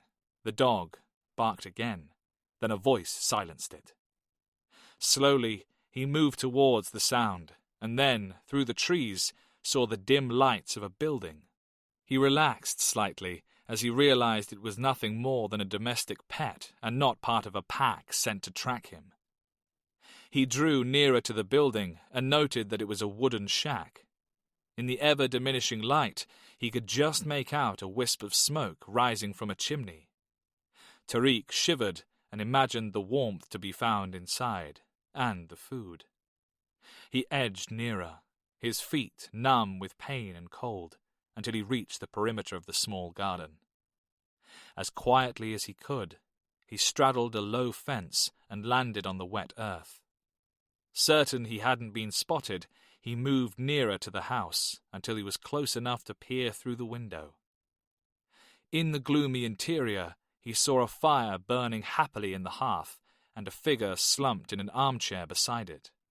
A large, sand-coloured dog, he didn't know the breed, lay at its master's feet. Tariq stayed motionless and assessed the situation. He needed warmth. He needed to get inside, but that would mean killing both man and dog. This wasn't something he was averse to, but something that would leave a trail. He searched around on the dark ground and found a large stone. It was ornamental and had been placed to strengthen the side of a flower bed. He made sure he had a firm grip on it before he banged on the wall just next to the window. Instantly, the dog barked, and then he heard the protestations of its master, who rose from his seat. Hiding to one side of the window, he banged again, and this time heard the lock on the front door rattle. Crouching in the darkness as the door opened, he hurled himself at the figure. The man was elderly and stumbled. Tariq brought the stone down on his head, instantly rendering him unconscious. The dog yelped and tried to bite him with half-toothless jaws. Tariq grabbed the animal by the throat and slammed its head against the doorframe. He stood, panting, and kicked the dog before stamping on its neck. Both master and dog lay dead, or dying. He cared not which. They were silent. That was all he needed. He shut the door and made for the fire. As the heat hit him, he felt dizzy and fell into the fireside chair. As his eyes closed heavily, he realized the FSB drugs were still in his system. Chapter 9. Timisoara, Romania. Sergei Gorodetsky stood across the road from the hotel and stared at the receptionist. She was unaware of his presence as she checked in an elderly couple for their weekend in Vienna. Her hair was up in a bun, and her black-framed glasses were squarely in place, but her uniform was too tight across her ample breasts. Sergei felt his heart pound. He wasn't meant to be there or to see her again, but he hadn't been able to stop himself. She cast a glance out of the window, and he felt himself shudder as, for the briefest moment, their eyes met. She turned back to her guests, and when she looked up again with a wrinkled brow, he had gone. Gorodetsky balled his right fist and swore as he marched away across the square. This was the one thing he couldn't control. His heart. He was dead to her and must remain so, but he couldn't stop, couldn't pretend any more. She was the only woman he had ever loved, and she was standing less than 50 yards away. He felt himself start to shake and then realized someone was shaking him. Hey, wee willy winky, it's time to open your eyes. For a second, Gorodetsky was confused by the face that confronted him. Where am I? Michael Parnell cocked his head and looked out of the cabin window. I'd say we're about 10 minutes out of Timisoara. Hell of a view. You should take a look, if you can keep your eyes open. Parnell punched Gorodetsky playfully on the arm. Gorodetsky rubbed his eyes and sat up. So she was still in his mind, and now he was in Romania, she was nearer to him than ever. Would she leave him, or was she forever to be a ghost, haunting his dreams but vanishing as soon as he opened his eyes? Sergei could see distant mountains through the window. He had to focus. This was his only chance. If he blew it, what would he do? What could he do? He'd hidden from Interpol and various police forces, but he couldn't hide from the CIA. Parnell threw him a bottle of water, sat in the seat facing him, and buckled up. Several minutes later, the CIA Gulfstream G550 landed smoothly on the former Romanian Air Force runway and taxied to a hangar used exclusively but unofficially by the CIA. Once the hangar was securely closed, the pilot popped the cabin door release and Parnell got to his feet. Ah, Romania, birthplace of Vlad the Impaler.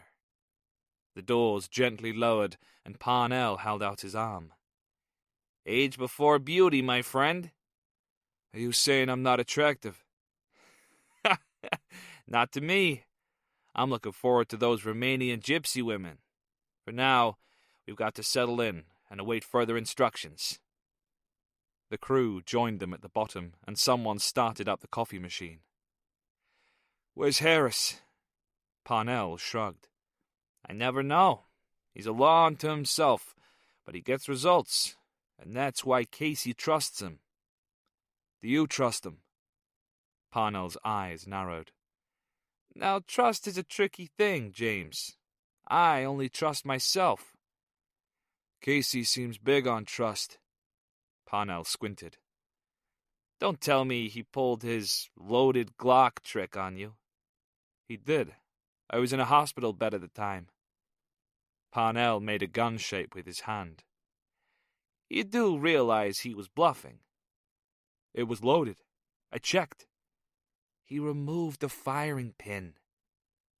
Gorodetsky shook his head. A crew member appeared with a sat phone and handed it to Parnell. It's Harris. It's for you. Gorodetsky took a step away and collected a plastic cup. The coffee machine had started to make gurgling noises. He walked over to it and, after a couple of attempts, managed to get a half-full cup of brown sludge. Well, shoot. We're off again. Parnell sighed as he placed his own cup next to the machine. Where are we going? Harris has ordered me to liaise with the Turkish border guards. Apparently he's got some new flash intel and couldn't reach us in the air. There's a full intel package waiting for me in the consulate in Istanbul. And as for you, Parnell handed Gorodetsky the sat phone. He wants you to call him. Just press redial. Thanks. Gorodetsky pressed the button and put the handset to his ear. James? Harris answered on the first ring. I'm glad you made it back to Europe safely. So am I. Now, Listen, I have a situation here. We have verified intel that an Al-Qaeda cell is attempting to buy classified military hardware from a Ukrainian buyer. You and Beck are going to stop the buy from taking place. You'll take out the buyers and grab the seller. This is going to happen in a Ukrainian industrial town called Kryvyi Rih. There's an airport not too far away. Beck will meet you with a full briefing and tactical package. What are you and Needham going to be doing? Son, that's neat to know, and you don't. But we are contactable should you need us.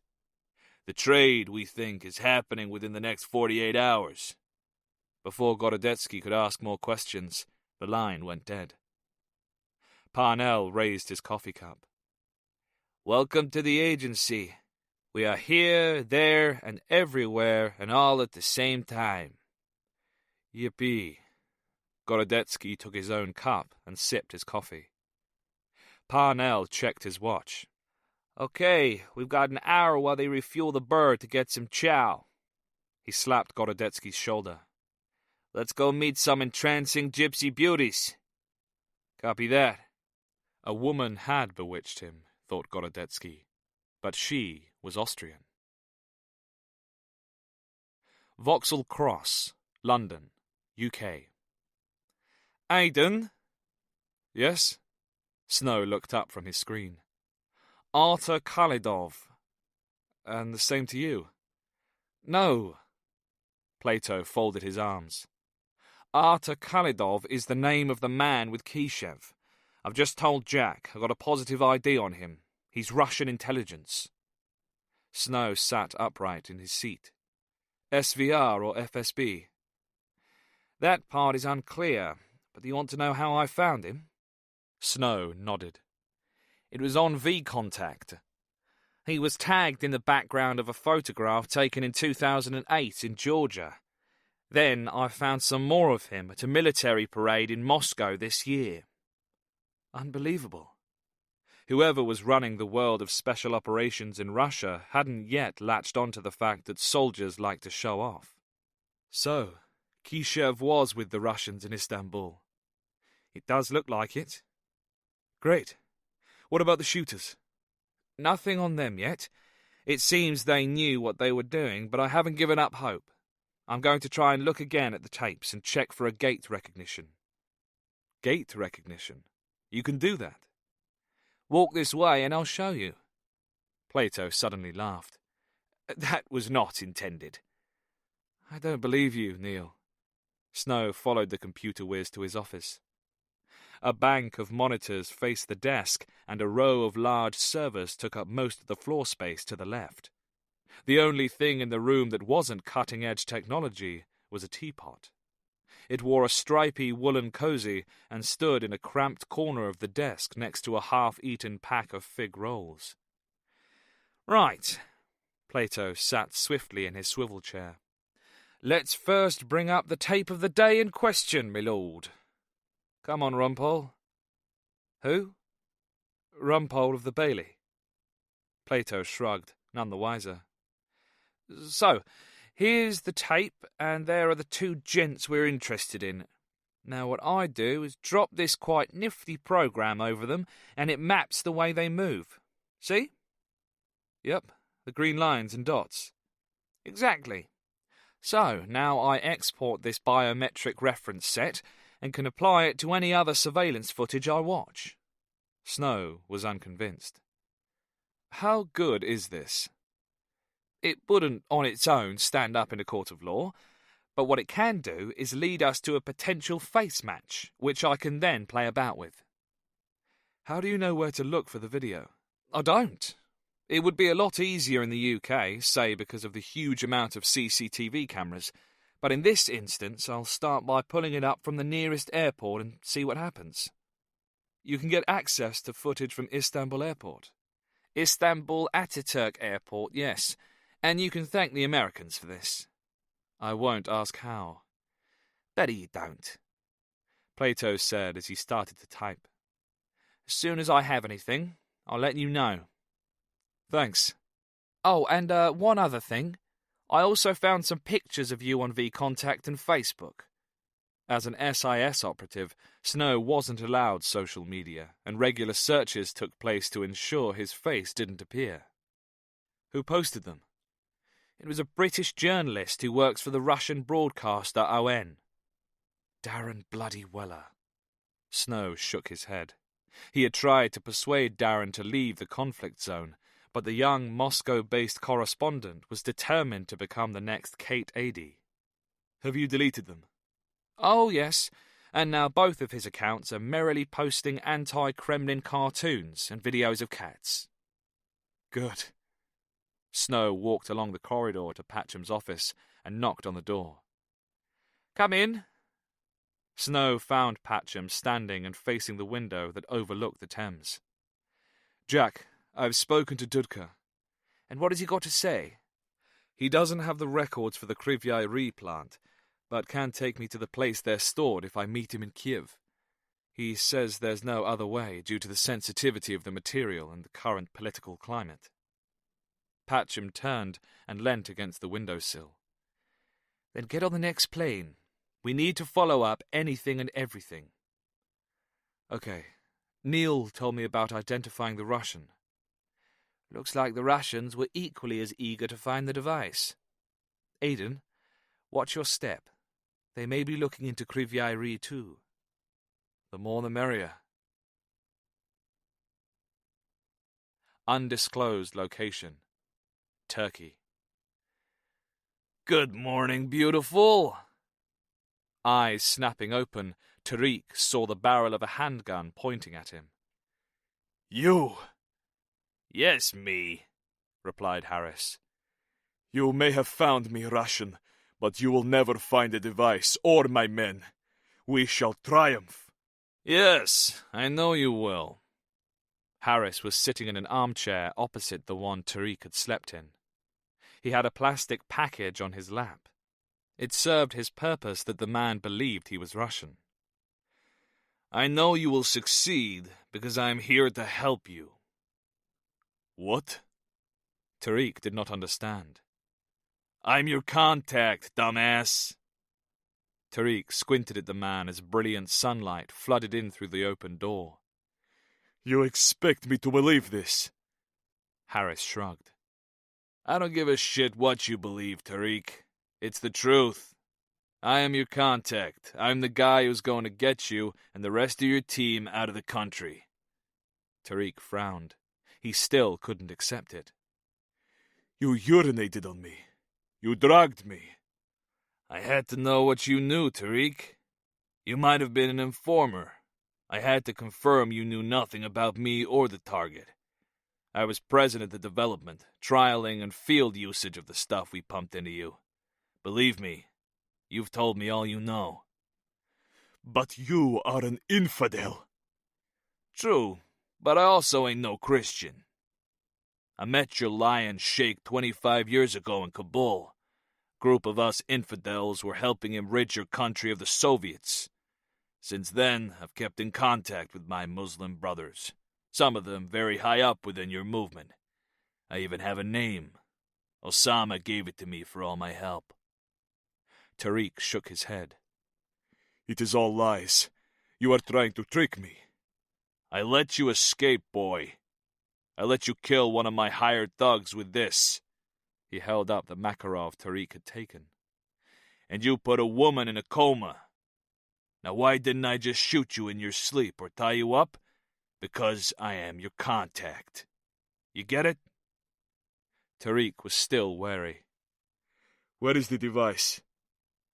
The nuke is being guarded in a safe house by Reza Khan. Lal Muhammad is outside waiting for you. Enough! You are lying to me. Harris sighed theatrically before he stood, put the Makarov in his pocket, and pointed his Glock at Tariq's head. We could have done this the easy way. I like the easy way. Get up, get dressed. Harris threw the package at Tariq. This time the Afghan caught it and slowly rose to his feet before changing into the new clothes and shoes. Harris looked around the room. I can understand the old guy, but seriously, did you have to kill the dog? They are noisy, Get outside.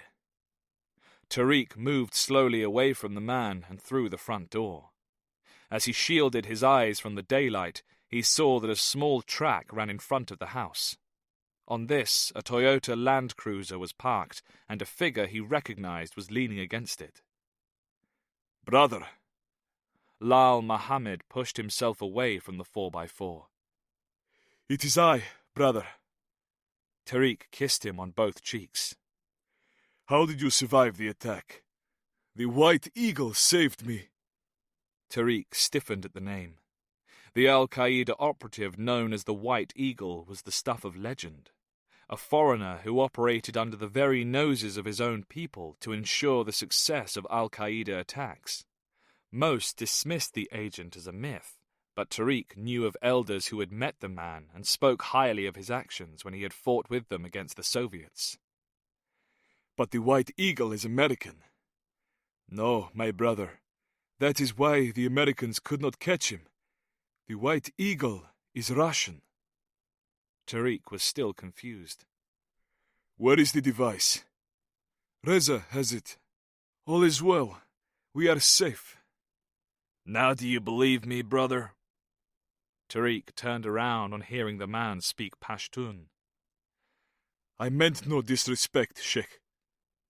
White Eagle will do. The White Eagle pointed his Glock at the Toyota. Get in. We have to hustle. With Lal in the back and Tariq sitting next to him in the front, Harris guided the 4x4 out of the forest and onto a metalled road. So, what happened? Tariq's brain was struggling to recollect the attack. I knew to expect you, but the problem was that someone else was also waiting for you. Who? He asked the White Eagle. The Russians. And I have no idea how they found out about your little group. Our men died as martyrs. Lal became solemn. Peace be upon them, brother. Tariq looked out of the window at the dark trees, and his brain found the few images his eyes had seen before he had been rendered unconscious. A light sleeper, he had woken just as the two masked men with silenced weapons entered the room. Sharib had been first to his feet, but his fists were no match for lead. 2 precise rounds had finished him, and then, as Tariq had tried to get up, unseen, something had hit him, and the world had gone black. Do you not remember, brother? They cuffed us and put sacks over our heads. Harris inwardly congratulated himself on the false memory implanted in Lal. And my team took out the Russians. They never saw us coming.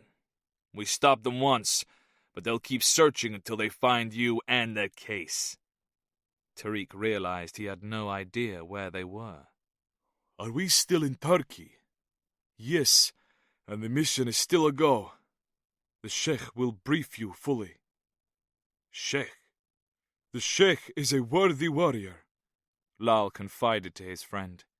He is the only man ever to escape from the Russian Black Dolphin prison. Who? Tariq did not understand. Lal explained. Do you not remember? He is the brother who came to see us while we stayed at the Turk's apartment. His companion was martyred by the Russians as they attempted to prevent the attack on us. His name is Aslan Kishev, and he's one of my men, Harris stated. Chapter 10. Kryvyai Rih, Ukraine. Inside her jeans pocket, the Samsung Vanya had given her bleeped. Eliso finished serving her customer and then asked Tatiana Vladimirovna, the portly woman who ran the meat counter, if she could watch her position for a couple of minutes.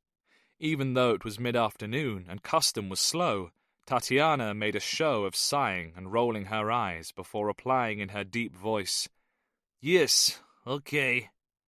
Eliso thanked her, slipped out of the back door of the gastronome, and retrieved her phone. Unlocking the screen, she read the message. "See you tomorrow night. We'll be with 2 friends. Make sure you are ready to party." She was shaky and took several deep breaths of frigid air to calm herself. It would finally be all over. God, she needed a drink. She closed the screen and quickly put the phone away. Stepping back inside the shop, she saw that Tatiana was engrossed in selling sausages to a regular customer. Quickly, and checking again that she wasn't being watched, she poured herself a shot of vodka from the one they sold by the plastic cup. She shuddered as it slipped down, but it made her feel better.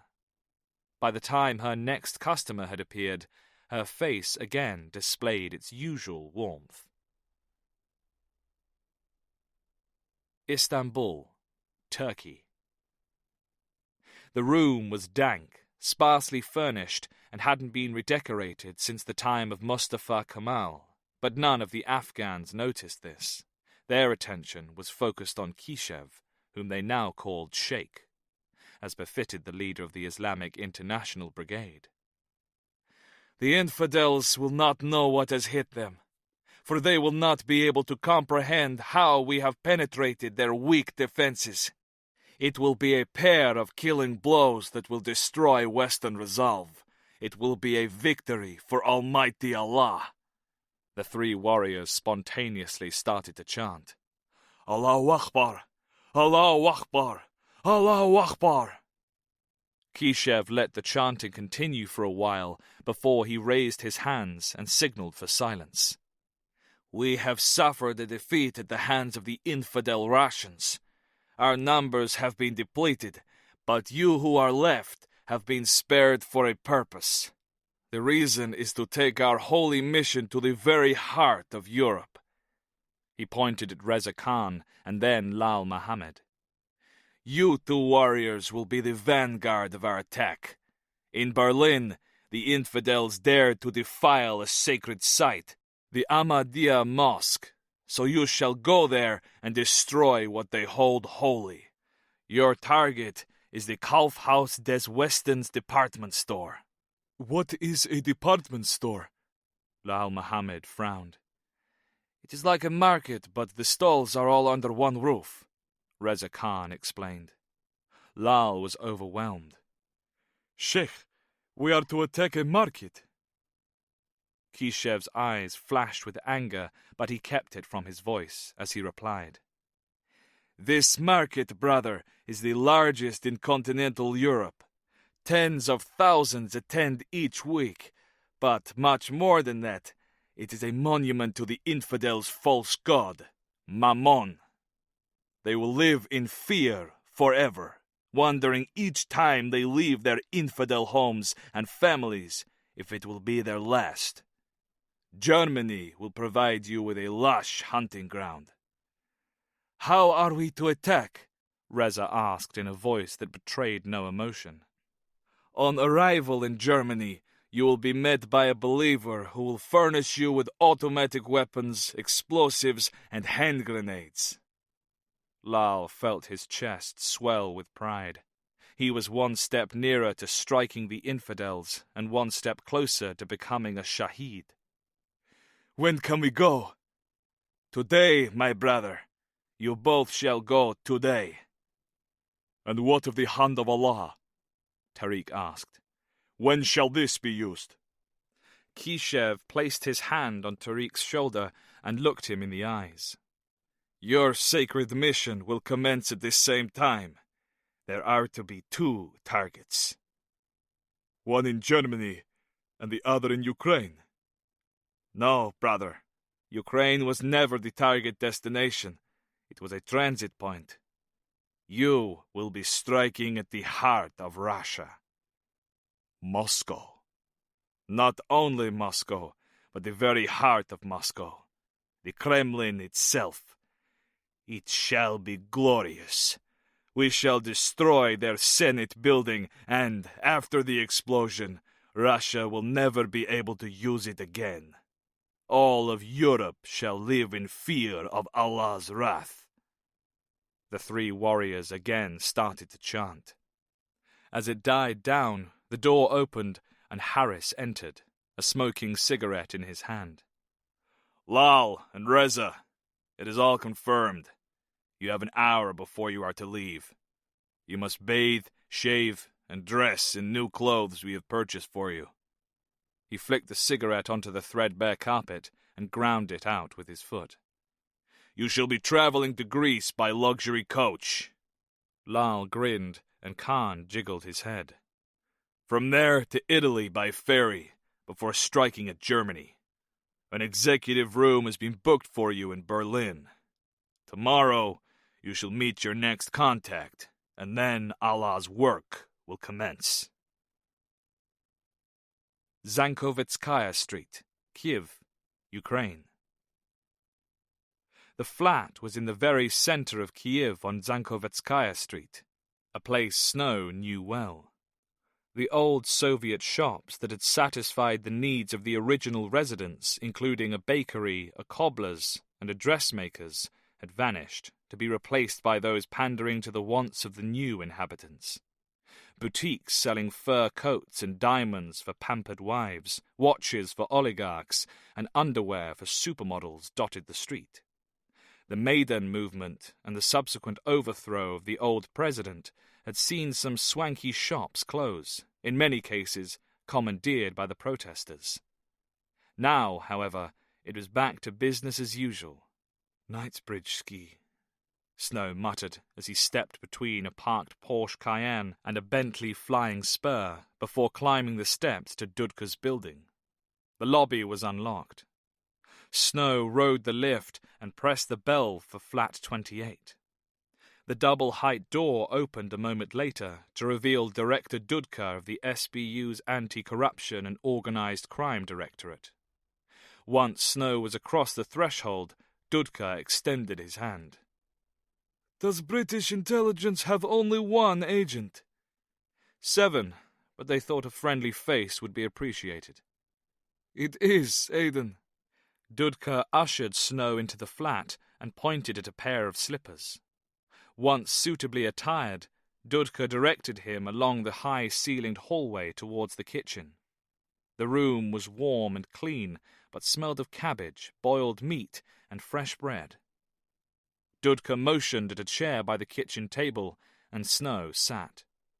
Dudka produced a bottle of Ukrainian vodka and 2 shot glasses from a cupboard and sat across the table from his guest. He filled both and gestured for Snow to take one. "Let us drink to friendly faces." Snow let the alcohol warm his throat before speaking. "Gennady Stepanovich, I'm glad you've come through recent events unscathed." "So am I, Aiden.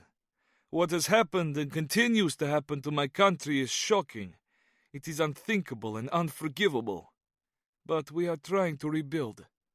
The dead and rotten wood must be removed from the government, the judiciary, the militia, and my SBU. The Russians made a grave mistake in believing that Ukraine would ever accept being subjugated by them again." Snow agreed. It had been a tumultuous time for the nation, with the fall of a corrupt president and Russia's aggressive actions forging in blood a new European path for Ukraine. "Thank you for agreeing to personally help HM government with this issue. I understand that our request has put you in a difficult position." "Not at all. It is my former president, that filthy goat from Donetsk, who has placed us all in an extremely difficult position." Dudka took a large breath to relax, and then continued. "The night before he ran away to his masters in Moscow, our beloved president ordered the SBU headquarters to be looted. SBU officers whom I can no longer bring myself to name, who were loyal to his party of regions, destroyed countless computer hard drives, and stole thousands of flash drives and data pertaining to over 22,000 SBU officers and official informers. Men I had worked with for years vanished, only to turn up several days later in Russia. In total, 2 deputy directors, a further 2 of their deputies, and 12 of their subordinates defected to Russia." Dudka refilled the shot glasses, moved his hand to pick his up, but then instead raised his index finger. "As of today, over 200 SBU officers have been arrested, and 25 of these are being investigated for high treason. This resulted in all SBU regional directors and half of their deputies being replaced. However, Aiden, the most worrying aspect is that investigation reports on all the active cases up to February 2014 were given to Russia's FSB. Snow hadn't seen Dudka this animated before. He was speechless at the scale of the damage done to the SBU. It was far more serious than he had imagined. Dudka shook his head and sighed before clasping his glass and holding it aloft. Glory to Ukraine.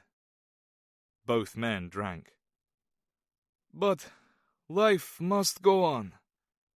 Dudka sighed wearily before smiling warmly at the Englishman he considered a friend.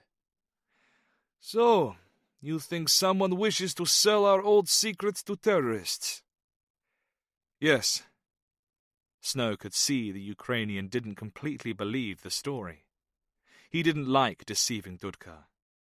Your directorate is the best chance we have of finding anyone who used to work at the Kryvyi facility. One would think so, Dudka said as he folded his arms. But that is not quite the case. Snow frowned. Oh. I am sorry that I could not be more specific on the telephone, but even with a secure line nowadays, as you understand, there are great risks. You know what happened when the Soviet Union collapsed? Of course you do. State-owned plants and facilities receded to the directors, who stripped them clean of anything of value. But what you may not know is that there was a short gap between the announcement of the Ukrainian independence in August and the Ukrainian Ministry of Defense starting to work in September. No one has admitted exactly what went missing, especially not from the secret facilities, which of course were controlled by the KGB in Moscow, not us. Weapons and equipment were stolen, removed, sold, but much of the paperwork was left untouched, destroyed, or simply thrown out like rubbish. So the SBU doesn't have the Soviet-era files? Not for this facility, I've checked. Dudka refilled the 2 shot glasses. However, there were those among us who believed that the paperwork, the classified paperwork in the case of Kryvyi, was where the real value lay. And so these documents were spirited away from those who would see them fall into the wrong hands. Aiden Snow, I am trusting you with my little secret, one I dare not mention aloud. Dudka took a scrap of paper from his pocket and pushed it across the kitchen table to Snow. Here is the address of my contact. Please memorize it. Snow read the Ukrainian text. Got it. Dudka held out his hand. Snow returned the scrap of paper, and Dudka stuffed it back into his pocket. His name is Ratonov. He was a KGB records clerk. I have known him a long time. He trusts no one but me, and so you must take him a present. Dudka tapped the bottle. Vodka? Dudka shook his head. No, he has rather peculiar tastes. Also, you will need to pay him. $2,000 should be enough. He is a pensioner, not a businessman. Snow asked the taxi driver to drop him a block away from Ratonov's address in case either was being watched. It had started to snow heavily and visibility was dreadful. He took refuge in a concrete bus shelter and got eyes on the target address. A bulky, middle-aged woman in an enormous woolen coat with fur trim was the only other person in sight. She stood next to Snow and kept looking at her watch and complaining loudly. In this part of Kiev, the apartment blocks were boxy 80s constructions, and there were no metro stations or trolleybuses. Locals who didn't own cars had to rely either upon marshrutka, minibuses, or less frequent larger city buses. The unforeseen terrible weather conditions had severely delayed both. She continued to complain for several minutes more until a dirty yellow minibus lumbered towards them. The woman got on and mouthed off at the driver. The faces of the other passengers remained impassive. Snow made a show of looking at the number and then shaking his head. As the marshrutka pulled away, Snow crossed the road and entered Ratanov's apartment block. The address was on the first floor, which in Ukrainian terms made it the second floor. Snow took the steps and found the correct flat. There was a doorbell in the shape of a swallow, and, when he pressed it, a peculiar electronic Chinese imitation of a songbird sounded inside. The glass darkened behind the spy hole. As he had been instructed by Dudka, Snow took 2 paces back and held his right hand aloft with his palm showing. He then slowly reached into the plastic carrier bag he had been holding in his left hand. Snow clasped the bottle by the neck and unhurriedly took it out to display the label.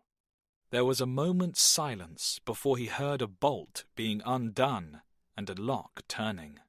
The door opened, and a short, elderly man wearing thick glasses asked in a nasally voice, Who sent you?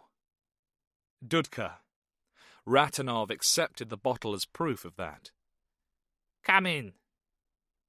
Snow stepped inside, and the outer door was closed behind him. He noticed that, as had been the case at his own Kiev flat, there was a second inner door which the owner now duly closed. I'll take that. Ratanov took the bottle before pointing to several pairs of slippers that stood in a row on a rack. Choose a pair that fit. Snow unlaced his boots and placed them next to the hall telephone table. As he did so, Ratanov moved away along the corridor and into the kitchen. Snow chose a dark brown pair of faux leather slippers and followed. He took the chance to look around. On his left, he saw the lounge, which had a large Soviet rug hanging on the wall that was at odds with an equally large flat-screen television hanging on another, and then the bedroom, which had a second matching rug. Both rooms had balconies that were a mere 12 feet from the pavement below. Ratanov was already opening the bottle as Snow entered the kitchen. Get me a pair of glasses. Snow saw a pair of heavy crystal tumblers on the draining board and placed them on the table. Ratanov picked up each glass in turn, gently blowing into them before filling them with a generous measure of red liquid. It has been a while since I have had real Campari. He raised his glass. To old wars and young soldiers. Both men drank and then sat. So, what is it that Dudka thinks I can help you with, Tovarich? Snow half smiled at the use of the Russian word meaning comrade. I need a list of the research personnel who were stationed at a secret facility. Ratanov nodded as though it was an everyday request. Which one? Kryvyi. Ah! Ratanov held out his right hand. Snow understood and handed him a brown envelope, which Ratanov pocketed without opening. Wait here. The old man stood and left the kitchen. Snow sipped his Campari and pulled a face. He wasn't a fan, and doubted this was the sort of setting the drinks manufacturer had envisaged it being enjoyed in.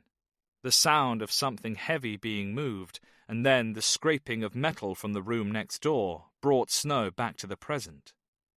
A minute or so later, Ratanov reappeared, clutching a yellow-edged cardboard file. Here it is. Of course, back then the town was known by its Russian name, Kryvyi Rog. He sat and studied the papers. It took Ratanov a good 5 minutes before he raised his eyes triumphantly, having found the list. I can't let you take this, but you may photograph it with your smartphone. Ratanov placed the thin sheet of Soviet-era brownish paper on the table. Thank you.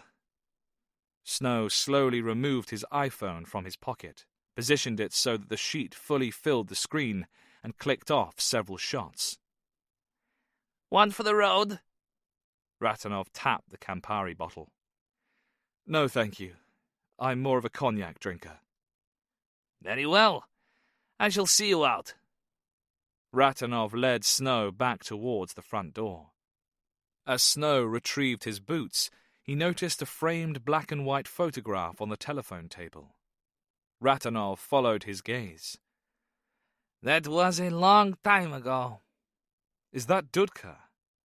Yes, Dudka and my sister, on their wedding day. Ipsala Kipoi border crossing, Turkey. Neither Lal Muhammad nor Reza Khan had ever experienced a coach as luxurious as the one they now sat in on the Turkish side of the Ipsala Kipoi border. But as they were freshly shaven and dressed in casual business attire, they felt as though they did not look out of place.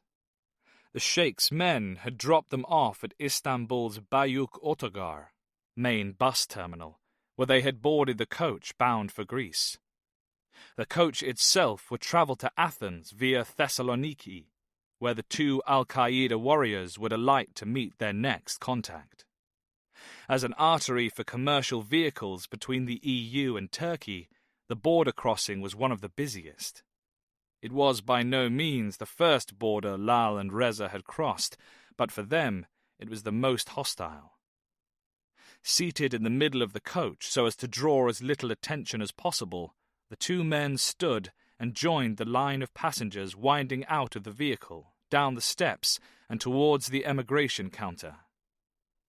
The building looked new and consisted mainly of white rendered concrete walls and large glass-panelled windows.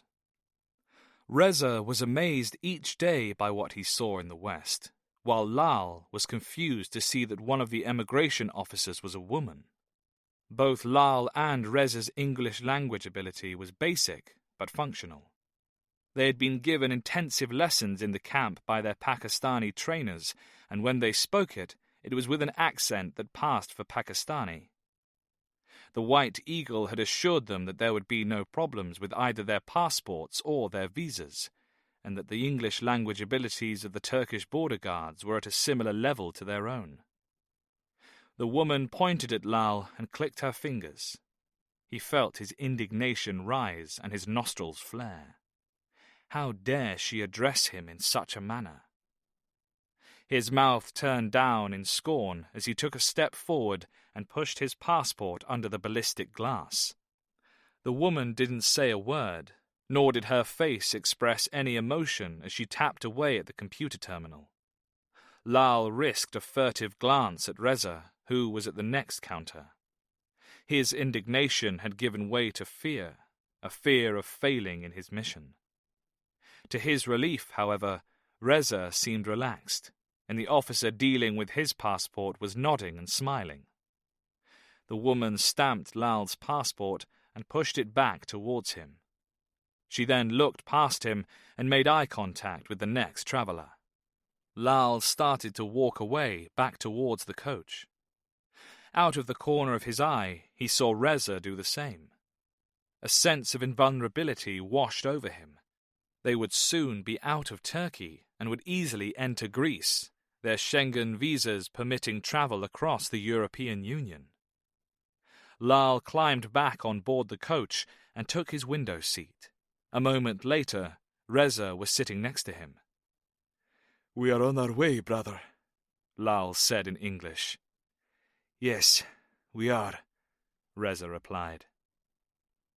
A scream erupted from the front of the bus. Lal craned his neck to look over the seat in front and came face to face with an armed Turkish police officer. The man pointed his pistol at Lal's forehead and barked commands in Turkish. Beside him, Reza had his hands raised. Lal did likewise. 3 more armed men moved past the first. One had a machine pistol pointed at the Afghans, while the other 2 held handcuffs. From the seat behind, Lal was grabbed by a pair of leather-gloved hands, and metal cuffs were secured tightly to his wrists. Both he and Reza were hauled out of the coach. Reza slipped on the bottom step and landed awkwardly on his wrists. He let out a grunt of pain. The rest of the coach passengers gawped as the pair were led away to a small windowless room at the back of the border post. With more barked commands in incomprehensible Turkish, the door was sealed and they were left alone to sit on the bare concrete floor. Reza listened for a moment before he spoke in English. I think I've broken my right wrist. Lal saw his brother's hand had started to swell. He asked in Pashtun, How did they know? How did they spot us? Reza gave him a warning stare and continued to speak in English. I do not understand. We are businessmen traveling to Greece, but they have thrown us in here like criminals. Lal suddenly understood. We have rights, he said in accented English. We have done nothing wrong. No one entered the room for what felt like hours. In actual fact, it was less than 40 minutes. And then the door opened. Blinding Turkish afternoon sun assaulted their eyes as 2 police officers entered with a third man. His hair was light brown and hung below his shoulders. He was dressed in a pair of blue jeans and a tan-coloured field jacket, open to reveal a light blue T-shirt with the word Georgia stenciled on it. He spoke to Lal and Reza in Pashtun. I know what you are, so I will not waste my time asking for your names. They are meaningless. My name I will give you, so that you will always remember me as the person who made you betray your cause. I am Michael Parnell, and you 2 clowns now belong to the Central Intelligence Agency. Reza spat. You will never learn anything from us, American, Lal added. We will not talk to a man with the hair of a woman. Parnell smirked. Said by a man with the body of one. Parnell switched to English and addressed the policeman. Okay, boys, can you lift them up one at a time for me? Hold them steady. Yes, sir, one of the officers replied. They grabbed Reza first and heaved him upright. He grimaced as one officer yanked his wrists. Each man then held an arm. From a pouch pocket, Parnell produced 2 pen-like auto-injectors. He stepped behind Reza and swiftly stabbed one into his neck. Let him go. Lal watched as Reza wobbled before falling to the ground. There was a crack as he landed on his wrists for the second time. Whoopsie, Parnell said glibly. Enraged, Lal sprang to his feet and, head down, charged at Parnell. At the last moment, Parnell took a sidestep and kicked out, connecting with Lal's groin. As Lal folded, Parnell stabbed his neck with the second auto-injector. Toro! Lal fell to his knees as his eyes watered. You will die, he panted through the pain. Very true. Hopefully between the huge breasts of a Playboy bunny, while I'm well over 110 years old. A cool sensation raced around Lal's neck, but before he could comprehend what was happening to him, the sun disappeared from the open door, to be replaced by a starless night. Chapter 11. Dnipropetrovska Oblast, Ukraine. Are you warm enough? Blazevich asked from the driver's seat. Toasty, Snow replied. Ratanov's document named 8 scientists as working at the Weapons Research Center in Kryvyi Rih. An Interior Ministry database search found that 5 were dead and 1 had moved to Russia. The other 2 were listed as still living in the town. If Snow's theory was correct, the chances had now been vastly improved that they'd be speaking to the right person. The question, however, still remained of whether the terrorists had yet made contact, or if they ever would. Adverse weather conditions near Kryvyi Rih had ruled out an approach by air, so they had taken an SBU Passat. The car bounced through a slush-filled pothole. Blaziewicz's head hit the headrest. Bloody roads. Snow approved. The Ukrainians' expletives had become decidedly more English over time. Blaziewicz continued to moan. We should have just used a helo. It would have been a short hop. We could have worn parachutes. And miss all this beautiful scenery, Vitaly. The gunmetal grey sky above them enveloped the treetops lining the highway, while dirty slush covered the bottom of the trunks. Every so often, a sheet of black ice emerged from the snow and attempted to tug away the tires.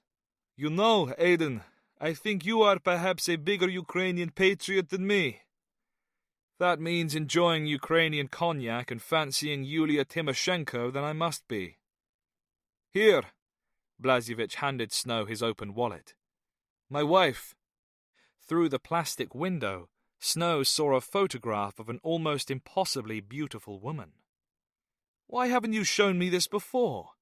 Has she got a sister? No, but her mother is single. I like older women. They can't run as fast. I'll give you her number. She's 46, but soon to be a grandmother. Snow noticed the woman's bump. Oh, twins. Congratulations. 2 boys. We will need a bigger flat. Snow handed back the wallet. Have you got any ideas for names? Blaziewicz shook his head. We have an American book of 50,000 names. There aren't many Ukrainian ones there, though. What about Bill and Ben? Blaziewicz frowned. After William Shakespeare and Benjamin Franklin? No, the Flower Pot Men. What? It was a children's television program. So, you are suggesting that I call my kids something like Mickey and Pluto? Snow burst out laughing as Blaziewicz's phone burst into life. Tak. Blaziewicz guided the car into a petrol station as he spoke and motioned for the attendant to fill the tank. When he disconnected the call, his tone had changed. He now wore his mission face. Nadilko reports that suspect 1's Lada is outside his dacha. No definite sighting of him, though. It looks like he hasn't left the house yet today, but he will later, to go to the local gastronome. How do you know? Know what? That he'll go to the gastronome. You do surprise me. You must have been living back in England for too long. It's a Friday. Who doesn't go out to buy bread and vodka for the weekend? True. Let's go to the gastronome. Blaziewicz frowned. What's your plan? Snow shrugged. I just want to get an eyeball on him, see if I can learn anything. However cool a customer he is, you can bet if he's aiding foreign terrorists, he won't be behaving normally. Stay in the car if it bothers you. Besides, there's less chance of one of us getting compromised than 2. Okay, I agree. But you won't do anything, will you? Vitaly, do you honestly think I'll sneak up on the old bugger and double-tap him? No, but I know what you old SAS men are like. Remember, I've seen you in action. Snow switched to his Moscow-accented Russian. Everything will be okay, Tovarich. I promise. I'll ask questions first and shoot second. Thank you, comrade. Now I really feel relieved. The ice had started to melt as Kozolov stepped from his car. The usual mafioso were outside the gastronome, propping up their BMWs, staring at him and eating poppy seeds, seemingly oblivious to the cold. He ignored them and, entering the store, headed straight towards the drinks counter and Eliso. As he neared her, a shard of sunlight hit the counter, momentarily illuminating her like a seraph. He felt young again. Good morning, Eliso. She turned and beamed. Hello, Yuri. What can I get for you today? He loved her smile. Need you ask, my dear? She turned her back to reach for his usual. His gaze was instantly drawn to her backside, which was framed perfectly by her tight-fitting jeans. He asked, "What are your plans for the weekend?" She placed his bottles in a carrier bag. He now no longer had to pay extra for one. "I was going into town, but now I will stay at home. And you?" "I was hoping to invite you over for a drink."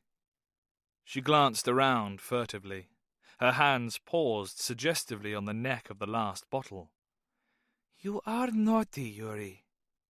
"At my age, my dear, that is almost impossible." On the other side of the shop, Pavel sneered. "Look at the old fool. He's what, 75, and he thinks he has a chance with her." "She talks to him more than she does to you," Kirill goaded. "Ah, shut up. If he touches her, I'll see to it that he doesn't reach 76. Snow stood within earshot of both conversations. After waiting for just over an hour and a half, Kozolov's larder had approached the gastronome. Snow had left Blazevich and entered the shop. He now listened as he took his time choosing a packet of crisps. The local lads were unaware of his presence just behind them, and by their posturing showed themselves to be little more than thugs. Snow moved to the counter as Kozolov handed the assistant several notes. "Keep the change." "But Yuri, this is too much." "Then use it to get something nice for yourself, or to help your mother. How is she?" Snow quickly stepped forward to block Kozolov as he saw the larger of the two thugs moving nearer to the counter.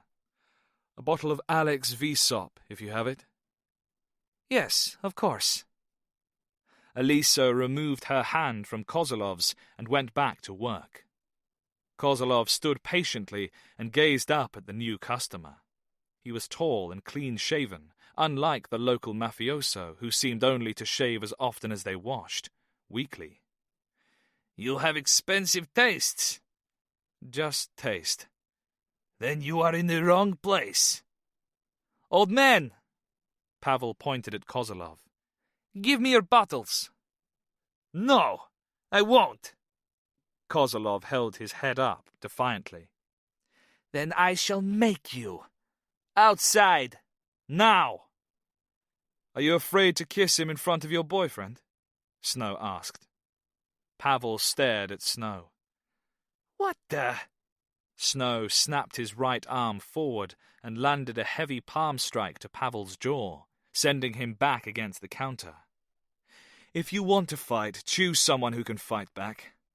Snow turned and easily ducked an ill-timed haymaker from Kirill, grabbing the leather-clad arm and using the attacker's own momentum to throw him to the ground.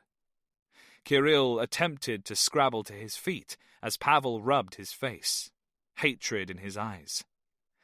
"I'm going to kill you." "Please, try." "Please, stop!" Aliso screamed. "Enough! I'm leaving." Kozolov collected his shopping and left the store. Pavel took a step towards Snow. "Who the fuck are you?" "Mind your language. Did your mother not tell you to be respectful in a lady's presence?" "Lady? She's a Georgian whore who likes—" Snow's fist ended Pavel's sentence. As Pavel fell, Kirill came at Snow again. Snow sidestepped the first punch, grabbed Kirill's arm, twisted it, and forced him to the floor. Kirill lay in a pressure hold, face down with his right arm behind his back. Who are you?" the thug grunted. "I'm just a customer." Snow tugged the trapped arm. "Now, will you let me pay, or do I have to really hurt you?" Okay. Snow let go and took a step back. Kirill slowly got to his feet and started to massage his wrist. He looked at Pavel, who was out cold. The woman from the meat counter arrived with a metal bucket. She poured its contents over the bandit, who spluttered and jerked awake. Snow handed Aliso a handful of notes, took his bottle, and left the shop. He saw 3 other lads outside, smoking and ignoring the freezing conditions. He saluted them as he walked down the street towards the Passat and climbed in. Blazevich saw a look on Snow's face he'd seen before. "What did you do?" Snow shrugged. "I just spared our target a beating." Blazevich maneuvered the car back onto the main road as Snow explained further. "So, what do you think?" Blazevich asked. He seemed normal enough, but he was buying several bottles of booze, so maybe he's expecting company? "Where's the OP?"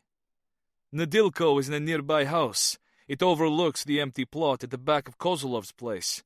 It's empty, half-built. You know the score." He did. "I hope they have a roof." Snow looked skywards. The clouds had become dark and ominous. "We've placed a camera in a tree opposite his dacha, and another on a telegraph pole a few houses along." "Okay, so let's see our second candidate. We'll go to his office. It's not far." After 20 minutes of travelling down Kryvyi Rih's central drag, Snow was starting to get a feel for the place, which, at over 126 kilometres in length, was Europe's longest and possibly thinnest town. Soviet-style apartment blocks lined each side, some with garish, neon-fronted stores on the ground floor. Yellow buses and trolley buses trundled in both directions through the grimy-looking slush. Blazevich parked the VW side-on to the curb outside a newish square building and showed his SBU ID as he and Snow pushed their way into the local council headquarters. Much to the consternation of a heavily made-up, peroxide-blonde secretary, the pair walked into the top-floor corner office. Taken by surprise, Mayor Kantorovich snatched a napkin away from his shirt collar and slowly got to his feet. "Can I help you?" he demanded, with crumbs falling from his fleshy face. "SBU. Please sit, Leonid Ruslanovich." "I was having my lunch." Kantorovich was indignant as he retook his seat. "What is it that the SBU wants from me?" Blazevich and Snow sat. Blazevich spoke. "We understand that you are the director of the Kryvyi Rih Weapons Research Center." "You know as well as I do that I cannot discuss anything about my former work." "Oh, come on. The plant closed over 20 years ago, and your employer no longer exists." Kantorovich frowned. "I will not talk of my previous employment. I was a successful businessman for many years before I became the representative of the people of this town in the nation's parliament." He pointed to a photograph on the wall, showing him standing outside Kiev's parliament building, the Verkhovna Rada. Blazevich motioned to another photograph, this one on the desk, which showed the mayor and his wife standing outside a grand house. "You have a beautiful home. What we'd like to know is how you paid for the land it sits on and how you funded its construction." Kantorovich looked at both, his eyes narrowing. "What is it you really want to know?" Snow spoke for the first time, using his accented Russian. "Have you been contacted in the last year by anyone else asking about your work at the facility?" Kantorovich jabbed with his forefinger at Blazevich and then Snow. "He's SBU. What are you?" "Someone you don't lie to. Answer my question." Kantorovich stiffened. "No one has asked me about my facility for many years. It is old news around here. History. Now, what is this about?" "Someone may be selling state secrets," Blazevich said. "The secrets of a state that, as you pointed out, no longer exists." "Yes." "There are only myself and that alcoholic Kozolov left. The others are dead." Kantorovich raised his right hand like a policeman stopping traffic. "And no, I haven't spoken to him for years, before you ask me. I mean, why would I? He is nothing to me." Kantorovich stared at Snow. "What is it that is being sold?" "I can't say." "Everything was destroyed. I should know." Anything that was of importance was... Kantorovich stopped abruptly, realizing he had said too much. Stolen by you and sold on? Blazevich asked. How dare you? Kantorovich bristled. I am the duly elected mayor of Kryvyi, yet you accuse me of being a common criminal. Yes, Snow confirmed. Kantorovich shook, and his face reddened. His mouth opened and closed, but he was unable to form any words. Thank you, Blazevich said. That is all for the moment. There was a commotion at the door as two heavily built men appeared. Snow and Blazevich rose to face them. The nearest heavy spoke. Is everything okay, Leonid Ruslanovich? Kantorovich regained his power of speech. Sasha, where were you? At lunch. Thank you for your time, Mayor Kantorovich, Snow said. My pleasure, Kantorovich muttered. The men at the door parted, and the intelligence operatives left the mayoral office. Snow started to smile as they took the steps down to the ground floor. What's funny? I've just realized who the mayor reminds me of. Who? Blazevich asked. Christopher Biggins. Blazevich was puzzled as Snow sniggered. I'll never get British humor. They exited the building and got back into the car. Blazevich drummed his fingers on the steering wheel. So? I don't think Kantorovich is our man. He's as crooked as they come. If he'd got his hands on anything, he'd have sold it years ago, and now he likes his status too much to jeopardize it. True, agreed Blazevich. However, he was a member of the Party of Regions. His feeding trough is not as full as it used to be. The political party of the former Ukrainian president had been notorious for its endemic corruption, nepotism, and ties with Russia. Now ousted from power, without their presidential protection, and under scrutiny in the wake of recently passed lustration laws, its members were watching their backs and scrambling to cover their tracks. Would he really say no to a few million? That's true as well. But my gut tells me Kozolov is our man. He's alone and got nothing to lose. Okay, here's the plan.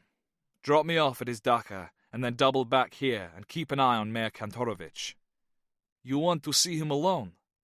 I don't want to spook the old goat. Besides, he's met me already. Agreed. What are you going to tell him? I'll tell him I'm a Russian journalist writing a piece for an American science magazine, and that his knowledge would be invaluable. I see.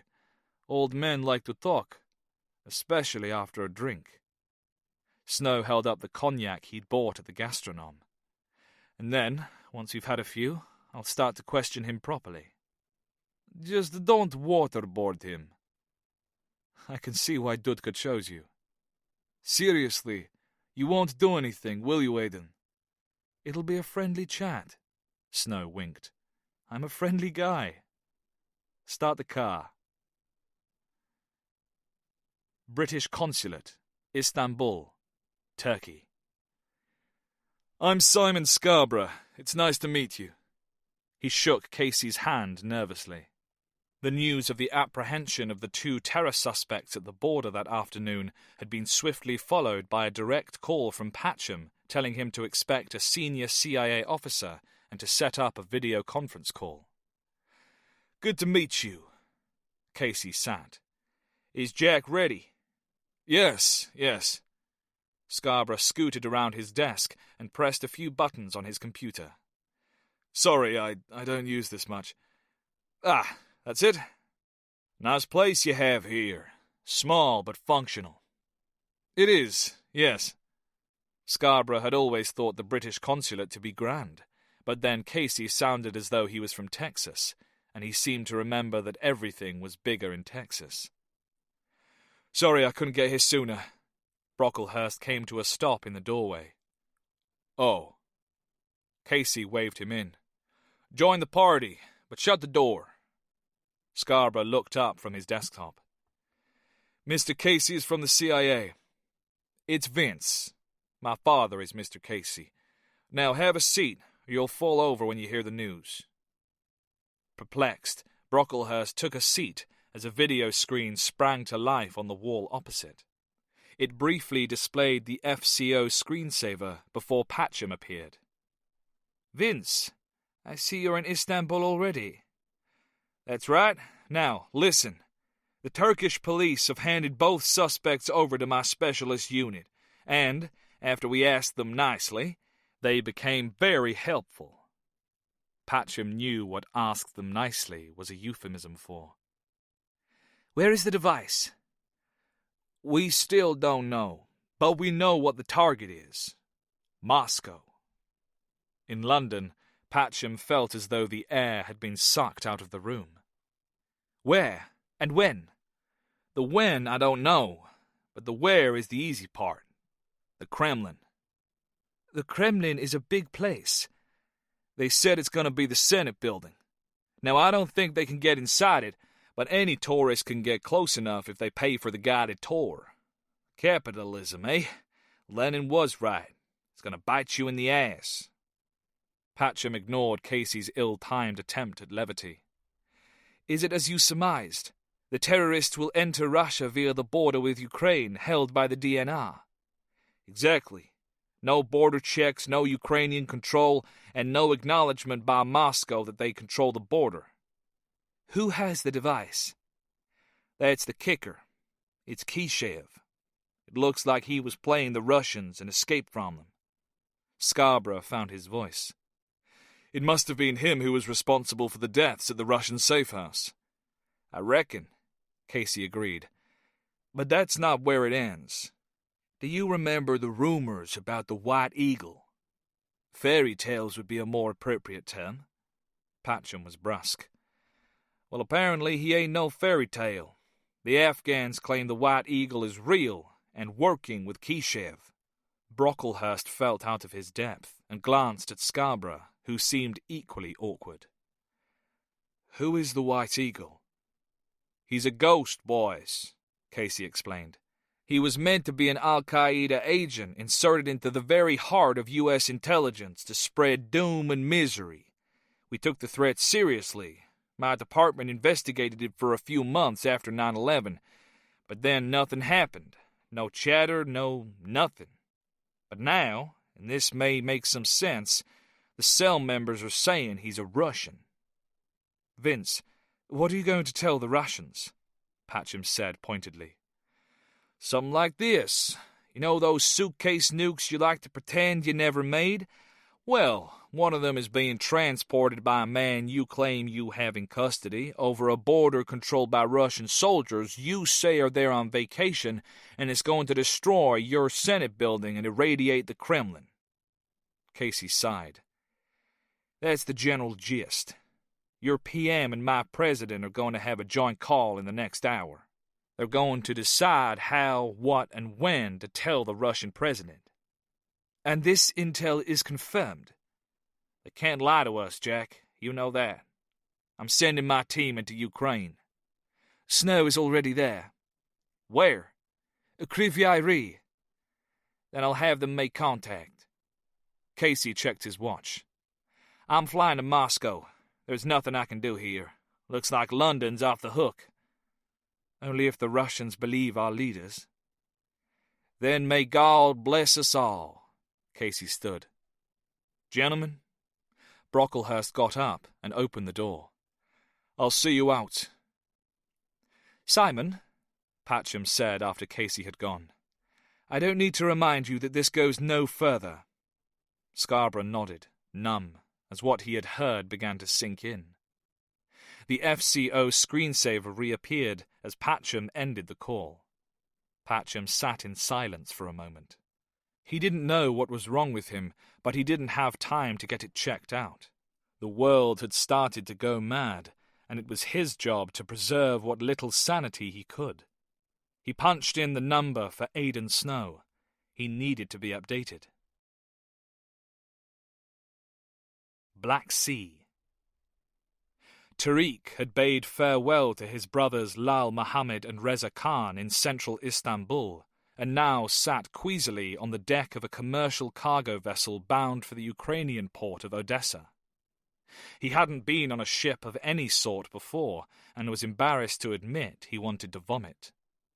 Around him, the crew seemed immune to the bobbing of the boat on the Black Sea's choppy water, but he was suffering.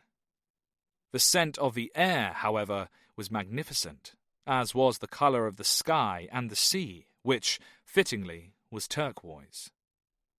How he could feel sick to his stomach one moment and invigorated the next was beyond his comprehension, but that was the effect the sea, sky, and swell had on him. Is it indeed not a beautiful sight? Kishev appeared at his side. It is, Sheikh.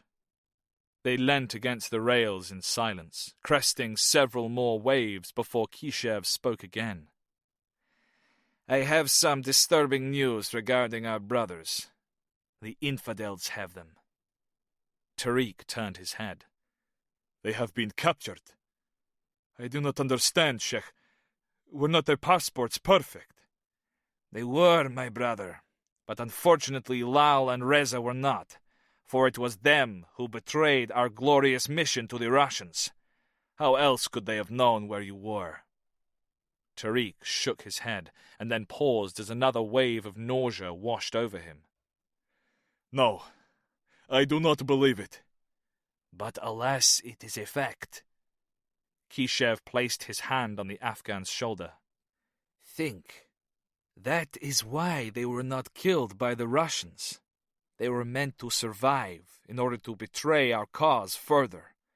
We placed them on a coach to carry out their sacred mission, but as soon as we left, they stepped off and into a waiting police car. I know this because I had men watching.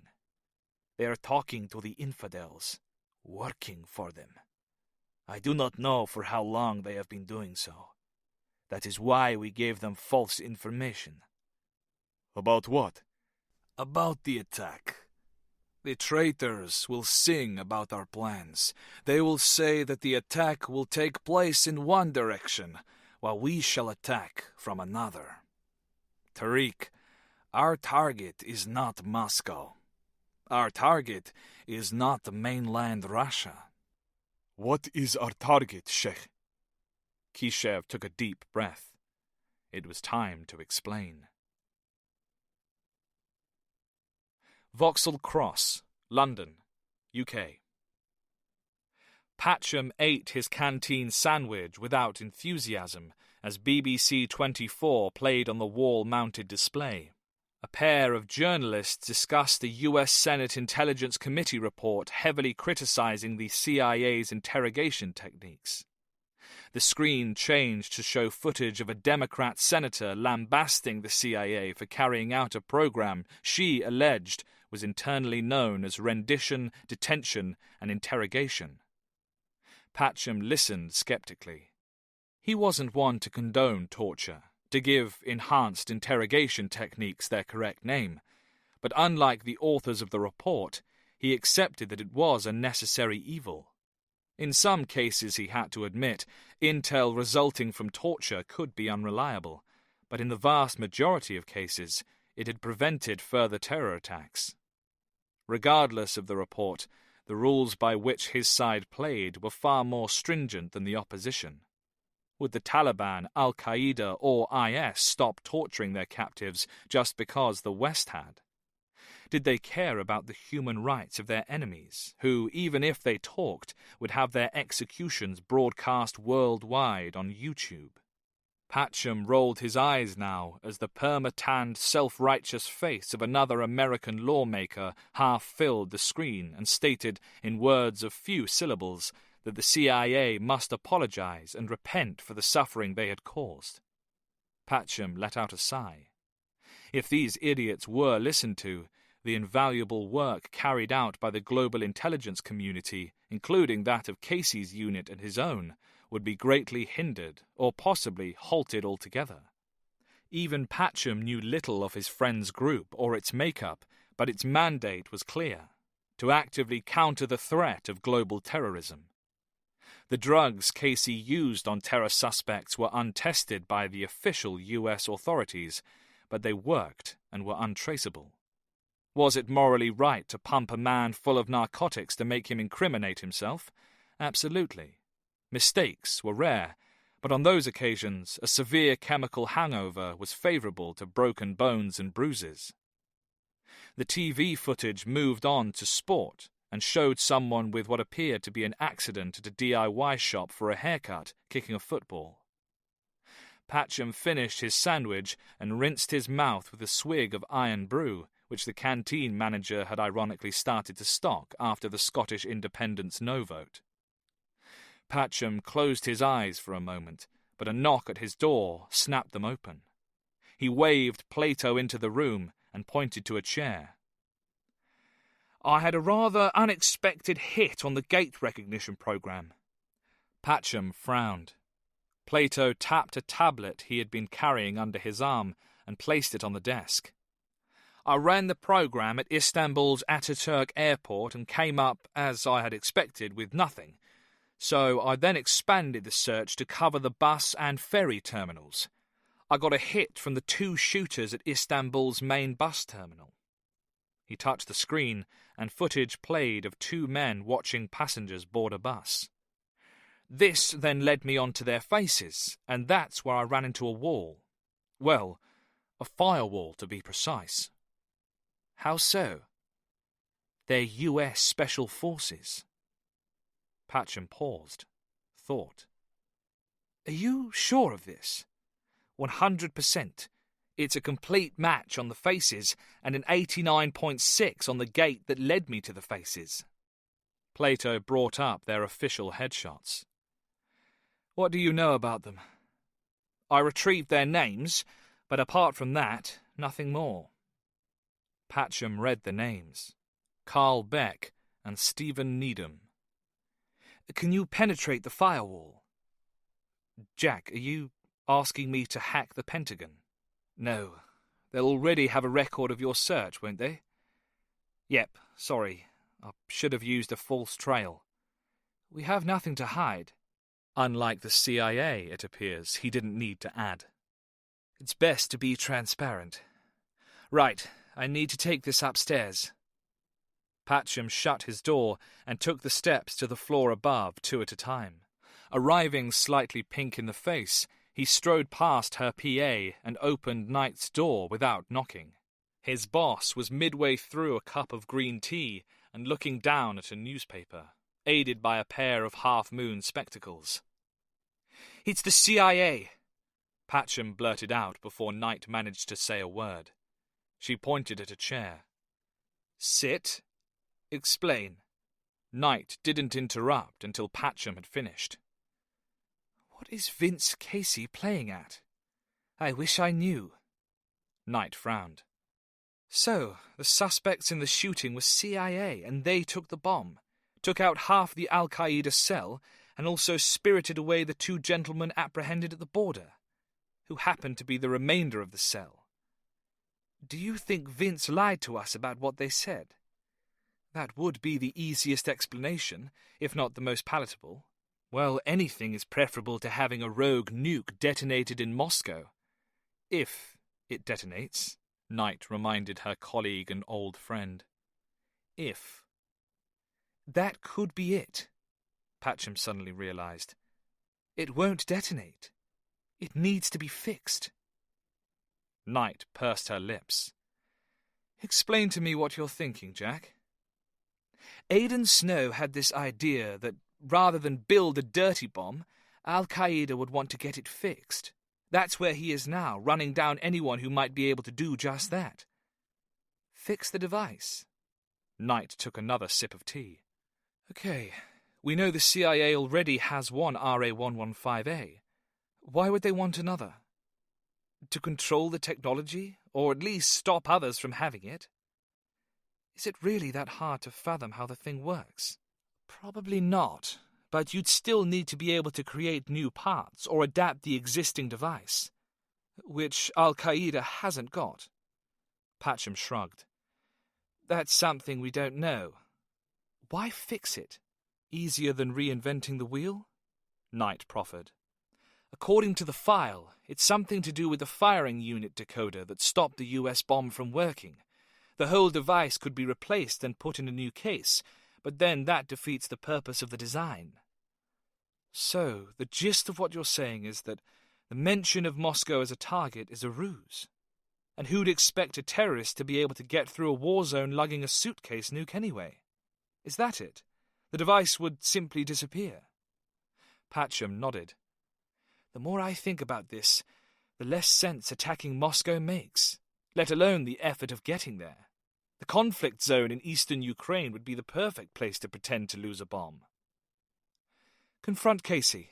Put everything on the table, no secrets. We need to end this either way. What about the PM? He's discussing with the US Commander-in-Chief about how to tell the Russian president that a nuclear weapon is en route to the Kremlin. I have to inform him. Knight cut Patcham off mid-sentence. She picked up her desk phone, took a deep breath, and then pressed a button. I need to speak to the Prime Minister. Immediately. Unknown location. Aslan Kishev made no attempt to hide his face or conceal his identity as he stared into the camera lens. Behind him, the black flags of both the Islamic International Brigade and the Mujahideen of the Caucasus Emirate had been secured to the wall to provide a backdrop for his statement. Kishev spoke first in Russian, the language of his enemy, and then in Arabic, the language of the Prophet. For too long the infidels have defiled our lands, murdered our brothers and sisters, and been shameful in front of the Prophet Muhammad. Peace be upon him. I am nothing more than his messenger, and the message to you is this. We will not stand idly by while you continue to attack our people, our lands, and our faith. This is not a threat, nor is it a warning. This is a statement of fact. You shall be driven out of the lands that you have taken, and the price shall be your infidel blood. As I speak, holy warriors under my control prepare to attack. They have no demands. They are not terrorists. They have the will of Allah, peace be upon him, on their side. His will dictates that all non-believers, all Russians, leave our Muslim lands immediately. This is but the start of our crusade, and it shall not be the end. We grow now stronger than ever, and have joined our holy brothers in their emirate. Allah is merciful. Allah is great. Kishev nodded off camera, and a black-clad figure moved behind him and tore down both flags to reveal beneath one large flag of Islamic State. The message, recorded in a Turkish safe house, was uploaded to several Islamic websites and instantly picked up by Al Jazeera and then all the major international news channels. Screened by the Kremlin-funded RT channel, it was instantly dismissed as an old and worthless recording. Western news agencies noted, however, that it showed Aslan Kishev without a beard and looking much older than he had been at the time of his arrest, and they pointed out that Islamic State hadn't existed when he had been captured. The video was screened for the next 2 hours in news packages until Kishev's words became true. Making full use of commuter traffic as cover, a convoy of vehicles smashed through the Russian security ring that surrounded the Chechen capital of Grozny. Unexpected and unstoppable, a group of 10 fighters reached the city center where they assaulted local government offices and the FSB building. The Kremlin went into lockdown mode.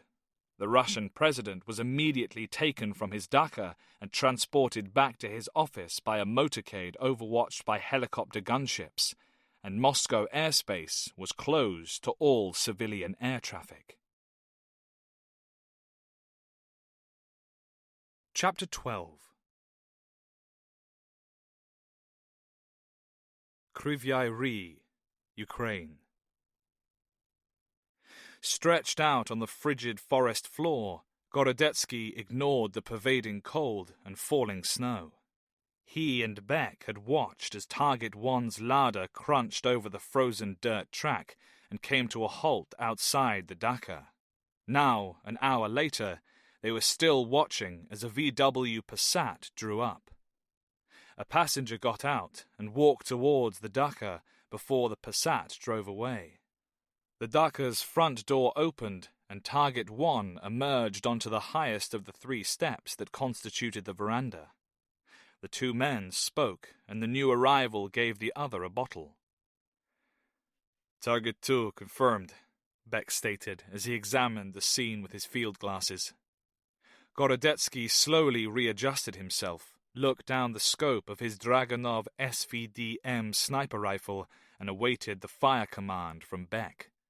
But then he blinked and recognized the second man, Target 2, whose face now filled his crosshairs. Take Target 2 first. Take the shot, Beck ordered as he kept eyes on. For the first time since basic training, indecision hit Gorodetsky. His trigger finger didn't move as his brain tried to process what he was seeing, who he was seeing. Beck hissed. Take the shot. Target 2 is not an X-ray, Gorodetsky replied. I recognize him. The target is the target. Take the shot. Gorodetsky inhaled deeply. Look, I'm telling you, something's not right. Beck dropped his binos, letting them swing by their lanyard, and jammed the business end of his silenced Sig Sauer into Gorodetsky's neck. Pull the fucking trigger or I will. Are we clear? Yes. He felt the Sig move away and squeezed the Dragunov's trigger. A suppressed round instantly raced towards the Dakar. Immediately, Gorodetsky used the rifle's recoil to start his move. With his hand still clamping the Dragunov, he jerked sideways as, a millisecond later, a 9mm round tore through the air where his head had been. Gorodetsky thrust the Dragunov's barrel into Beck's chest. The former Navy SEAL opened his mouth to speak, but Gorodetsky's trigger finger was faster. The 7N14 round tore a hole through Beck, blasting him backwards. He was dead before his body had finished sinking into the fresh snow. Stay down! Snow pushed Kozlov inside the house. The flight of the round had been silent, the noise it had made as it shattered the kitchen window anything but. What the hell are you doing? Kozlov demanded. Keeping you alive. Get away from the door and stay low. Snow crouched behind the door jamb, retrieved his Glock, and scanned the tree line. All was quiet. All was still, save for the falling snowflakes made to dance by a light breeze. He felt his iPhone vibrate and quickly retrieved it. Aiden, are you hit? Nedilko asked in an earnest voice. I saw this shot on camera. I'm fine. I need you to work your way into the tree line and see who's out there. Got that? Snow now saw movement 50 yards away in the trees. The shooter spoke, his words in the international language of American-accented English. Don't shoot! I am alone. We need to talk. I'm coming out. Hold your weapon above your head and walk towards me. The shooter, rifle held aloft in submission, stepped out of the gloom. Snow tracked the shooter with his Glock. As the man drew level with Kozlov's ladder, he spoke again. I am alone. Keep moving and keep your hands up. The shooter reached the veranda. Put the rifle on the top step, and take a pace back and lace your hands together behind your head. He did as requested. Sidearm. Left pouch pocket. Okay. Take it out slowly and remove the magazine. Snow tried not to tense as the shooter reached for what he saw was a Sig Sauer. He'd have less than a second to react if the shooter drew. Now put both pieces on the step. We have to talk. Keeping his Glock trained on the shooter's center mass, Snow ignored the Sig, but picked up the rifle he now recognized as a Russian Dragunov fitted with an ugly-looking suppressor. "Talk." "I'm agency. I was sent to eliminate you and Kozlov." "Agency?" Snow's surprise was evident. "Central Intelligence Agency," the shooter clarified. "I didn't think you meant a state agency. Get inside." Snow stepped back to allow the shooter to enter the hall, quickly shut the door with his foot, and then pushed the shooter left into the kitchen. He could now see that the Dragunov's round had shattered the kitchen window and then embedded itself into the far wall, where it had finally lost momentum. "Disgraceful!" Kozlov leant against the worktop, pouring a shot of cognac with a shaky hand. "Take a seat, my agency friend." Snow sounded more relaxed than he felt. Keeping his hands behind his head, the shooter smoothly sat on a chair at the kitchen table. Kozlov straightened his back defiantly, tossed back his drink, and wiped his mouth on his sleeve before stabbing his finger angrily at Snow. "He tried to kill us, and you bring him in here!" The language was Russian, the tone outraged. He stamped his foot on the glass shards. "And who will pay to repair the damage?" "Please, just let me explain," the shooter replied, the language also Russian, but directed at Snow. Snow placed the Dragunov on the floor out of reach of both men, and then switched to the same language. "Speak, and speak quickly." "You're alone?" "Yes." "Who are you?" "I'm part of an agency team targeting Kozlov.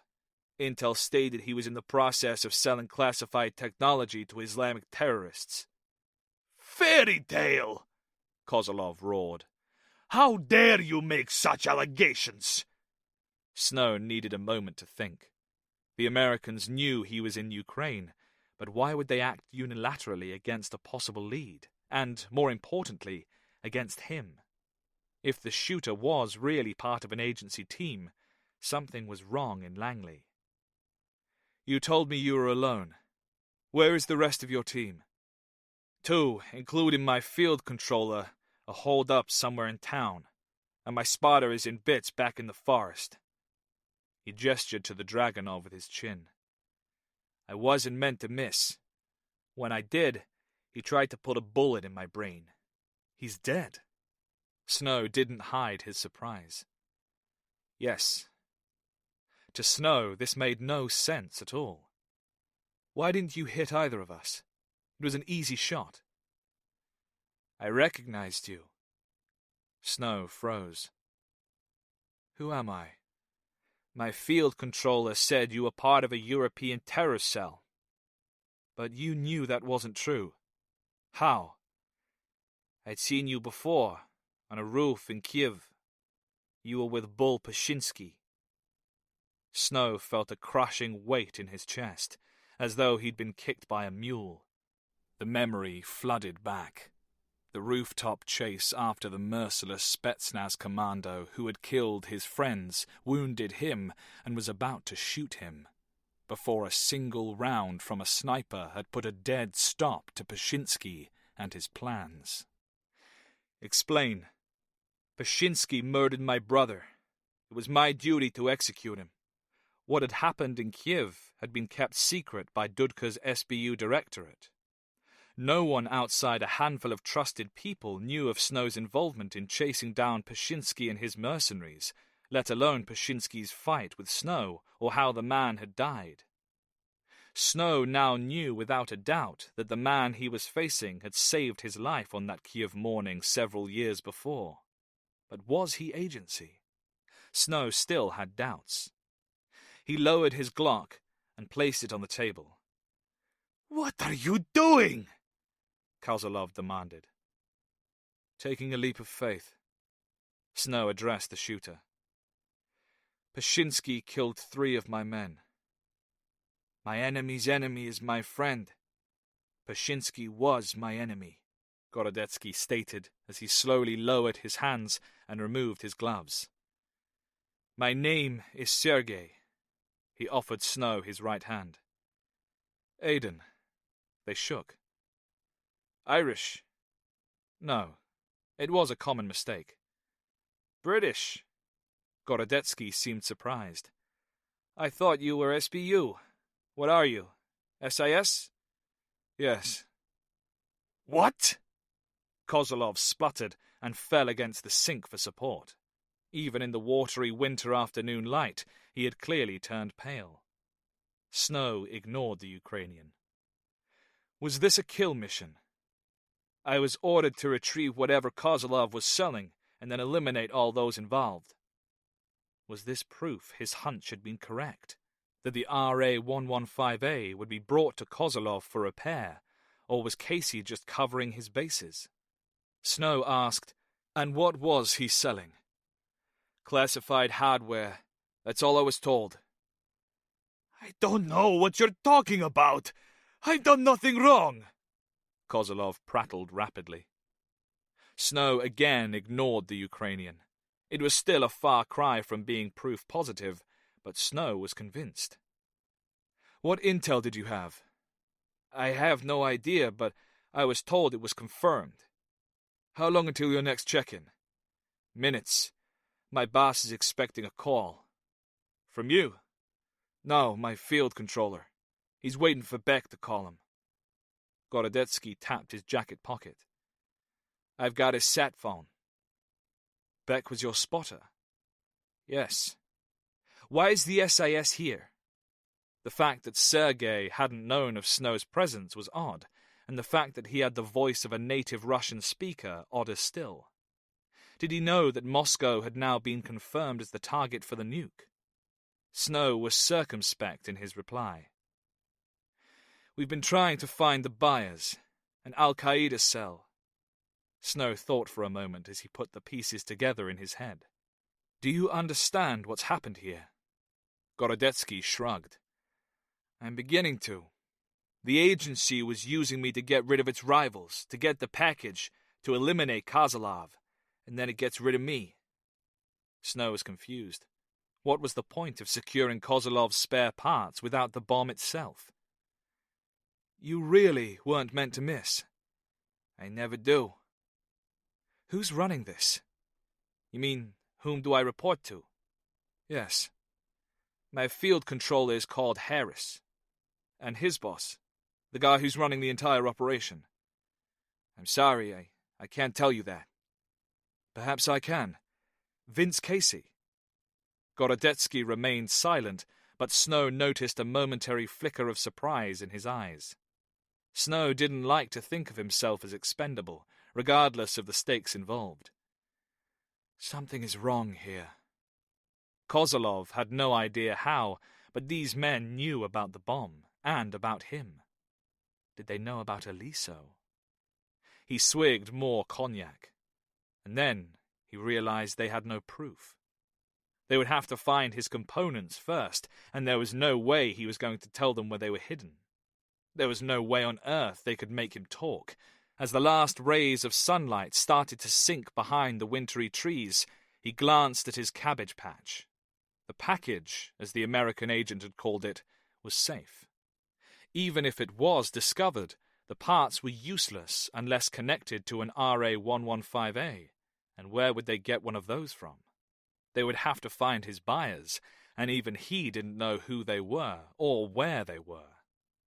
Emboldened by the cognac, he called out indignantly. I'm going to phone the militia. You must leave. You have no right to come bursting in here like this. Snow regarded the former KGB colonel. Very true, but my friends at the SBU do. You should just count yourself lucky I haven't put a bullet in your greedy old head.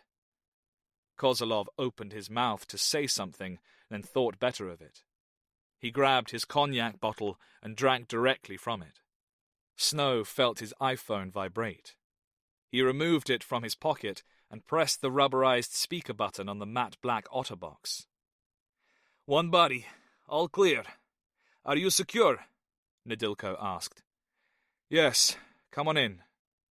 Snow ended the call. Who was that? Gorodetsky asked. The cavalry.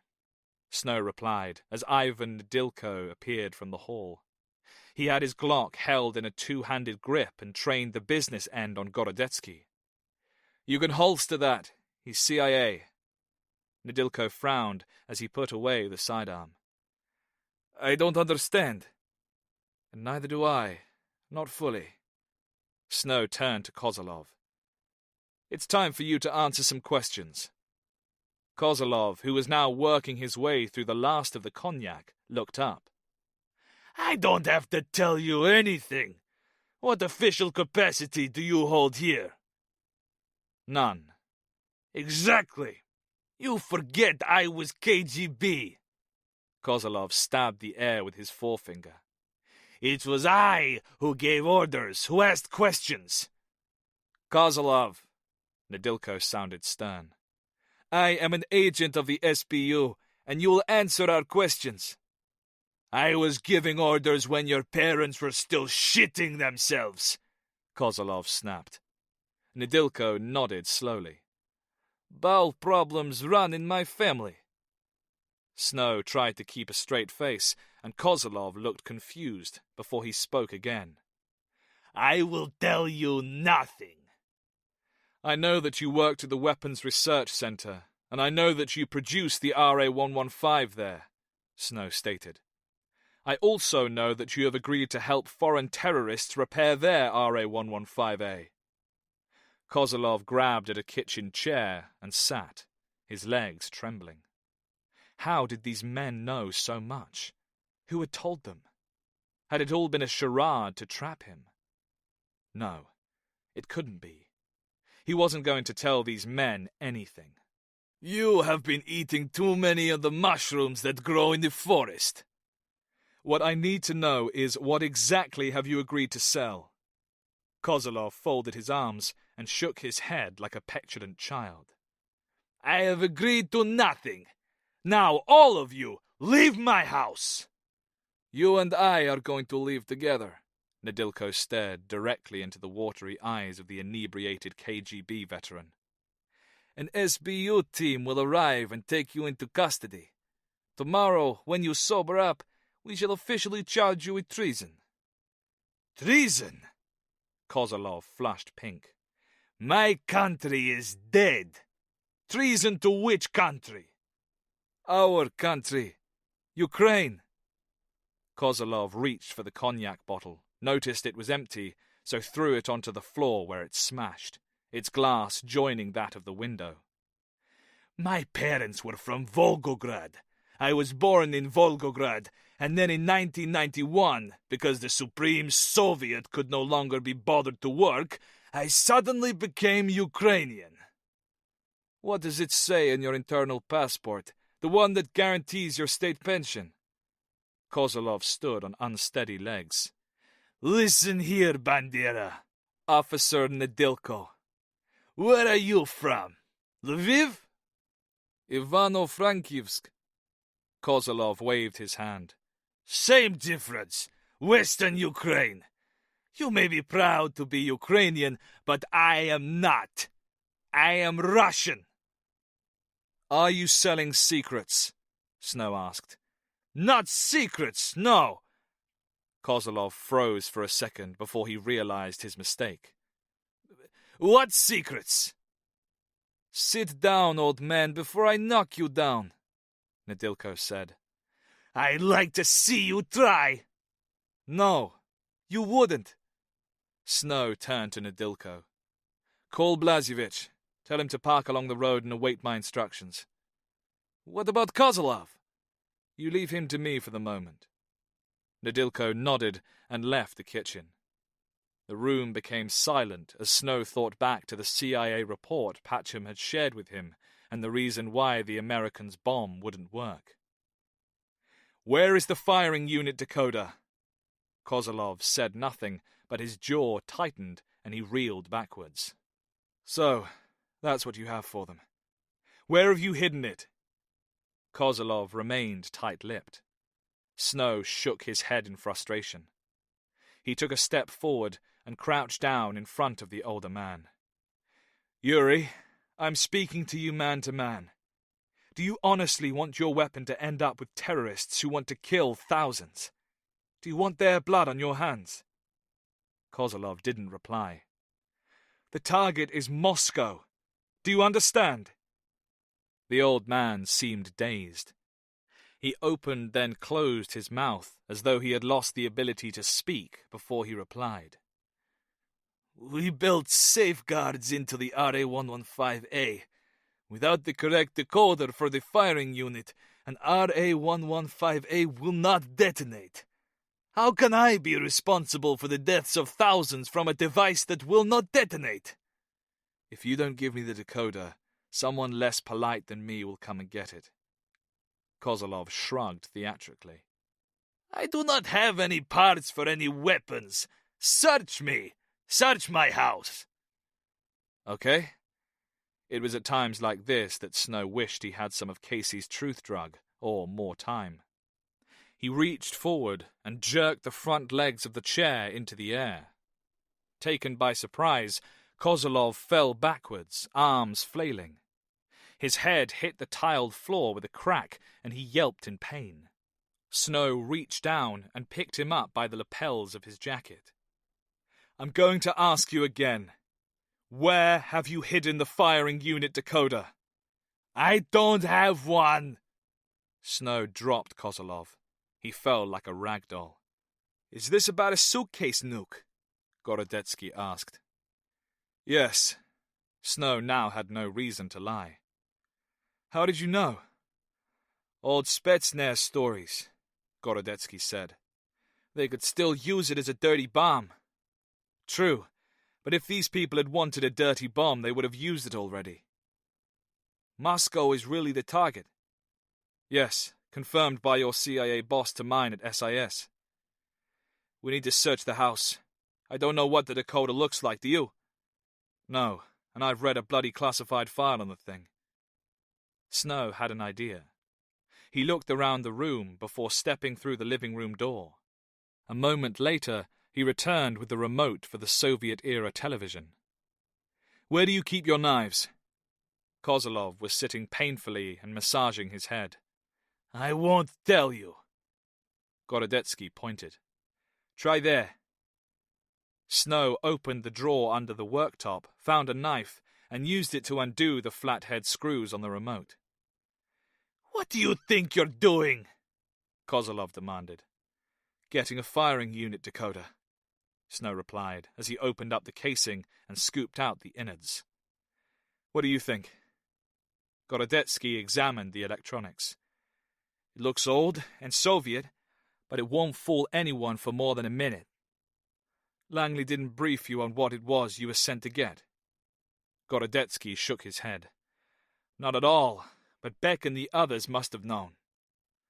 Okay, silly idea. Snow shook his head. Langley or someone at Langley wants what Kozlov is selling and doesn't want anyone to know they've got it. You and I aren't meant to be breathing right now. Plan B it is. What's Plan B? Gorodetsky asked. Snow explained, but switched to English to do so. Kozlov watched the American pull an odd-looking mobile phone from his coat and make a call. He was now using English, a language Kozlov had never learnt, apart from the words to the song Happy Birthday, which inexplicably everyone in Ukraine seemed to know. Although, he thought bleakly, he was about to lose his biggest birthday present ever, the money. He tried desperately to think of a way out of his predicament. Gorodetsky ended his call. He sounded more concerned about the package than Beck. He believed you. Yes. How long have we got? They're in town, that's all I know, but Needham's on his way. He could be here any time starting from now. Snow thought for a second. Why did the agency use you for this mission?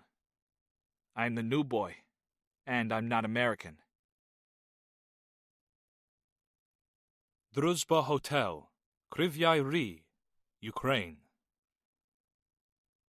A pair of $100 bills inserted into a passport had bypassed the usual ID checks as Harris booked them into the hotel. With its yellow walls and black-tiled floor, the building resembled a private hospital more than a business-class hotel, but it was clean and functional. On the wall behind the reception desk, a flat-screen TV was playing a Ukrainian news channel, and Harris fought to suppress a smile as Kishev's face was seen on split screen alongside footage reporting the Chechen attack on Grozny. The receptionist seemed unfazed by it all, and after months of similar footage emanating from Donetsk and Lugansk, he couldn't blame her. Harris sent the group to the dining room while he went back outside with his BlackBerry. He'd eat later. Tariq sat nervously in the restaurant. He felt more out of place than ever. Needham had his head in the menu, and Kishev sat tall, almost, it seemed, daring anyone to recognize him. "Are you okay?" Kishev asked the Afghan. "Yes. Are you not worried, Sheikh?" Kishev's chest swelled with pride. "No. This is a glorious day. Today is the start. What will happen now is beyond my control. It is beyond the control of the Russians, of all men. It is Allah's will." Tariq looked around. Even though there was no one else within earshot, the only other occupied table being at the end of the room. He was jumpy. "But what if you were recognized?" Kishev was relaxed.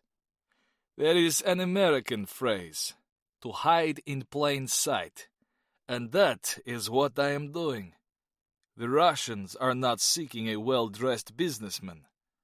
Kishev shot the cuffs of his shirt with a smile. "And who in this age does not want to encourage business?" Harris had provided the group with passports, which had enabled them to clear Ukrainian immigration and travel in a hired car directly to Kryvyi Rih. They would appropriate another vehicle for the next part of their mission. "And what if I am recognized? I shall not be taken without bloodshed. It is the duty of every true holy warrior to defend the faith and, if necessary, die a shaheed in doing so." "I could eat a horse," Needham stated, looking up from the menu. Tariq frowned.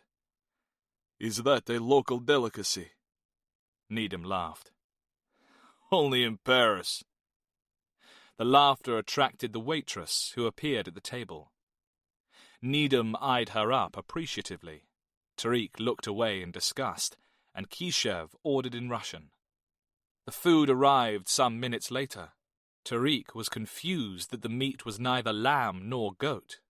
Instead, their celebratory feast started with a red-colored soup served in a bowl made from a hollowed-out loaf.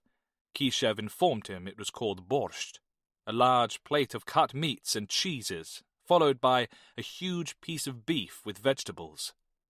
As Tariq ate, he saw diners at the other occupied table eating what seemed to be pork and drinking alcohol.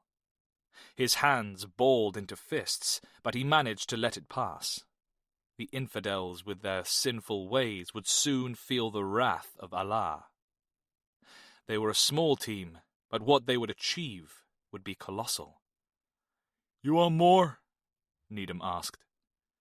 "I have had my fill," Kishev stated as he cleaned his plate with a piece of flatbread. Needham signaled for the bill. Kishev wondered how, unlike Tariq, Needham could be so relaxed while sitting in a foreign country, in public with wanted men, and on the verge of committing an act of nuclear terrorism. Initially, he'd thought it was because the American lacked intellect, but he had been wrong about this, as Needham had demonstrated with his rudimentary Russian and fluency in Arabic. Needham spoke with the tongue of the Prophet, yet was not a believer. As a man of religious ideals, Kishev couldn't understand those who fought under the false flag of Mammon. To be without religion was to be without purpose, to be as empty as the black dolphin cell he had escaped from. How could a man of intellect exist in a religious void? Harris, he understood. Harris was a man he had come to know and trust as a fellow warrior of jihad. Harris had a just cause for his actions. It had taken weeks working together in the harsh, inhospitable mountains of the Afghan borderlands for Harris to finally let his mask slip and reveal the true reason for his hatred of the Russians. It was a reason that was so far hidden beneath the tough exterior of the fast-talking American that the CIA's background checks hadn't discovered it. Khrushchev had sat amazed as his fellow Al-Qaeda operative had spoken of his origins. Harris had not been born in the United States, and neither had his parents. They were from Yalta, in the Ukrainian Soviet Socialist Republic. His parents were Tatars and victims of the Sergunlik, the forced deportation of the Tatars from Crimea ordered by Stalin as collective punishment for collaboration with the Nazis. Harris had been born in the Uzbek Soviet Socialist Republic, modern-day Uzbekistan. Harris had no recollection of how his parents had managed, but several years after his birth, the family had escaped from the USSR and illegally entered the US. Perhaps they had lied and been granted refugee status. Perhaps. He didn't know the answer to this, and probably never would, for shortly afterwards he'd lost both his mother and father to a drunk driver. Sent to a state orphanage, he was adopted by a middle-aged childless couple, and the toddler born Ivan Nabiev became John Harris. What had happened next, Khrushchev hadn't asked, and Harris hadn't talked about. But Harris outlived his foster parents and, after graduating college, joined the CIA. Harris was the most ruthless operator Khrushchev had met, but his devotion was to the fight against the Russians and not the protection of the US. As the White Eagle, he'd been responsible for some very high-profile missions. Khrushchev felt honored to be a part of his homecoming. "Beck is dead," Harris stated quietly in English as he appeared at the table. "We underestimated the Brit. He put a round in Beck before East took him out. I'd have torn him to pieces." The venom in Needham's words seeped out slowly. "Dead is dead, Steve. We can't change that." Harris sat. The group went quiet as the waitress placed the bill on the table. Harris handed her a pile of Ukrainian hryvnia, and she retreated with a large smile. "So, what does this change?" Khrushchev asked. Ignoring the Chechen's question, Harris reached across the table and took a piece of bread. "East says he can't get the package from Kozlov.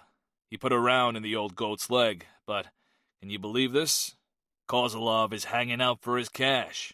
Stubborn bastard. Stubborn but frail too, Steve. I've told East to hold off until we get there. I'll ask him myself." "You are going?" Khrushchev frowned. "Is that wise?" "Hey, it's as wise as any move. We've been sitting around too long. Tariq, you and I will collect the woman, Aliso. Steve, recce the DACA, make sure it's secure. Then we go in, recover the package, fix the device, and carry on as per the plan." "And East suspects nothing." Khrushchev was doubtful. "He wouldn't be calling me if he did. He would just have run back to Mother Russia," Harris conceded. "But just to be safe, Steve will take East, or whatever his name is, out as planned. And then I'll tip off the SBU so they can close the Chowdhury murder case. After all, East is a wanted man." Khrushchev appreciated how Harris played both sides. "And then we shall ready the device for our attack." "Correct. We head to Crimea and hit the Russians like they've never been hit before. It will be truly glorious." Tariq felt his chest swell.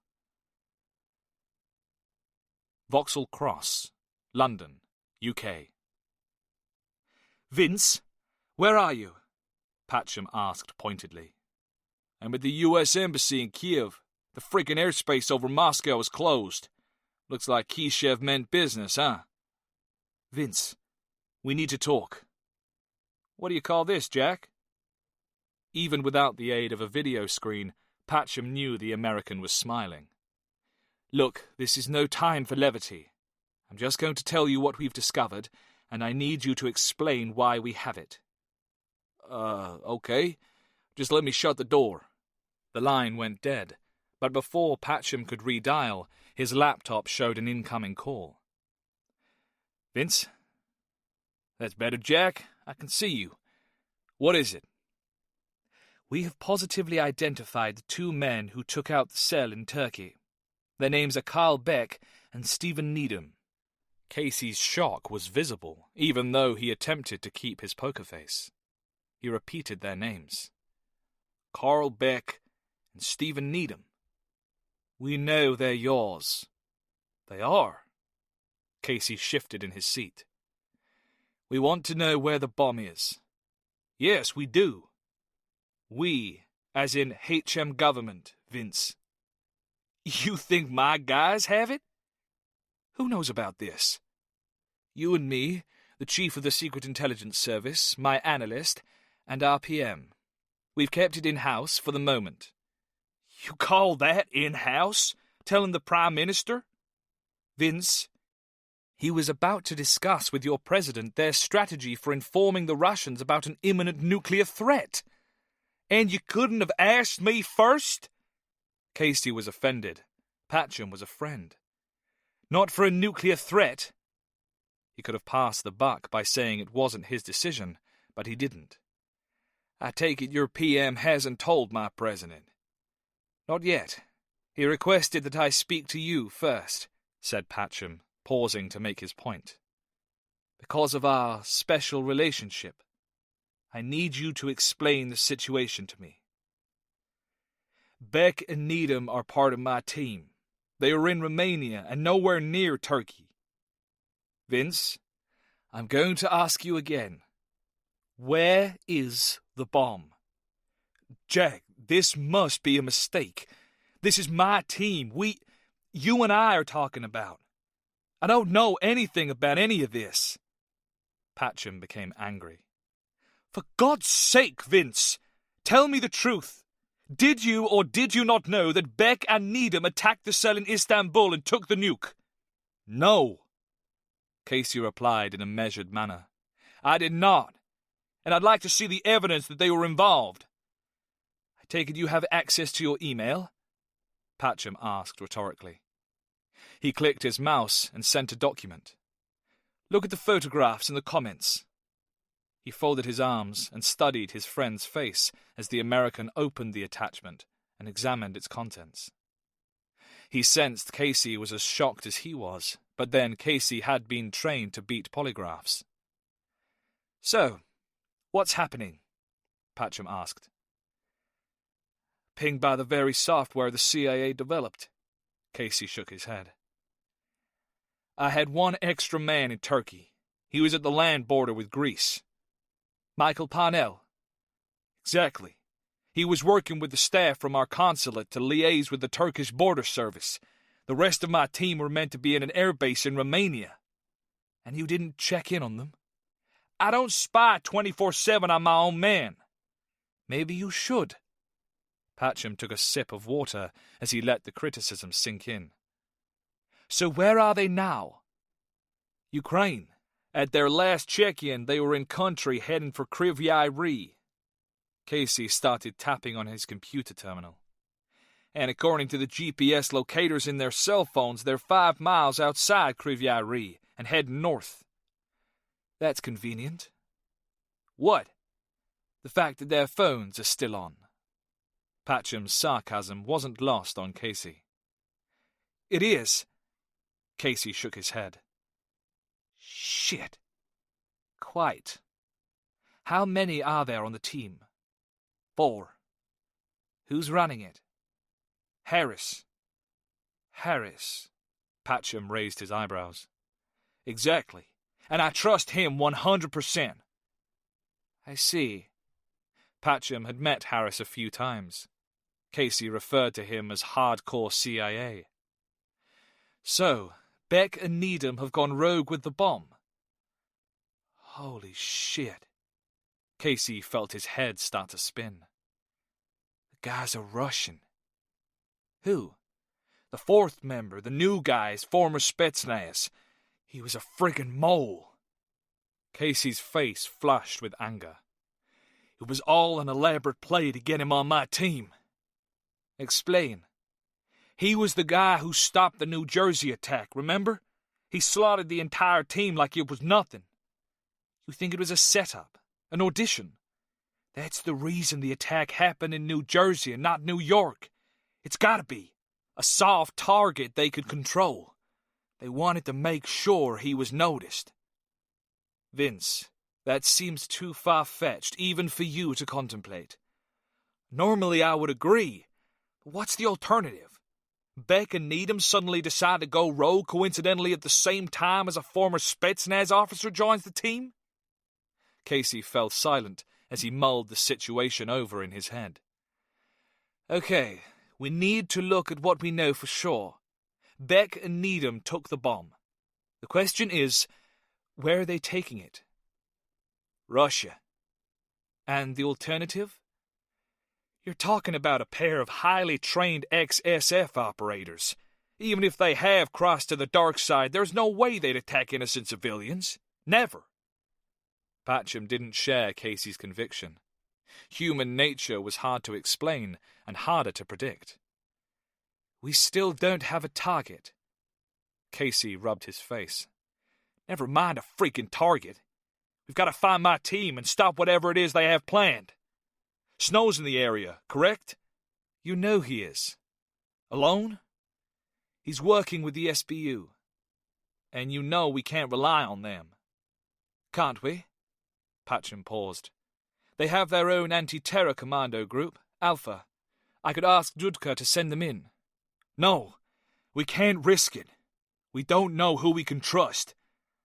I know. Jack, that is not helpful. What about your special SIS group, the Increment?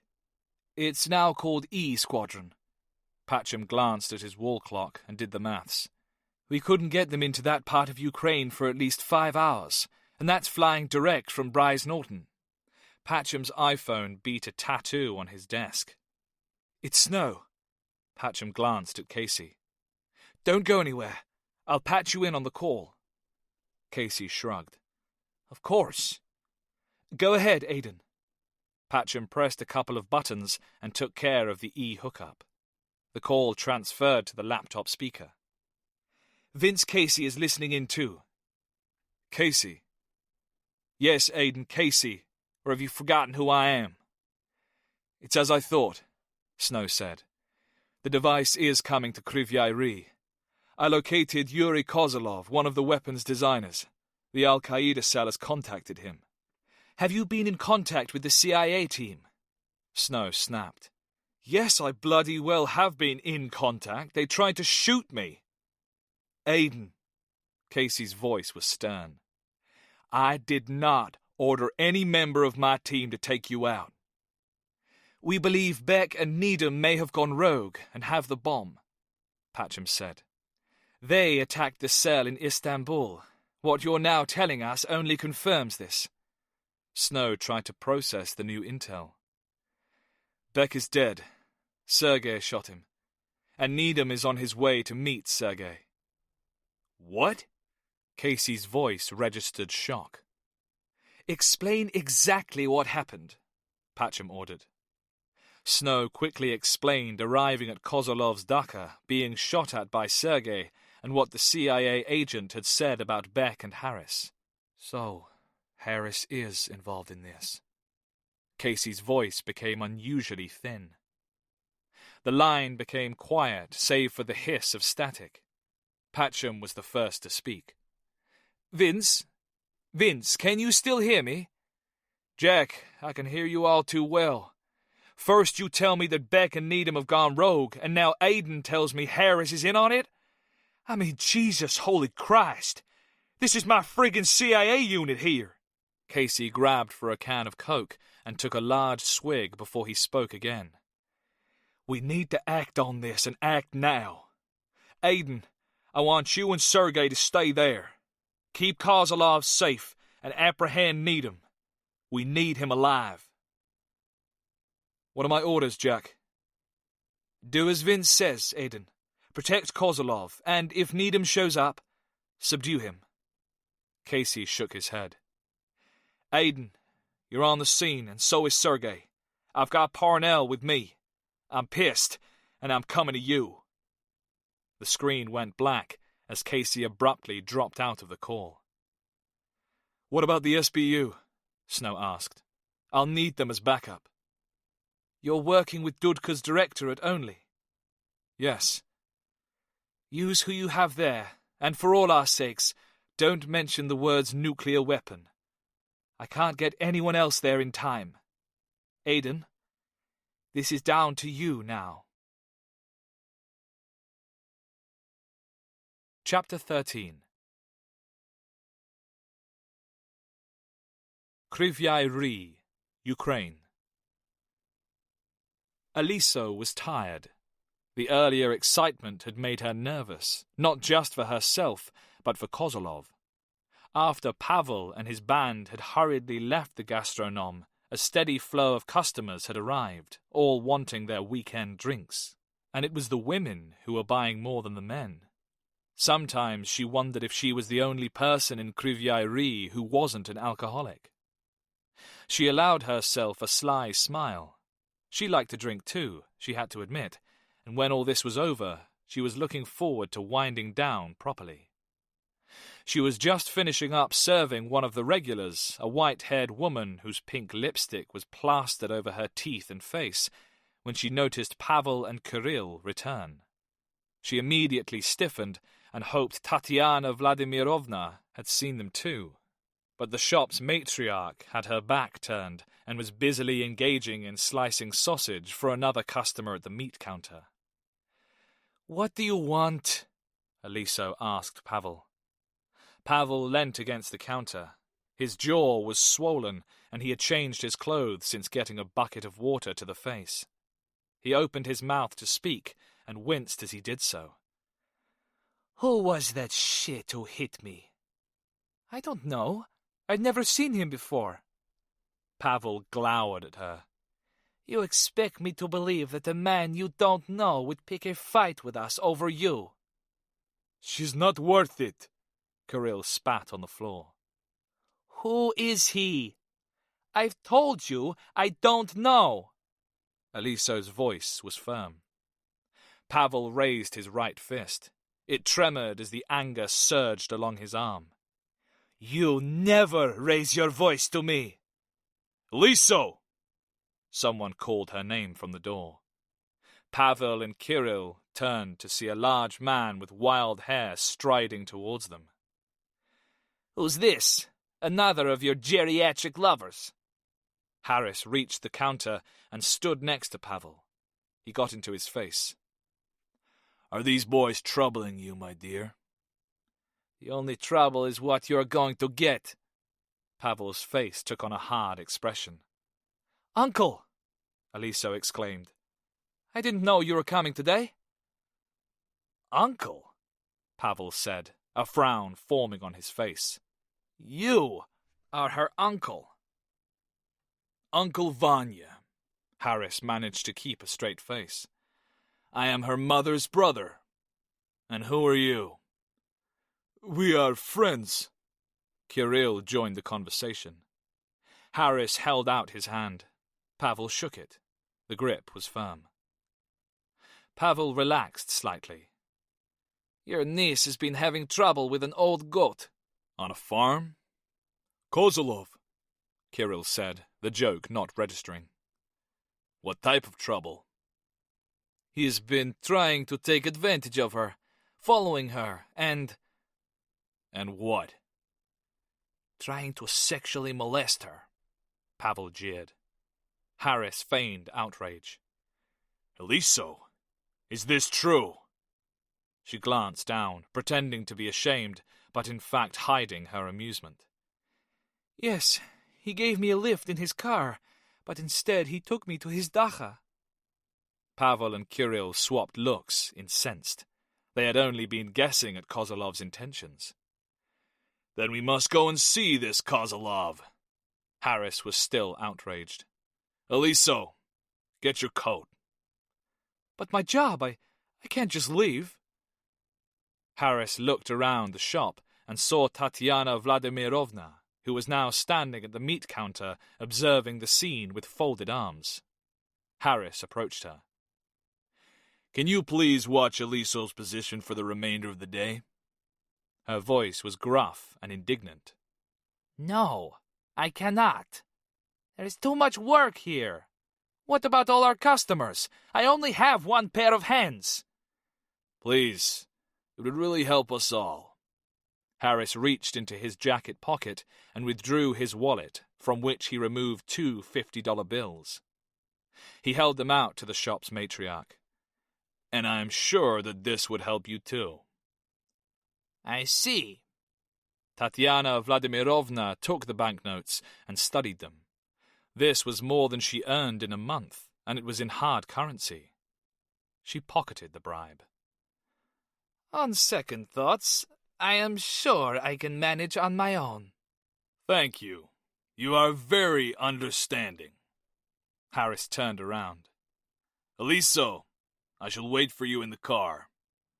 Tariq sat in the Audi SUV and watched with a professional interest the three mafiosi who were hanging around a pair of old BMW saloons. He had known such men in Afghanistan. They were petty thugs and criminals with nothing to do and even less to lose. But unlike their Afghani counterparts, they were unarmed, while he had an AK-74 SU across his lap. He saw Harris leave the store, followed by two more thugs. Harris pointed at the Audi and then joined the rest of the men at the BMWs. A minute or so later, Tariq saw a woman leave the gastronome. She was raven-haired and extremely attractive. After a brief pause at the BMWs, she took Harris's arm and they headed for the Audi.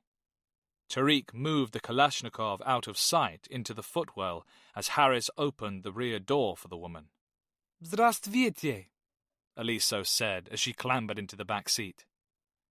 Tariq didn't speak Russian, and he didn't speak to women. Harris got into the driver's seat and turned the ignition. This is Eliso. Tariq gestured towards the group of men. What's happening? I'm taking us all to see Kozlov. Why? Camouflage. Something doesn't sound right about the situation at the old man's place. If there is a welcoming committee waiting for us, I want them to welcome these boys first. I've told them a good tale and said I'll make it worth their while. And if everything is as East assured us it was, then we have the choice of paying the kids off or shooting them. I have no preference. Harris sounded the Audi's horn. Pavel and his men started their cars and followed Harris in line out of the icy parking lot.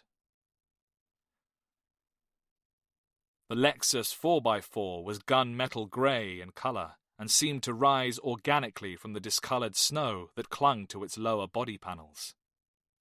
Headlights off, it whispered towards the Dakar before coming to a halt and all but vanishing into the gloom of the forest and the falling snow.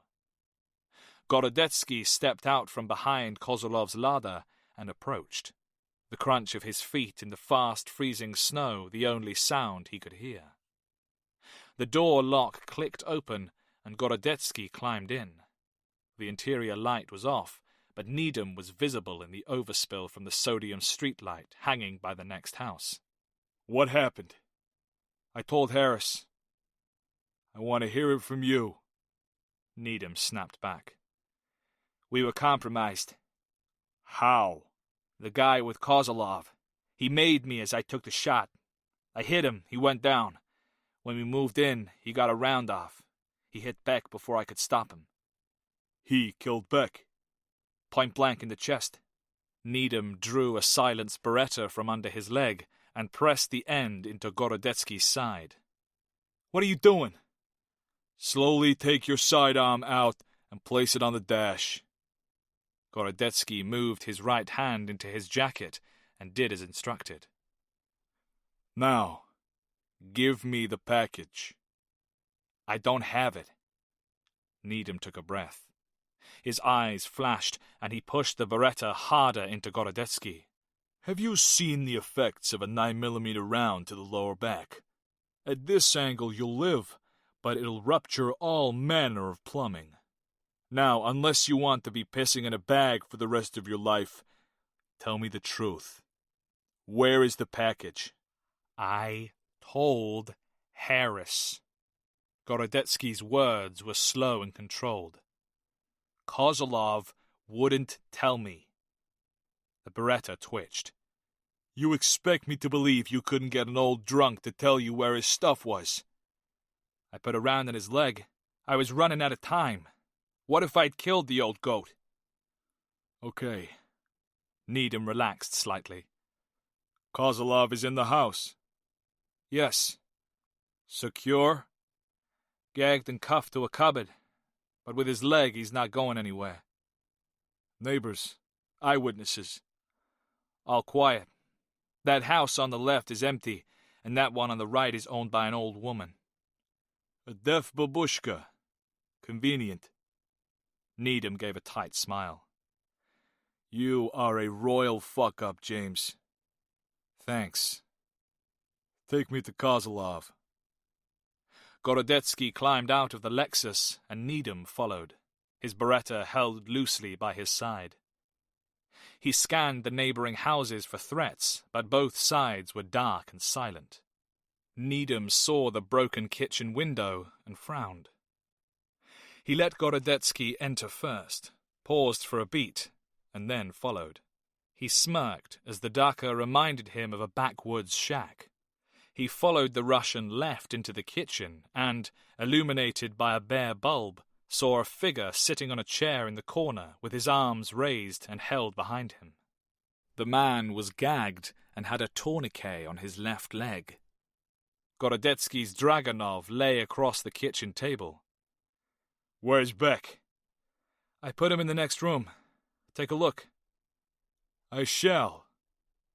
Needham collected the rifle, then stepped around Kozlov and entered the living room.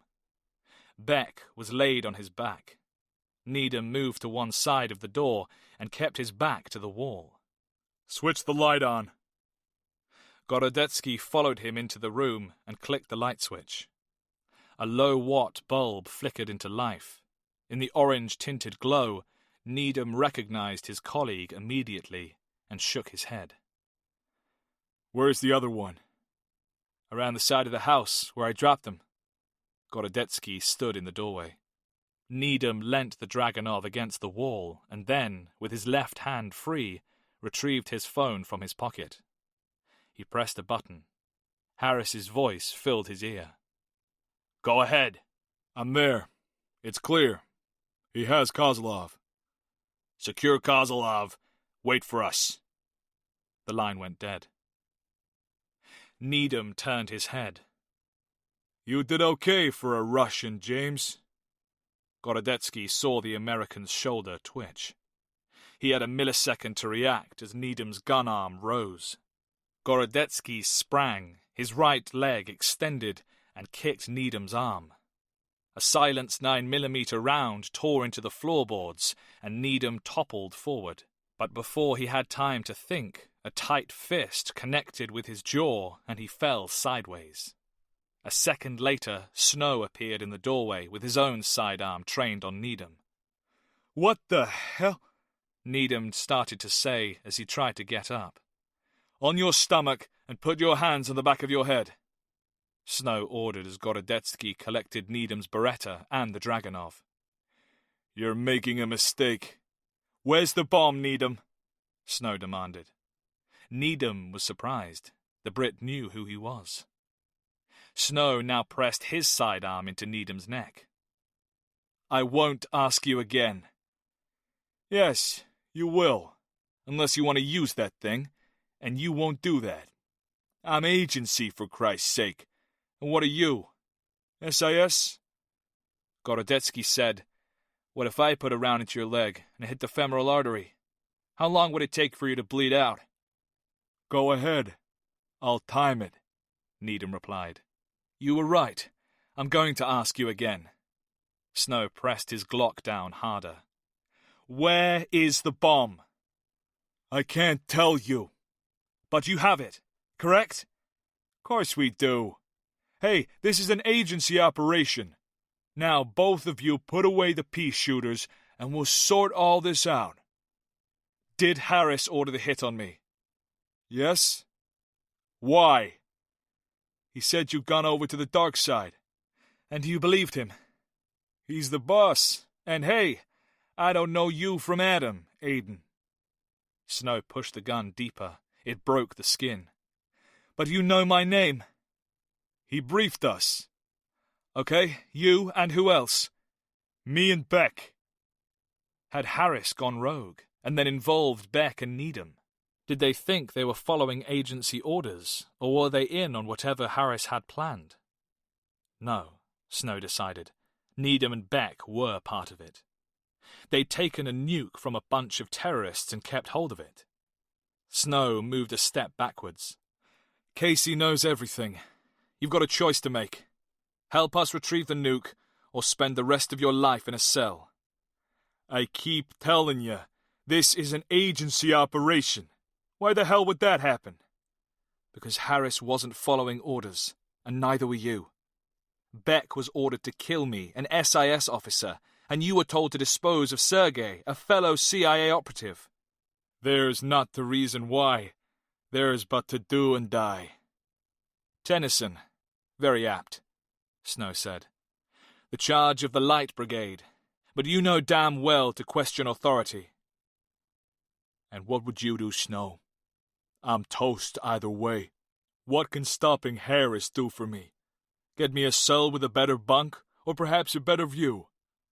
I promise, if you give up the location of the bomb, SIS will do all it can. Needham sighed. I would never have let him use it on a civilian target. You know that. Do I? Snow's mind span. What was the target? Harris said it was strategic. It was to be a bloody nose to the bear to teach it some manners. Russia needs to respect its neighbors, he said, and hell, we both agreed. But then things started to change when Kishev got involved. Kishev? Snow said, and instantly realized his mistake. Shit. You didn't know, did you? Snow, you almost had me there. I want a guarantee of immunity from prosecution, and I'll happily tell you all about Kishev, his men, the target, and the nuke. We don't have time, Gorodetsky said. Harris is on his way. Cuff him, Snow ordered. I'm going to call Casey personally. You know him? Needham seemed surprised. Why wouldn't I? He's also on his way.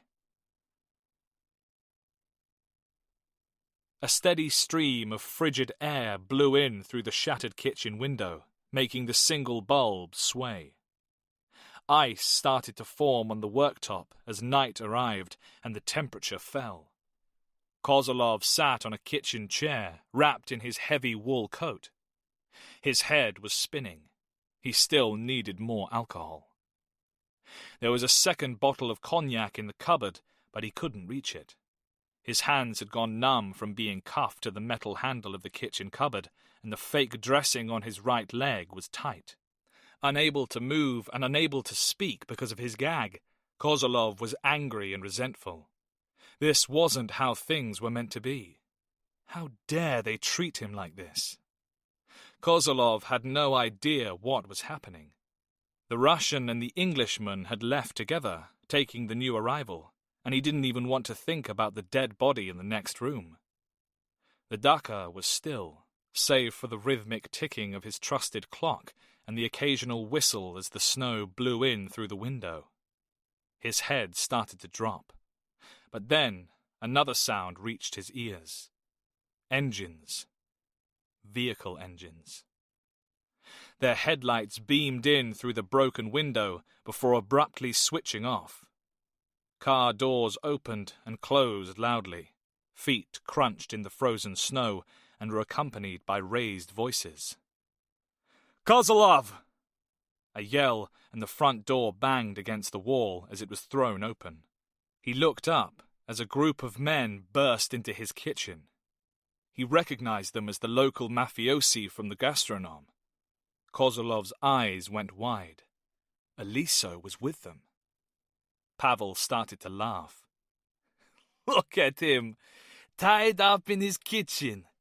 What have you been up to, you filthy old man? Kozlov shook his head and tried to speak, but the gag stopped him. "Search the house like Vanya told us to," Pavel commanded. Two of the mafiosi raced upstairs, while Kirill and another went into the living room. Eliso stepped forward and removed the gag. "Yuri, are you okay? What happened?" What happened? Sputtered Kozlov.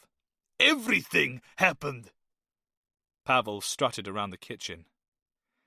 Where is your drink? Shit. Oh my God. Kirill reappeared, ashen-faced from the living room. There's a dead body in there. "Dead body?" Pavel repeated. "What, a real one?" Pavel pushed past Kirill to see for himself. Heavy footsteps sounded on the stairs as the remainder of the group came back. "No one upstairs," the first stated. "Just full of old clocks," the second added. "You three, stand by the front door," Pavel instructed over Kozlov's shoulder.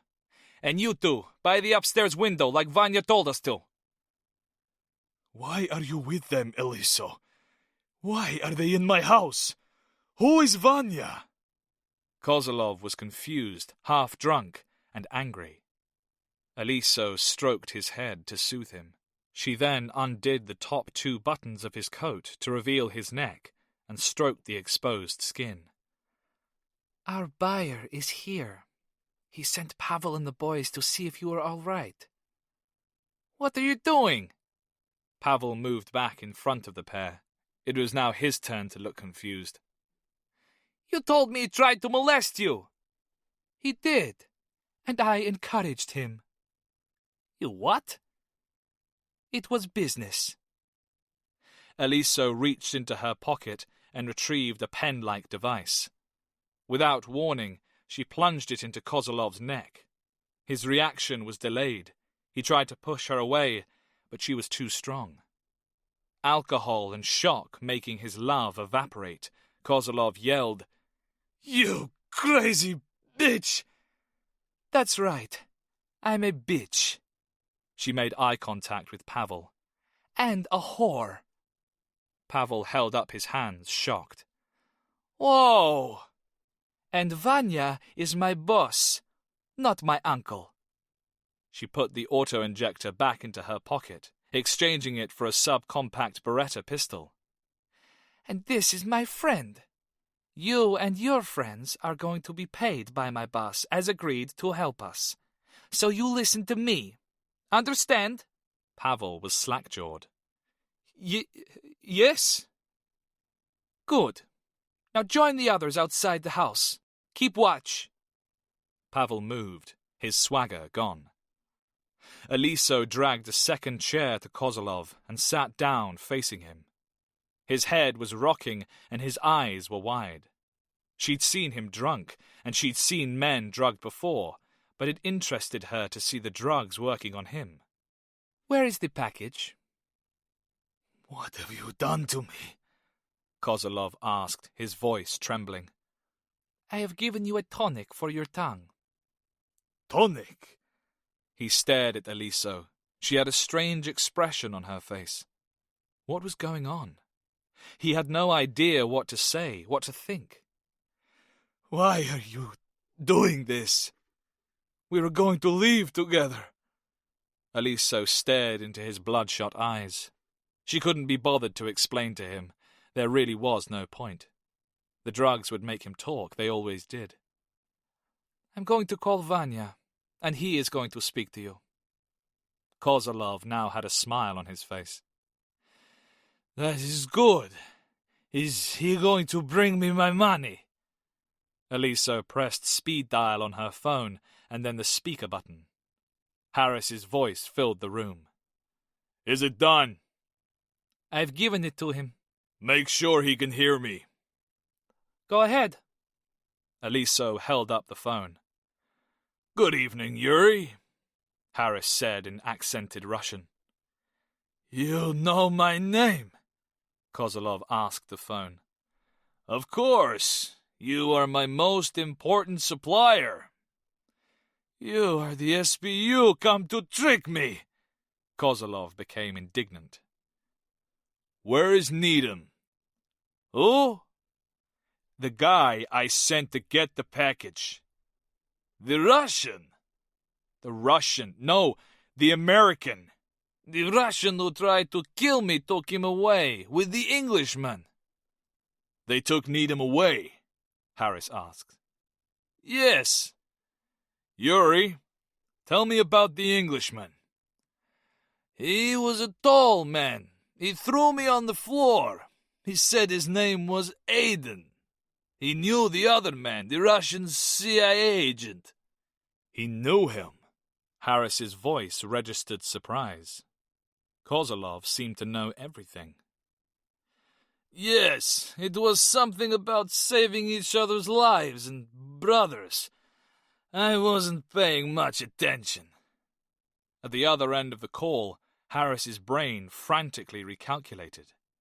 How could Gorodetsky know Aiden Snow?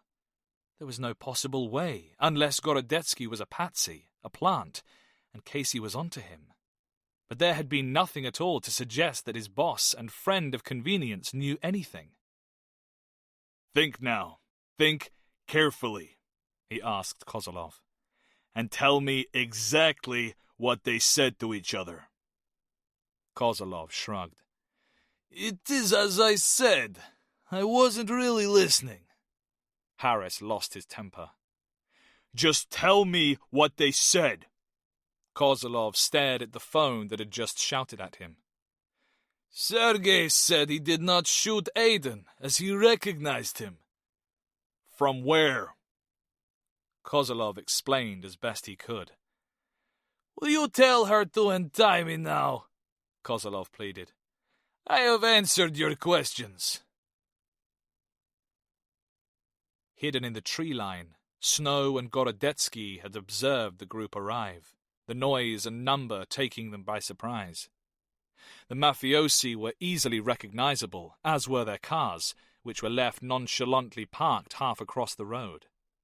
What threw Snow, however, was Aliso's presence. This changed things. Harris now had hired muscle and 2 potential hostages, both of whom were civilians. Harris knows something's up. He must have an eyeball on the Dhaka. But where is he? Here. Gorodetsky handed Snow an IR scope. I came prepared. Thanks. Snow scanned the tree line either side of them and drew a blank. He then turned the scope onto the Dhaka. He instantly made out warm shapes by an upstairs window, as well as the very visible yobs by the front door. He doubted anyone inside had IR equipment, but if so, he and Gorodetsky would be exposed. I've got 1, 2 in the upstairs window, 3 outside. Gorodetsky shifted ever so slightly. So, we wait it out? That's the plan. Snow had briefed Nedilko and Blazevich on the true nature of the threat. Nedilko was in a house overlooking the back of the Dhaka, and Blazevich was parked in the Passat along the road. They were each wearing a set of SBU comms links. Harris needs that component, and I don't want to spook him. We have to wait and see what his move is, and the longer he takes, the nearer Casey gets to us. Gorodetsky looked up at the sky. The conditions are better now. He shouldn't have any problems. I agree. He had no idea where Casey had managed to get a helo from, but he had been in the air and en route when Snow updated him on Kishev's involvement. It was an 80-minute flight south for someone who wasn't in a hurry, but Casey was. Snow moved his arm slowly to reveal his watch. By his estimation, Casey was still an hour out. Snow handed Gorodetsky the scope back and depressed his Pressel switch. Nedilko, anything at the back? Nothing. All quiet here. Got that. Vitali, where's the Audi? Still static, Blazevich added. The woman got out. No one else. Keep an eyeball on it. Understood, Blazevich replied. Movement, Gorodetsky noted quietly. The front door. It's Kozolov. Human shield? Perhaps. As the two men watched, Kozlov slowly walked down his steps past Pavel's group and shuffled into his front garden. HarperCollins presents Cold East by Alex Shaw. Read by Ethan Kelly. Prologue. Donetsk region, Ukraine. I can't see them yet. They'll be here soon, he said so. Vitaly Blazevich peered into the distance towards the besieged city of Donetsk. Smoke rose from tower blocks on the outskirts, the result of early morning shelling by Russian-supplied Grad rockets. The ceasefire agreement between the Ukrainian government and the Russian-backed insurgent organizations of the Donetsk People's Republic, DNR, and the Lugansk People's Republic, LNR, had been in operation for several months, yet attacks continued. The men around Blazevich were a mixture of regular Ukrainian infantry and young, hastily trained members of a volunteer battalion. Despite the cold, the Ukrainians kept their spirits high as they rotated manning the vehicle checkpoint, cooking and resting. Blazevich had nothing but respect for the volunteers who, until recently, had been carrying on normal lives as university students, mechanics, bus drivers, doctors, and businessmen. Every now and then the group would spontaneously start singing Ukrainian folk songs or old Soviet tunes in Russian. They were Ukrainian, and what mattered to them most was one country, not one language. The checkpoint was to the north of the small town of Marinka and straddled the road towards Donetsk. The adjacent flat fields of fertile black earth had been left barren in the conflict zone. A click away, the road forked and the tree line started. "Here!" Nedilko handed Blazevich a mug. "We should be doing more to help him," Blazevich replied to his SBU colleague before sipping the bitter-tasting army coffee. "He likes pretending to be Russian." "That's true." Blazevich saw movement ahead. He put his drink on the ground, raised his field glasses, and focused on the road. A white Toyota Land Cruiser appeared from the tree line. As it neared, the blue flag and markings of the Organization for Security and Cooperation in Europe, OSCE, became visible on its paintwork. The Ukrainian soldiers manned their weapons, ever wary of a surprise attack. The checkpoint had changed hands several times so far. The men were taking no chances. Nedilko's phone rang. "Hello? Okay." He pointed at the SUV. "It's him, or at least he's in the vehicle." "It's 4 up," Blazevich replied. Nedilko removed his Glock from its holster. "What's the saying? Plan for the best, prepare for the worst?" "Something like that." As the Land Cruiser came to a halt just short of the checkpoint, a series of rumbles rolled across the fields. The DNR were shelling again. A thin man wearing a blue OSCE vest over a grey 3/4-length jacket stepped slowly from the front passenger door. He held his arms aloft as a pair of Ukrainian soldiers advanced, weapons up. The rear door now opened, and out climbed an Asian man, followed by someone both SBU agents couldn't mistake. Aidan Snow. "Who dares wins," Blazevich said with a smile. Snow led the trio towards the checkpoint. The man in the OSCE vest held out his hand to Blazevich. "Gordon Ward, OSCE monitor. You must be from the Security Service of Ukraine."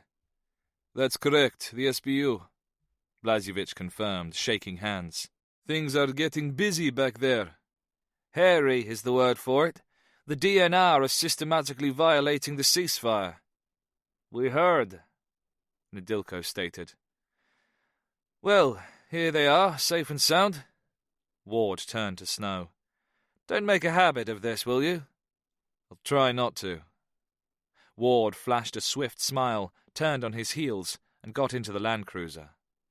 The Toyota crabbed across the road before quickly heading back towards Donetsk and the rest of the OSCE monitors. Vitaly Blazevich, Ivan Nedilko, may I present Mohammed Iqbal, Snow said. It's Mao to my friends, Iqbal added. Snow was in Ukraine to facilitate the repatriation of Iqbal, a British citizen held captive for several months in Donetsk. Iqbal was one of many foreign students studying medicine at Donetsk University, but unlike the others, he had been kidnapped by the DNR, who took exception to the color of his skin. The news of Iqbal's plight had come from a bizarre post on the DNR's VKontakte page.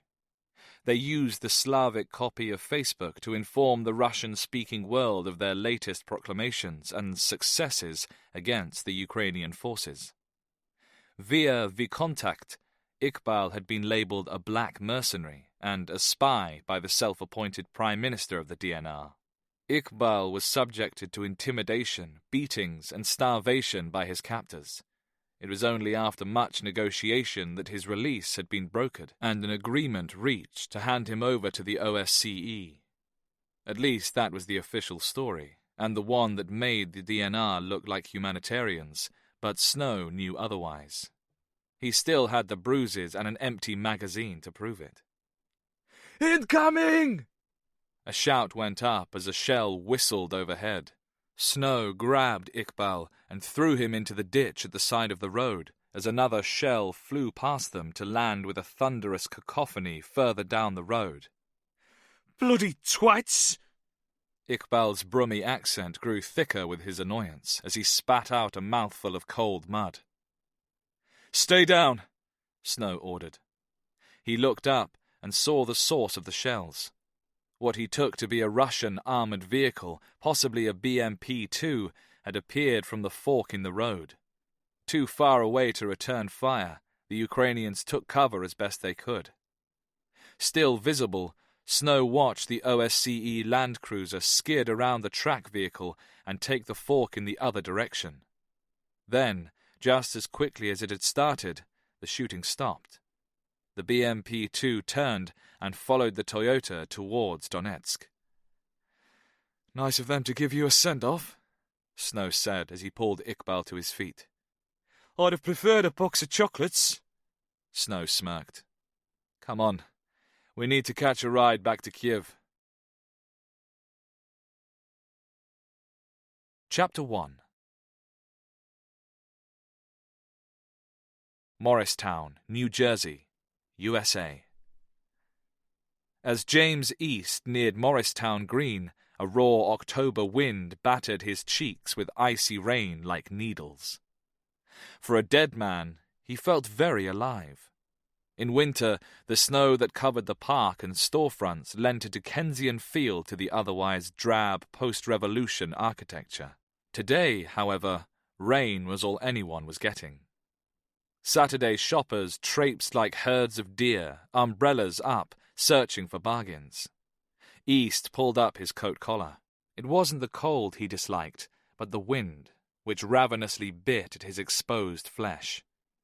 He entered the green along a path that crossed the central square, where a group of Latino youths dressed in baggy sweats were sheltering under the trees, smoking and taking snaps of each other.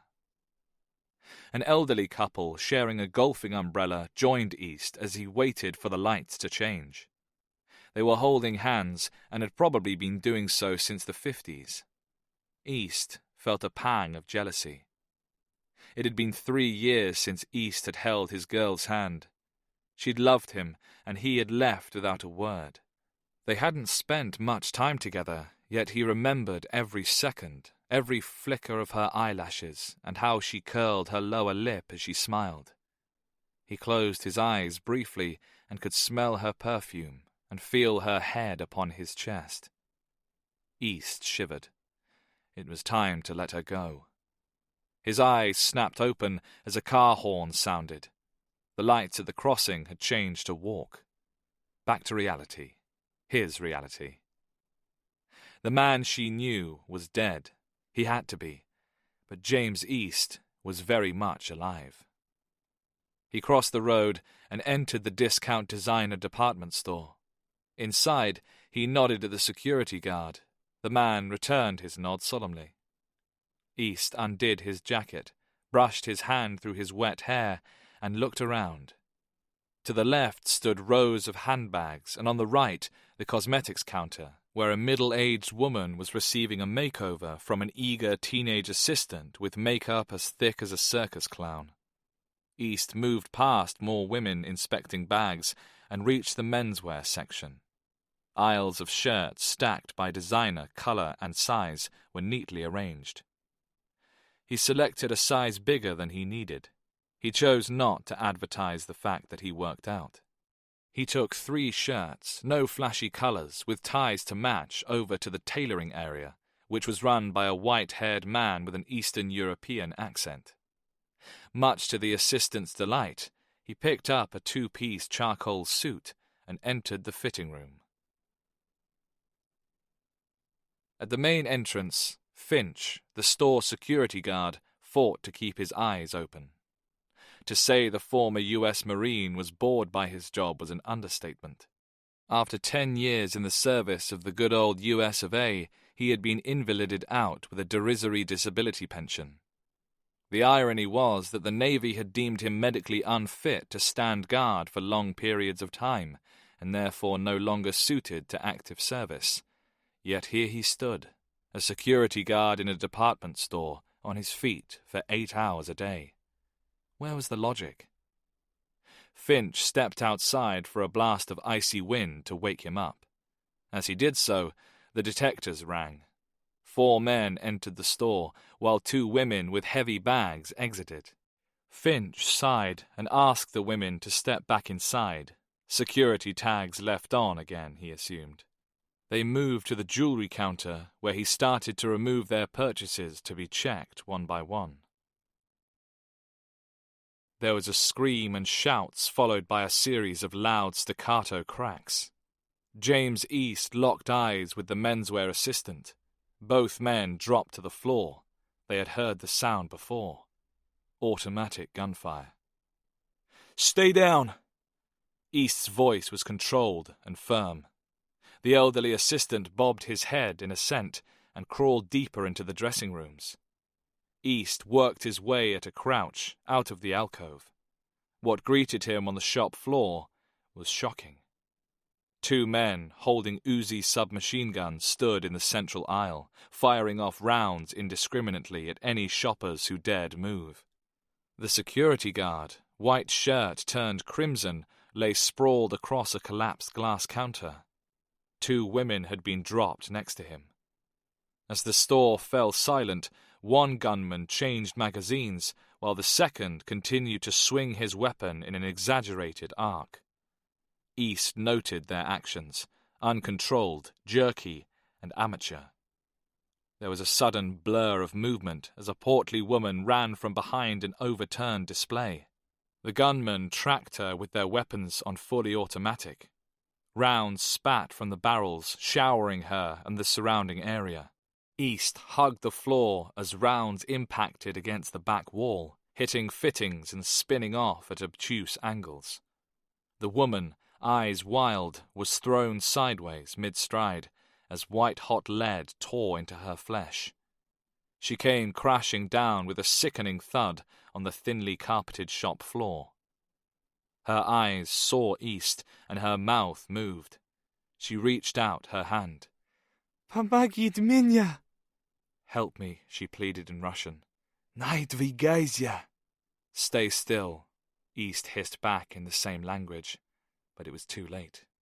Her hand trembled, fell limp, and her eyes glazed over. East's jaw tightened.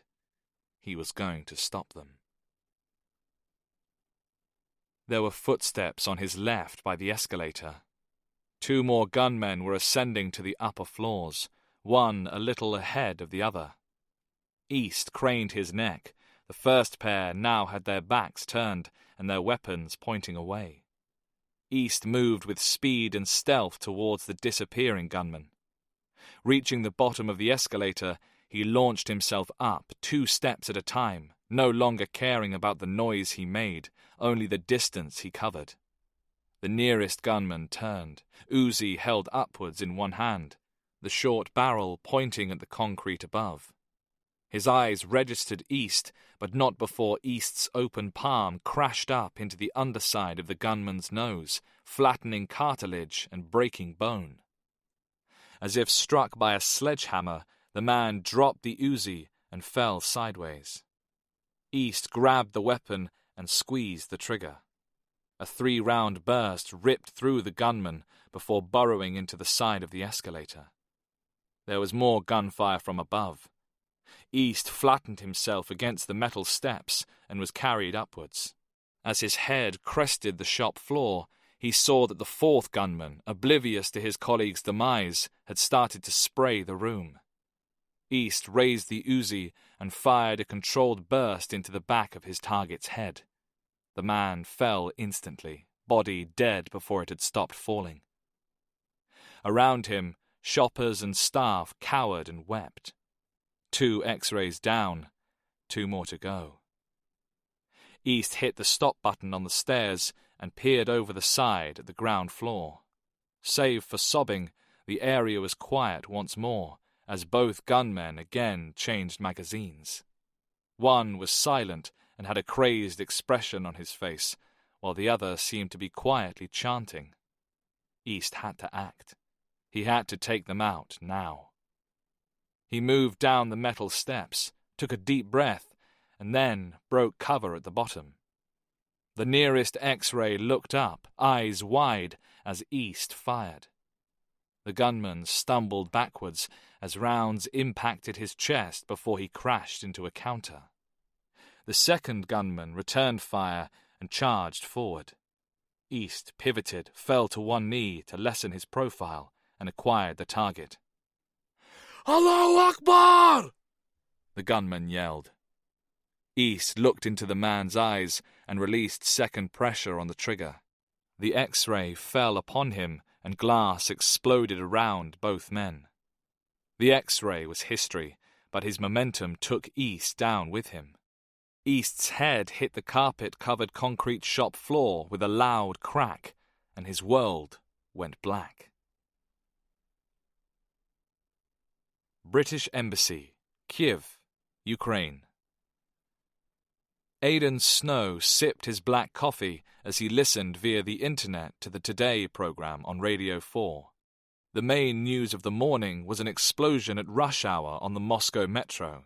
It had happened at a station Snow knew well, one close to the international school he had attended as an embassy brat 20 years before. So far, the number of fatalities hadn't been released, but Snow knew it would be high. The radio announced that the explosion had been confirmed as an IED and that a Chechen group, the Islamic International Brigade, had claimed responsibility. An expert on Russian security matters from the UCL School of Slavonic and East European Studies had been quickly found and, in heavily accented English, gave his opinion. He explained that the Russian authorities wouldn't accept that the real Islamic International Brigade had carried out the attack, due to the fact that the FSB had either captured or killed its leaders. Indeed, the leader of the group had been publicly put on trial and was at this very moment serving a full life term in Russia's most secure prison. The expert went on to say why he thought the bomb had been detonated and who else could be responsible. A splinter or copycat group using the same methods. Snow clicked off the broadcast and continued to eat his breakfast in silence, even though he had now lost his appetite. Terrorism was senseless. Innocent civilians were targeted based solely on the actions of their governments, whom they probably hadn't even voted into power. Yet it was endemic the world over, and it sickened him. Saturday had brought reports of a suspected Al-Qaeda attack on shoppers in a New Jersey department store, and today it was the turn of the commuters in Moscow. Snow shuddered as he imagined the horror created by the detonation and panic among the Muscovites. He pictured the metro station in his mind as he remembered it, with its scrupulously clean floors, advert-free walls, grand architecture, and fur-clad crowds. As a teenager, he had frequently explored Moscow by jumping on the metro after school, much to the annoyance of the British embassy driver. He had sat and listened to the Muscovites, often taking the train to the end of the line into areas that were strictly off the tourist path. In the late 80s, just before the Soviet Union crumbled, Moscow had been an exciting place. There had been something in the air, a note of dissent those in power had chosen to ignore, to their ultimate cost. Today, the people in power were jumpy. An attack in one European capital city put all the others on high alert. Moscow, having once again attempted to resurrect the Soviet Empire by illegally annexing Crimea and invading eastern Ukraine, had made itself target number one. It had no one else to blame, but it was the Russian people who were suffering and not the warmongering cocks in the Kremlin. The door to the room Snow was camped out in opened, and Alistair Vickers entered. He sat heavily in an armchair. "You've seen the news, I take it?" "What next?" Vickers shrugged. "I have no earthly idea, but Jack just called for a video conference." On cue, Snow's secure iPhone vibrated to show an incoming email from Jack Patcham, his boss at SIS. It contained just one word: Moscow. "We'd better go to your office, then." Vickers reluctantly dragged himself out of the comfy chair. Several minutes later, Patcham spoke without preamble as the video link started. "Terrible news from Russia. The last thing we need is the loony brigade annoying the Kremlin." "Do we know who's responsible?"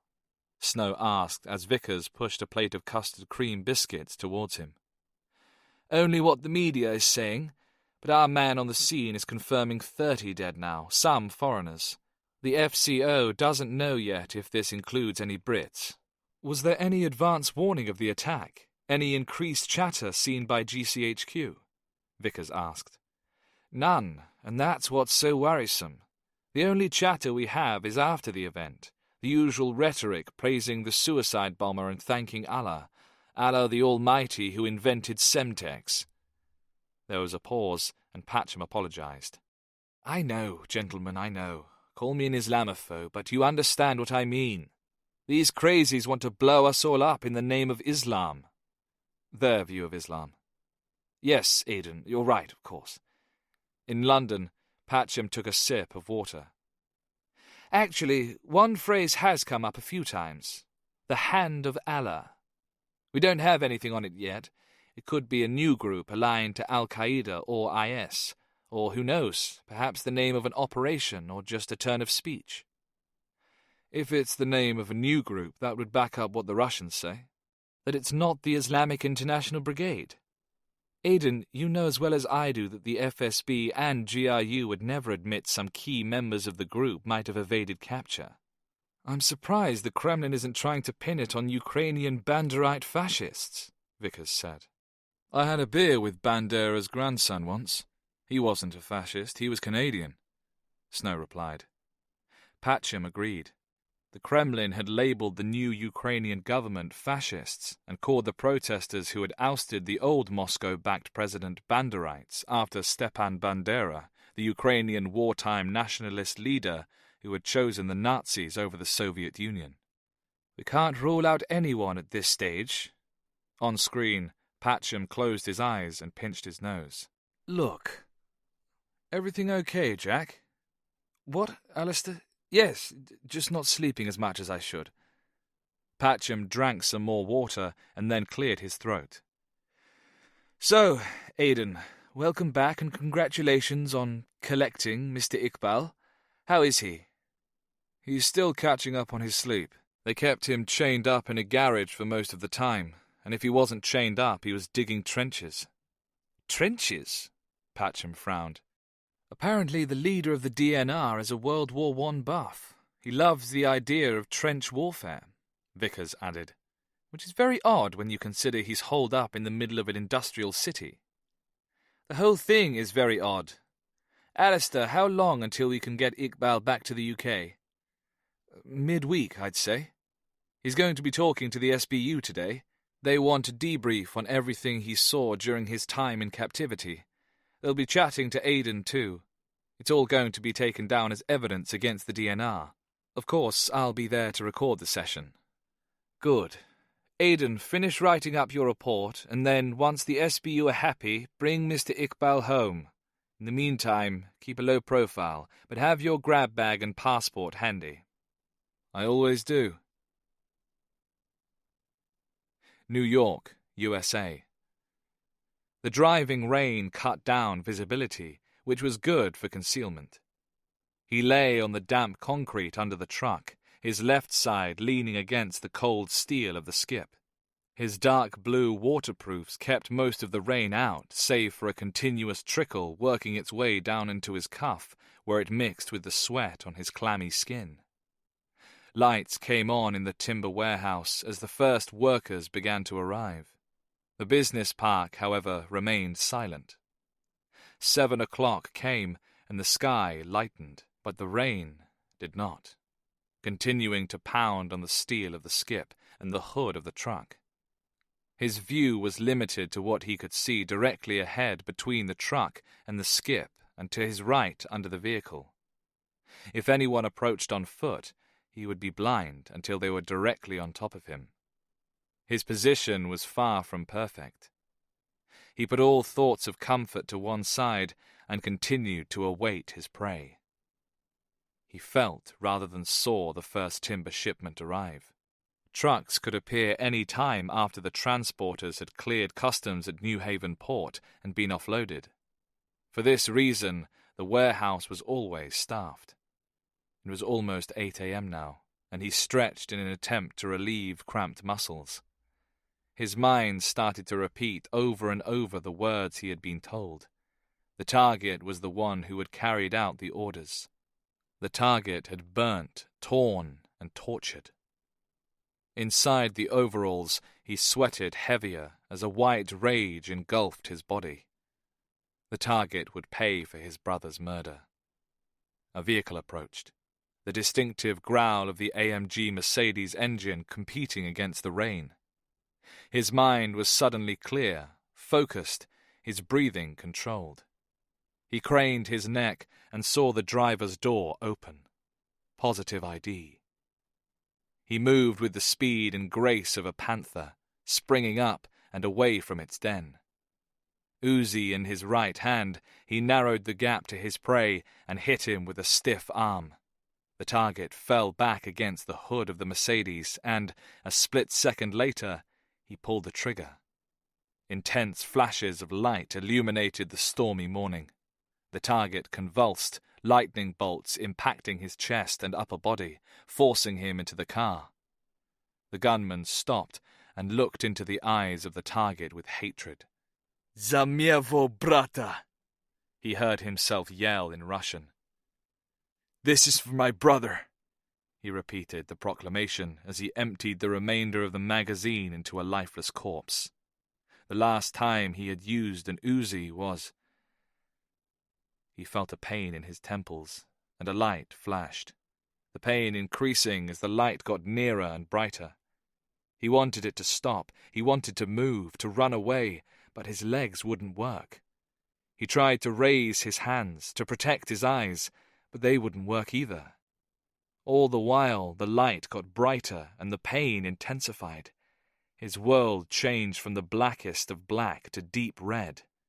James East began to hear a voice speaking in a language he did not officially speak. The red gradually lightened, and then the voice spoke to him. "Can you hear me?" The Russian was flawless. "You are safe. You are no longer in danger." The doctor noted a flickering beneath the patient's closed eyelids. He spoke again. "If you can hear me, can you try to open your eyes?" A note was thrust into the doctor's hand. He read it quickly. "I need you to give me the name of your next of kin. We must contact your family to say that you are here and safe with us." Family. From somewhere inside East's mind, a light switched on. His mouth opened, and several syllables of Russian rolled out. I'm sorry, I did not hear that. Can you say it again? More Russian.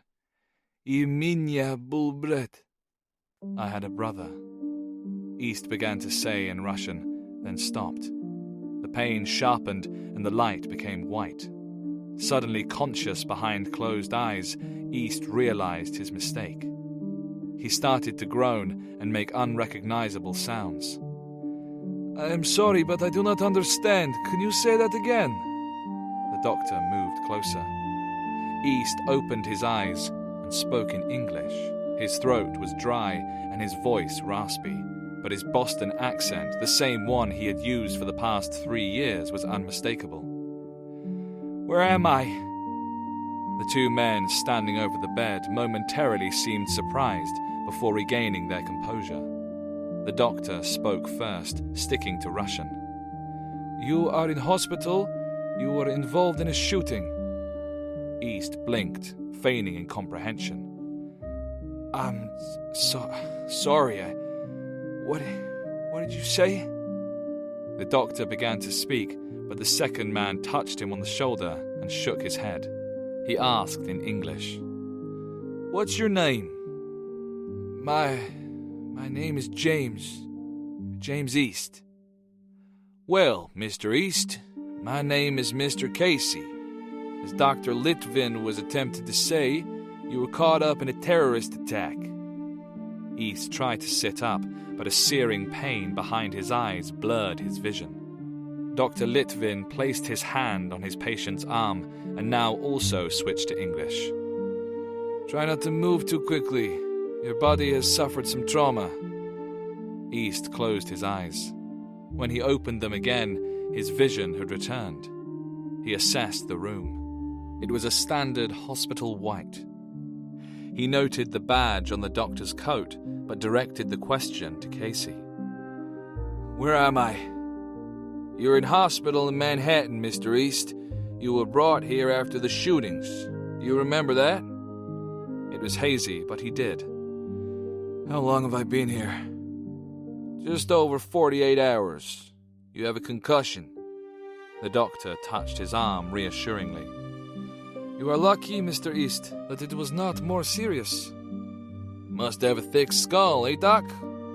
Casey was jovial. Quite. Mr. East, there are a few questions I would like answered. The doctor frowned. If I could have a moment, Mr. Casey. The doctor stepped outside and folded his arms. He waited for his visitor to join him. While I am more than happy to assist with your investigations, I do not think the patient is medically fit enough to be interrogated. Casey raised his eyebrows in mock surprise. Doc, no one's going to be interrogated. You just need to ask him a few questions. Not today, Mr. Casey. He is not going anywhere. You may question Mr. East when I deem it to be fit. Casey's expression hardened. I need to question him in the interest of national security. You came to me because you thought the patient might be Russian, and indeed, I heard a few words. However, when he regained consciousness, he spoke English just like you and me. Litvin was an immigrant, but didn't let that cloud the issue. I understand that Mr. East is not a normal patient. However, he must be treated as one. Remember, it would be me in the firing line if he were to sue the hospital for any complications or malpractice. Thank you for your candor, Doc. Casey decided to push no further. Scanning the room, East realized there was no TV in the corner, just an empty bracket. He tried to sit up again, but felt as though a gigantic hand was squeezing his head. The door opened and Litvin appeared. He smiled as he neared. Mr. Casey is a government agent and wanted to interrogate you. I told him you were not well enough. You need to rest. Litvin sat in the chair next to East's bed. Can you remember what happened? I think so. How many did they kill? 9 dead, and 17 others with gunshot injuries. It was a miracle more innocent shoppers didn't die. Some people are calling you a hero. I, for one, agree with them. Thanks, I guess. 9. Inwardly, East cursed. Why hadn't he been faster? Why couldn't he have been by the entrance to stop them? Litvin seemed to read his mind. I expect you're asking yourself why you couldn't have saved more people or shot the terrorists sooner. East nodded, and Litvin continued. You are suffering from survivor's guilt, and everyone does. You wonder why you were chosen to live when others died, when others might have been more deserving of life. No one has answers to this, not down here at least. We are not party to the great plan. Tell me, are you a religious man? No. I see. I am from Moscow. And you, Mr. East? Boston. Originally. Litvin raised his eyebrows. East didn't reply, so the doctor continued. Where did you learn your Russian? I did a course at college. It was either that or Spanish. You spoke Russian several times while you were sedated. In actual fact, it was when the sedation had begun to wear off, but Litvin wasn't going to admit the anesthesiologist might have got the dose wrong. East changed the subject. When can I leave, doctor? In about a week or so.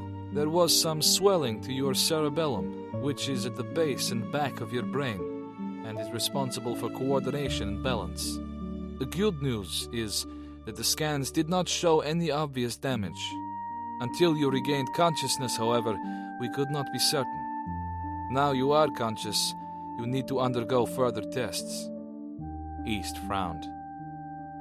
Why was Mr. Casey here? Mr. East, there was a shooting. These things have to be investigated.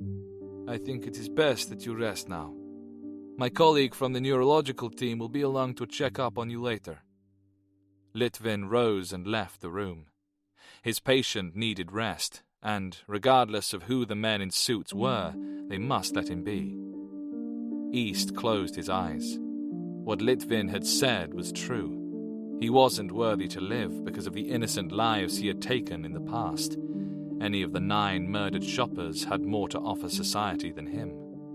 He closed his eyes for a moment. Were the painkillers altering his mood, making him morose, or did he really feel this way? He sat in silence.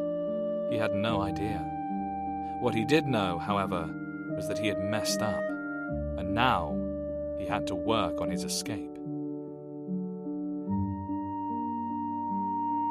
Chapter 2. Kabul, Afghanistan. Brothers, our Islamic Emirate is strong. The West cannot defeat us, for when we all shall die, it will be with the grace of Allah. Peace be upon him. Those of us destined for martyrdom will die as holy warriors, leading the jihad against the infidel crusaders. On this sacred mission, we shall be martyred on the infidel's own soil. For us, there shall be no fear. It is the infidels who shall fear us and the anger of Allah. The audience voiced their agreement. My brothers, you will continue to fight without fear, knowing that we have the blessing of our faith. Brothers, it is time for our journey to begin. Mohammed Tariq stood and embraced in turn each of the men staying in Kabul, those who would continue to fight on their homeland while he and his 5 soldiers of Islam headed for the border. The group of holy warriors left the dimly lit room and walked towards the bus. Although almost 1 in the morning, the coach station southwest of the Afghani capital was busy. 24 hours a day, buses and trucks poured out of Kabul, taking migrants on the first leg of what they believed was their journey to new lives abroad. The bus Tariq's cell would take was known by locals as the border bus. It ran nightly, traveling the 400 miles west to Herat. a town near the Iranian border. At Herat, Tariq's men would be met by an Iranian contact who would conceal them within his truck for the crossing into Iran at the Islam-Kala border checkpoint. Once in Iran, they would pass through Taybad and then onto Mashhad, the resting place of the Imam Reza. It made no difference to Tariq that Mashhad was one of the holiest cities in the Shia Muslim world, for in the name of Allah, he had put aside all notions of Shia or Sunni. It was division that had held back Muslims and allowed the infidels to exploit them. Tariq stepped onto the bus, followed closely by his trusted men. A sea of mostly young, expectant Afghan faces stared back. They yearned to leave the country. They craved the embrace of the infidel, longed to be prostituted by the West. Unlike Tariq and his team, each migrant before him had on average paid $10,000 to a smuggler to get them into Europe, and some much more. Many would perish en route, prey to the elements, border guards, malnutrition, and bandits. Tariq fought the urge to spit, to lash out. These travelers were turning their backs on their duty to their country, their obligation to the jihad, and, most sickening of all, their obedience to the Muslim faith. In his mind, they were apostate, traitors to Islam, and worthy of the death sentence. Tariq fought to keep his face a mask of calm. He and his men were hiding among the sheep, but they were wolves. They were wolves with the most mighty weapon of all. The lion sheikh, peace be upon him, had called it the Hand of Allah. Yet what was in the small case had been ordered by Moscow and created in Ukraine. The Hand of Allah had been requisitioned from the infidels who had attempted to destroy the Muslim caliphate. Tariq enjoyed the irony as his group squeezed into the last remaining seats. The infidels' own weapon would be used to herald their ultimate destruction. Tariq bent down to stow the case beneath his feet. Are you going to the West? Tariq looked up. A boy, too young to grow a beard, yet old enough to sleep with the infidel, was staring at him. My family has sent me to find work, he said. I know it is hard, but there is much opportunity in the West. Indeed, there is much we can do in the West, my brother. My father has paid for me to go to London. It is the best place. He has heard that France, Germany, and Italy are racist countries, but England is good, and the government is just. I will find work there. The Al-Qaeda operative's lips imitated a smile. London is a very popular destination. Perhaps one day I shall see you there. Inshallah. Inshallah. With a scraping caused by lack of maintenance and a build-up of dirt and sand, the outer doors shut. Moments later, the engine coughed into life and the bus heaved out of the station and into the night. Once assured that they were away safely, Tariq closed his eyes. There was little to see and nothing to do. This night, they would cross the blackness of the desert on Highway 1, stopping first at Kandahar before eventually reaching Herat in the heat of the following day. It was a tedious route, but one not many Afghan soldiers would think to monitor for an Al-Qaeda cell. Sheep were ignored by lazy shepherds, and he had been trained how to bleat. British Embassy, Kiev, Ukraine. Snow closed the laptop. His after-action report on the rescue of Mohammed Iqbal finished and checked his watch. He needed some downtime away from anything to do with HM government. 2 weeks of intensive undercover work in and around Donetsk had left him drained. He lifted his iPhone from the desk and scrolled through the contacts until he saw a name which brought a smile to his face. He dialed the number.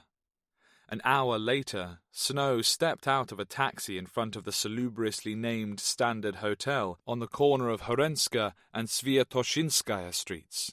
On the outskirts of central Kiev, The anonymous small hotel sat squat among the taller apartment blocks.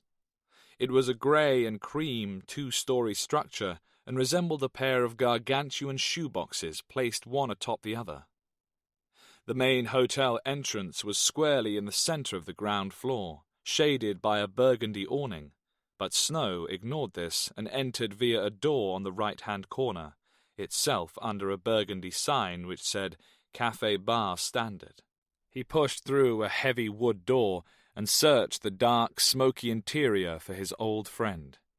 He spotted a figure with craggy features, light brown hair, and wire-framed glasses sitting at a large corner bench, smoking and admiring a table of female customers.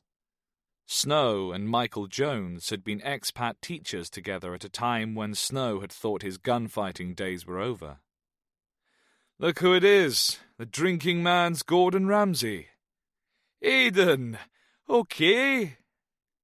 The Welshman's accent invited strange looks from the nearest customers. Snow stuck to the script and adopted a fake Welsh accent. "Hello, Mr. Jones. How are you?" "Hey, not bad." Jones beamed. "Just look at the crumpet in here." Snow laughed out loud. Jones would never change. "It's good to see you, Michael." "You too. How long are you back for?" "Just a few days." Jones knew Snow had been a member of the SAS, but not that he now worked for the Secret Intelligence Service. Snow stuck to his legend of being a senior teacher at an expensive Knightsbridge private school. "The school's asked me to give a presentation to a few Ukrainian high rollers." "Persuade them to send their kids to your place, is it?" "Correct. I'm free this evening, and then I've got meetings and business lunches until I fly out on Wednesday." Jones raised his eyebrows. "Phew, I'm glad I just teach a few English lessons here and there. No stress, and lots of time to drink, smoke, and observe the local wildlife." Snow shook his head at the 50-something Welshman. "How's Ina?" "Not bad. She lost her job, though." Jones's wife of 16 years was a banker, and her husband's banker. "Well, sorry to hear that." "Hey, but she's got a new one with a Canadian investment group. She may have to fly out there next month. I don't mind. Gives me a chance to rest." Jones's diction was lilting and slow, as always after he'd had a few pints. "But great to see you, eh?" "You too, Mr. Jones." Snow became serious. "So, how have you been this last year?" "Fine. We obviously skipped Crimea this summer and thought for a while of coming back to the UK. But then I saw the house prices. I can't bloody afford to get on the housing ladder at my age. So we didn't. Our area was pretty isolated from the violence and unrest, thank Christ. But hey, it's a shocking business, isn't it?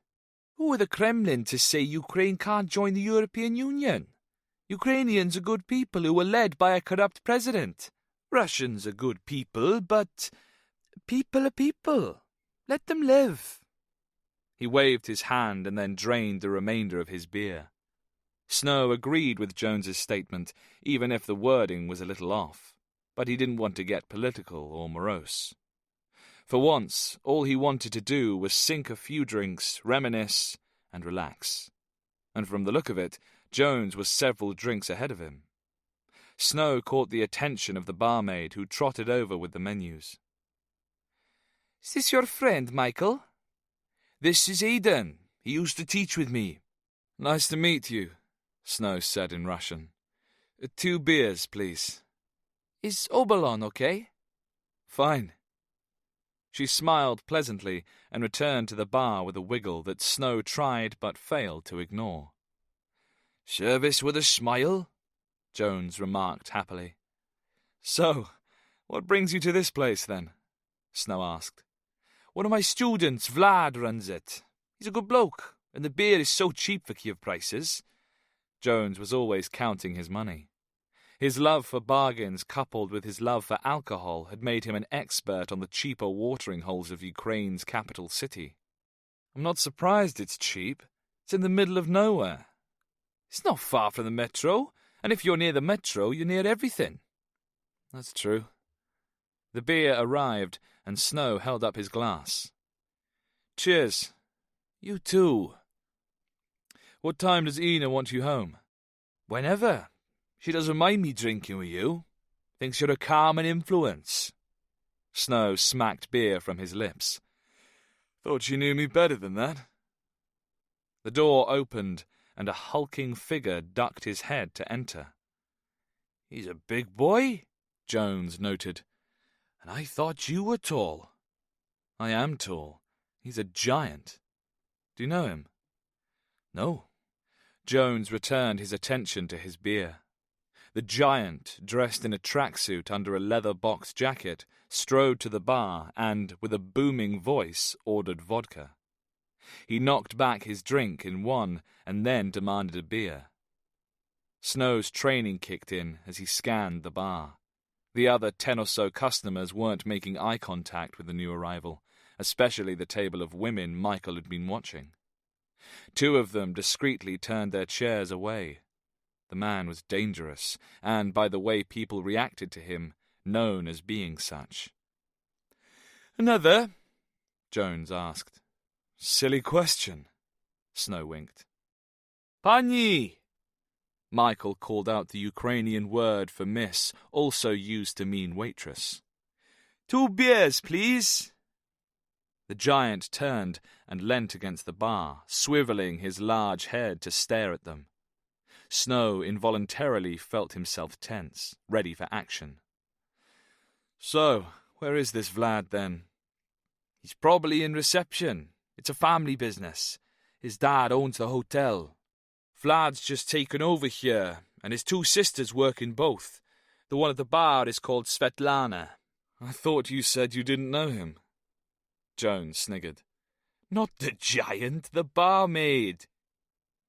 Here. Svetlana brought the beers. She no longer seemed happy and hurried back to the bar. Jones took a long swig and then stood. I'm sorry, I need a slash. Glad I can't keep up with me anymore.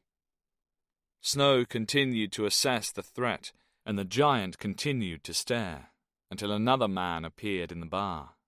He wore black jeans and a black T-shirt with Cafe Bar Standard printed on it in burgundy. On seeing the giant, he paused before walking to the bar. Snow watched as the new arrival started to polish glasses as the giant spoke to him. Okay, Vlad, Jones shouted as he emerged from the bathroom a minute later. Vlad held up a tea towel but said nothing as the giant now glared at Jones. Jones sat and noticed the expression on Snow's face. What's up? I think that big fella is bad news, Michael. What, him? He's just a bloke having a drink. You've been away too long.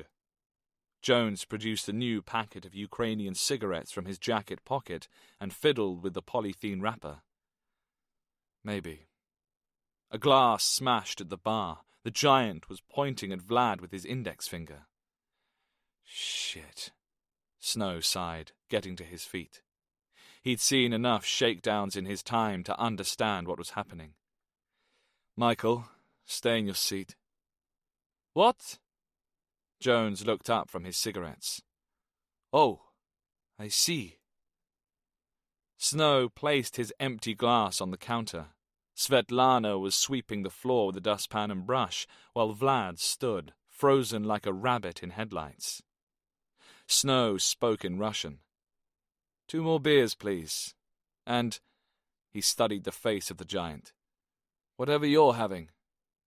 The big man's heavy forehead furrowed. Vodka.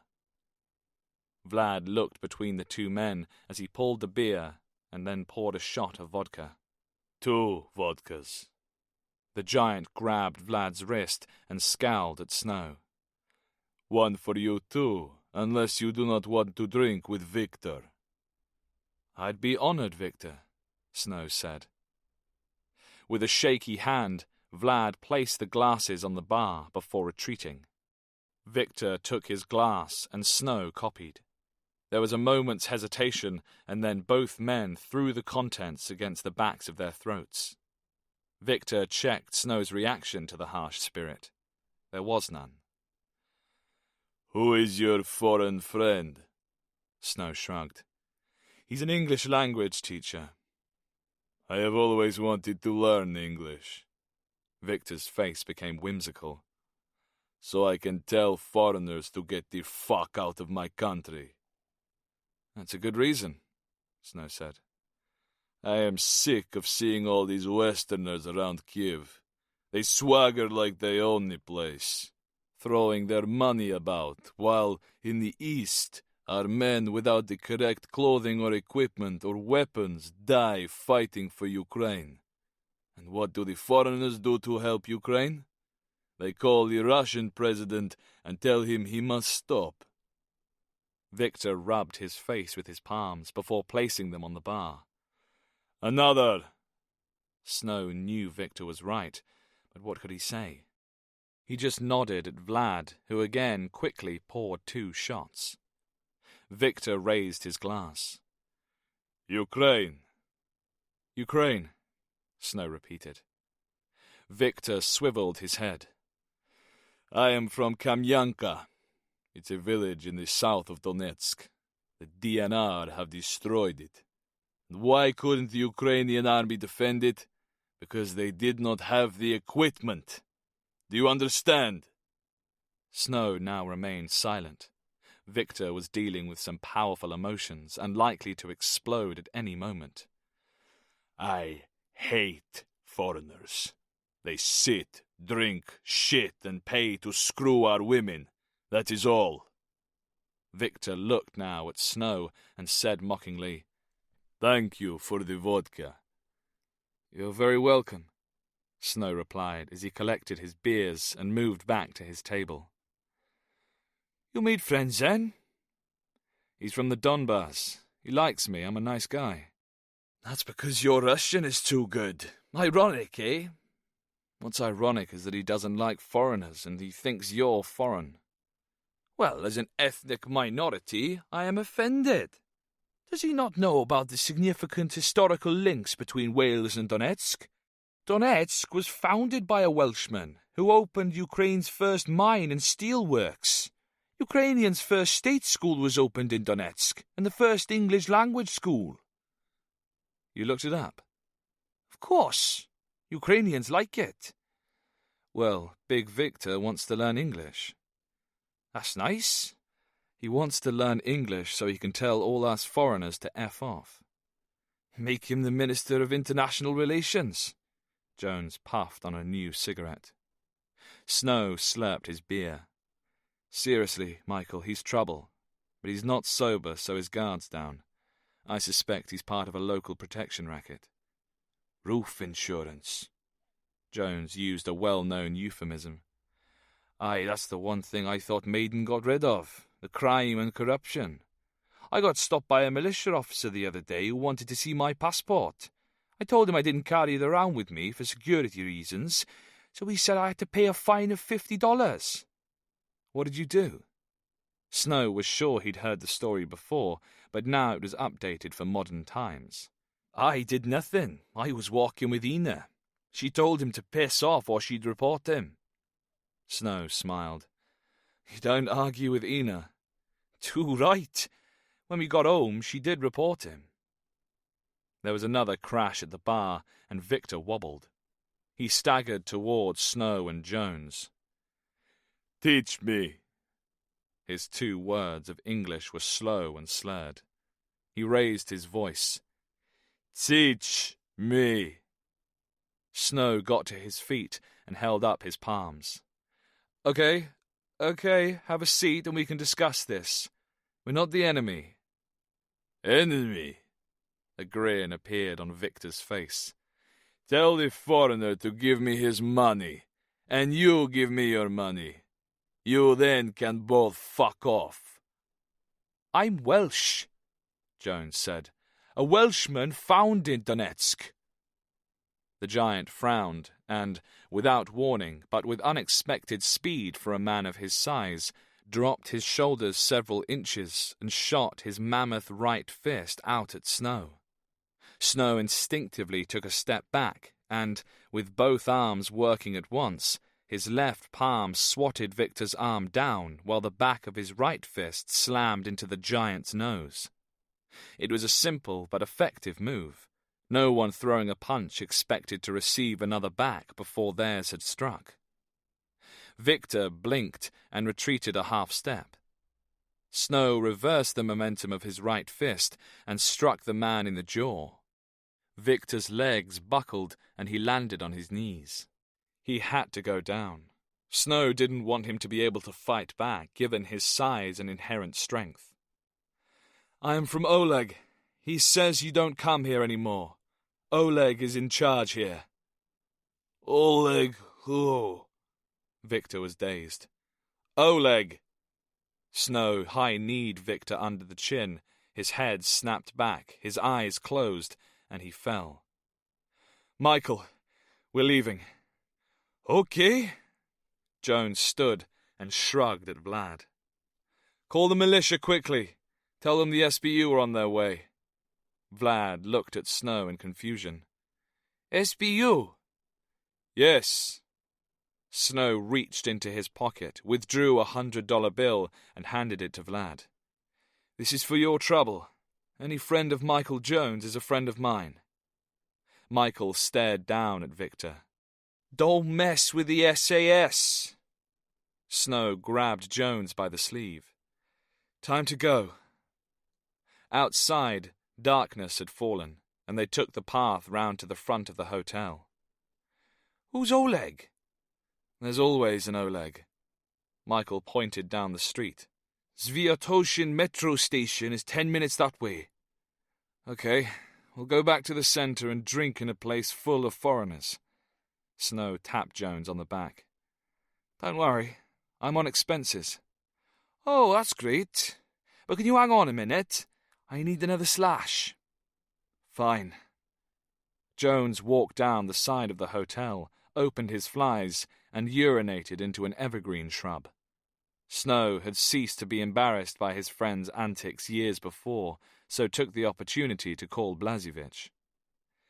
"Aiden, what's up?" "I've had a bit of a problem with a guy in a bar, a giant to be exact. Can you send someone to collect him? I don't think the local militia would be up to the job." He heard the Ukrainian sigh. "Where is this giant?" "He's in a hotel in Horenska Street, not far from Sviatoshin Metro." "Was this giant called Victor?" "Yes, why?" "Kiev really is a small village. He's known to the SBU, and you were lucky." "Why?" "Viktor Krylov is a former professional boxer, a good one." "Nice. Aiden, stay out of trouble. I'll see you and Mr. Iqbal tomorrow at the debrief." FBI Field Office, New York. Vince Casey looked up from the computer at FBI Deputy Director Gianni before placing his thick index finger on the laptop screen, the display changing color under the pressure of his digit.